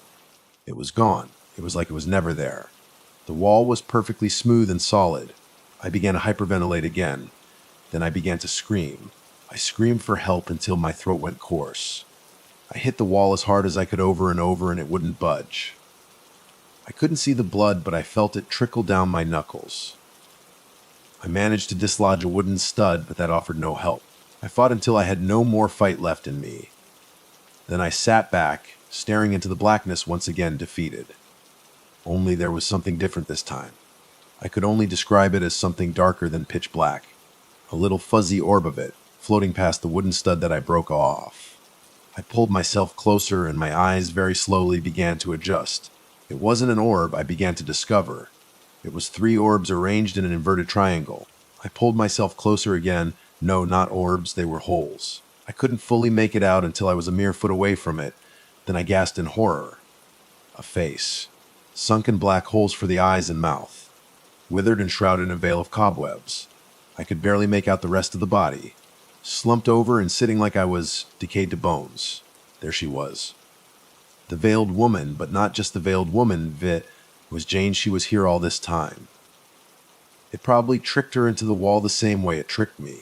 Tears welled up immediately and turned to frantic sobs. No, Janie, please, no. I thought I could save you. Please don't be gone. I knew she was dead, but actually seeing her like this broke me beyond repair. It's sunken now. That last glimmer of hope I had was gone. My friend is dead and she died afraid. You can't be gone. Tell me one of your jokes. You're supposed to tell me them every day. You can't miss a day. You have, please. I was hysterical, thinking about her scared and alone and trapped for God knows how long. Never being found. It shattered me over and over. I couldn't save her. I couldn't reassure her, couldn't make things better. I couldn't say goodbye. I couldn't bring her or her family closure because I was going to die in this place too, and neither of us would ever be found. I'm sorry. I'm so sorry. Give me more time. Spill me more time. Just a little more. I begged. But nothing happened. The next few hours were agony, staring at the empty, decomposed husk of the girl I failed, replaying every single decision I made, thinking about how I could have done it differently. I was always too late, always one step behind, too scared, too uncertain. I always knew I was like this, I always have been, but I didn't think it mattered. I figured the only life I could ruin was my own.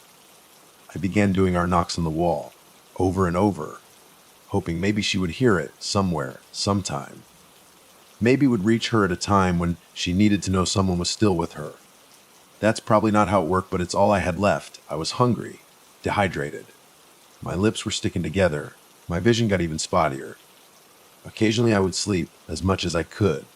I tried to move my arms and my body every now and then to stop them from becoming completely stiff, but they hurt like hell. 2 days passed. I continued knocking. I was in a haze when I saw an axe crash through the wall, bringing with it a beam of blinding light. It crashed through several more times. The light scorched my eyes. I heard a voice and yelling, but I couldn't discern it. Before long, I was being pulled out of the wall. The pain in my muscles was unbearable. My eyes wouldn't focus, and my brain wouldn't unscramble, but I could think just enough to repeat. Jane is in there, as I was dragged away before I completely lost consciousness. I walk in a hospital room, once again blinded by all the light, but my eyes eventually focused on Mike. He told me he regretted giving me the key to 402 and came to check on me when he saw the key still in the lock. That's when he heard me knocking, and he got me out. I told him I was grateful and that I was sorry. The police and the paramedics came and collected Jane's body. Mike told me what story to use to explain what happened. Say I heard some rats and took it upon myself to set traps in the wall when I got stuck and found Jane. It worked well enough for them. I got fired for missing work, which made me laugh, and it goes without saying that I had to find a new place to live. I went back to my apartment after I got discharged, gathered everything I could in about 20 minutes, and left. Right before I shut the door, I knocked twice on the wall one more time, just because. Jane's sister reached out to say thank you on behalf of her and her family. I wish I could tell them more, but there was no way. All I could do was wish them the best. I believe they're trying to sue Mike for criminal negligence. I struggled to find a new place and a new job. I got fired a few times for being too inattentive or slow. I wasn't sleeping or eating. I had panic attacks and night terrors. I couldn't bear the dark or the quiet. The things I saw I couldn't escape, but beyond the fear and the trauma, it was the guilt that was the worst. I saw her face everywhere. Her dead face haunted me while I slept, and her living face haunted me while I was awake. Neither face would ever forgive me. I didn't have enough money to drink away the sorrow. I was forced to face it all every day. Dating was off the table. I wouldn't subject someone else to myself in the state I was in. I thought long and hard about giving up in those next few months. I got closer and closer to making that decision. I started stockpiling prescription pills and drafting final letters. I only felt more and more ready as the days passed. But on the day I chose, and the time I chose, I heard 2 knocks on my wall.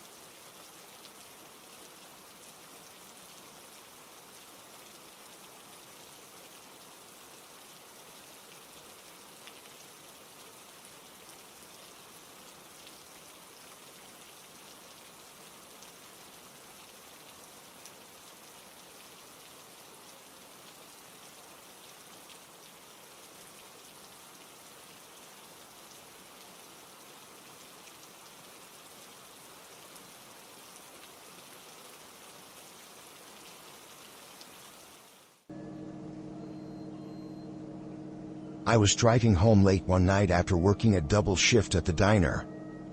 The roads were nearly empty, just the occasional car passing by. It was one of those nights where everything feels too quiet, like the world is holding its breath. I wasn't thinking about much, just trying to keep my eyes on the road and not drift off from exhaustion.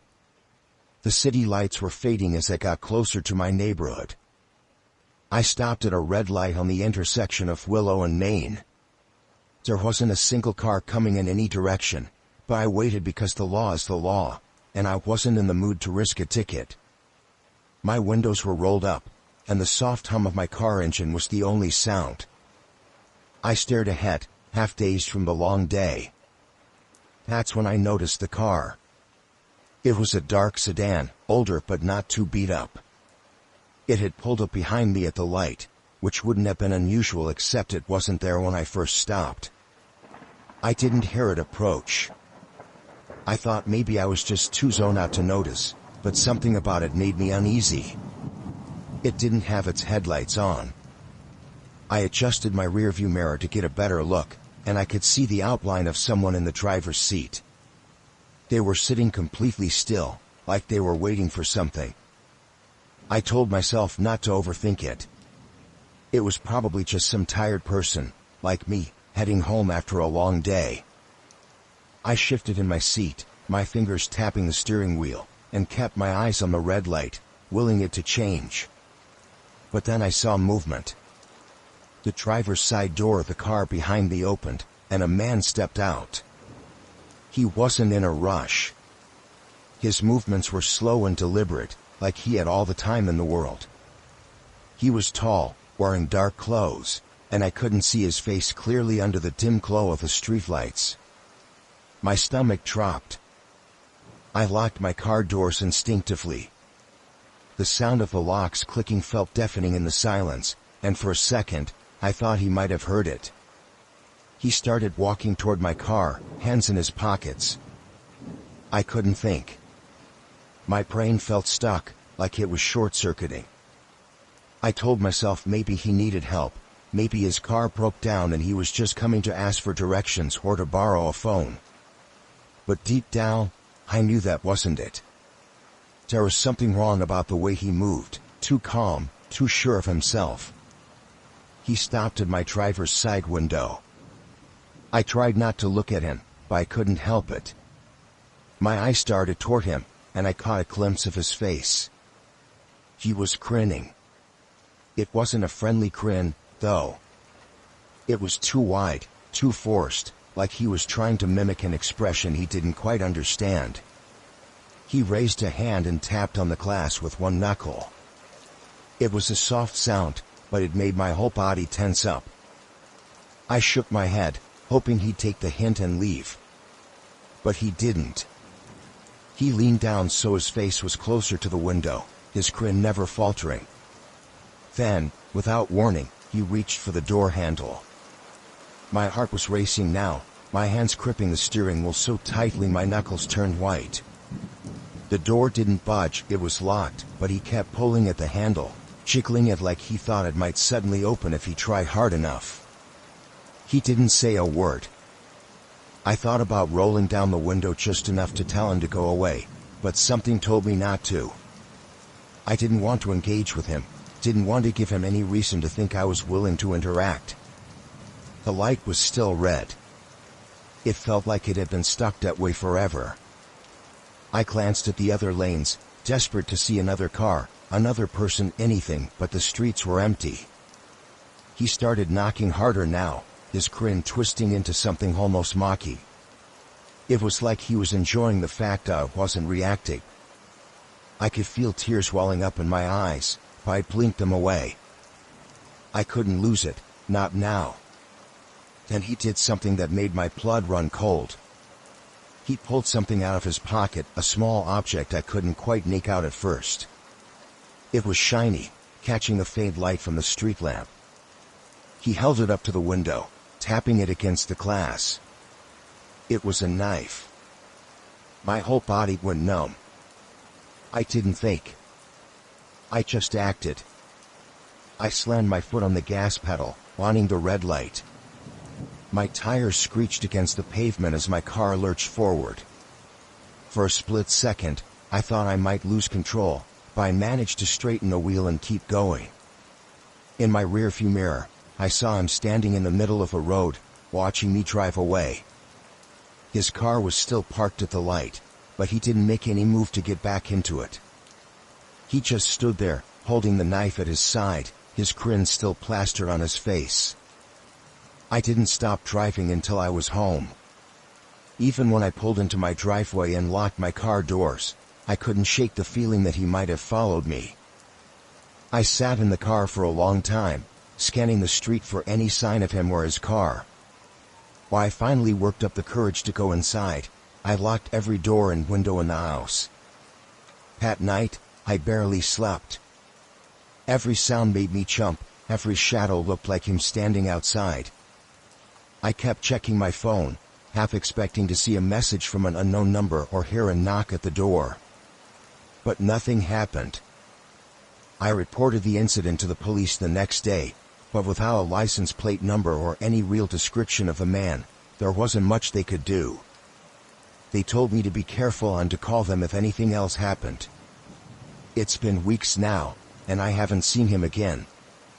But every time I stop at a red light, I catch myself glancing in the rearview mirror, half expecting to see that dark sedan pull up behind me. I don't know who he was or what he wanted, and I hope I never find out.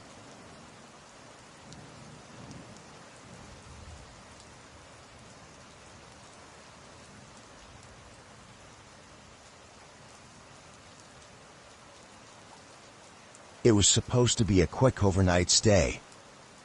I was driving cross-country for work, and I didn't want to spend much, so I booked a cheap motel just off the highway. It wasn't much to look at: peeling paint on the walls, a neon sign that flickered, and a parking lot that felt too empty for how many cars were actually there. But it was late, and I was tired. I just wanted a bed and a lock on the door. The check-in process was quick. The guy at the desk barely looked up from his phone while he handed me the key, an actual metal key with the room number engraved on a tag. Room 108. I remember it because I muttered it to myself while I walked down the hall, trying to remember where I was going. The room was what you'd expect. A bed with an ugly floral comforter, a TV that buzzed when it was on, and a faint smell of bleach mixed with something damp. I didn't care. I threw my bag on the chair, locked the door, and double-checked the bolt and chain before getting ready for bed. I don't know what time it was when I woke up, but it was still dark outside. Something had pulled me out of sleep, a sound, faint but distinct. At first, I thought it might be from the room next door. The walls were thin, and I heard muffled voices earlier when we checked in. But as I lay there, holding my breath, I realized it wasn't coming from the wall. It was coming from the door. It sounded like someone trying to turn the handle, slow and deliberate. The sound was faint, but in the silence of the room, it was deafening. I froze, my eyes locked on the shadowy outline of the door. The chain was still on, and I had locked it, hadn't I? I was sure I had. The noise stopped for a moment, and I let myself exhale. Maybe it was a mistake. Maybe someone had the wrong room. But then it started again, this time louder. The handle rattled, more forceful now, like whoever was out there was testing to see if the lock would give. My heart was racing. I slid out of bed as quietly as I could, grabbing my phone from the nightstand. I dialed the front desk, keeping my eyes on the door the whole time. The phone rang twice before the same guy who checked me in answered. He sounded half asleep. "Front desk," he mumbled. "There's someone trying to get into my room," I whispered, my voice barely audible even to myself. "What room?" 108. There was a pause. I heard paper shuffling on his end, and then he said, "No one's been sent to your room." My stomach dropped. "I'm telling you, someone's at my door. They're trying to open it." Another pause, this one longer. "I'll check the cameras," he said finally, and then the line went dead. I stood there, phone still pressed to my ear, listening to the empty dial tone. The rattling had stopped again, but I didn't feel any relief. I crept closer to the door, my bare feet making no sound on the thin carpet. I wanted to look through the peephole, but the thought of getting that close to the door made my skin crawl. Instead, I stayed to the side, straining to hear anything, footsteps, breathing, anything to tell me if whoever it was had left. Then I heard it. A light tap, tap, tap against the door. Not a knock. More like fingers drumming on the wood, slow and steady. I backed away, my hand shaking so badly I nearly dropped my phone. I wanted to call the front desk again, but what was the point? They said no one was sent to my room. If it wasn't staff, then who the hell was it? The tapping stopped, and for a moment, everything was quiet. Then I heard the sound of something brushing against the door, like fabric sliding over the surface. It was so faint I almost thought I was imagining it, but it was there. I was about to call the police when the doorknob rattled again, harder this time. The chain rattled against a frame, and I could see the handle jerk slightly, like someone was trying to force it open. I couldn't take it anymore. "Who's there?" I yelled, my voice cracking. The rattling stopped. The silence that followed was suffocating. Then, in a low, almost amused voice, someone said, "Open the door." It wasn't a request. It wasn't even a demand. It was something worse, something that sent chills down my spine. I backed away until I hit the bed, my knees buckling. My mind was racing, trying to figure out what to do. The chain would hold, wouldn't it? It had to. I grabbed the chair from the corner of the room and shoved it under the doorknob. It wasn't much, but it made me feel a little safer. I stayed up the rest of the night, sitting on the bed with my phone in my hand, waiting for the first sign of daylight. The person didn't come back, and eventually, the sound stopped altogether. When the sun finally rose, I packed my bag and left without even taking a shower. I didn't bother checking out.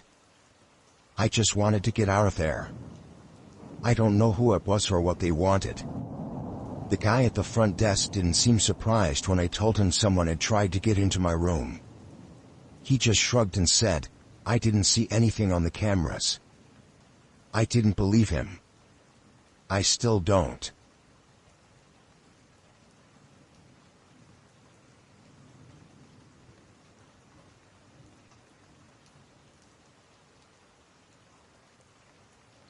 I had just finished dinner with some friends and didn't feel like walking back to my apartment alone that late at night.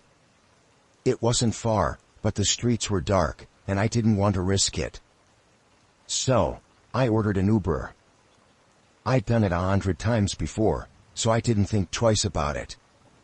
The car pulled up a couple of minutes later. It was a dark sedan, just like the app said, with the right license plate. The driver was an older man, maybe in his late 40s or early 50s.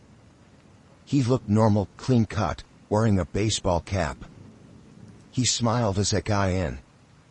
"Jessica?" he asked, glancing at his phone.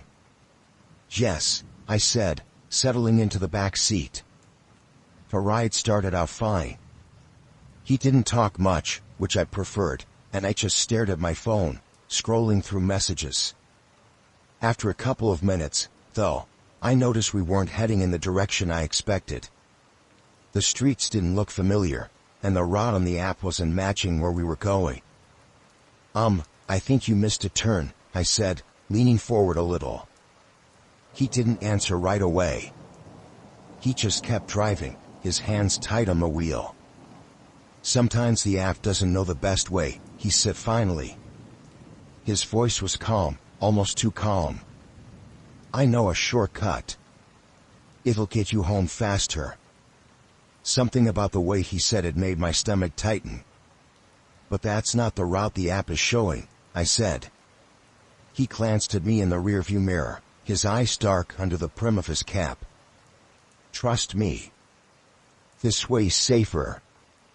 I tried to stay calm, but my heart was racing. "I prefer if you just follow the route on the app," I said, my voice shaking a little. He didn't respond. Instead, he reached down and pressed the button to lock the doors. The sound of the locks clicking into place made my blood run cold. "What are you doing?" I asked, my voice rising. He didn't answer. His grip on the wheel tightened, and he kept driving, turning onto a smaller, darker street. "Let me out," I said, my hand fumbling for the door handle. It didn't budge. The child lock was on. "You don't understand," he said, his voice still eerily calm. "This neighborhood isn't safe at night. I'm taking you somewhere better." I was panicking now, my breath coming in short gasps. "I'm calling the police," I said, grabbing my phone. He laughed, a low, quiet sound that sent a shiver down my spine. "Go ahead," he said. "By the time they find you, you'll thank me for keeping you safe." I dialed 911, but my hands were shaking so badly I could barely hit the buttons. The operator picked up, and I blurted out that I was in an Uber and the driver wasn't taking me where I was supposed to go. I gave them the car's license plate and described where we were as best as I could. The driver noticed. He glanced at me again in the mirror, and his calm demeanor cracked for the first time. "You shouldn't have done that," he said, his voice colder now. He sped up, taking another sharp turn onto an even darker road. There were no streetlights, no houses, just trees on either side of the road. I felt trapped, completely helpless. I kept the line open with the operator, whispering updates about where we were going. She told me to stay calm, that officers were on their way, but it didn't feel real. It felt like I was already too far gone. The driver pulled over suddenly, slamming on the brakes. He turned around in his seat to look at me, his face shadowed by the dim interior light. "Get out," he said, his voice low and threatening. I froze. "What?" "You want out so bad," he said, unlocking the doors. "Then get out." I didn't move. I didn't trust him. We were in the middle of nowhere, and I had no idea where I was. "Go," he shouted, his voice sharp now. I grabbed my bag and slid out of the car, keeping my phone clutched in my hand. As soon as I was out, he sped off, the tires kicking up gravel as he disappeared down the road. I stood there, shaking, trying to catch my breath. I could hear the operator's voice still coming from my phone, asking if I was okay, but I couldn't answer. I was too scared to speak. Eventually, a police car found me. I gave them a statement, told them everything that happened, but they didn't seem optimistic about catching the guy. They said the app information might help, but sometimes drivers use fake profiles or stolen cars. I don't know who he was or what he planned to do, but I haven't taken a rideshare since.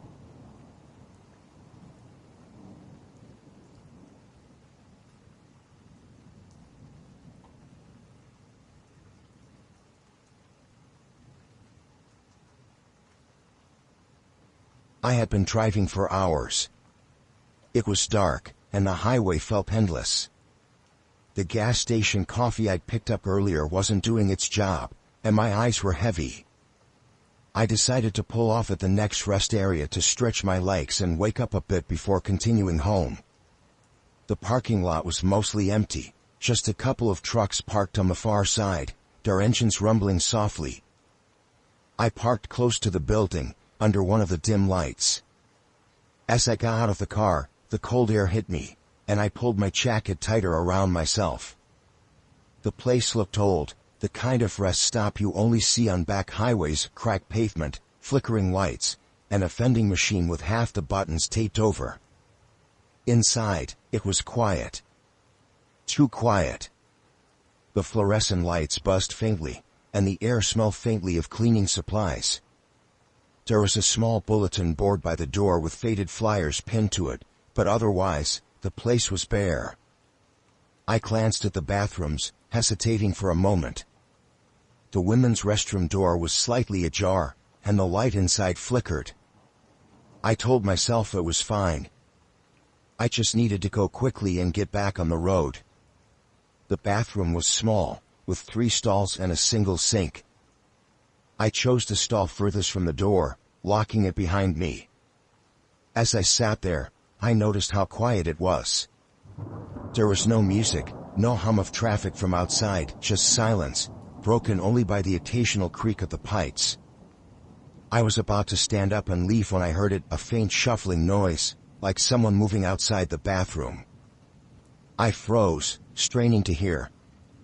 The footsteps stopped, and then there was a soft creak, like the bathroom door being pushed open. "Hello?" I called out, my voice echoing slightly. No response. I waited a few seconds, my heart starting to race. Maybe it was just someone else coming in. Maybe I was overthinking. I flushed the toilet, unlocking the stall door. As I stepped out, I caught sight of something through the small gap between the door and the frame. A shadow moved across the light. "Is someone there?" I asked, my voice louder now. Still nothing. I took a few cautious steps toward the sink, my eyes flicking to the door every couple of seconds. I felt exposed, vulnerable. The flickering light above me made the shadow shift and stretch in strange ways. As I reached for the faucet to wash my hands, I heard it, the unmistakable sound of something heavy being pressed against the outside of the bathroom door. It was quick, like someone sliding a weight into place. Panic hit me like a wave. I rushed to the door, grabbing the handle and pulling. It didn't budge. "Hey!" I yelled, banging on the door. "Let me out." No answer. I pounded harder, my fists stinging against the cold metal. "Is someone out there?" "This isn't funny." The footsteps came again, slow and deliberate. They moved past the door and then stopped. I pressed my ear against the cool surface, trying to listen. "Who's there?" I shouted, my voice cracking. Nothing. I stepped back, my mind racing. I looked around the small bathroom, my eyes landing on the tiny window above the far stall. It was small, barely bigger than a shoebox, but maybe I could fit through it. I climbed onto the toilet, pushing the window open. Cold air rushed in, and I realized how high up the bathroom was. The crown outside was at least 8 feet down, maybe more. My heart sank. Behind me, I heard a noise that made my blood run cold, a faint scraping sound, like something being dragged across the floor just outside the door. I froze, not daring to move. My breath came in shallow gasps as I stared at the door, waiting for something, anything. The scraping stopped, and for a moment, everything was silent again. Then, a single knock. It was soft, almost polite, but it sent a chill down my spine. "Who are you?" I screamed. "What do you want?" There was no reply, just the sound of the door creaking slightly as if someone was pressing against it from the other side. I climbed down from the toilet, grabbing my phone from my pocket. My hands were shaking so badly I could barely unlock it. I dialed 911, pressing the phone to my ear. 911, what's your emergency? I'm trapped in a restroom at a highway rest stop, I said, my voice shaky. Someone's outside, and they won't let me out. The operator started asking me questions, but I could barely focus on her words. I kept my eyes on the door, expecting it to burst open at any second. I've dispatched officers to your location, she said. Stay on the line. I nodded, even though she couldn't see me. Okay, I whispered. The footsteps started again, moving away from the door. I could hear them fading into the distance. My heart was pounding so hard I thought it might burst. A few minutes later, I heard the faint wail of sirens. Relief washed over me, but it was short-lived. The footsteps returned, faster this time, and I heard the heavy object being dragged away from the door. I backed into the corner of the bathroom, clutching my phone like it was a lifeline. The door creaked open slowly, and I braced myself. But it wasn't the police. It was a man, dressed in dark clothes, his face partially hidden by a hood. He didn't say anything, just stood there, staring at me. The sound of the sirens grew louder, and the man's head snapped toward the direction they were coming from. Without a word, he turned and ran. Moments later, 2 officers burst into the restroom, their flashlights cutting through the dim light. I broke down, sobbing as I tried to explain what had happened. They searched the area but didn't find him. They told me he was probably long gone. I don't know what he wanted or what would have happened if the police hadn't arrived. But I've never stopped at a rest area since.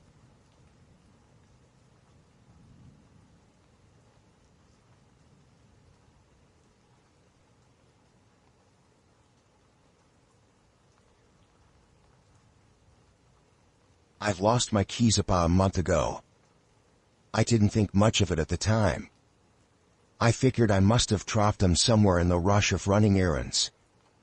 After tearing apart my car, my apartment, and retracing my steps twice, I gave up and called the locksmith. I was annoyed at myself for losing them, but it didn't feel like a big deal. The guy came the next day. He looked normal, mid-40s, tall, a bit heavy-set. He had one of those trucks with the company name and number printed on the side. He seemed friendly, chatting a bit as he worked. I wasn't in the mood for small talk, but I didn't want to be rude.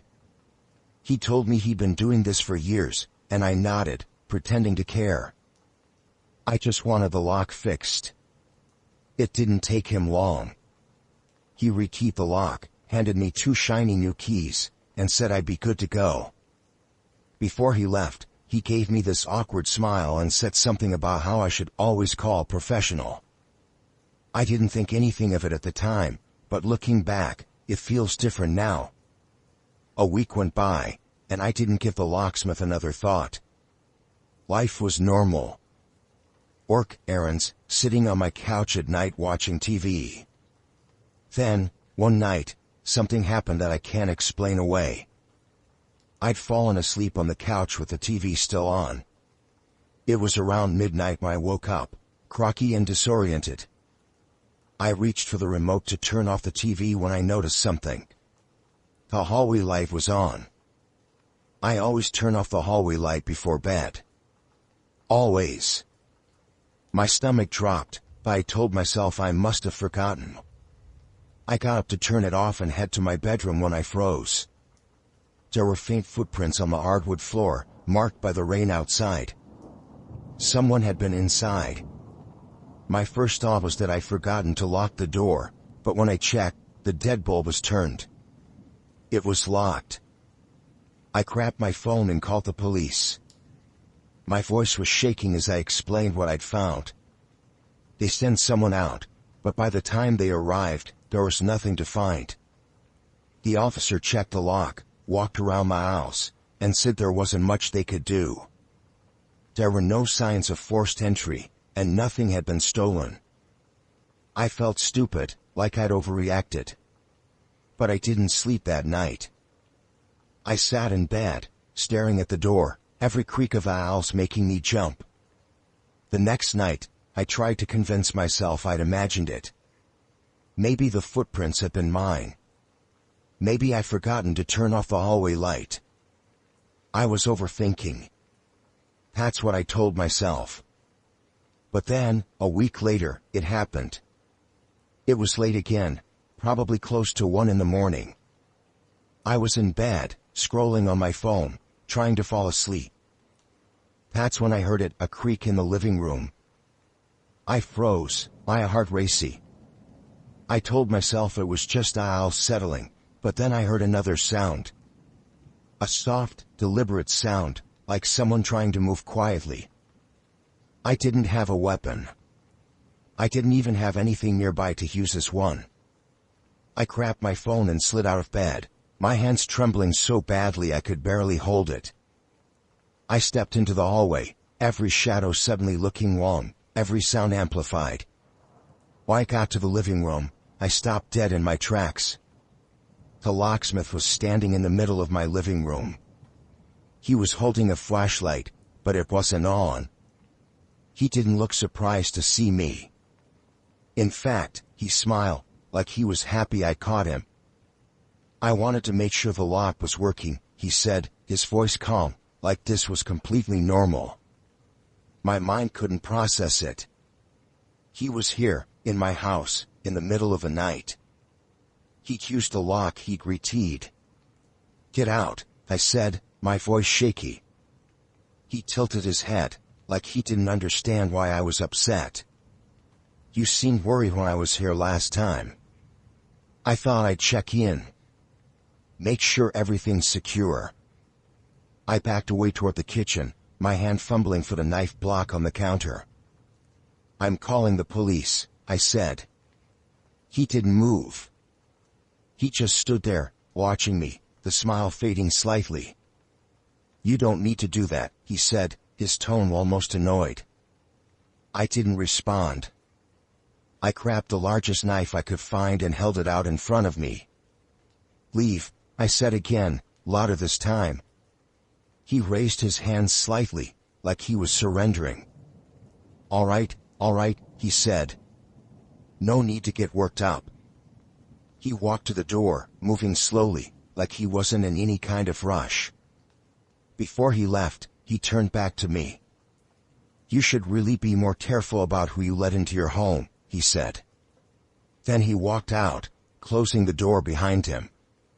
As soon as he was gone, I locked the door, grabbed my phone, and called the police again. This time, they took me seriously. They found him a few hours later, parked a few blocks away in his truck. Inside the truck, they found a collection of keys. Not just to my house, but to dozens of others. I don't know how many people he'd done this to or what his plan was. The police told me I was lucky, but I don't feel lucky. I can't stop thinking about how long he might have been watching me, how many nights he'd been inside without me knowing. I got the locks changed again, this time by some I picked after hours of research. I haven't slept well since. Every noise makes my heart race, every shadow feels like it's hiding someone. I don't think I'll ever feel safe in my own home again.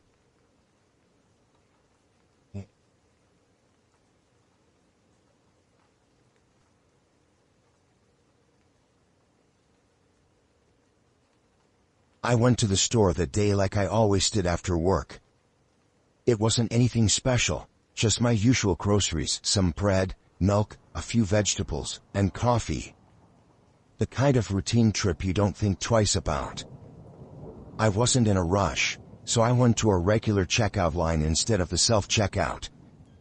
The cashier was young, maybe in his early 20s, and he had this overly friendly demeanor. At first, I didn't think much of it. He greeted me and started scanning my items.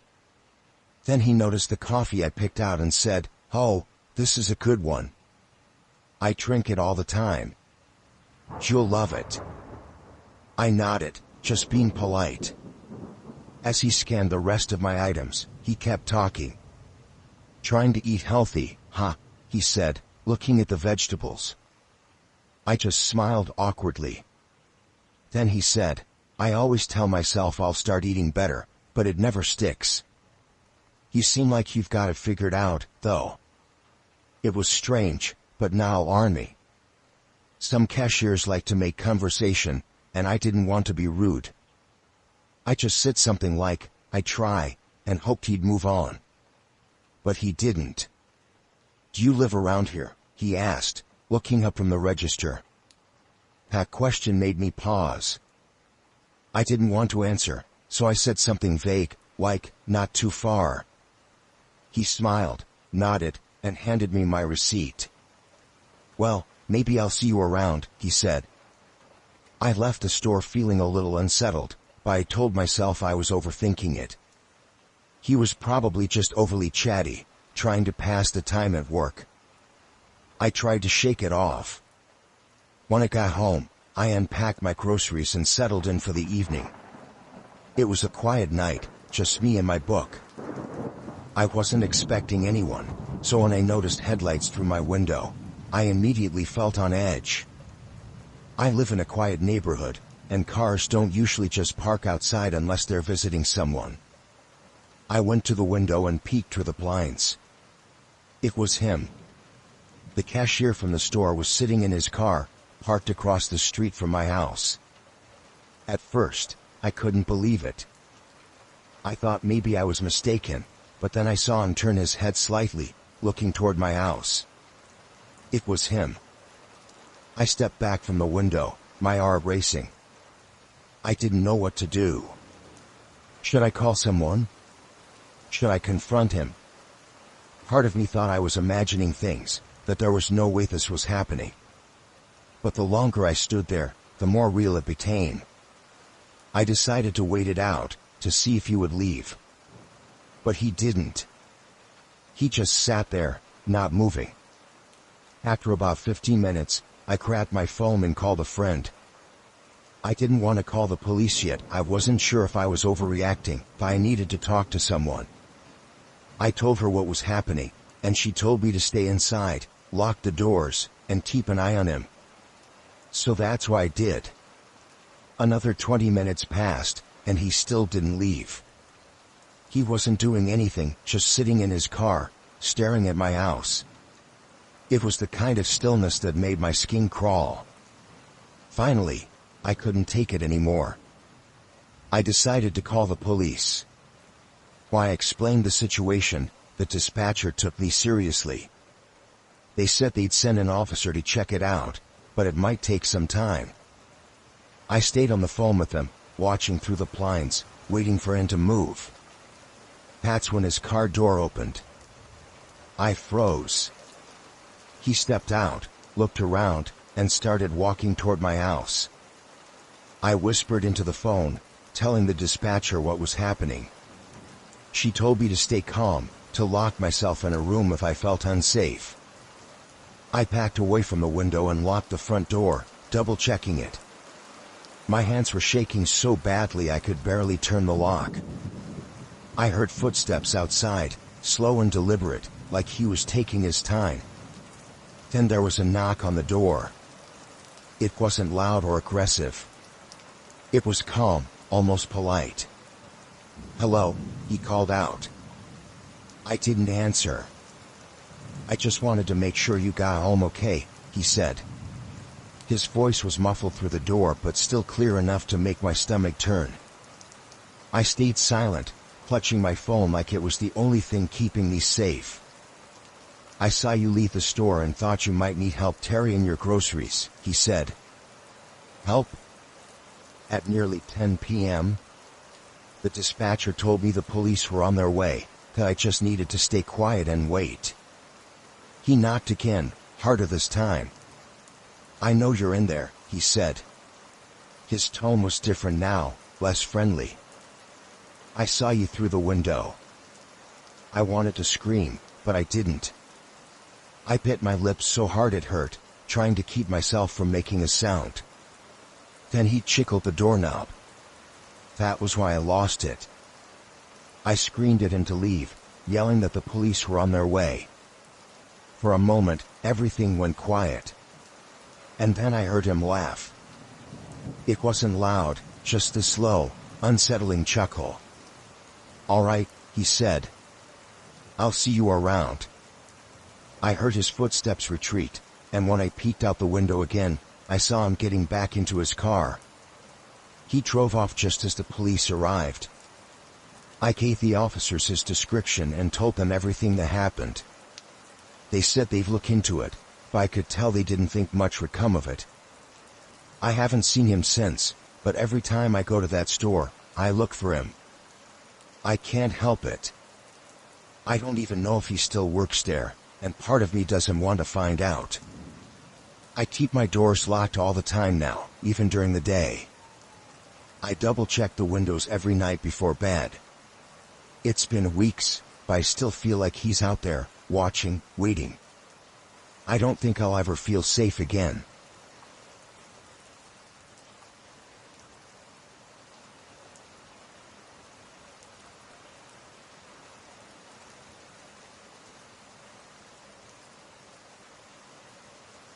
I was waiting for the bus at the stop near my apartment.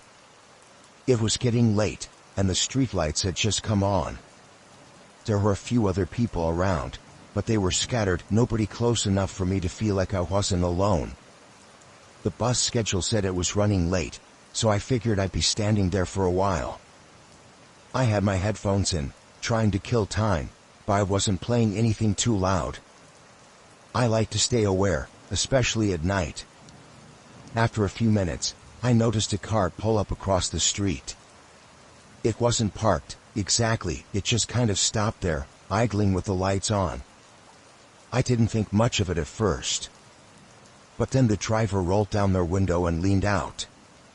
It was a man, probably in his late 40s, maybe early 50s.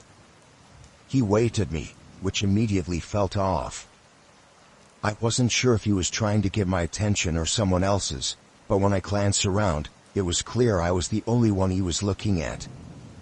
I took out one of my earbuds, and he called out, "Hey, you need a ride?" I shook my head and said, "No, I'm good. Thanks." He stayed there for a second, like he was thinking about what to say next. Then he pulled his car forward, crossing the street to get closer. He stopped right in front of a bus stop and rolled the passenger window down. "You sure? It's not safe to be out here this late," he said. His tone wasn't threatening, but something about the way he was looking at me made my skin crawl. He had this overly familiar smile, like we knew each other, even though I was sure I'd never seen him before. "I'm fine. The bus will be here soon," I said, trying to sound polite but firm. He nodded slowly, like he was considering my answer. "You don't look like you should be standing out here by yourself. Where are you headed?"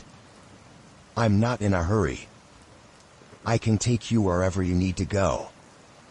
At that point, I wasn't even trying to hide my discomfort. I took a step back from the curb and said, "I'm fine. Please leave me alone." His smile didn't falter, but there was something behind his eyes now, something calculating. "I'm just trying to help," he said. He didn't leave, though. He stayed parked there, his engine still running, watching me. I turned away and pretended to check my phone, hoping he'd get the hint. But he didn't. Instead, I heard his car door open. I glanced over and saw him getting out. He wasn't rushing or anything, just moving like he had all the time in the world. He was tall, maybe 6 feet, with a thin frame, but his movements were deliberate, like he wasn't afraid of anyone. "You don't have to be scared," he said, walking toward me. "I'm a nice guy. Just thought you could use a little kindness." I stepped further back, putting more distance between us. My heart was pounding, and I was trying to think of what to do. There were still a couple of other people at the stop, but they were too far to notice what was happening, and none of them seemed to care. "I don't need your help," I said, louder this time. He stopped a few feet away from me, tilting his head like he was confused. "Why are you being so rude?" "I'm just trying to make sure you're safe." I didn't respond. I was trying to figure out if I should walk away or stay where I was. The bus couldn't be more than a few minutes out, but every second felt like an hour. He must have noticed my hesitation because he stepped closer. "You know, some people will be grateful for a ride," he said. His voice was lower now, almost like he was scolding me. That's when I decided to leave. I grabbed my bag and started walking down the sidewalk, away from the bus stop. I didn't care if I missed the bus, I just needed to put some distance between us. But he followed me. "Hey, where are you going?" he called after me. I didn't answer. I kept walking, my pace quickening. I could hear his footsteps behind me. He wasn't running, just keeping a steady pace, like he wasn't in a hurry. "Come on," he said. "I'm not a bad guy. You're making this harder than it needs to be." I turned a corner, hoping to lose him, but when I looked back, he was still there. His smile was gone now, replaced with something colder. I reached for my phone, dialing 911 as I walked. When the operator picked up, I whispered that someone was following me. They asked for my location, and I tried to explain while keeping an eye on the man. He must have realized what I was doing because he stopped walking. "Really?" he said, almost laughing. "You're calling the cops on me? For what?" "Trying to help." I didn't answer. I just kept walking, the operator on the line telling me to stay on the phone and keep moving. The man stood there for a moment, watching me. Then he turned and walked back toward his car. I thought he was leaving, but instead, he got in and started driving slowly down the street, keeping pace with me. The operator told me to stay visible and head toward a walled area. I spotted a gas station up ahead and made my way there as quickly as I could. The man's car followed me the whole way, his headlights cutting through the dark like a spotlight. When I reached the gas station, I went inside and told the clerk what was happening. He looked outside and saw the car parked near the entrance. The man wasn't getting out, he was just sitting there, waiting. The police arrived a few minutes later. When they pulled up, the man drove off. The officers tried to follow him, but I don't know if they caught him. I gave them a description and told them everything that happened. They told me I did the right thing by calling and said they'd keep an eye out for him. I haven't seen him since, but every time I'm out at night, I can't help but look over my shoulder, half expecting to see that car again. It's a feeling I can't shake, like he's still out there somewhere, waiting for another chance.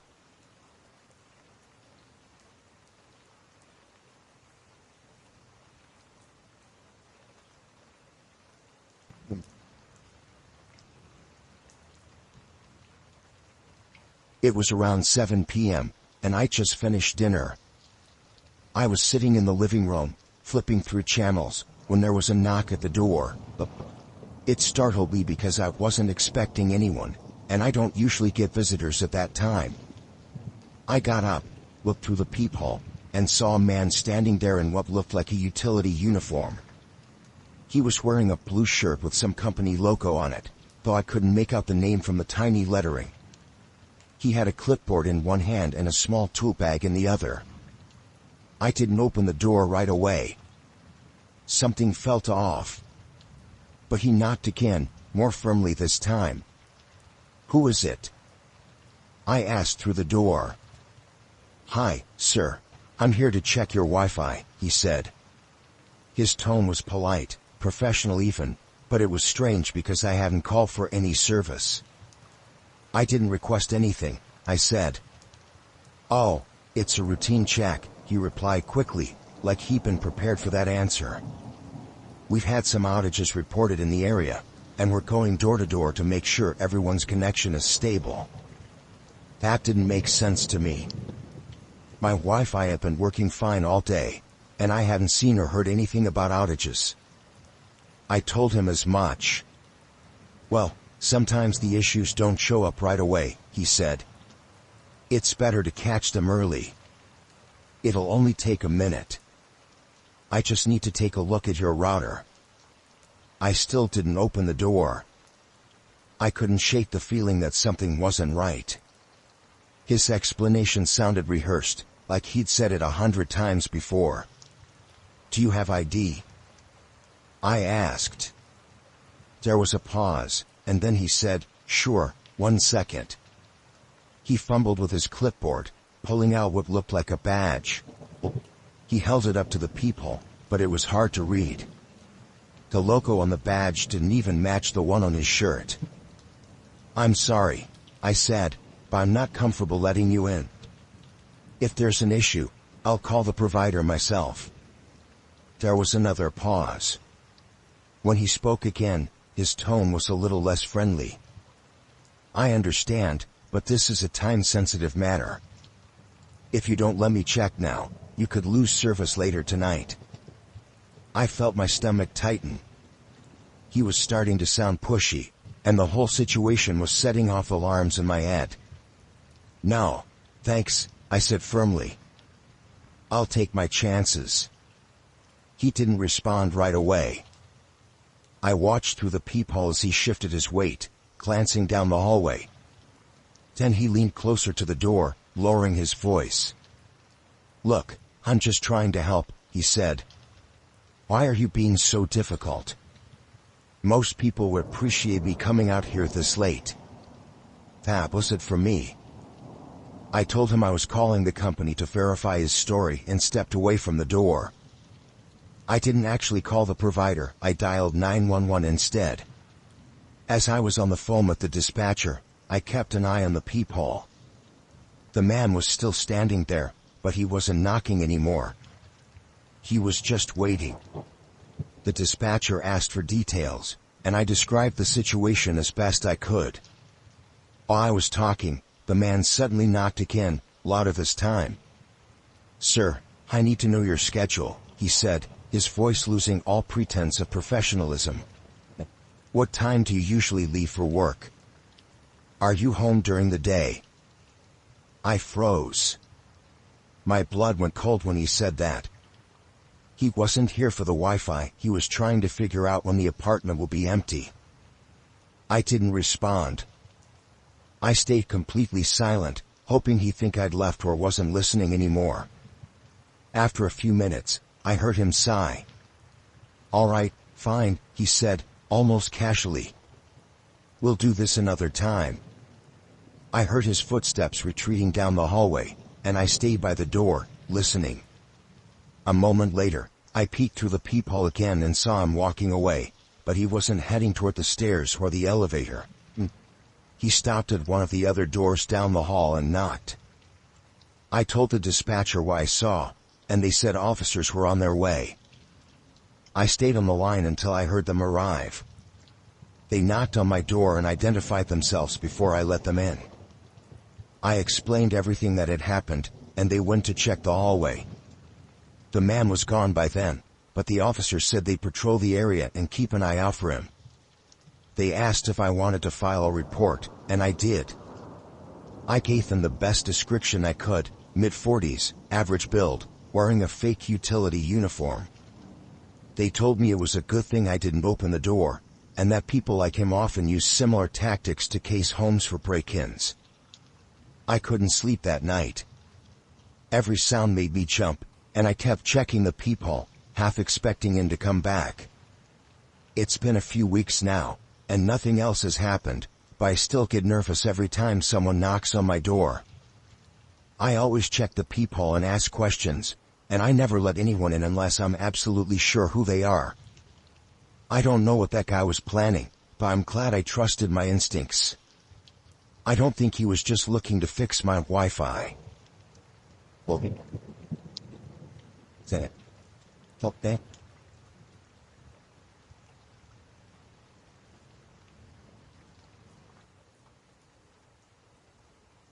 While I moved into my new apartment, I was excited to finally have a place to myself. It wasn't fancy or anything, just a one-bedroom on the second floor of an older building, but it was mine. The first week was spent unpacking, arranging furniture, and settling into the new routine. Everything seemed fine, even though the building itself was a little outdated. The landlord, Mr. Davis, was this older guy who seemed friendly enough. He told me to let him know if I needed anything. A few days in, I started noticing something strange. At night, when I turned off my bedroom lights, there was this faint, blinking red light coming from the smoke detector on the ceiling. I hadn't noticed it before. During the day, it didn't blink, but at night it was consistent every couple of seconds, just a small red flash. At first, I thought it was normal. Maybe it was just a signal that the battery was low or something.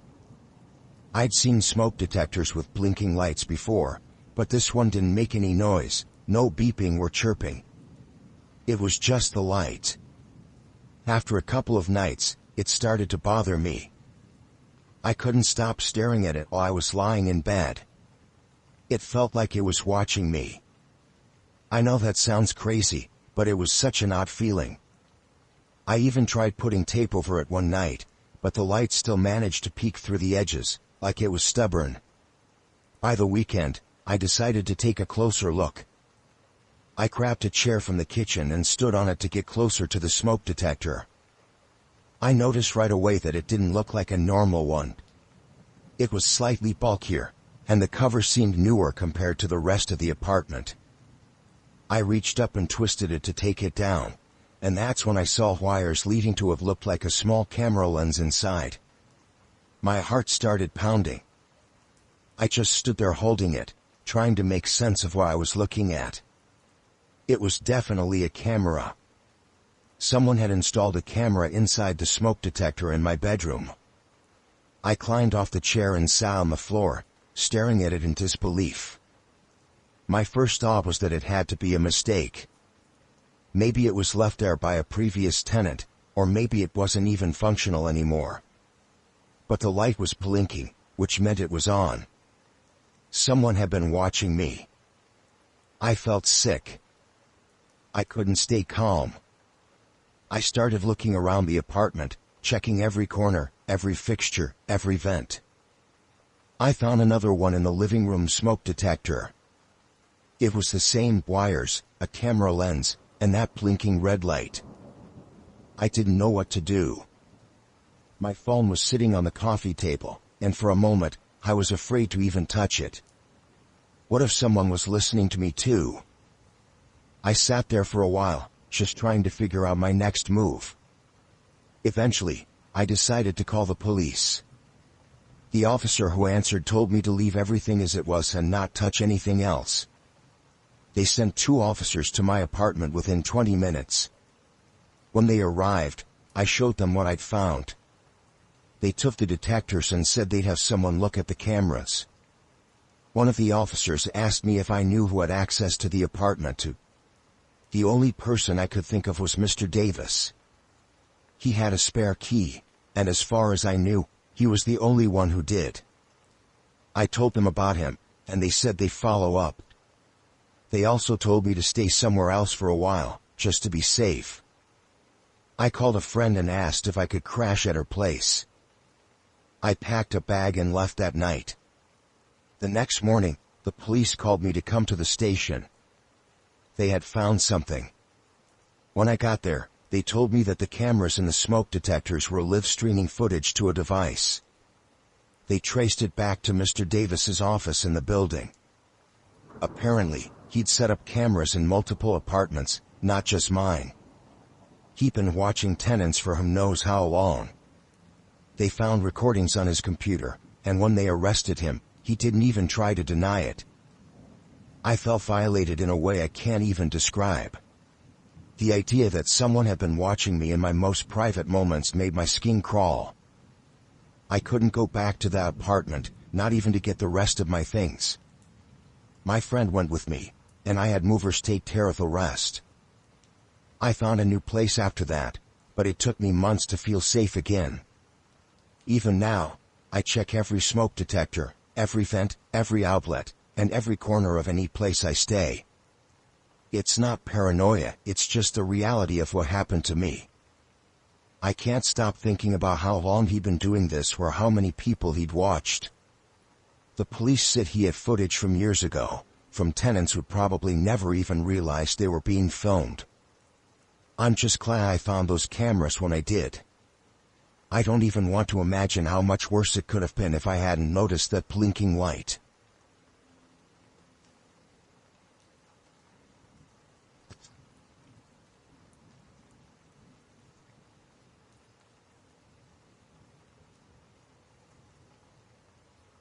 I've been chalking every morning for years. It's just part of my routine, nothing special. I usually hit the same route, about a 3-mile stretch through the park near my apartment, where there's a bench about halfway along the path. That bench has always been empty, except for one person. At first, I didn't think much of it. He just looked like someone else with a routine. Maybe an older guy, in his 50s or so, sitting on the bench with a coffee cup in hand. Same time every day, around 7:30 a.m. He didn't seem like a threat, just a guy sitting there, watching the park. But after a few days, I started noticing the pattern. Same guy. Same bench. Same time. It wasn't like he was staring at me, but he was always there when I passed by. I'd say I'd nod or wave, and he'd just smile, but I didn't think too much about it. Maybe he was a local, like me, and liked to be outside in the morning. It was probably about 2 weeks in when things started to feel off. He hadn't said anything to me, just observed as I jogged past. I started getting the sense that he was watching me more than I had originally thought. It wasn't creepy at first, just odd. But I couldn't shake the feeling, so I picked up my pace when I passed him, kept my head straight ahead. One morning, I saw him standing by the bench as I approached. I didn't expect it, he had never stood before. He was just standing there, sipping his coffee, looking at me like he was waiting for something. I made the mistake of meeting his gaze as I ran past. He smiled at me, but it wasn't a normal smile. It wasn't friendly. It was more knowing, like he'd been expecting me. That night, I couldn't sleep. Every time I closed my eyes, I saw his face. I tried to brush it off. It was probably nothing, right? Just an old guy with a habit. People are creatures of routine. But I kept thinking about that smile, how out of place it felt. The next day, I jogged my usual route again. I was determined to not let it get to me. And there he was, sitting on the bench. Same time. Same position. I didn't look at him this time. I just kept my eyes on the path ahead and picked up my pace even more, trying to shake off the feeling that he was following my every movement. I'm not sure what it was, maybe it was the way he was sitting or the way he had looked at me the day before, but I decided to do something different the next morning. I got up earlier, changed my route just slightly, hoping to avoid the whole bench scene. It didn't work. He was there. And this time, when I jogged past, he stood up. "Hey," he called out, his voice a little raspy but calm. I didn't want to stop. I didn't want to engage, but I did anyway. "Hey," I replied, my heart starting to race a little. "I see you every morning," he said, stepping a little closer to the path. "You jog this way a lot." "Yeah," I said, trying to keep my tone casual, trying not to sound rooted out. "It's my route." He smiled again, that same, knowing smile. "You run fast," he said. "Can you keep up with me?" I didn't answer. I just kept running, faster now, trying to distance myself. Out of the corner of my eye, I saw him start jogging behind me. He was keeping pace with me, staying right next to me, without even breaking a sweat. I didn't want to engage, but I couldn't help myself. The whole thing felt so strange, so uncomfortable. He was too close now, almost shoulder to shoulder, matching my speed. "So where you headed?" he asked, his voice steady. "I've seen you pass by here every day. You live nearby?" I didn't answer him. I kept running, my mind racing. Should I tell him to leave me alone? Should I ask if he's okay? I didn't know what to say, but I didn't want to stop. I didn't want to give him any more attention. "Come on, don't be like that," he said, clearly enjoying the situation. "I'm just trying to talk to you." I was trying to keep my breathing steady, trying not to let him see how much I was freaking out. I glanced over at him quickly, and he was still grinning, like he was enjoying this chase. Finally, I made a sharp turn toward the exit of the park, hoping that would throw him off. But he didn't stop. He didn't even slow down. He was still right there, running beside me, not saying anything now, just keeping in time with my steps. My heart was pounding in my chest now, and all I could think was, what does he want from me? I pushed harder, not looking back, but I could feel him there, still beside me. As I neared the end of the park, I turned sharply and ducked behind a tree to get off the path. I crouched down, holding my breath. I waited, listening for any sign of him. I stayed hidden for what felt like hours, but after a few minutes, I heard his footsteps moving away, slowly at first, then fading completely. I waited a little longer before getting up and walking back toward my apartment. That night, I told my friend about what happened. He said I should report it, but I wasn't sure. Maybe it was nothing, maybe I was just overreacting. But every morning after that, I kept checking the bench when I jogged by. He was always there. And every time, I ran faster. Eventually, I stopped seeing him. Maybe he moved on. Maybe he just got bored. But I never forgot the look in his eyes when he smiled at me. And every time I go for a run now, I can't help but feel like someone's watching me.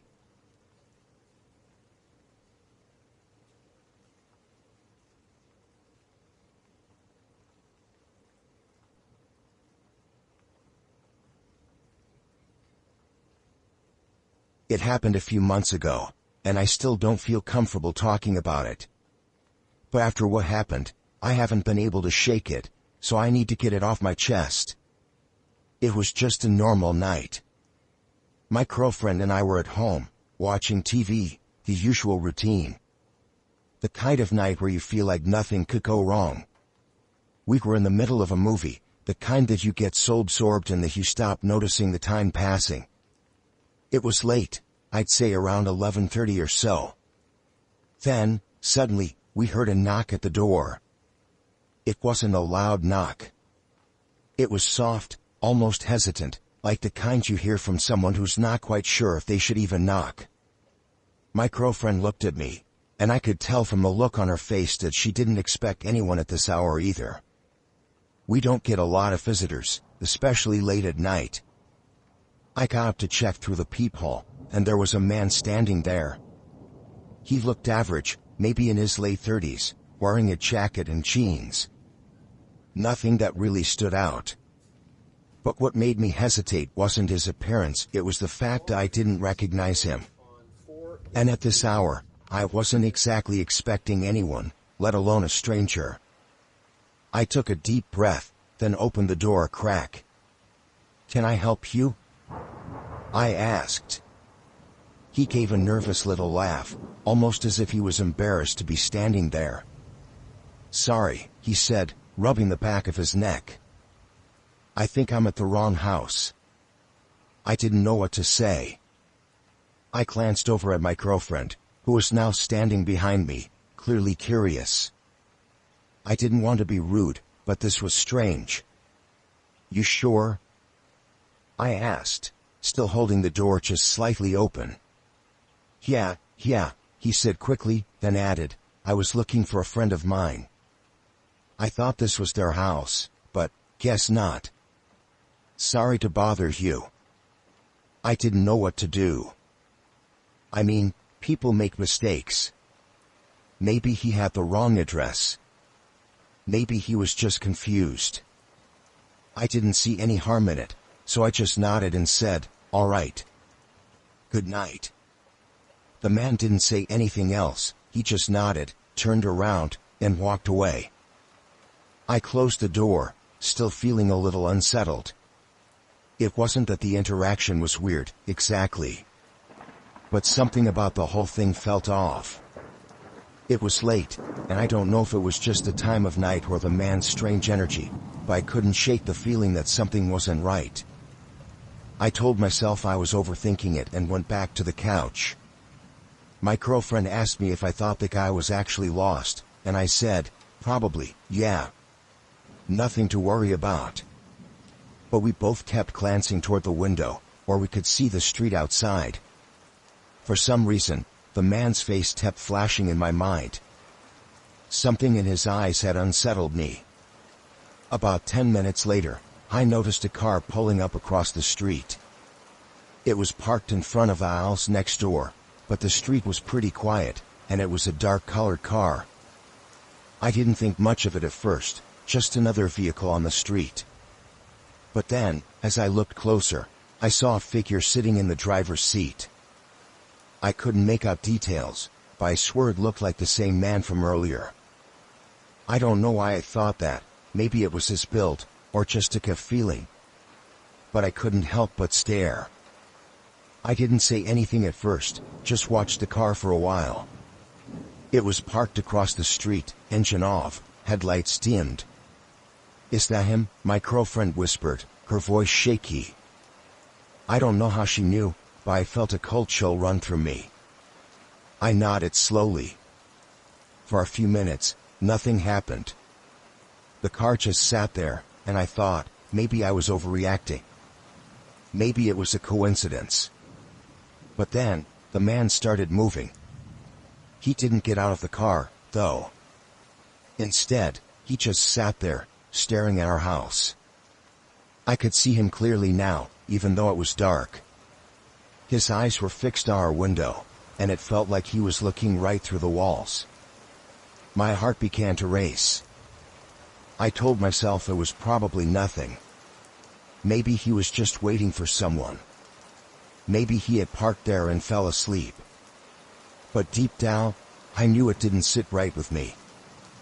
"I'm going to call the cops," my girlfriend said, standing up, her voice trembling. "This is weird." Before I could respond, the man in the car did something that made my blood run cold. He slowly turned his head, not to look down the street, but straight at our window. I couldn't see his face clearly, but I could tell that he was staring at us. It was like he knew we were watching him, and he was daring us to look away. I froze. I couldn't explain why, but in that moment, I felt completely exposed. Like he had been watching us for longer than I realized. My girlfriend was already reaching for the phone, and I went to pull the blinds down quickly. But when I moved, I heard the car engine start. The car didn't drive off, though.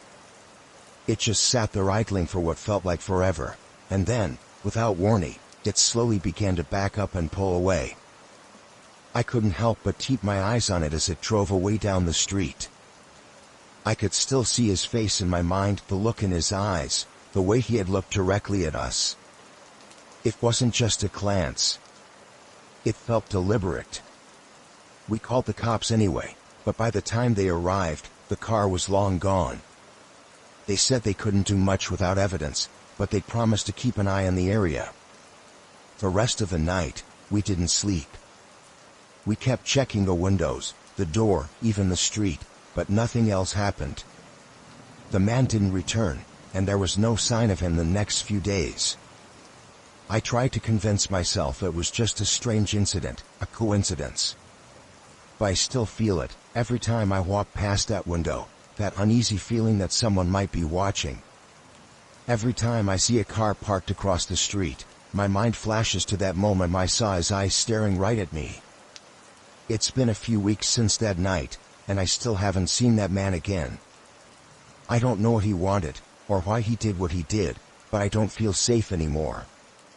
And I don't think I'll ever forget the way he looked at me, standing there across the street, like he knew something I didn't.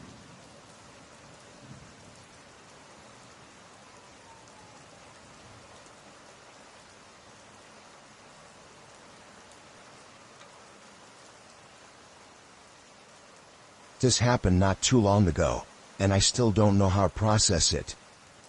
I wish I could just forget about it, but every time I go to my favorite coffee shop, I can't help but look over my shoulder. It all started one morning while I was at my usual coffee spot. I go there almost every day, the same time, the same order, a simple habit that gave me comfort. It's a cozy little place with a few tables and a lot of character. I love the atmosphere, and the baristas are friendly. It's the kind of place where you can relax, get some work done, and just blend into the background. That particular day, I was sitting near the window, sipping my coffee, and I decided to post a few pictures of the shop on Instagram. Nothing special, just some photos of the place, one of the coffee bar, another of the cozy nook by the window. I was really into posting little updates like that, sharing what I was doing, where I was, but it was never anything too personal. Just simple things. The post got a couple of likes, nothing too crazy, and I didn't think much about it afterward. Like I said, it was just something I did. I've always been a bit active on social media, but not to the point where it ever felt weird. It was just sharing little snippets of my day. A few days later, I walked into the coffee shop like usual. It was busy, which was normal for a weekend morning. I ordered my coffee, went to pay, and as I turned around to grab my drink, I noticed a man standing near the counter, just looking at me. He wasn't staring at me in an obvious way, but there was something about his eyes that made me feel uncomfortable. He was probably in his mid-30s, tall, dressed casually. Nothing too out of the ordinary. He smiled and waved, and I awkwardly waved back, unsure of who he was. He wasn't someone I recognized. At least, I didn't think so. "Hey, I think I've seen you here before," he said. His tone was friendly, but it felt forced, like he was trying a bit too hard to make a connection. "I saw your post the other day. The one about the coffee shop. You really like this place, huh?" I froze for a second. How did he know about my post? I hadn't shared it with anyone directly, just a public Instagram story. But the fact that he brought it up, so casually, felt a little off. "Yeah, I do," I said, trying to keep it light. "It's one of my favorites." He smiled again, and I could tell he was trying to be friendly, but something about his presence made me uneasy. "I saw your post," he repeated, and I thought, wow, that's funny, I come here all the time too. I nodded, not sure how to respond. At that point, I just wanted to get my coffee and sit down, but he kept talking. "I actually noticed a few other posts of yours too," he said. "Like the one from last week, you went to that restaurant on 5th. I go there sometimes." I didn't know how to respond. It wasn't like I posted anything secretive, but the fact that he knew all these details about my life made me feel uncomfortable. I had posted those things on my Instagram, sure, but I didn't think anyone would really keep track of them. Maybe I was being paranoid, but this felt like more than just coincidence. "Oh, yeah, that place is good," I said, trying to sound casual. He smiled wider. "It's funny. I always see you posting about the places you go. You have some great taste in spots." His tone was friendly, but there was something about it that felt off. Like he was trying to push a little too hard to seem familiar. I wasn't sure if he was trying to be polite, or if he was just a little too invested in my posts. Either way, it didn't sit well with me. "Well, thanks," I said, finally managing to grab my coffee. "I need to get going, actually." He stepped a little closer as I started to walk away, blocking my path just slightly. "Hey, maybe we could grab a coffee sometime, you know? Talk about all the cool places you post about. I'd love to hear more." I felt my stomach turn. I wasn't the kind of person to be rude, but I didn't know how to handle this. I didn't know him, and his sudden interest in my social media posts made me feel uncomfortable. "I'm not sure about that," I said, stepping around him. "But thanks anyway." I didn't wait for him to respond. I just walked away quickly, trying not to glance back. I found a seat in the far corner, away from the counter, and tried to focus on my coffee. But my mind kept racing. Who was this guy? Why did he know so much about me? I didn't want to be paranoid, but it felt strange. Too strange. For the rest of that morning, I kept glancing over at him. He stayed at the counter, talking to the barista, but he kept looking over at me every few minutes. It was subtle, but it was enough to make me uncomfortable. I kept thinking, what did he want? Why was he so interested in me? I finished my coffee and left as quickly as I could. I was relieved when I finally stepped outside, but the feeling of unease didn't go away. That night, I checked my social media. I hadn't posted anything else since that morning, but I did notice that my recent posts had a lot more engagement than usual. A lot more comments, a lot more followers. And one of those comments, from an account I didn't recognize, was a message saying, "Hope to see you around again soon." I didn't know what to make of it. The next time I went back to the coffee shop, I didn't see him right away. But about 10 minutes into sitting down with my coffee, I saw him enter. He looked over at me, and for a second, I thought he might just wave and go about his business. But instead, he walked straight toward me, a wide grin on his face. "Hey," he said, almost too loudly. "We meet again. So, did you check out that place I told you about? I bet you've been there." I tried to keep my voice steady. "I don't think we've met," I said, trying to stay polite but firm. "And I don't remember talking about that." His smile faltered for a second, but then he seemed to recover. "Oh, sorry. I guess I must have gotten confused. You really like to go to a lot of places, huh?" I didn't know how to get out of this conversation. My heart was beating faster. I didn't know what he wanted or why he was following me, but something about the situation didn't feel right. I was trying to stay calm, but I couldn't shake the feeling that he was getting too familiar, too quickly. "I think I need to get going," I said, standing up quickly. "Thanks for the chat, but I have to go." I didn't wait for him to respond. I left the coffee shop as fast as I could, looking over my shoulder the entire time. I didn't see him follow me out, but I couldn't shake the feeling that he was watching. It's been a few weeks since then, and I haven't seen him again at the coffee shop, but I've noticed a lot more people commenting on my social media. I don't know if it's him or just a coincidence, but I've been extra careful about what I post now. I can't shake the feeling that he's still out there, watching, waiting for another chance to talk to me. And I don't know what he wants, but it scares me to think about it.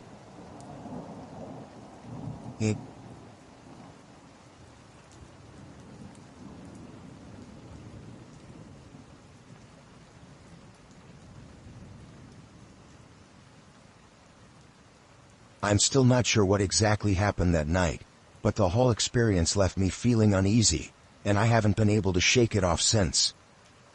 I had just finished a long week at work, and I was feeling kind of worn out. It was one of those nights where I just wanted a good meal and some time alone. I decided to go to a restaurant I had been meaning to try for a while. It was a quiet, small place, nothing fancy, just a cozy spot where you could relax and enjoy some decent food. I figured it would be the perfect place to unwind. I walked in and was immediately greeted by the hostess. She was polite, showed me to a table near the window, and handed me a menu. I didn't think much of it at the time, just another routine dinner out. The restaurant wasn't busy, just a few other people scattered around, but it had a calm, almost intimate vibe. I sat there, looking over the menu, and that's when I first noticed the waiter. He wasn't exactly standing near my table, but he kept glancing over at me. It wasn't a casual glance either. Every time I looked up from my menu, he was looking directly at me. At first, I thought maybe I was just being paranoid. Maybe he was just doing his job, making sure customers were taken care of, or maybe he was just waiting for his turn to speak. But after a few more minutes, it became pretty clear he was staring at me. It wasn't a quick glance. It was more like he was watching me, just standing there off to the side, watching me eat. He didn't seem to be doing anything else, just watching. It started to make me feel uncomfortable. I tried to ignore it and go back to my meal, but every time I looked up, he was there, standing still, staring at me. I was already uncomfortable enough to start second-guessing myself. Maybe he was just waiting for me to ask for something. I wasn't sure, but the more I thought about it, the more I started to feel like something wasn't right. After a while, I decided I couldn't just sit there anymore. I called the waiter over to take my plate and asked for the check. As he was taking my plate, I mentioned casually, "You've been staring at me for a while. Is something wrong?" He didn't even blink. He just smiled a little and said, "I'm sorry. I didn't mean to make you uncomfortable." It didn't feel like an apology, it was more like he was just trying to brush it off. I paid for my meal, but the entire time I felt like something was off. The waiter left quickly, almost as if he didn't want to talk to me anymore. I paid and left a tip, but I was still feeling uneasy. I couldn't shake the feeling that there was something weird about the whole interaction. After I walked out, I couldn't stop thinking about it. I had a strange gut feeling that I couldn't explain. So, when I got to my car and was about to drive off, I decided to go back inside. I wasn't sure what I was hoping to accomplish, but I just needed some answers. I walked back in through the front door, and the hostess greeted me again, almost like I hadn't left. I went up to the counter and told her I wanted to speak to the manager. I don't know why, but I felt like something wasn't right. The manager came over after a few minutes, and I could tell he was a little puzzled. "Can I help you with something, sir?" "Yeah, I just had dinner here, and I noticed something odd," I said, trying to sound casual, but it was hard to hide the tension I felt. I had a waiter who kept staring at me during my meal. It made me uncomfortable, so I left, but now I'm just wondering, was there anyone working here who fits that description? He gave me a confused look. "I'm not sure what you mean, but I'll check the schedule." "What did he look like?" I gave him a brief description: tall, dark hair, wearing a white shirt and black pants. The manager didn't seem to recognize the description at first, but he quickly went over to the staff schedule and started looking through it. I stood there, feeling like I had just walked into something I shouldn't have. After a minute, he turned around and said, "We don't have anyone working here with that description. No one with dark hair and that build. Are you sure you were in the right restaurant?" I blinked, not sure if I had heard him right. "What do you mean?" "I was just here. The guy served me my food and everything."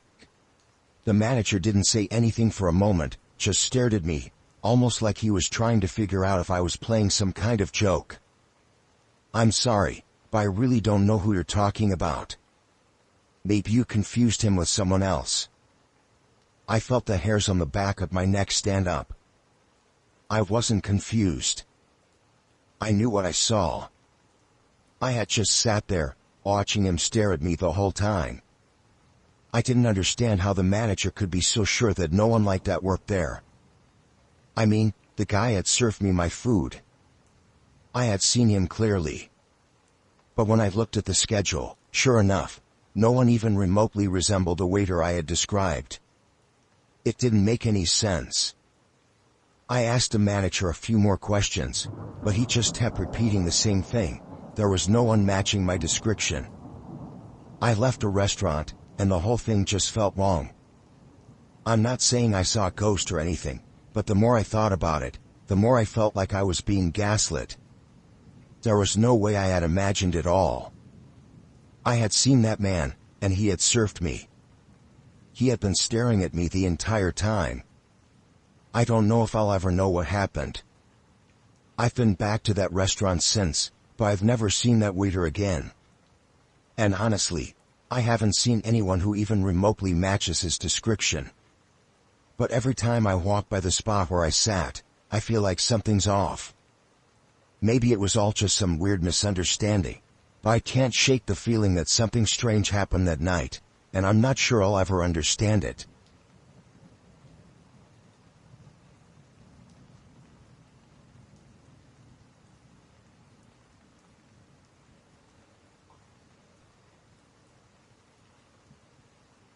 I've been thinking about whether or not I should share this for a while now. I'm still not sure if it was just a really bad experience or something more serious. But I can't get the feeling out of my mind. What happened that day felt so wrong. It all started a few weeks ago. I was looking for a new job. I'd been searching online for a while, and I was getting kind of desperate. Bills were piling up, and I just needed something. That's when I saw an ad for a job I was interested in. It seemed legit at first. The company's website looked professional, and the job description fit what I was looking for. So, I applied. I heard back from them pretty quickly. They sent me an email saying they wanted to schedule an interview. I was relieved, excited even. It wasn't a huge company, but it was something. The email provided an address for their office, and they told me to come in the next day at 10 a.m. I remember feeling nervous, but also optimistic. I prepared for the interview as best as I could. I didn't know exactly what to expect, but I put on my best outfit, grabbed a copy of my resume, and headed out the door. When I got to the address, I was a little thrown off. The building was older, and it didn't look like a typical office building. It was tucked away in a corner of a quiet street. The area didn't have the hustle and bustle you'd expect from a place where businesses were located. Still, I didn't think much of it. I figured the company was just in a smaller space. I went inside, and it wasn't a grand reception area like I had imagined. There was no one at the front desk. It felt a bit off, but I didn't think anything of it at first. I checked the email again, confirming the details. I had the right place. After standing there for a few seconds, I heard a noise from down the hall. Someone appeared from a door at the end of the corridor and waved me over. He looked like he was in his mid-30s, wearing a business suit, and gave off the vibe of someone who worked in an office environment, though he didn't look super polished, kind of like he was just starting his day.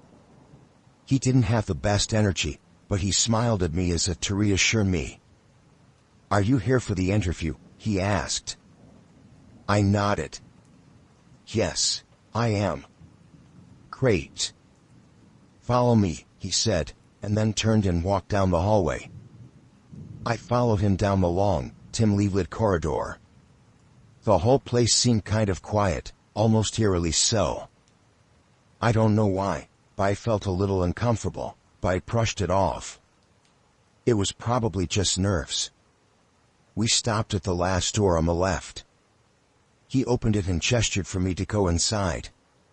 The room was small, with just a table and a few chairs scattered around. There was no receptionist or assistant, just a table with some papers on it and a lamp that flickered slightly. The man motioned for me to sit. I did, sitting down in one of the chairs, and he sat across from me. He didn't say anything for a moment, just looked at me as though he was sizing me up. I was a little unsure of what was going on. This wasn't exactly what I had imagined a job interview to be like. Finally, he spoke. "You must be wondering why we didn't have a formal reception area, huh?" I didn't know how to respond, so I just nodded. "Sometimes we like to keep things low-key around here," he continued. "Makes it easier to find the right people." I didn't know what he meant by that, but I just smiled and tried to stay professional. The next few minutes were strange. He started asking me questions about my resume, but it wasn't the usual stuff. He was asking about personal things, what I did in my free time, what kind of movies I liked, and questions that seemed a little invasive. It was odd, but I figured maybe it was part of the process. I tried to answer as best I could, though I kept feeling like something wasn't quite right. Then, after a few minutes, he got up and locked the door behind me. I didn't think anything of it at first. Maybe he was just securing the room. But then he came back to the table and sat down, and he had a different look in his eyes, like he was studying me more intensely than before. "Actually," he said, leaning forward, "I don't think you fully understood the nature of the job you applied for." I felt my heart skip a beat. What did he mean? This wasn't going the way I had expected. "What do you mean?" I asked, trying to keep calm. "I applied for the marketing position." "That's what the listing said." He smiled, but it wasn't a reassuring smile. "I think you misunderstood," he said. "You weren't applying for a marketing job. This is a different kind of work." I didn't know what to say.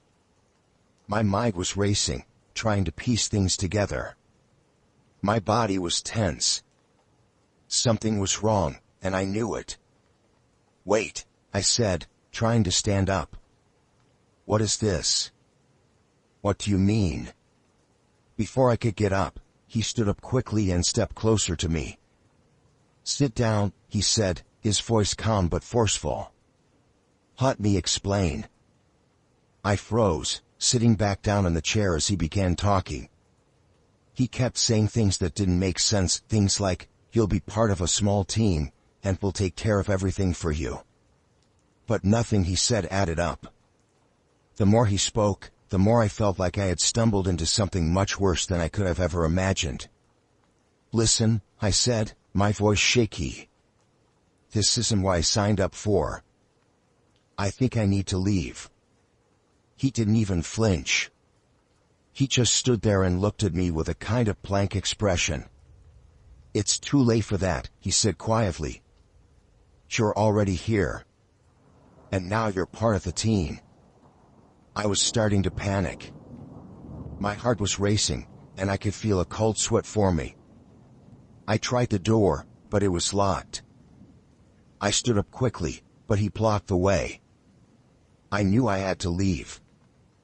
I had to get out. I wasn't sure what was going on, but I wasn't going to stay there to find out. "I'm not part of any team," I yelled.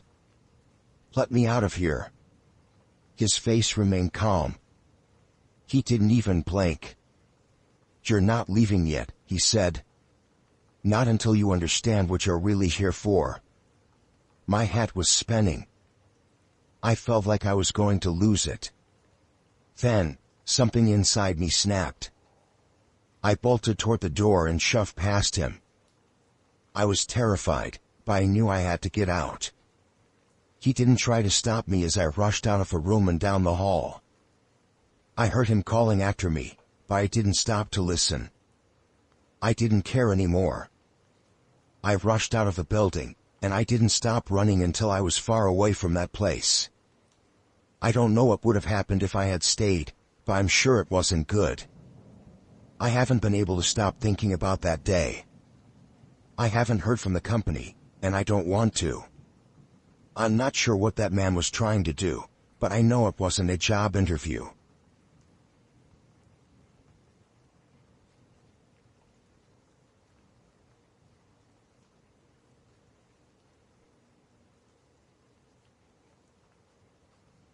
This happened a couple of months ago, and I still can't get over how creepy it all was.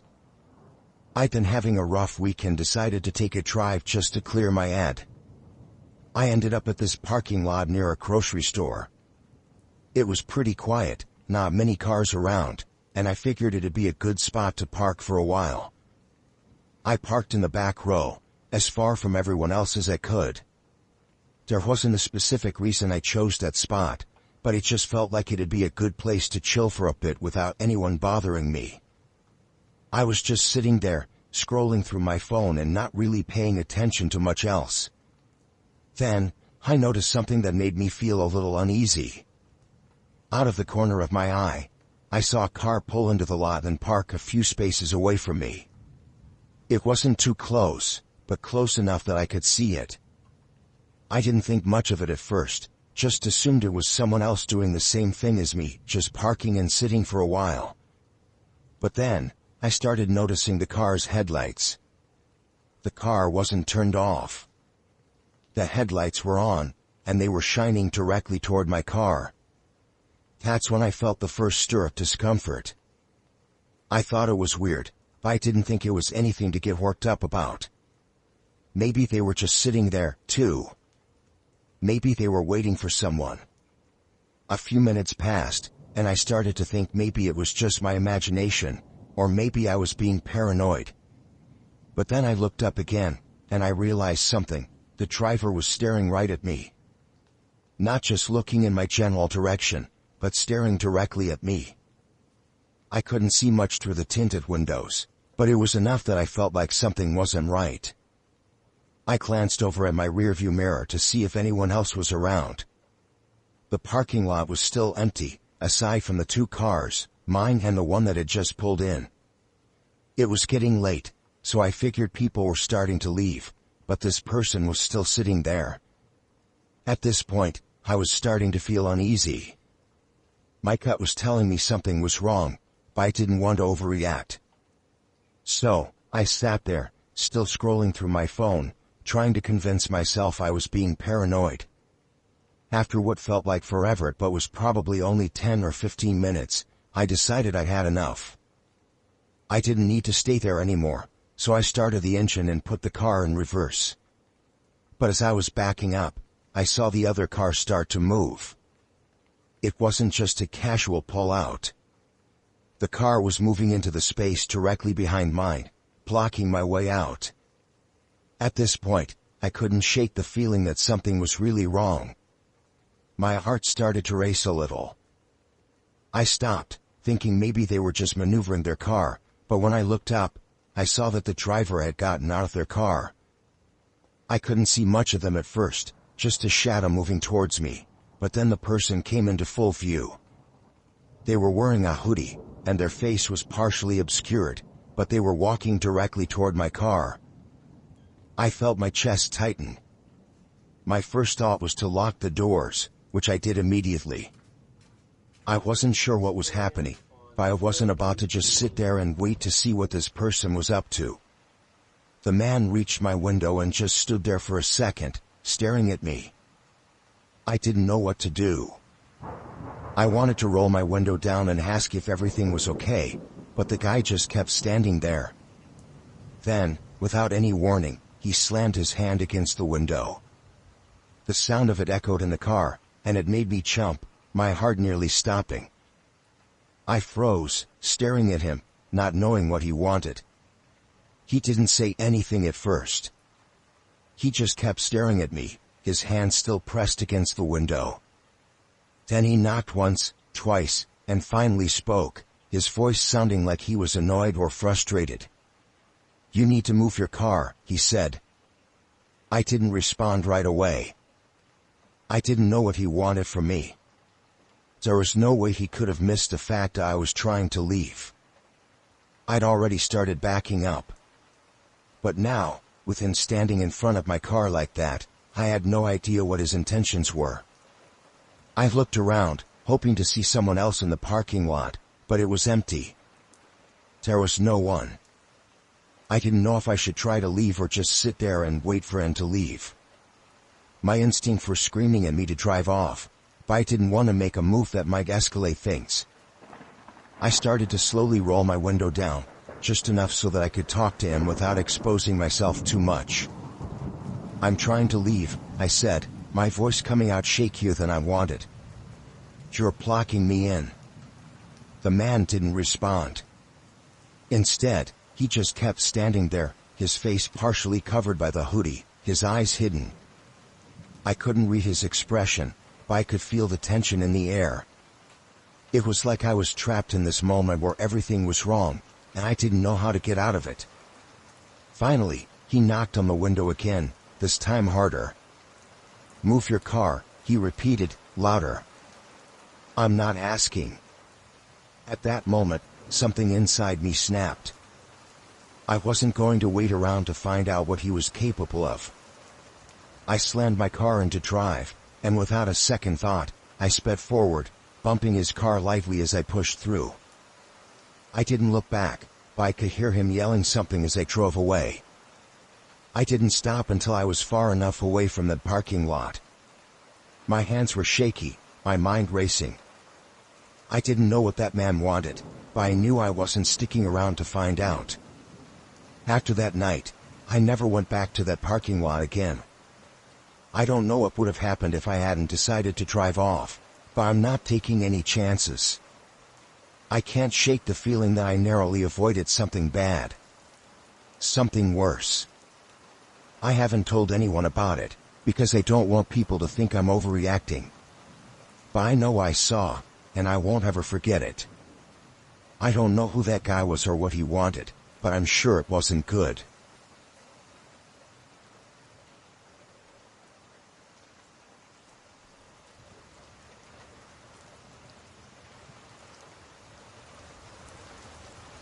I wasn't sure why I was expecting Mike checked into the hotel. It was a last-minute booking after a long day of travel, and honestly, I was just looking forward to getting some sleep. I'd been on the road for nearly 12 hours and my body was aching. So when I arrived at the hotel, I didn't really pay much attention to the details. I grabbed my room key and made my way up to the 3rd floor, expecting to just crash and forget about the world for a few hours. The room was pretty standard for a mid-range hotel, nothing fancy, but it had everything I needed. A bed, a small desk, a TV that I wasn't going to use, and a bathroom that was far too small for my liking. But at that point, I didn't care. I was just glad to have a roof over my head for the night. I locked the door behind me, unpacked a few things, and threw myself on the bed. The hotel was quiet. Too quiet, if I'm being honest, but I didn't think much of it. It was late, and I figured most of the other guests were already asleep. I set my alarm for an early start the next day, and I pulled the covers up, sinking into the warmth of the bed. It didn't take long for me to fall asleep. I was exhausted, and the comfort of the hotel bed quickly lulled me into a deep, dreamless slumber. The first thing that woke me up was the sound of my door unlocking. At first, I thought I was imagining it. I blinked a few times, trying to shake off the remnants of sleep. But then, I heard it again, the unmistakable sound of a key turning in the lock, followed by a soft click. I froze, my heart pounding in my chest. I wasn't expecting anyone. I hadn't ordered room service, and I hadn't told anyone I was in town, so why would someone be unlocking my door at this hour? I listened, straining to hear any sounds, but everything was eerily quiet. I told myself it was probably just the hotel staff, maybe they were checking something, doing a routine check, or maybe it was a mistake. They could have been given the wrong room key by mistake. But that didn't explain why the door opened. I was too scared to move, but my curiosity pushed me to inch closer to the door. I could hear soft footsteps, almost hesitant. The door cracked open just a little more, and I could see the shadow of someone standing in the hallway. Then the door opened all the way. A man stood there, staring at me with wide eyes. He looked disoriented, like he'd just woken up himself. He was holding a room key, and he looked down at it, then back at me. "I'm sorry," he said, his voice shaky. "I think there's been a mistake. I was given this room key at the front desk. Well, I'm supposed to be in here." I sat up in bed, blinking in disbelief. "What?" The man took a step into the room. His clothes were disheveled, as though he'd been traveling or just got out of bed. His hair was messy, and he had that look on his face, the one people get when they don't quite know what's going on. I could see him glancing around the room, clearly confused. "I'm really sorry," he repeated. "They must have given me the wrong key." I stared at him, still trying to process what was happening. My first instinct was to get up, but I didn't. I couldn't. Something about the way he stood there, looking like he didn't belong, made me feel like I was the one who didn't belong in the room. I should have said something, called the front desk, but the words didn't come out. "You're sure you're in the right room?" I asked, trying to make sense of it. Maybe he'd gotten confused. Maybe he was just tired. Maybe he just made a mistake. But even as I asked, I knew something was wrong. I could feel it in my gut. "I don't know," he said, fidgeting with the key in his hand. He looked over at me again, his face a mix of confusion and embarrassment. "They told me this was where I was supposed to be." There was an odd hesitation in his voice, something off. And yet, there was this genuine, almost apologetic tone in the way he spoke. Something felt wrong. I quickly glanced at the door, then back at the man. It all felt surreal. Why would he walk into a room at this hour, acting so casual about it? Why didn't he immediately apologize and leave when he realized his mistake? "Okay, I think you need to go back downstairs," I said, my voice trembling slightly. I'm not sure what happened, but... Before I could finish, the man stepped further into the room, his presence blocking the doorway. He didn't push past me, but he didn't move either. He stood there, still holding the key, staring at me as if he was processing something. The more I've looked at him, the more I've realized how out of place he seemed. I tried to stand up, but something stopped me. The room felt smaller now, almost like the walls were closing in. There was this feeling in the pit of my stomach, a sense of unease that kept growing. My hand reached for my phone on the bedside table, but I was too slow. "I'm really sorry," the man said again, his eyes never leaving mine. "I didn't mean to intrude. But this is my room, right?" I swallowed hard. My heart was racing, and I could feel my palms starting to sweat. Something about the way he asked the question, it was like he didn't even care whether he was supposed to be there or not. I finally found my voice. "No, it's not. I've been here all night. I'm the one staying here." I reached for my phone again, this time with more urgency. But the man took a step forward, and I froze. "No, it's fine," he said quickly, his tone suddenly shifting. There was a forced calmness to his voice now, almost too calm. "It's just a mistake. I'll go down and get it sorted out. I'm really sorry." But he didn't move. For a few seconds, we just stood there, eye to eye, in that silent space between us. My mind was spinning, and I couldn't make sense of what was happening. It didn't feel like an accident anymore. It felt deliberate. "All right," I said, slowly, my voice shaky. "I'm calling the front desk now." I held my phone up, but the man suddenly snapped out of his daze and backed away from me. His expression shifted again, his eyes darting around the room as if realizing how far he'd crossed the line. "Yeah, of course," he mumbled, his voice quiet, almost as if he wasn't sure of himself anymore. I'll go get this fixed." And just like that, he turned, walking out of the room, his footsteps fading down the hallway. I waited a few moments, my heart still racing, before I picked up the phone and dialed the front desk. The person on the other end answered quickly, sounding cheerful. "Front desk, how can I help you?" "Yeah," I said, trying to keep my voice steady, "there's been a mistake. Someone just walked into my room with a key. They said it was the same key I was given, but there's no way that's possible. Can you double-check the room assignments for me?" There was a brief pause. "Of course," the clerk replied, her voice suddenly more businesslike. "Give me one moment." She came back to the phone, her tone much more serious now. "I'm sorry, but according to our system, there's no record of anyone being assigned that room key tonight. Are you sure the person you spoke to was from the hotel?" I didn't have the words to explain why I was feeling. The man had seemed so convincing, so sure of himself. But now, after hearing that, the whole situation felt even stranger. Why had he been so confident that he belonged there? Why didn't he leave when I asked him to? I don't know what would have happened if I hadn't been awake. I don't know what would have happened if I hadn't been alert enough to hear the door unlock. But I do know one thing now: I'll never look at hotels the same way again. Every time I close my hotel room door, I wonder who else might be on the other side.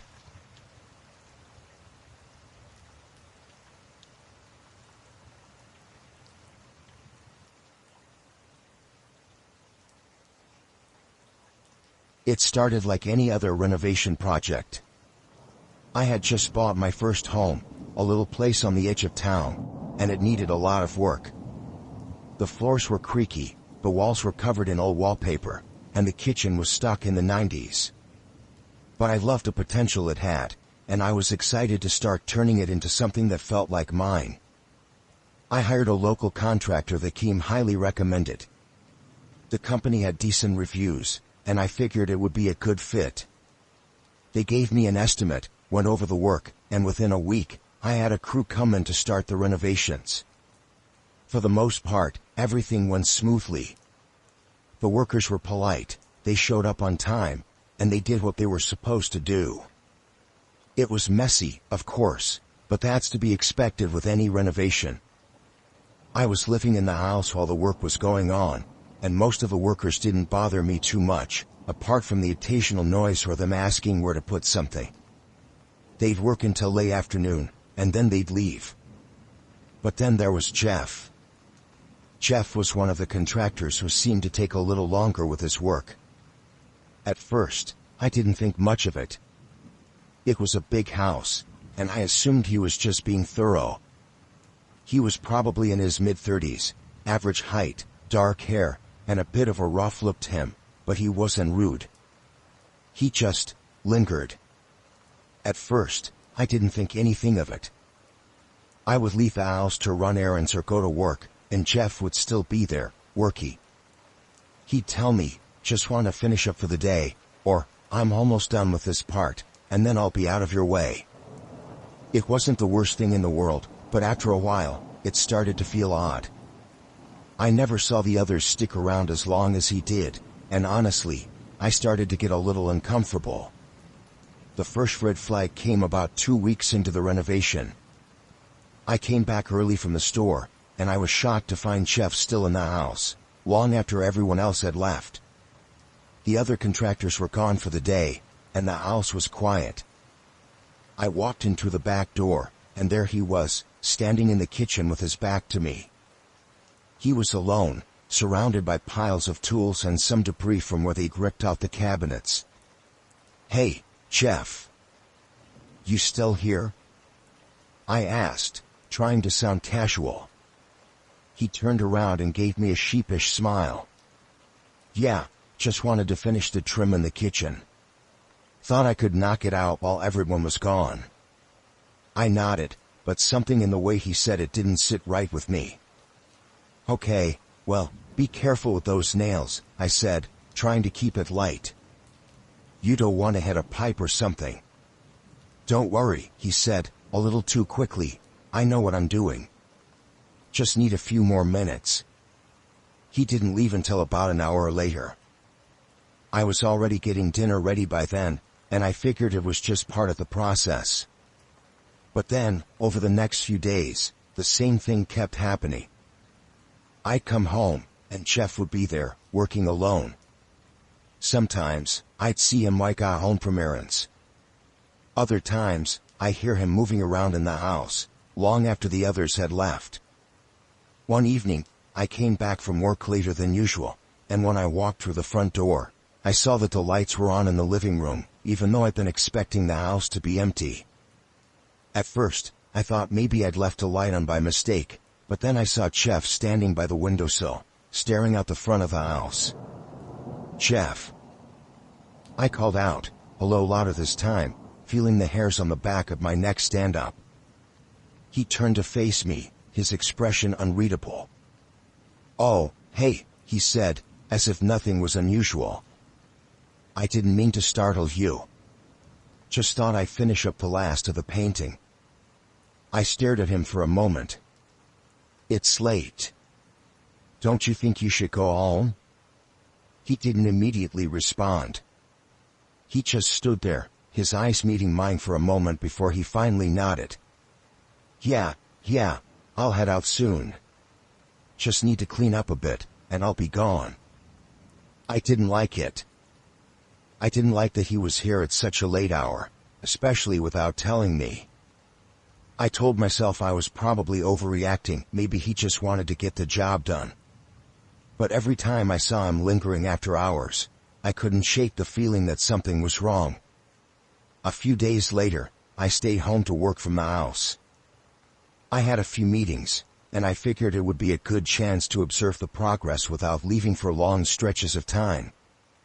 By midday, most of the crew had packed up and left, and I was alone in the house with just Jeff there, as usual. He told me he needed to finish up a few things in the bathroom, so I stayed in my office, trying to focus on work. About an hour later, I got up to grab some water and noticed that the bathroom door was closed, which I thought was odd. I hadn't heard any work being done for a while, and I figured he had left for the day. But when I walked past the door, I heard the unmistakable sound of someone breathing heavily, like they were trying to be quiet. I froze, my heart pounding. I wasn't sure why I was hearing, but it didn't sound like normal work noises. I waited for a moment, holding my breath, but it was dead quiet again. After a few seconds, I knocked lightly on the door. "Jeff," I called, trying to sound calm, though my voice was shaky. "Everything okay in there?" There was a pause, followed by a quiet, "Yeah, just making sure the floor's level. I'll be done soon." I wanted to ask him why he was still here, why he was taking so long, but instead, I just nodded and went back to my office. The next day, things got worse. Jeff was still staying late, but this time, he started leaving things in the house. Tools, a bag of cement, a few paint cans, nothing huge, but it was strange. When I asked him about it, he said he was just storing stuff overnight. That was when I decided to call the contractor and check in. I hadn't mentioned any of my concerns to the contractor before, figuring I was just being paranoid, but I couldn't take it anymore. I explained the situation, and they assured me it was a mistake, that Jeff was probably just working overtime and forgot to clean up. They promised to send someone else the next day to make sure the job was on track. The next day, the foreman came to inspect the house. When we walked into the kitchen, I was horrified to see that the kitchen windows had been left open, even though the crew always locked everything up before leaving. And then I noticed something even more disturbing. Jeff's tools were scattered around the yard, just lying bare. They weren't where they had been left the night before. I called the police. I didn't know what was going on, but I couldn't ignore it anymore. When they came to question Jeff, he acted strangely. He kept saying he was just trying to finish the work, but he didn't have a reasonable explanation for why he'd stayed late or left tools behind. When they went through his bag, they found nothing of interest, but that didn't make me feel any better. I never saw Jeff again after that. The foreman assured me that he'd been let go, but I wasn't convinced. Even now, months later, I can't shake the feeling that something was wrong that night. I never found out why he stayed so late, or what he was really doing when I wasn't around.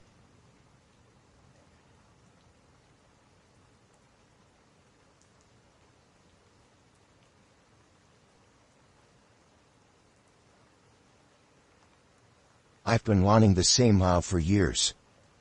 It's early mornings, just after sunrise, when the streets are still empty and the air is cool.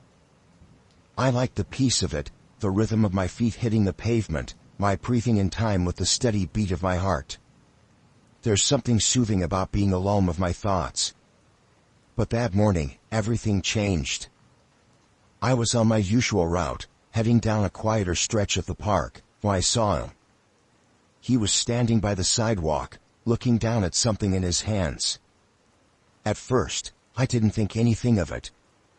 People are always walking or sitting, especially around the park. As I got closer, he lifted his head and looked right at me.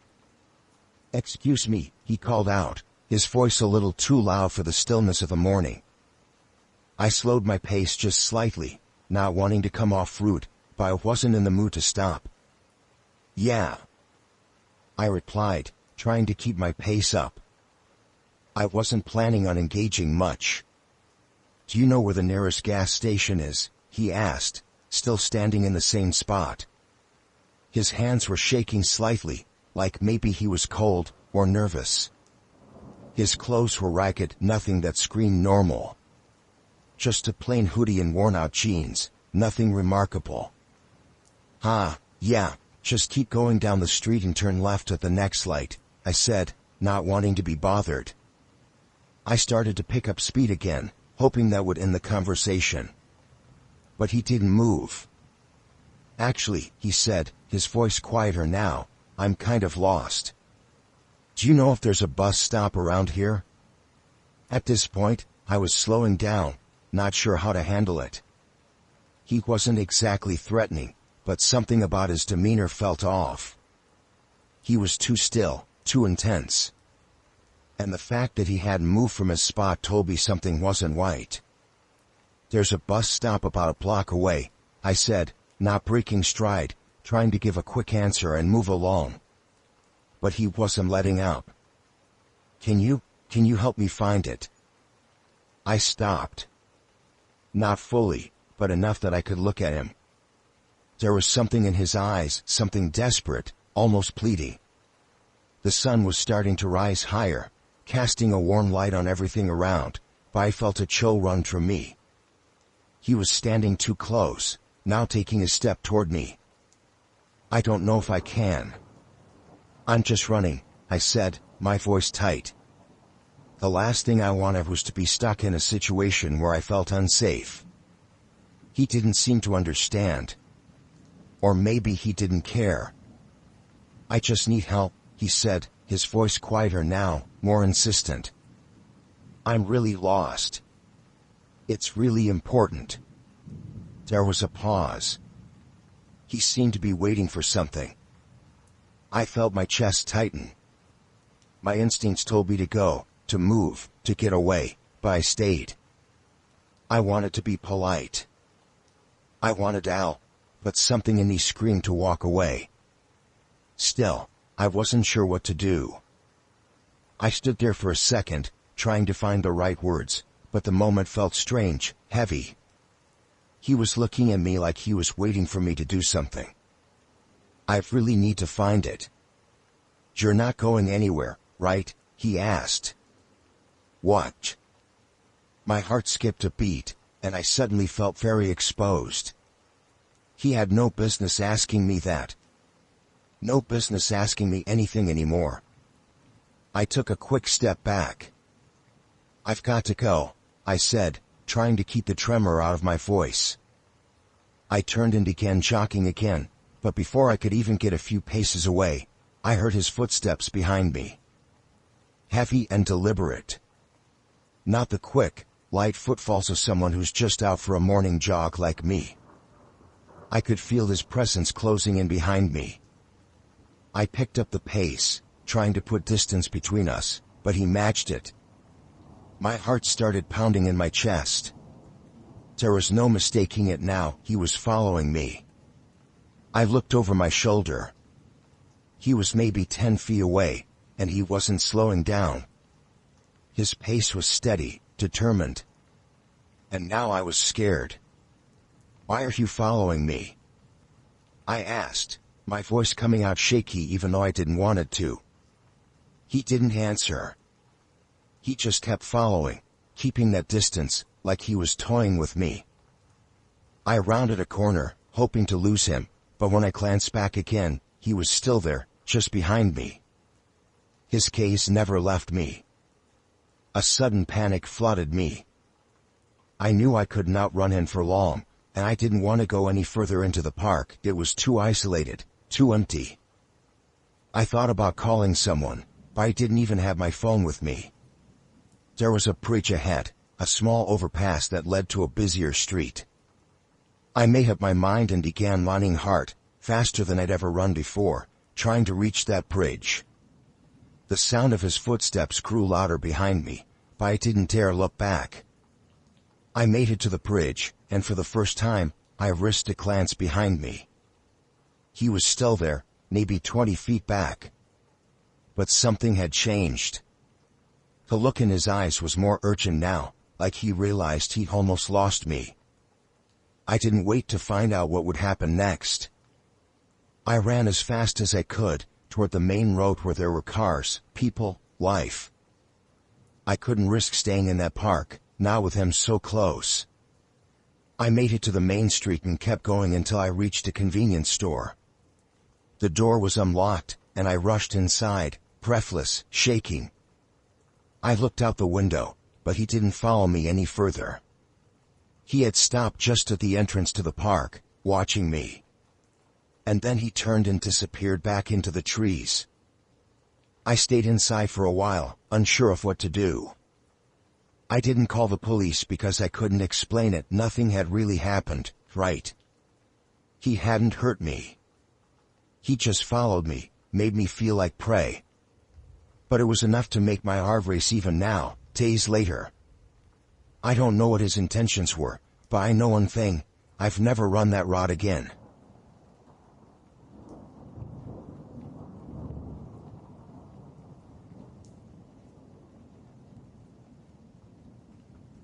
It's taken me a long time to finally put this down, and even now, I'm not sure I can make sense of it. It feels strange to even talk about. I never thought something like this could happen, but it did, and I'm still not sure how to feel about it. It all started a few months ago when a new guy started working at the office. His name was Mark.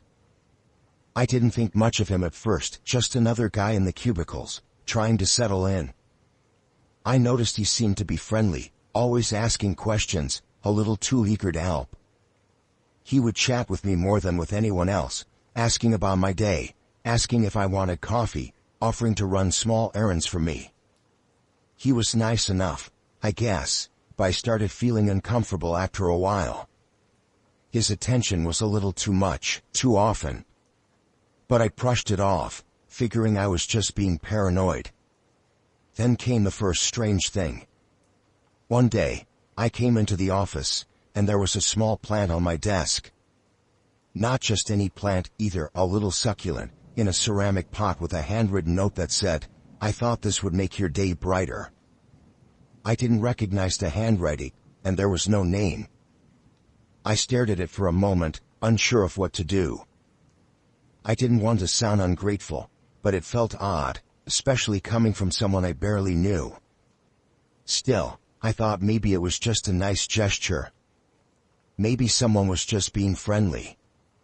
Maybe I was overthinking it. The next day, another gift.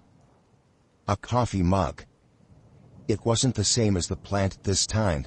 The mug was just a generic one, but it had my favorite color on it. I couldn't shake the feeling that it was too specific. But again, I didn't want to jump to conclusions, so I put the mug in my cabinet and tried to forget about it.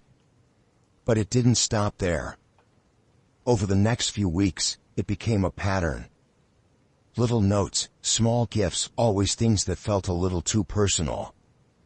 A new set of pens with my initials on them. A box of chocolates with a message that said, "For your sweet smile." It was always just the right amount of thoughtfulness to seem like a nice gesture, but at the same time, it always felt off.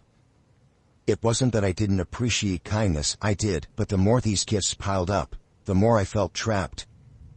I never knew how to respond, or even if I should.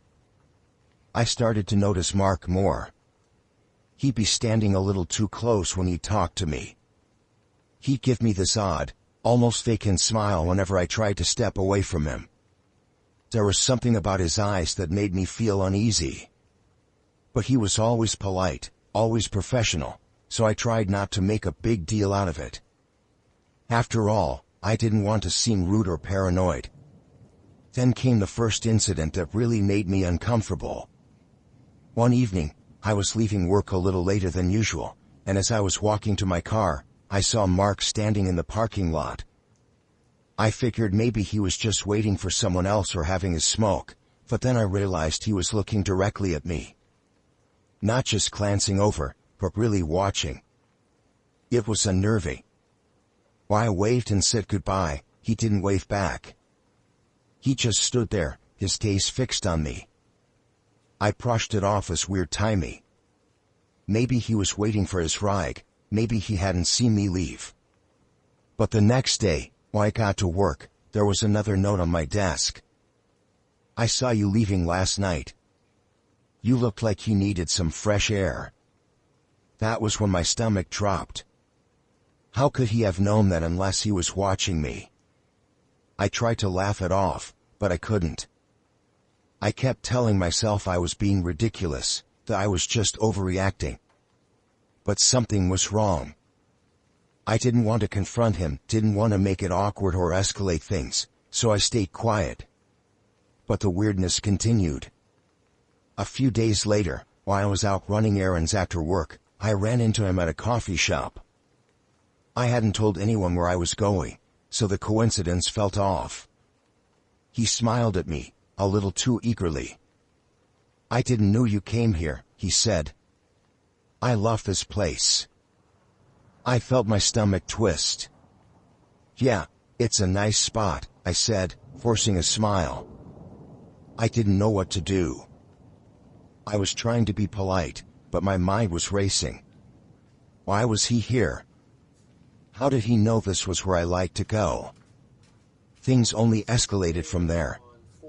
Over the next couple of weeks, I started noticing him showing up in places I frequented, cafes, stores, even the gym.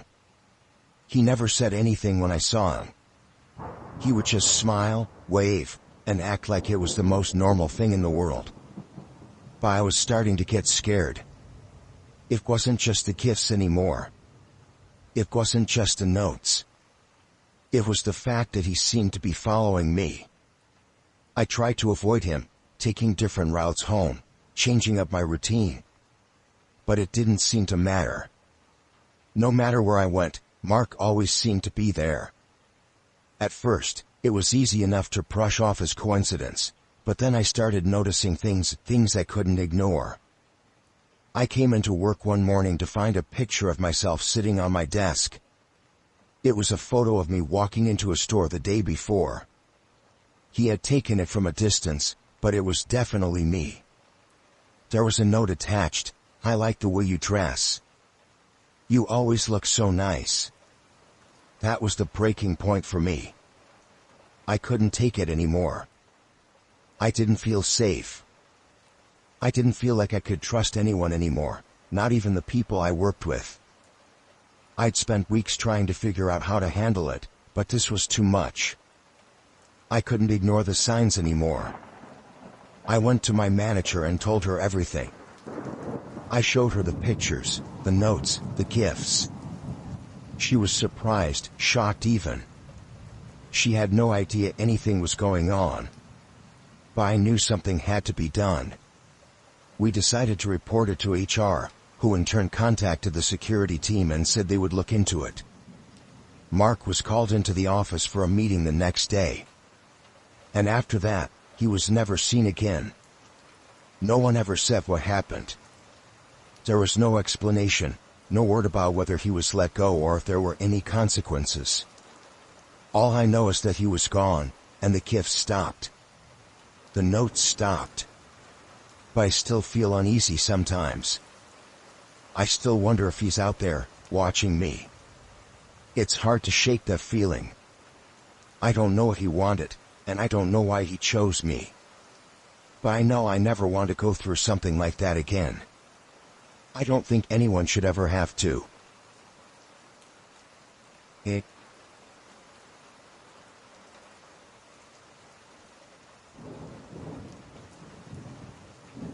It was supposed to be a peaceful weekend getaway, a chance for the group to escape the noise of city life and get back to nature.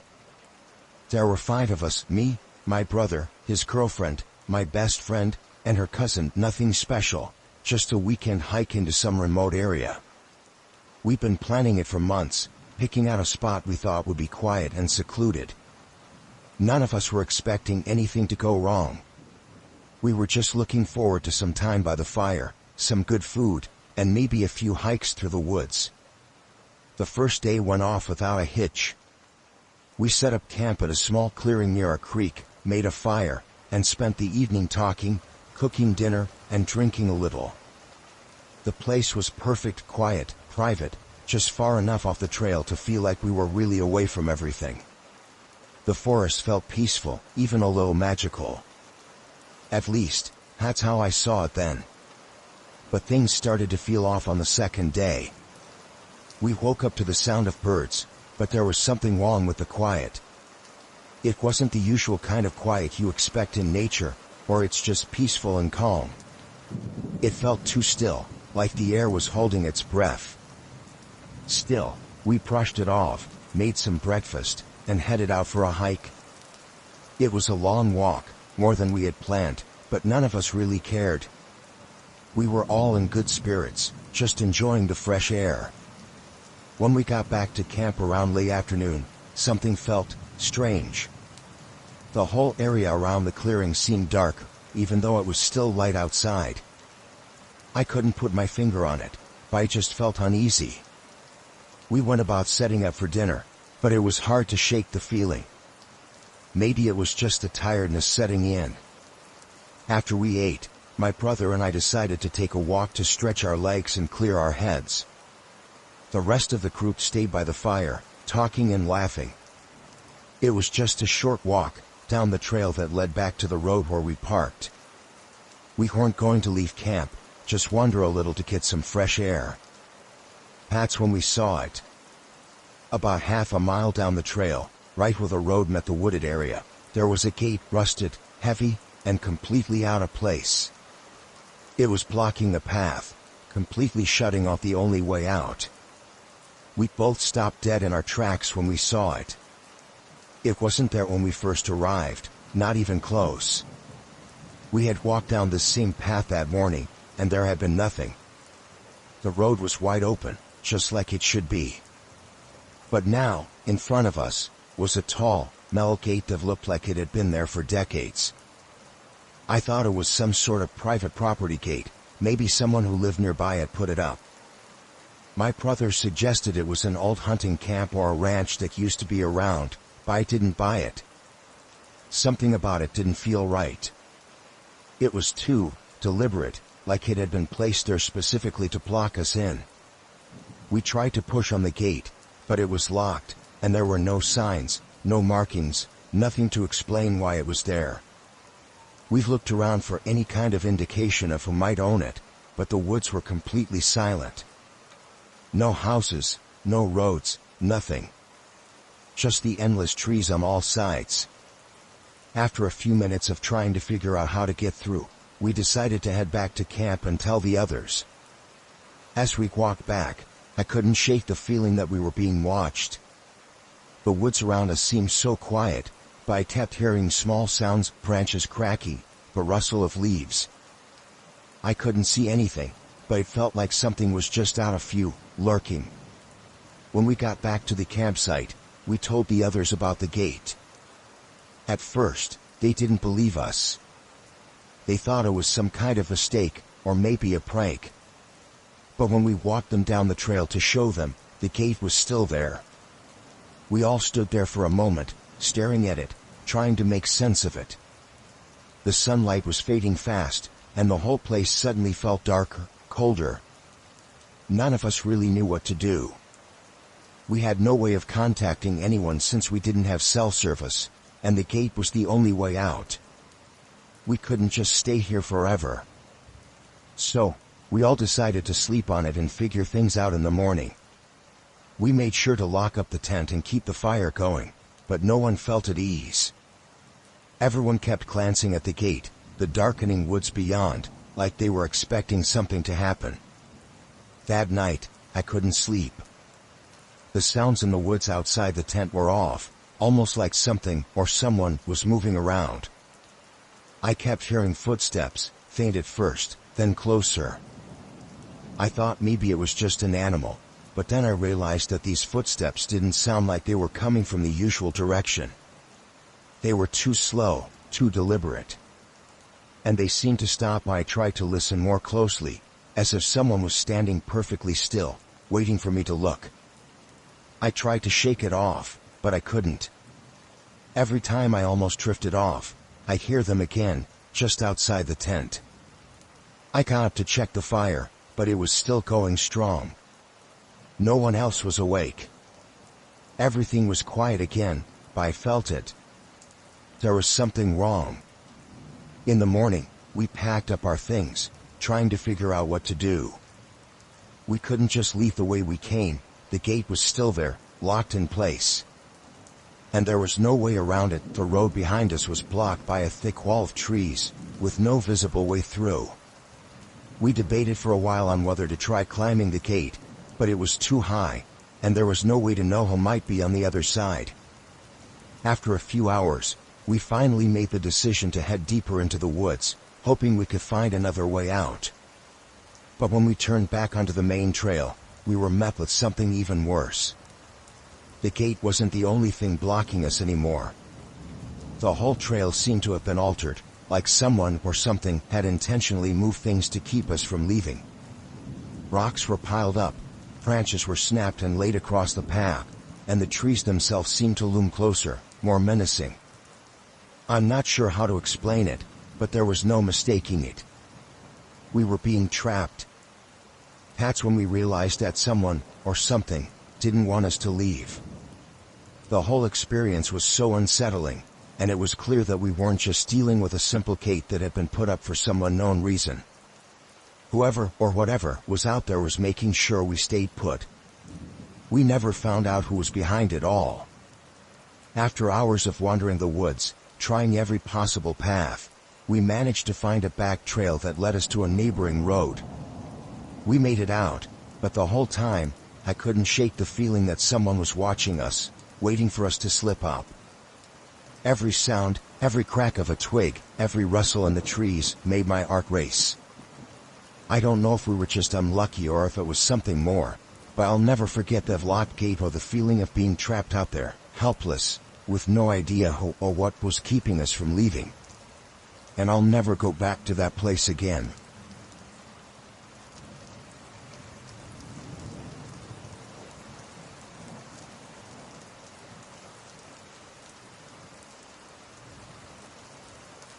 It was supposed to be a normal evening. I had just gotten off work, the rain was coming down heavy, and I was in a rush to get home. I don't even remember why, but I needed to get out of there quickly. I had parked at the bottom of a steep hill in the city, right near an old apartment building with this narrow, slippery staircase leading up to the street. The kind of staircase you walk down when you're rushing, hoping not to slip and fall. I wasn't paying enough attention, honestly. My mind was all over the place, thinking about work, about the drive home, about what I still had to do. It was dark, the street lamps were flickering in the rain, and I couldn't even see clearly. I stepped onto the first stair, and that's when I felt the slickness beneath my foot. Before I knew it, my foot shot out from under me. I tried to catch myself, but the next thing I knew, I was tumbling down the rest of the stairs. My body hit every step like a sack of potatoes. I heard the sickening thud of my head hitting the stone, the way it bounced off the wet steps. My arms and legs felt like they were made of rubber, and I was too disoriented to make sense of what was happening. I think I lost consciousness for a second. I remember seeing flashes of light and hearing distant noises before everything went black. When I came to, I was lying on my back, soaked from head to toe, the cold rain splashing in my face. I could barely move. My whole body felt like it had been hit by a truck. The taste of blood was in my mouth, and I couldn't remember where I was or how long I'd been out. My head was pounding. Slowly, I blinked a few times, trying to focus. That's when I noticed them. There were people standing around me, looking down at me.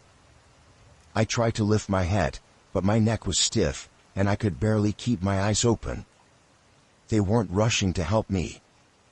They weren't even concerned about the fact that I had just fallen down the stairs and might be seriously hurt. They just stared at me. The first thing I noticed was the guy closest to me. He was wearing a rain-soaked jacket, his hood pulled up over his head. His face was partially hidden, but I could see his eyes were darting around nervously, like he was expecting something or someone to show up. There were two others standing behind him, one tall and thin, the other short with a thick coat. Neither of them said anything, but they were watching me intently. The guy closest to me kneeled down. "Hey, you alright?" His voice wasn't kind. It wasn't concerned. It was flat, almost bored. I tried to speak, but my mouth felt numb, like I was drunk. I couldn't make a sound. I just lay there, unable to move, feeling the cold rain against my skin, and the pain in my head. The guy didn't seem to care. He reached into my pocket without warning, and before I could even react, he pulled out my wallet. I tried to sit up. My body screamed at me to stop, but I pushed through the pain, my head spinning, trying to focus on what was happening. "Hey," I managed to croak, "give it back." The guy didn't even look up at me. He opened my wallet and started flipping through it. I could barely see, but I noticed my credit cards, my ID, everything. My breath was shallow. I knew something wasn't right. These people weren't here to help me. They didn't care about the fact that I had just fallen down a flight of stairs in the rain. They cared about my wallet.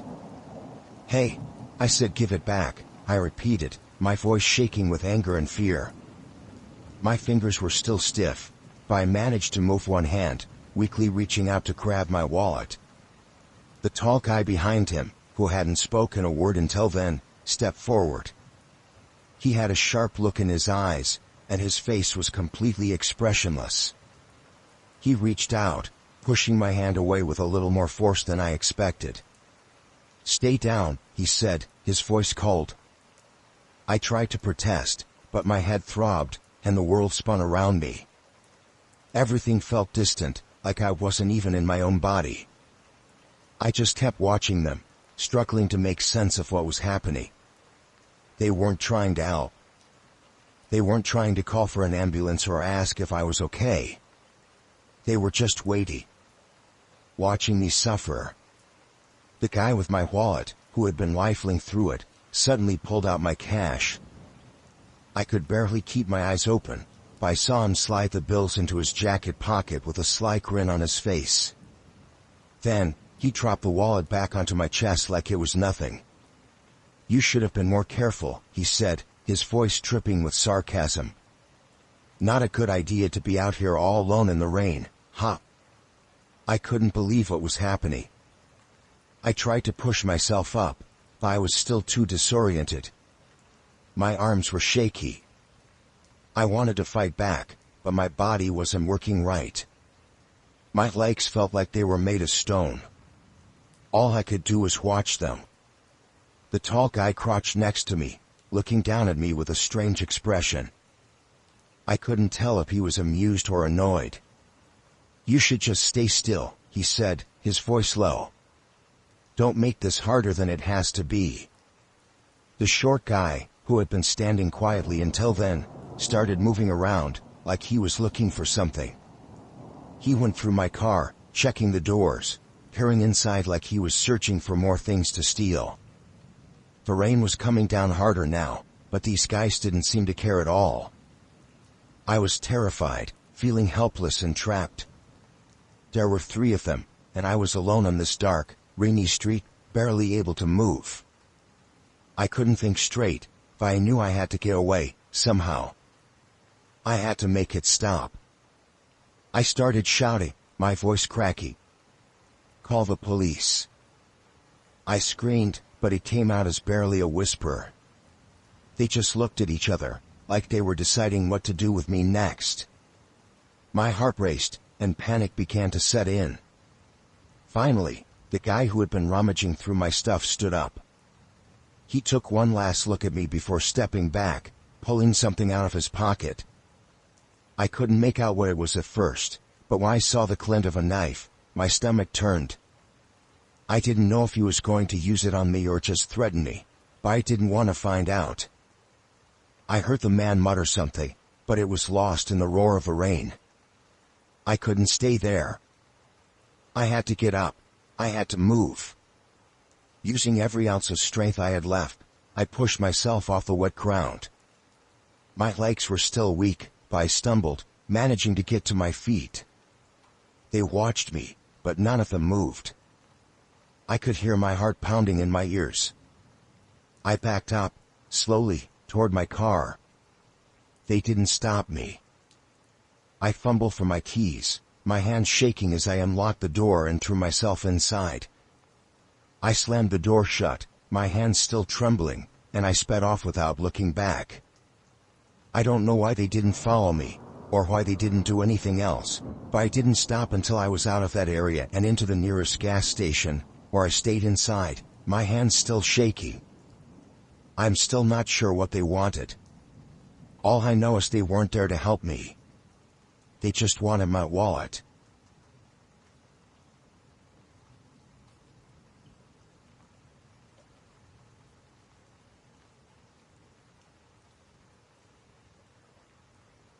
It happened during a layover. I had a few hours to kill before my next flight, so I was just hanging around the airport, trying to pass the time.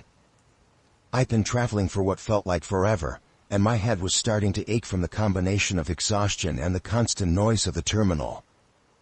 I wasn't in the best mood, but it wasn't a big deal. I figured I'd just sit and wait for my boarding time. I found an empty seat by one of the gates, just far enough from the crowd so I could have a little peace. I pulled out my phone, started scrolling through emails and news, trying to distract myself. About an hour passed like that, nothing eventful. I didn't even notice a man sitting down next to me at first. He seemed normal enough. He smiled and said, "Looks like you've got a while to wait." I nodded. Yeah, just telling time. I didn't expect much from the conversation, but I wasn't in a rush to be rude either. He introduced himself as Tim. He was wearing a business suit, probably in his late 30s, with short, neatly combed hair. He seemed friendly, nothing off about him. He was just another traveler, like me. He told me he had just come back from a business trip and was waiting for his connecting flight. We chatted a little about where we were both headed, and I assumed it was just small talk to pass the time. Then, after a few minutes, he asked if I'd ever been to the city we were both flying into. I told him I hadn't, but that I was excited to check it out. That's when he leaned in a bit, lowered his voice, and said something that caught me off guard. "You know, if you need help with directions, I've got some great local tips. I've been to that city a few times, and I know a guy who can really help you out. He's the best driver in town, doesn't charge too much, and he can show you all the best spots. It's nice to have someone who knows the area, especially when you're traveling alone." I thought it was a bit strange, but it wasn't like I hadn't heard similar things before. People in airports were always offering advice, and I didn't think much of it. I thanked him and said I'd probably just take a taxi from the airport. But Tim wouldn't let it go. He kept talking about how much easier it would be to get around if I used his guy, how much cheaper it would be than a regular taxi, and how much more reliable the service was. He even said that if I didn't mind waiting a bit, he'd make a call for me and set it up. I was starting to feel a little uncomfortable.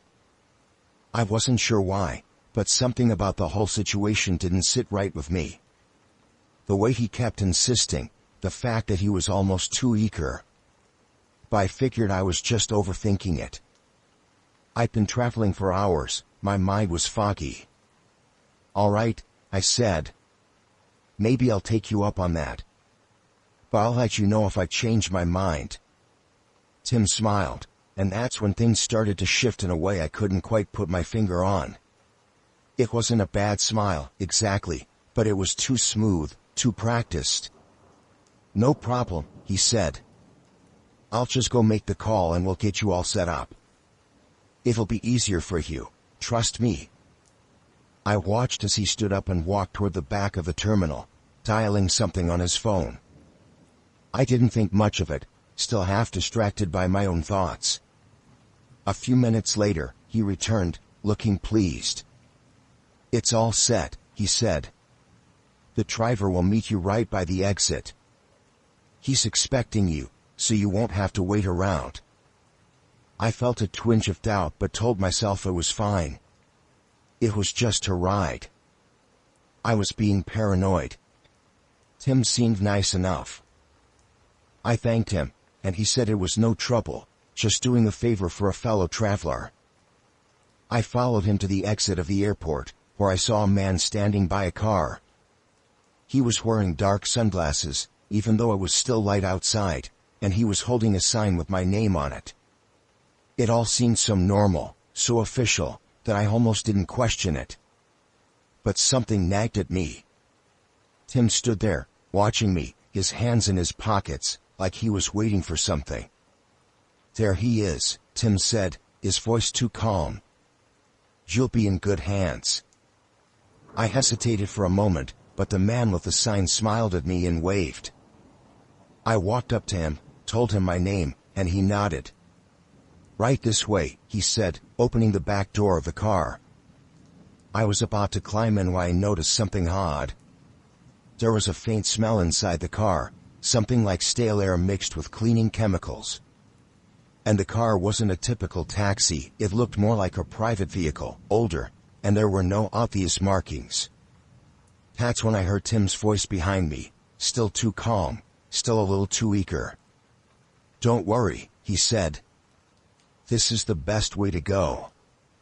You'll get there much faster, and you won't have to deal with the hassle of the airport." I froze. Something clicked.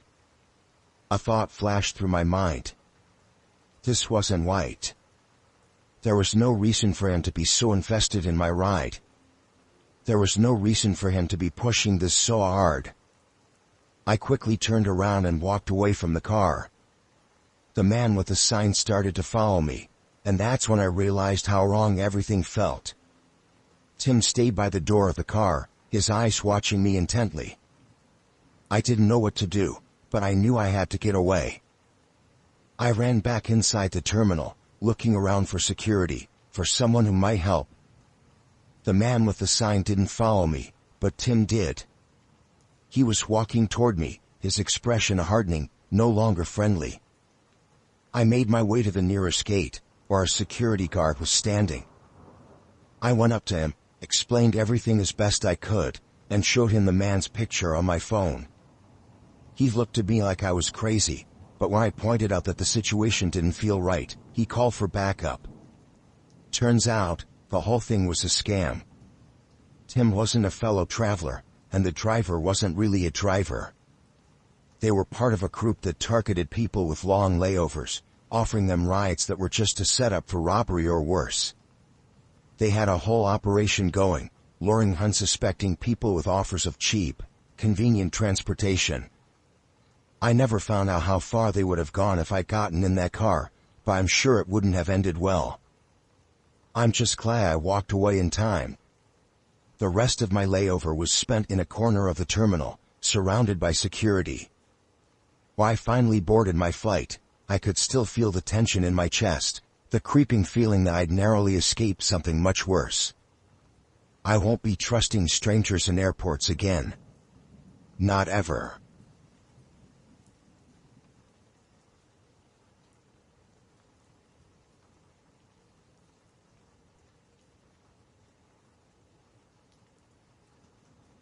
I used to work as a delivery driver for a company that handled large shipments. Most of the time, it was easy work: pick up the package, drop it off, get a signature, and move on to the next stop.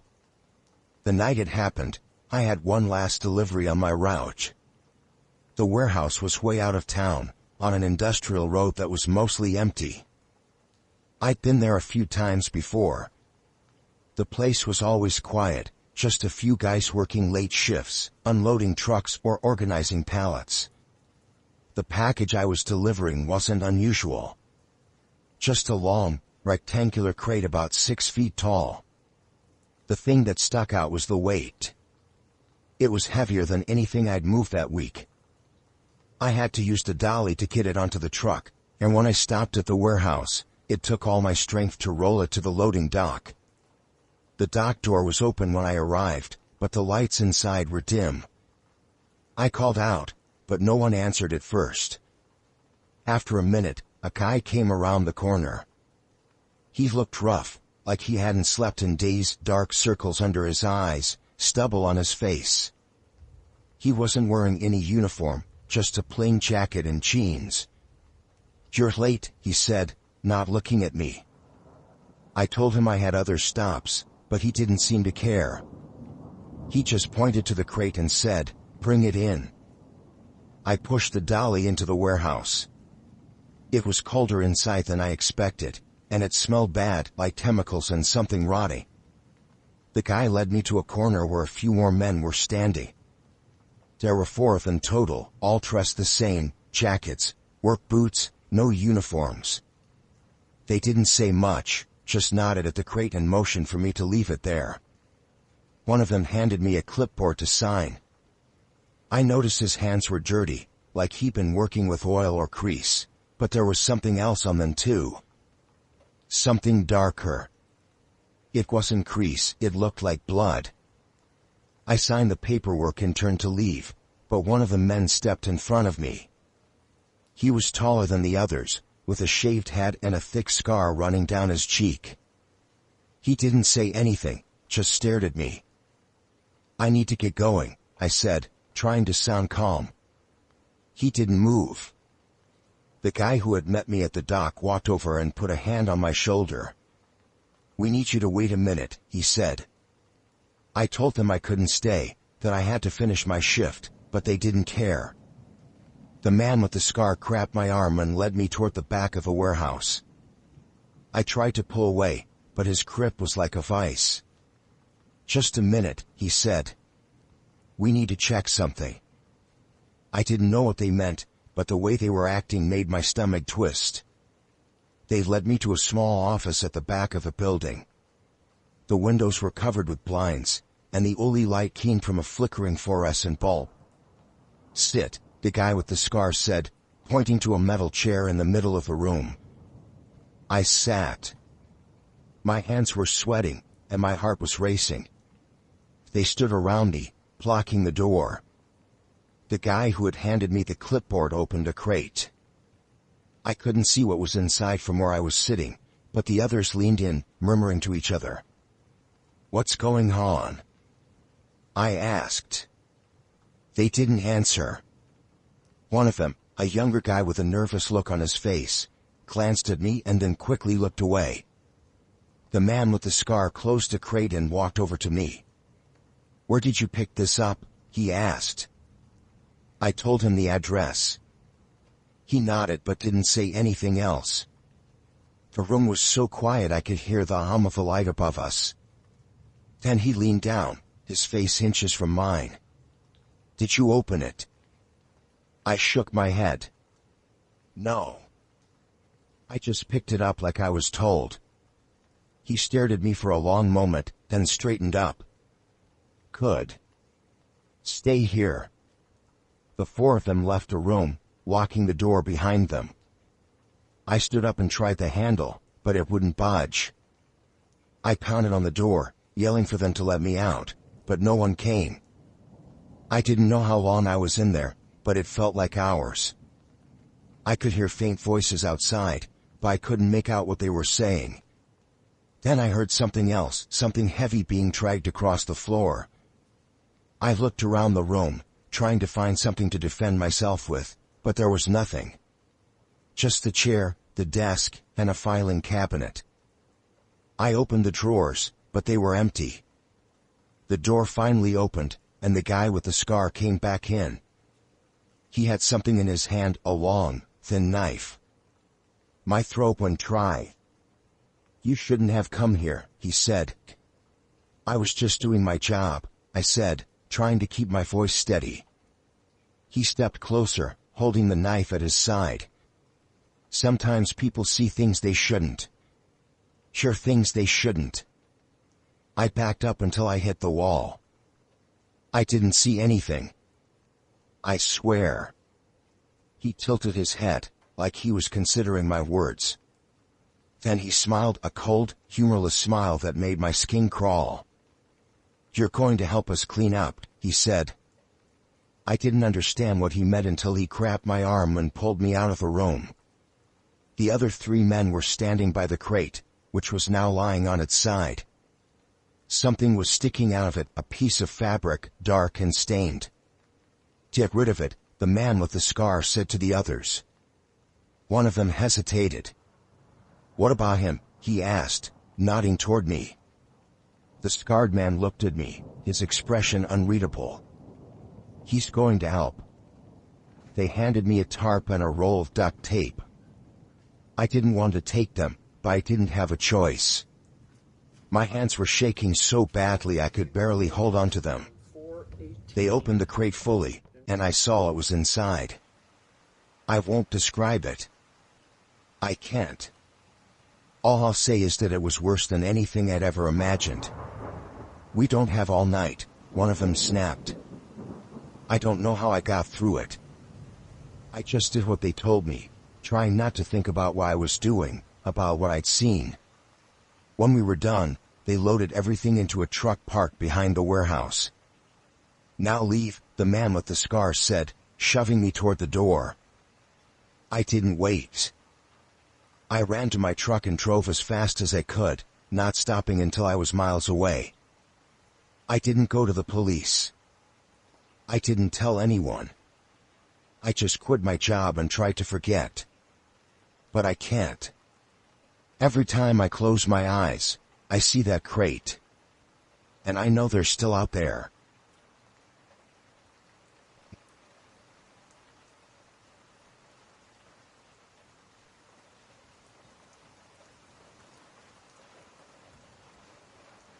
It was a Saturday morning when my fiancée and I decided to go check out this house we found online. The listing looked great, spacious, affordable, and in a decent area. We had been looking for a while, and everything about this house seemed perfect. The listing photos were all bright, airy rooms, and the backyard was exactly what we wanted. I was excited, and my fiancée, Sarah, was too. We were getting serious about settling down, and this place could be the one. We arrived at the address a little early, parked, and waited in the car for a few minutes. It wasn't a very busy area.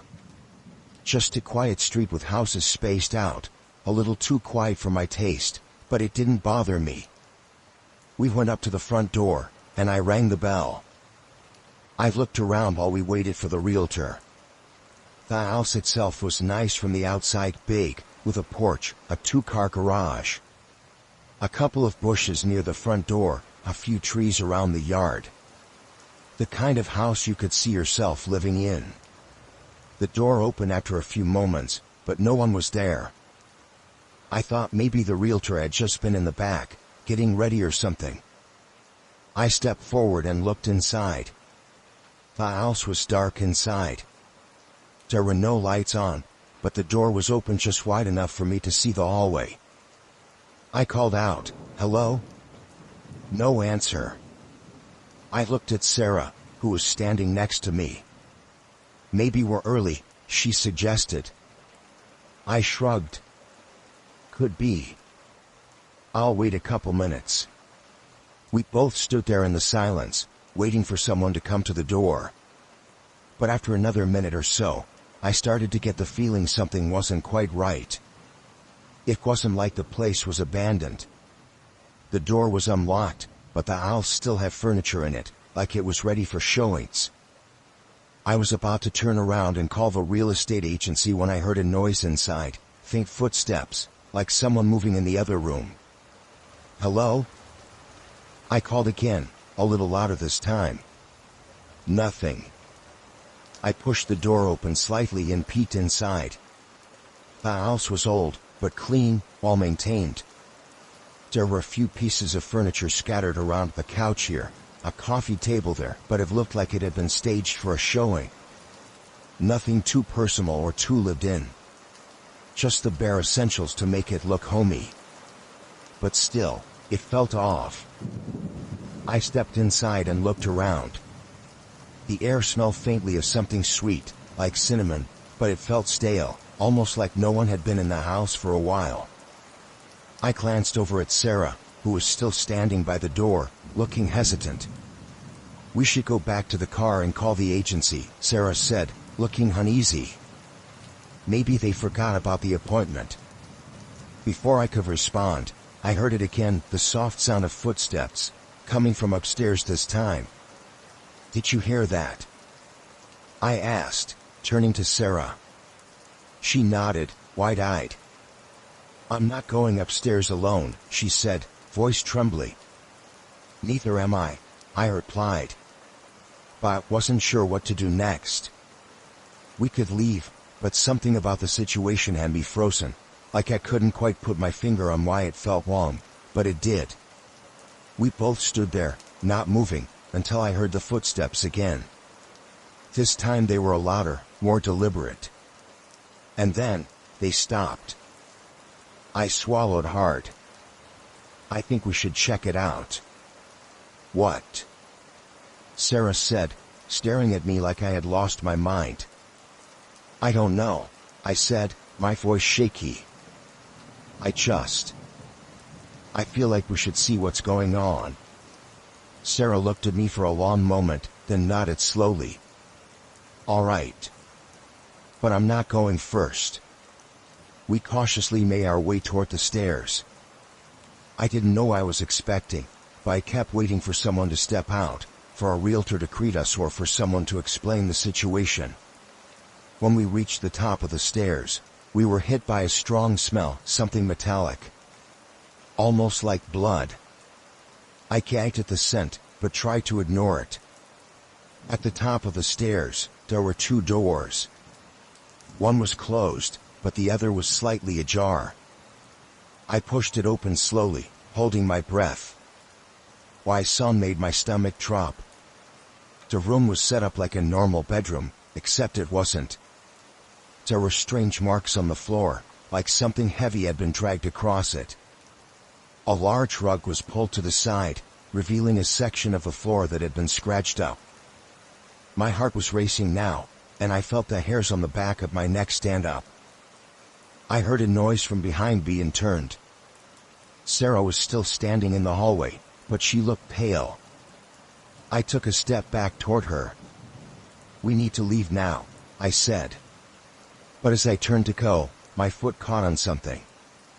I looked down, and that's when I saw it, a small piece of rope. It was thin, but strong. The kind of rope he'd used to tie something up. I pulled on it, and the floorboard beneath me creaked, like something was being dragged under it. I felt like I was suffocating. "This is all wrong," I muttered. I backed away from the room and turned to Sarah. "We need to call the police. This place it's a trap." As I started toward the stairs, I noticed something that made my blood run cold. The door to the master bedroom was open, and the closet door was hanging half off its hinges. Inside, I could see the faint outline of a bag, but it wasn't just any bag, it was a large, heavy-duty duffel bag. My heart pounded, and my instinct screamed at me to run. "We need to get out of here, now," I whispered to Sarah, grabbing her by the arm and pulling her toward the stairs. As we rushed toward the front door, I glanced back at the living room. The house was eerily silent. No sign of anyone. But the feeling that we weren't alone lingered. We got to the front door, but just as I reached for the handle, the door slammed shut. I turned to Sarah, panic setting in. "What the hell?" The sound of footsteps echoed from upstairs. Heavy, deliberate. Someone was coming. I didn't wait. I grabbed the handle again and yanked as hard as I could, throwing open the door. We ran out of the house and didn't look back. We didn't stop until we were in the car, and I drove as fast as I could, not saying a word. When we got to the nearest police station, we told them everything. They sent a team to check the house, but by the time they arrived, the place was completely empty. No sign of anyone. They told us there were no records of a house being on the market at all. The agency we contacted, they said they had no idea who the realtor was. It was as if everything about the house had been fabricated. I don't know who set that trap, or what they were planning to do, but I know one thing for sure: we were lucky to get out of there alive.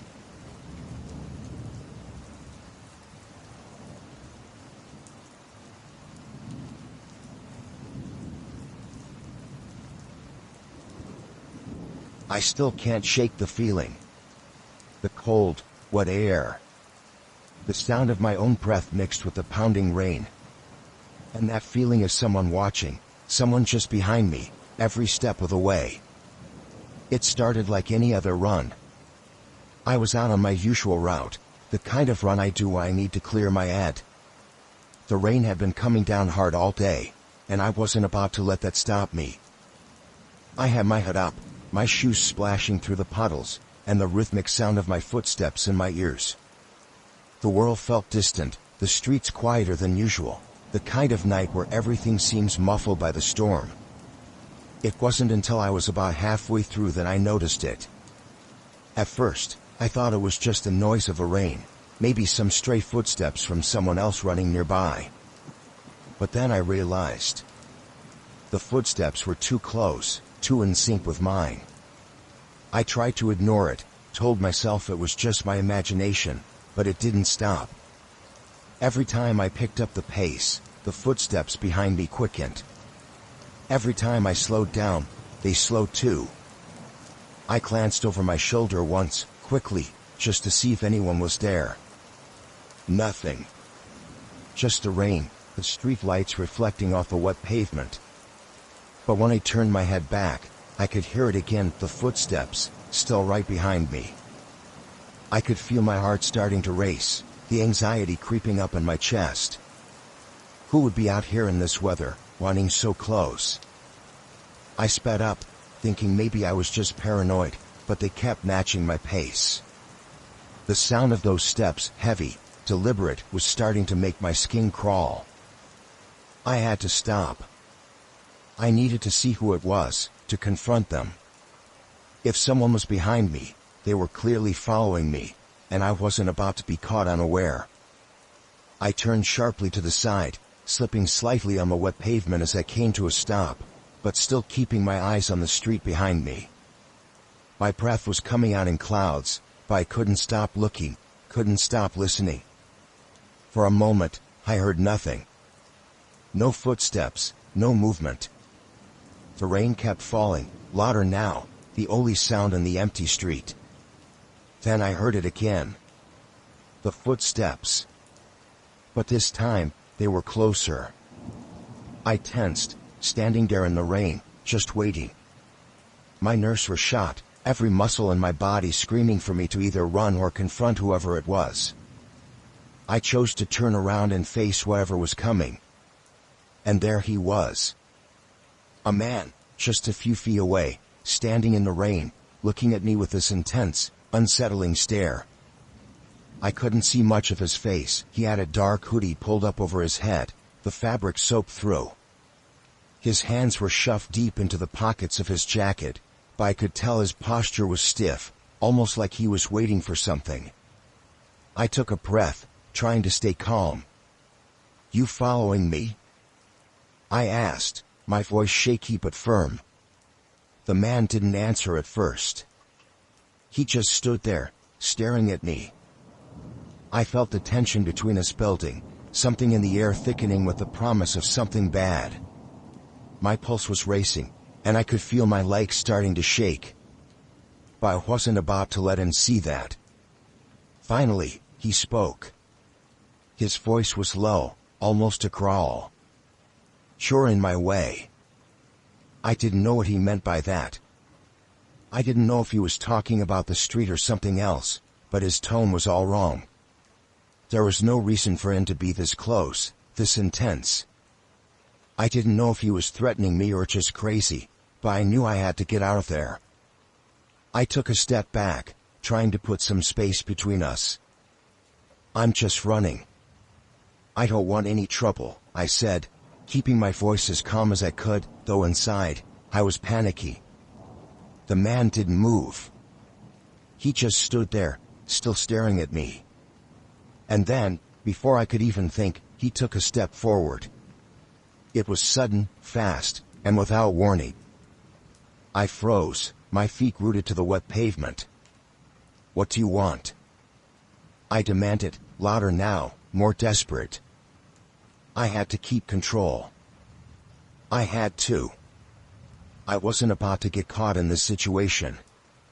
But as I stepped back again, he took another step closer, closing the distance between us. The man's eyes narrowed. "I'm not done with you," he said, each word dripping with something dark, something threatening. I turned and ran.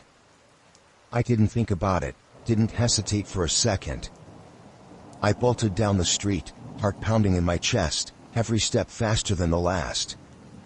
The sound of the rain in my ears, the sloshing of my shoes in the puddles, none of it mattered. I couldn't hear anything but my own frantic breath and those footsteps, now echoing in time with mine. He was still behind me. I could hear him gaining on me. I didn't look back. I couldn't.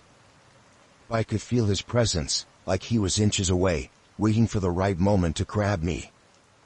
The rain was coming down harder now, a plur of water, and I could barely see. My legs burned with the effort, but I couldn't stop. Not now. Now I had no idea what this man wanted or how far he was willing to go.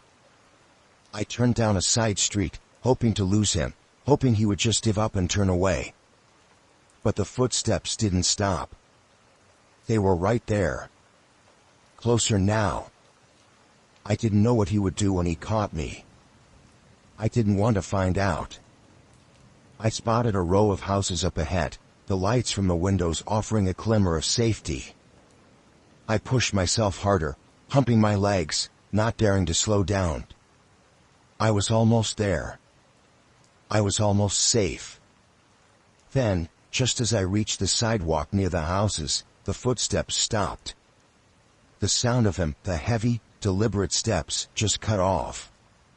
For a second, I thought maybe he had given up. I didn't want to risk looking back, but something told me that it was too quiet now. Too still. I slowed my pace, but I didn't stop. I kept walking, the anxiety still crawling under my skin, the feeling of being hunted lingering in the air. And just as I was about to turn the corner, I heard the voice again. Low. Menacing. "You can't run forever." I didn't stop running until I was inside the first house I found, knocking frantically on the door, not even caring if I looked crazy. When the door opened, I practically collapsed, still shaking, still drenched from the rain. The woman who answered looked at me in confusion, but when I explained what had happened, she let me in without a word. I don't know how I made it through the rest of the night, but I did. I never saw the man again. But I can't stop thinking about him, about the way he followed me, about the way he spoke, like it wasn't just about running anymore.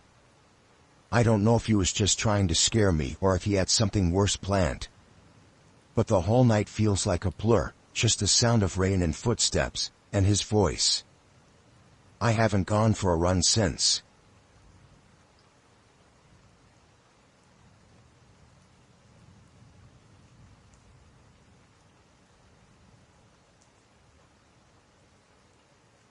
I thought about telling this story for a while now, but every time I try, I can't quite get the words right.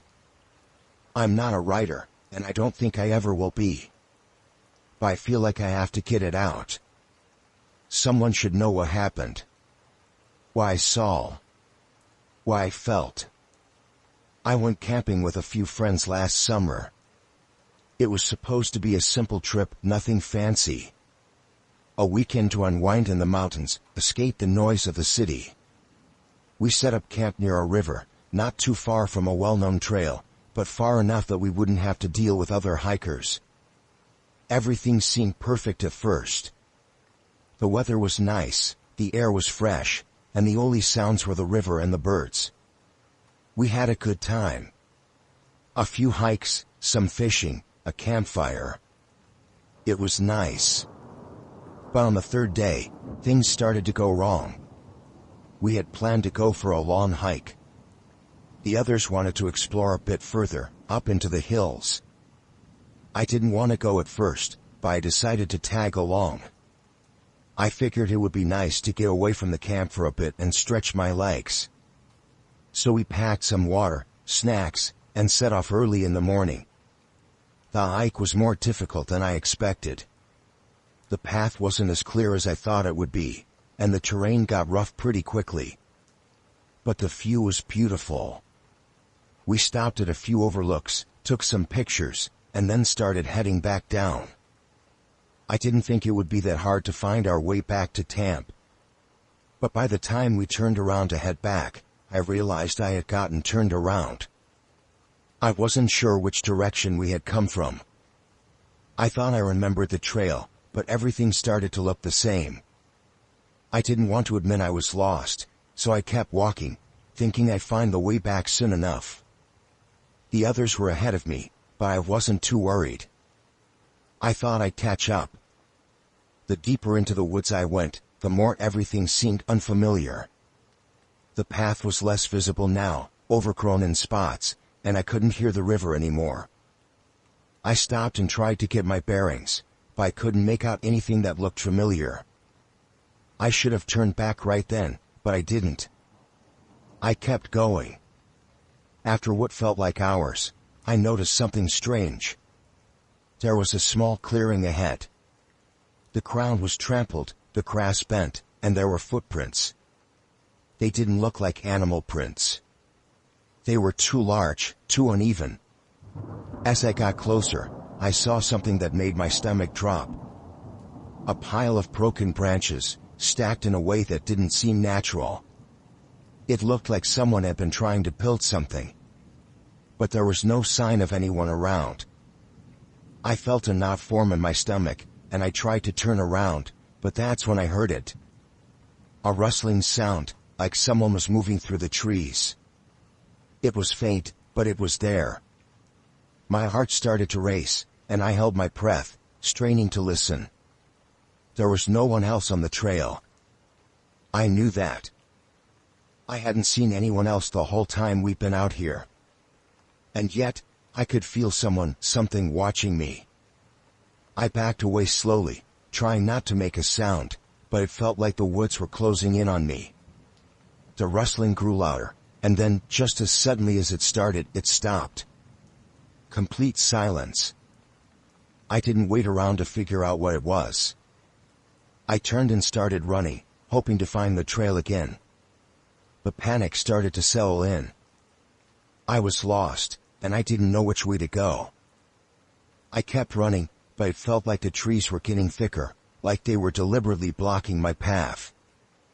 I could feel my chest tightening, and my legs were starting to give out.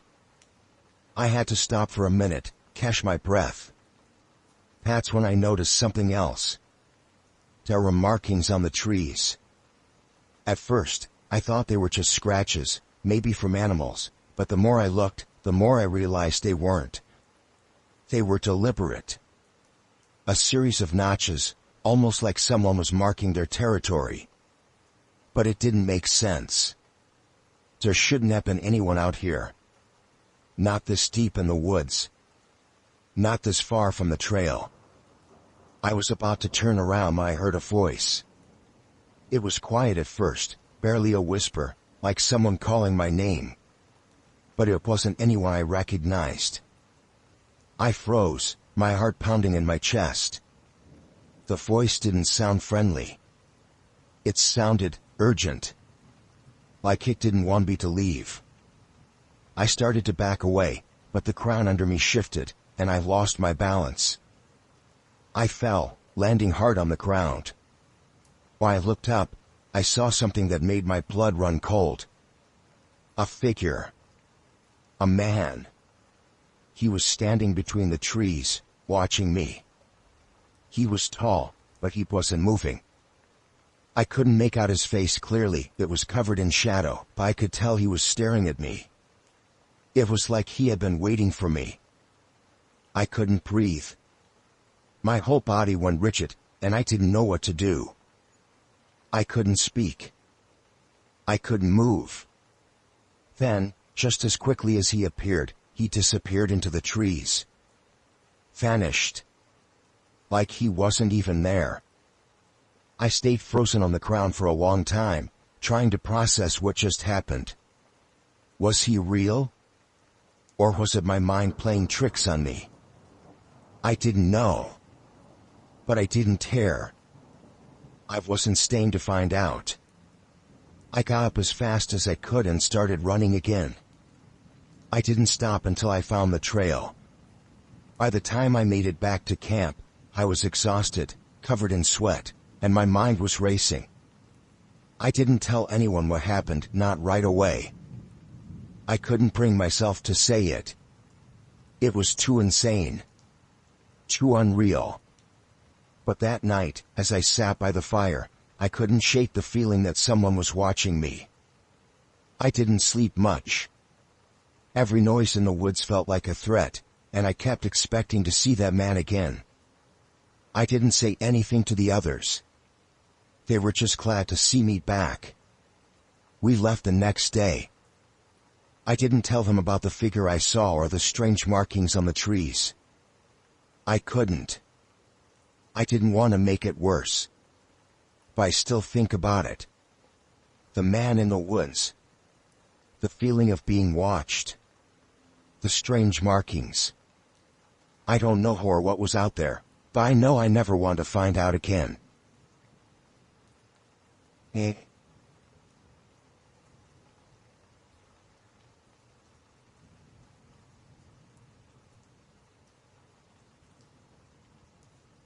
It started out as a dumb idea.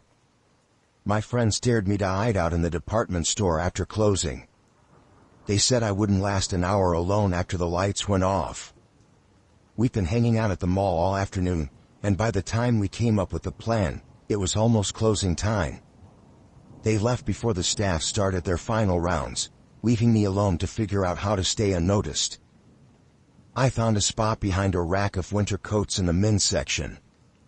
It wasn't perfect, but it was quiet, and the coats hum low enough to block me from sight. I crouched there, waiting, listening as the last announcements play overhead and the store got quieter. Eventually, I heard the sound of the security gates rolling down at the entrances. When everything was silent, I crawled out. The store looked strange in the dark, all shadows and empty aisles. It wasn't scary, not yet. Mostly, it felt like I'd stepped into another world. I walked through the aisles, trying not to make too much noise. My plan was to stay for a couple of hours, take a few pictures to prove I'd done it, and then sneak out when the gates reopened in the morning. I headed to the electronics section first. The TV displays were off, but a few laptops were still on, their screens casting faint blue light. I took out my phone to record a video, whispering into the mic about how I was all alone. That's when I heard the first noise, a sharp, metallic clink, like a door handle being turned. I froze, holding my breath, and looked around. Nothing moved. The sound didn't come again, so I told myself it was just part of the store settling. I kept walking, heading toward the toy section. That's when I saw the flashlight. It was faint at first, a beam of light sweeping across the floor on the far side of the store. My stomach dropped. I hadn't thought about security. I figured they'd just lock the doors and leave, maybe check the cameras once in a while. But someone was definitely inside, moving through the aisles. I ducked behind a shelf and tried to think. If they caught me, I'd be in trouble. Maybe not arrested, but definitely banned from the mall, and my parents would kill me. I decided to wait until the light passed and then find a better hiding spot until the person left. But the light didn't pass. It got closer. I could hear footsteps now, slow and deliberate, like whoever it was wasn't in any hurry. I crouched lower, pressing myself against the back of the shelf. The footsteps stopped, and I held my breath, listening. Then I heard a voice. "I know you're in here." It wasn't loud, but it carried through the silence at the store. The tone was flat, almost casual, but there was something off about it, something that made my skin crawl. "I saw you on the cameras," the voice continued. "Come out now, and this will be easy." I didn't move. My heart was pounding so hard I was afraid he'd hear it. I peeked through a gap in the shelves and saw the flashlight beam swinging back and forth. The man holding it was wearing a uniform, but it didn't look like the mall security I'd seen before. His shirt was too loose, untucked, and there was no badge. Just a dark shape stitched over the pocket. He walked past my aisle, the light sweeping dangerously close to where I was hiding. I stayed frozen, trying to keep my breathing as quiet as possible. After a few seconds, he moved on, but I didn't feel safe. Something about him wasn't right. When I couldn't hear his footsteps anymore, I crept out and headed toward the back of the store, where the employee-only area was. My new plan was to hide in the stockroom until morning. The store's cameras couldn't see back there, and I figured the man wouldn't bother checking. The stockroom was cold and smelled like cardboard. Rows of shelves stretched out in every direction, filled with boxes and loose items. I found a spot behind a stack of pallets and sat down, trying to calm myself. My phone buzzed in my pocket, and I pulled it out. There was a message from one of my friends. "Did you chicken out yet?" I started typing a reply when I heard the sound of a door opening nearby. The stockroom door. I shoved my phone into my pocket and scrambled deeper into the pallets, crouching low. The man's footsteps were heavier now, echoing in the quiet space. His flashlight beam cut through the gaps between the shelves, searching. He didn't say anything this time, just walked slowly, methodically. I realized then that he wasn't looking for a thief or someone breaking the rules.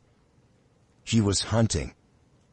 I held my breath as the light passed over the pallets where I was hiding. It lingered for a second, then moved on. The footsteps grew fainter, and I thought he might be leaving, but then they stopped.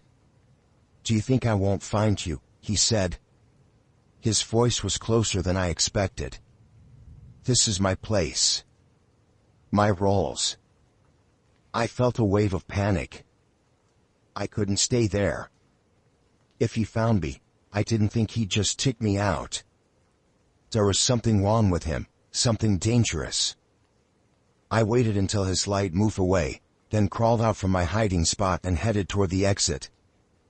I made it back to the sales floor without being seen. The store was even darker now, and I could barely see a few feet ahead of me. I moved as quickly as I could, trying to stay quiet. The front doors were just ahead, and I could see the faint glow of the mall's lights beyond the gates. I thought I was going to make it.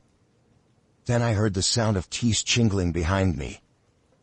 I turned and saw the man standing at the edge of the aisle. He wasn't shining his flashlight anymore, but I could see him clearly enough. His face was pale, his eyes wide and unblinking. He smiled, and it wasn't a friendly smile. "Leaving already?" he asked. I didn't answer. I turned and ran toward the front doors, my sneakers squeaking on the tile. I heard him running behind me, his footsteps faster now, closing the distance. When I reached the gate, I grabbed the bars and shook them, but they didn't budge. The locks were solid, and there was no way I could squeeze through. I looked around, desperate for another way out, and saw the fire exit sign glowing in the distance. I sprinted for it, my legs purny, my lungs achy. The man was still behind me, but I didn't look back. When I reached the fire exit, I slammed into the bar and pushed it open. The alarm blared, deafening, but I didn't care. I ran outside into the cold night air, my chest heaving. I didn't stop running until I was halfway across the parking lot. When I finally turned around, the man was standing in the doorway, just watching me. He didn't chase me. He just stood there, the alarm blaring behind him, until I was out of sight. I never told anyone what happened. Not my friends, not my parents. I don't even know if they would have believed me. 12:56 a.m. on 4/18.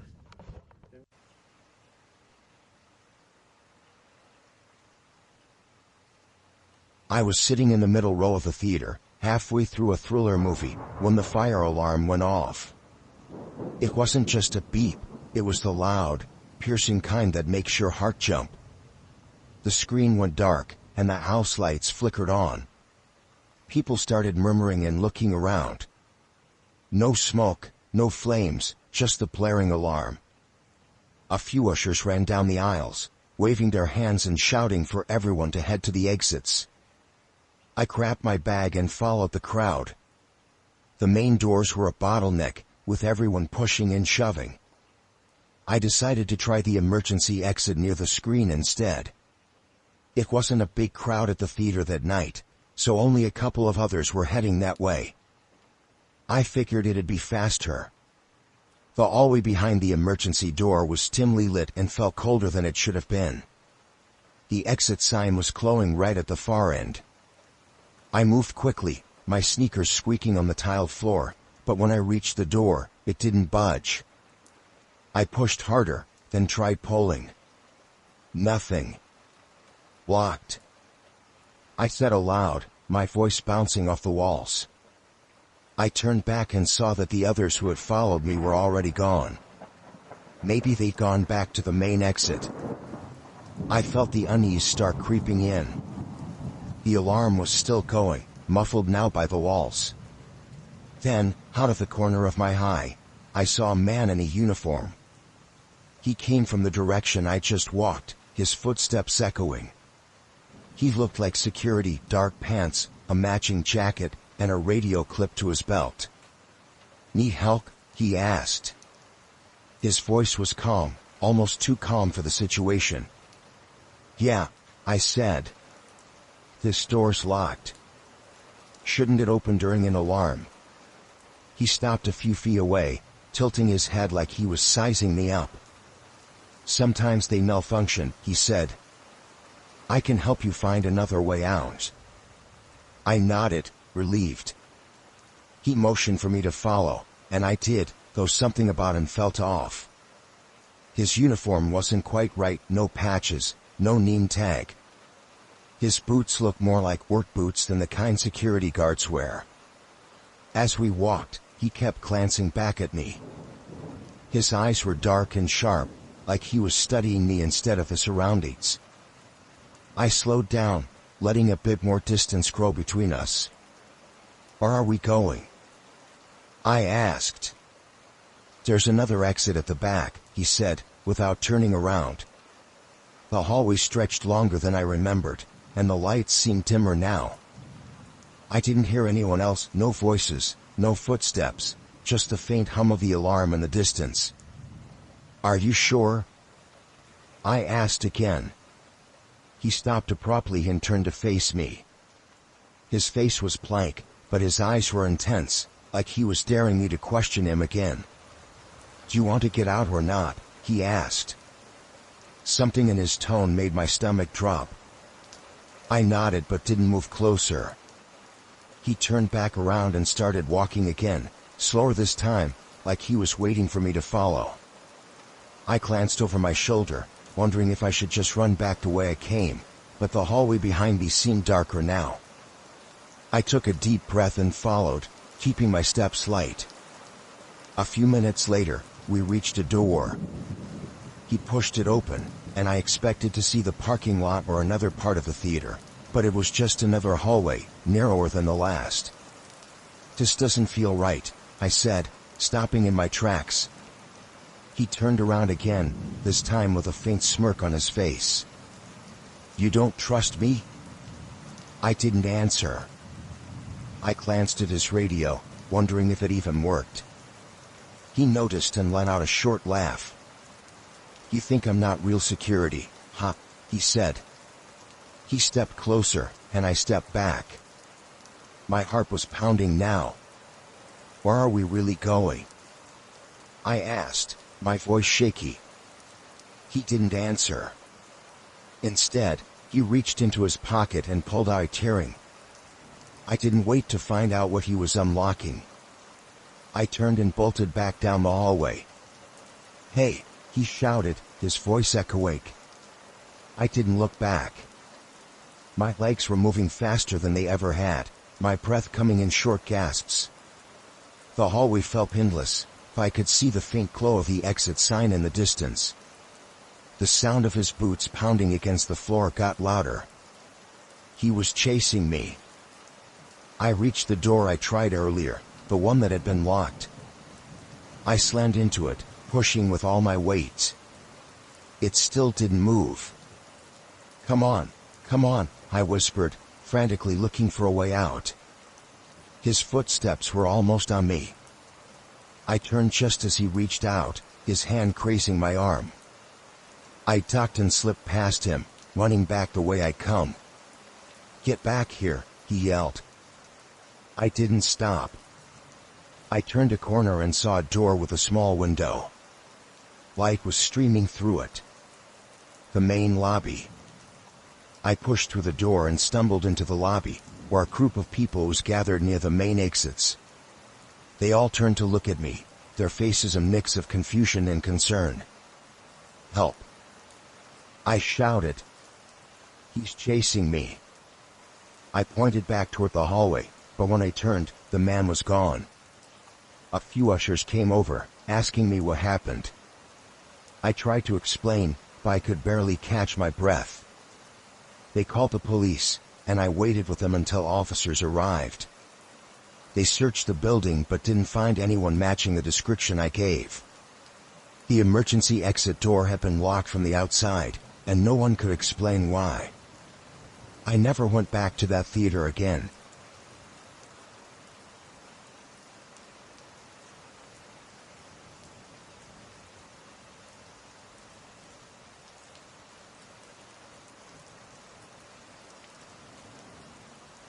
It was late, later than I meant for it to be. I had been driving for hours, trying to get home from visiting my sister. The highway felt endless, and I was running on fumes literally and figuratively. When I saw the gas station sign, I almost felt relieved. It was one of those small, out-of-the-way places, just a few pumps in a little building with flickering lights, but it was the only thing around for miles. I pulled in, parked next to one of the pumps, and went inside to pay. The place was empty except for the guy behind the counter, a younger guy who barely looked up from his phone when I walked in. I told him I needed to fill up and asked if they had a restroom. He nodded toward the back and muttered something about a key. There wasn't anyone else in the store, so I grabbed the key hanging on the hook by the counter and headed to the restroom. The door was one of those heavy, industrial ones, with peeling paint and a rusty lock. Inside, the place was as bad as you'd expect: dirty tiles, a flickering light, and a smell that made me want to hold my breath. But I didn't have a choice. I had to go. I was quick, trying to touch as little as possible. When I finished, I washed my hands and dried them on my jeans because the paper towel dispenser was empty. Then I went to leave. The door wouldn't open. At first, I thought maybe the lock was jammed. I tried turning the handle again, harder this time, but it didn't budge. I checked the lock itself, twisting it back and forth, but it was already unlocked. That's when I realized the problem wasn't the lock.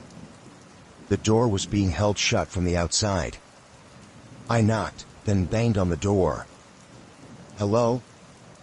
Hey?" The door stuck. My voice echoed in the tiny space, but there was no answer. I waited, listening, I thought maybe the guy at the counter would come check, but it was dead silent. I banged again, harder this time, and yelled, "Can someone open the door?" Nothing. My heart started to race. I tried to think logically. Maybe the door was heavy, and it got stuck somehow. Maybe the guy at the counter didn't hear me. But then I remembered how quiet it was in the store while I walked in. He had to have heard me. I pulled out my phone to call the gas station, but there was no signal. Just a spinning wheel where the bars should have been. I tried moving around the tiny room, holding the phone up, but it didn't make a difference. I was completely cut off. Panic started creeping in, but I told myself to stay calm. I knocked again, softer this time, hoping someone passing by might hear me. "Hello? Can someone let me out?" The door stuck. My voice sounded shaky now, and hearing it like that made the panic worse. I pressed my ear to the door, trying to hear anything on the other side. At first, there was nothing but the faint hum of fluorescent lights. Then I heard something, a shuffling sound, like footsteps. Relief flooded me. "Hey. I'm stuck in here. Can you open the door?" The footsteps stopped. I waited, expecting to hear the scrape of the lock or the door handle turning, but nothing happened. "Hello?" I called again. The silence felt heavier now, pressing against me. Then the footsteps started again, slower this time, moving away from the door. "Wait. Don't leave," I yelled, banging on the door again. But whoever it was, they were gone. I felt trapped in every sense of the word. The tiny bathroom felt smaller with each passing second, and the silence outside made it worse. I tried to think of a way out. The window was too high and too small to climb through, and the walls were solid concrete.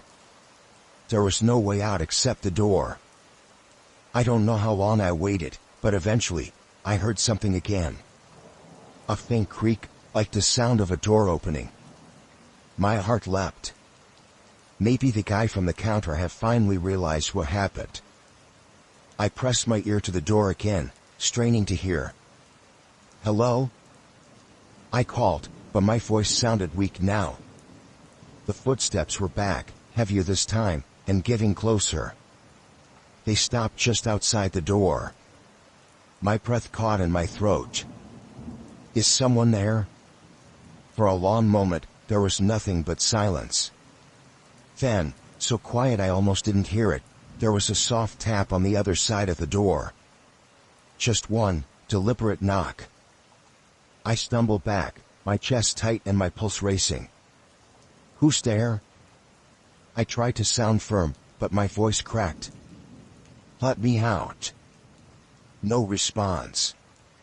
The knock didn't come again. I stared at the door, my mind racing. Whoever was out there wasn't trying to help me. They were toying with me. I fumbled with my phone again, praying for a signal, but it was useless. The spinning wheel taunted me, and I felt the weight of the situation pressing down. I was trapped, completely at the mercy of whoever was on the other side. I don't know how long I stood there, staring at the door. It felt like hours, though it was probably only a few minutes. Then, just when I thought they might have left, the doorknob turned. It moved slowly, the sound of metal against metal sending a chill through me. I held my breath, frozen in place. The door opened just a crack, enough for me to see a sliver of the dimly lit hallway beyond. "Who are you?" I asked, my voice barely above a whisper. The door didn't open any further, but it didn't close either. I couldn't see anyone on the other side, just the empty space beyond the crack. My heart was pounding so hard it hurt.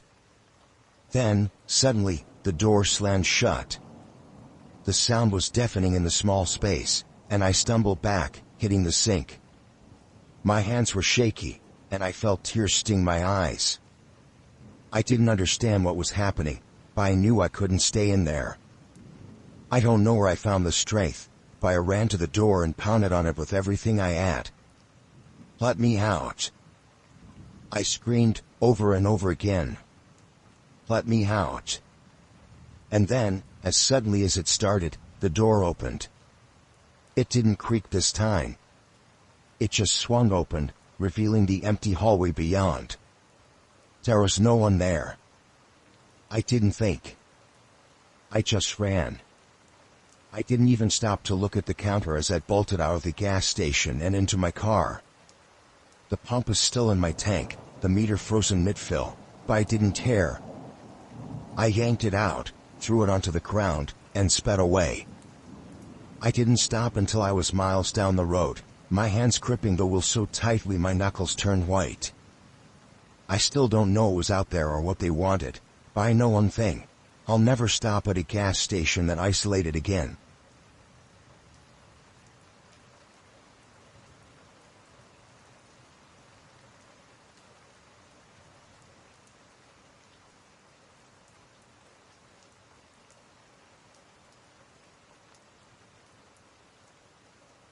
The night started like any other. I had been at a friend's birthday party in the city, and it was getting late.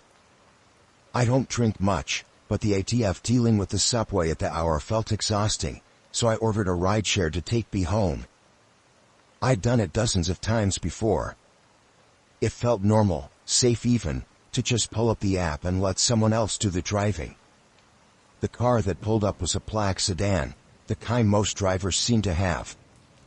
The license plate matched, and the driver, a middle-aged man with thinning hair and a friendly smile, waved as I approached.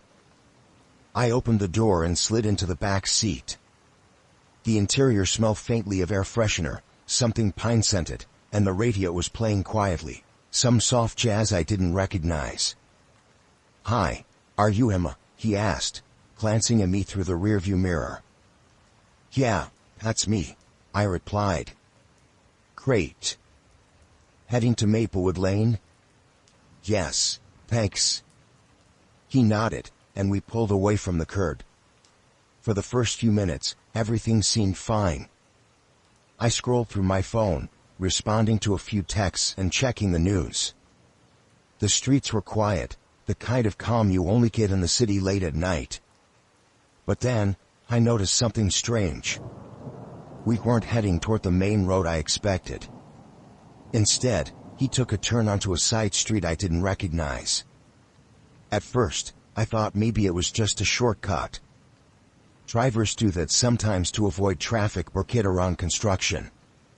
"Is this a faster way?" I asked. He didn't answer immediately, just gave a fake, "Yeah, something like that." His tone was casual, but there was something about it that felt off.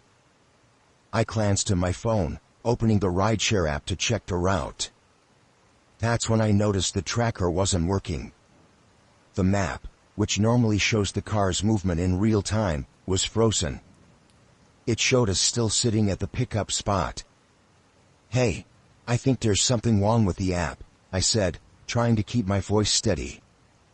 He glanced at me in the mirror again, his smile tight. "Yeah, that happens sometimes. Don't worry about it.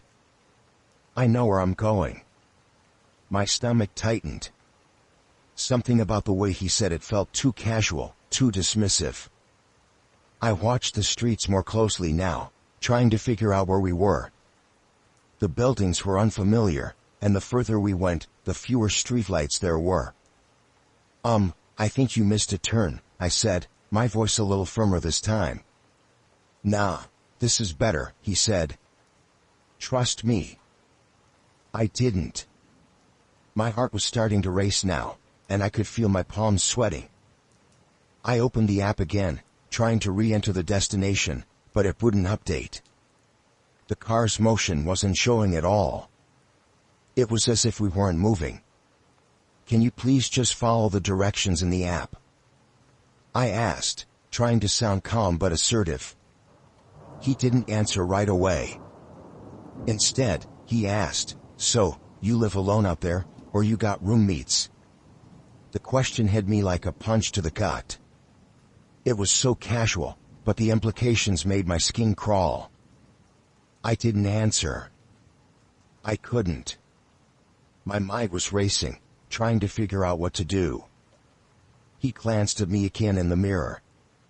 Quiet tight, huh? That's okay. I get it. I forced myself to speak. I think I'll get out here. I'll just walk the rest of the way. He laughed, a short, sharp sound. Out here?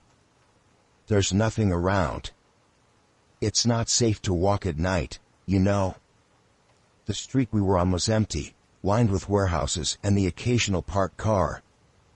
No houses, no stores, no people. He slowed the car slightly, almost as if to tease me, before speeding up again.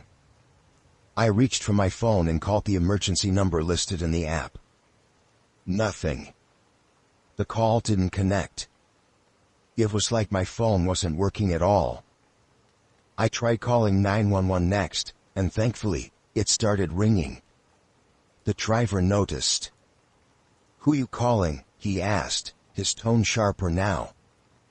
I didn't answer, just stared at the screen, willing someone to pick up.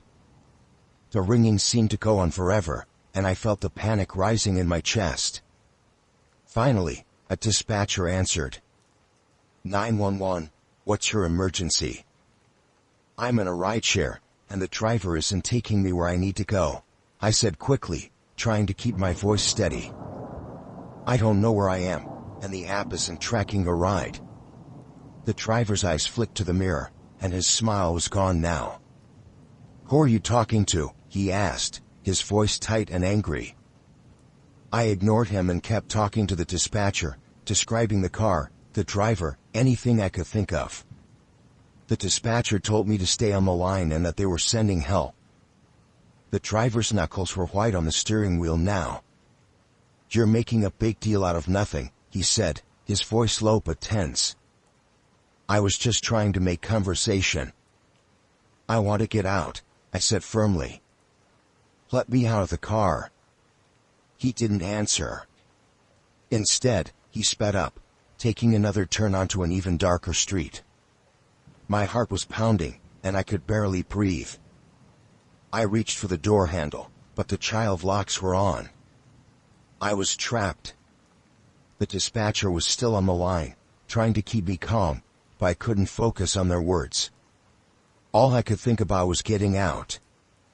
Then, as we rounded a corner, I saw headlights ahead. Another car was coming toward us. Without thinking, I started banging on the window, yelling for help. The other car slowed as it passed, and I saw the driver staring at us. The rideshare driver swore under his breath and slammed on the brakes. Fine, he said sharply. Get out. I didn't wait for him to change his mind. As soon as he unlocked the door, I threw it open and jumped out. I stumbled onto the pavement, my knees scraping against the rough ground, but I didn't tear. I ran toward the other car, waving my arms. The driver of the other car rolled down their window, and I breathlessly explained what had happened. They let me into their car and drove me straight to the nearest police station. The rideshare driver was caught a few hours later. Turns out, he wasn't even an official driver. He'd stolen someone else's account and had a history of similar incidents. I was lucky to get out when I did. It's been months since that night, and I still can't bring myself to use a rideshare app again. I keep thinking about what could have happened if that other car hadn't been there, if I hadn't managed to call for help. I don't think I'll ever forget the way his voice sounded, the way his smile faded when he realized I wasn't going to stay quiet.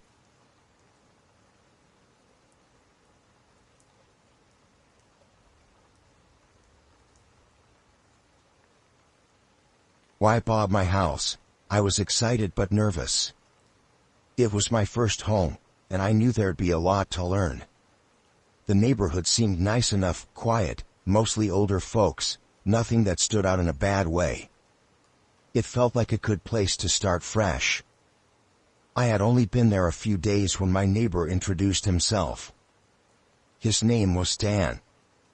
He came over while I was trying to figure out how to use the lawnmower that the previous owners had left behind. He was in his late 50s, maybe early 60s, with a weathered face and a permanent smile. He carried a wrench in one hand, as if he had been in the middle of fixing something when he decided to come over.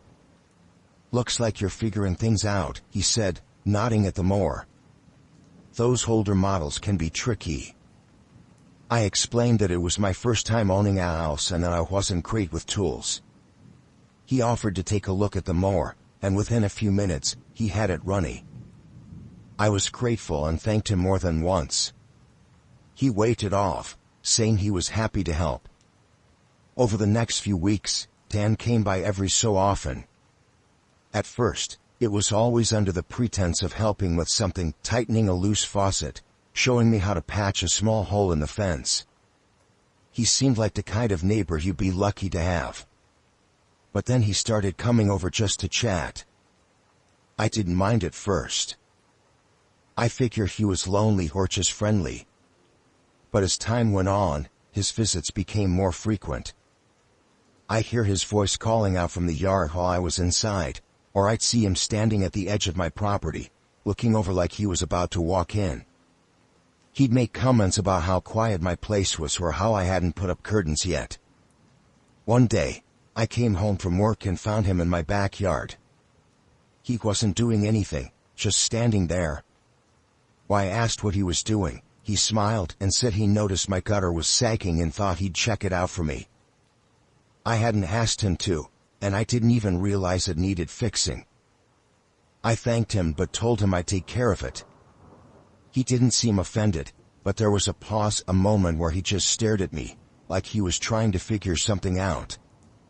Then he smiled again and said, "No problem." That was when I started feeling uneasy. I didn't want to make a big deal out of it, but I also didn't like the idea of someone coming into my yard without asking. I told myself he was just being helpful, maybe a little too eager. A week later, I woke up to the sound of someone knocking on my door.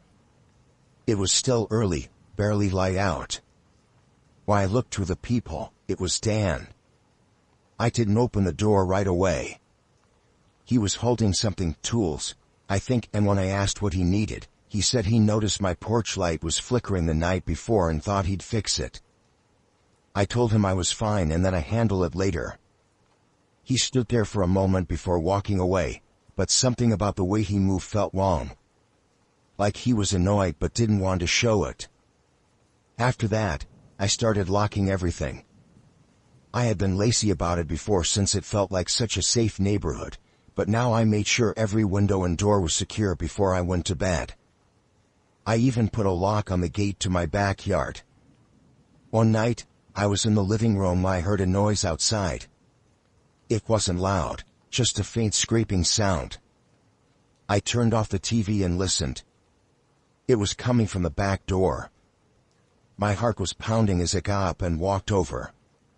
When I looked through the small window, I saw the handle move, like someone was trying to open it. I didn't know what to do. I was frozen, just staring at the door. Then I heard a voice, Dan's voice. He called my name, quiet at first, then louder. "I know you're in there. Just wanted to see if you needed help with anything." I didn't answer. I backed away from the door and grabbed my phone, ready to call the police. But then he stopped. The handle stopped moving, and I heard his footsteps walking away. I didn't sleep that night. I kept looking out the windows, half expecting to see him standing there. The next morning, I found a screwdriver lying on my back porch, right near the door. I wanted to confront him, but I was scared. What if he got angry? What if it made things worse? Instead, I started looking into security systems.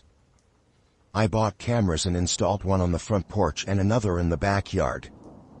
The cameras made me feel a little better, but not completely. I was still on edge, still jumping at every sound. Then, a few nights later, I saw him on the camera feed. He was standing at my back gate, testing the lock.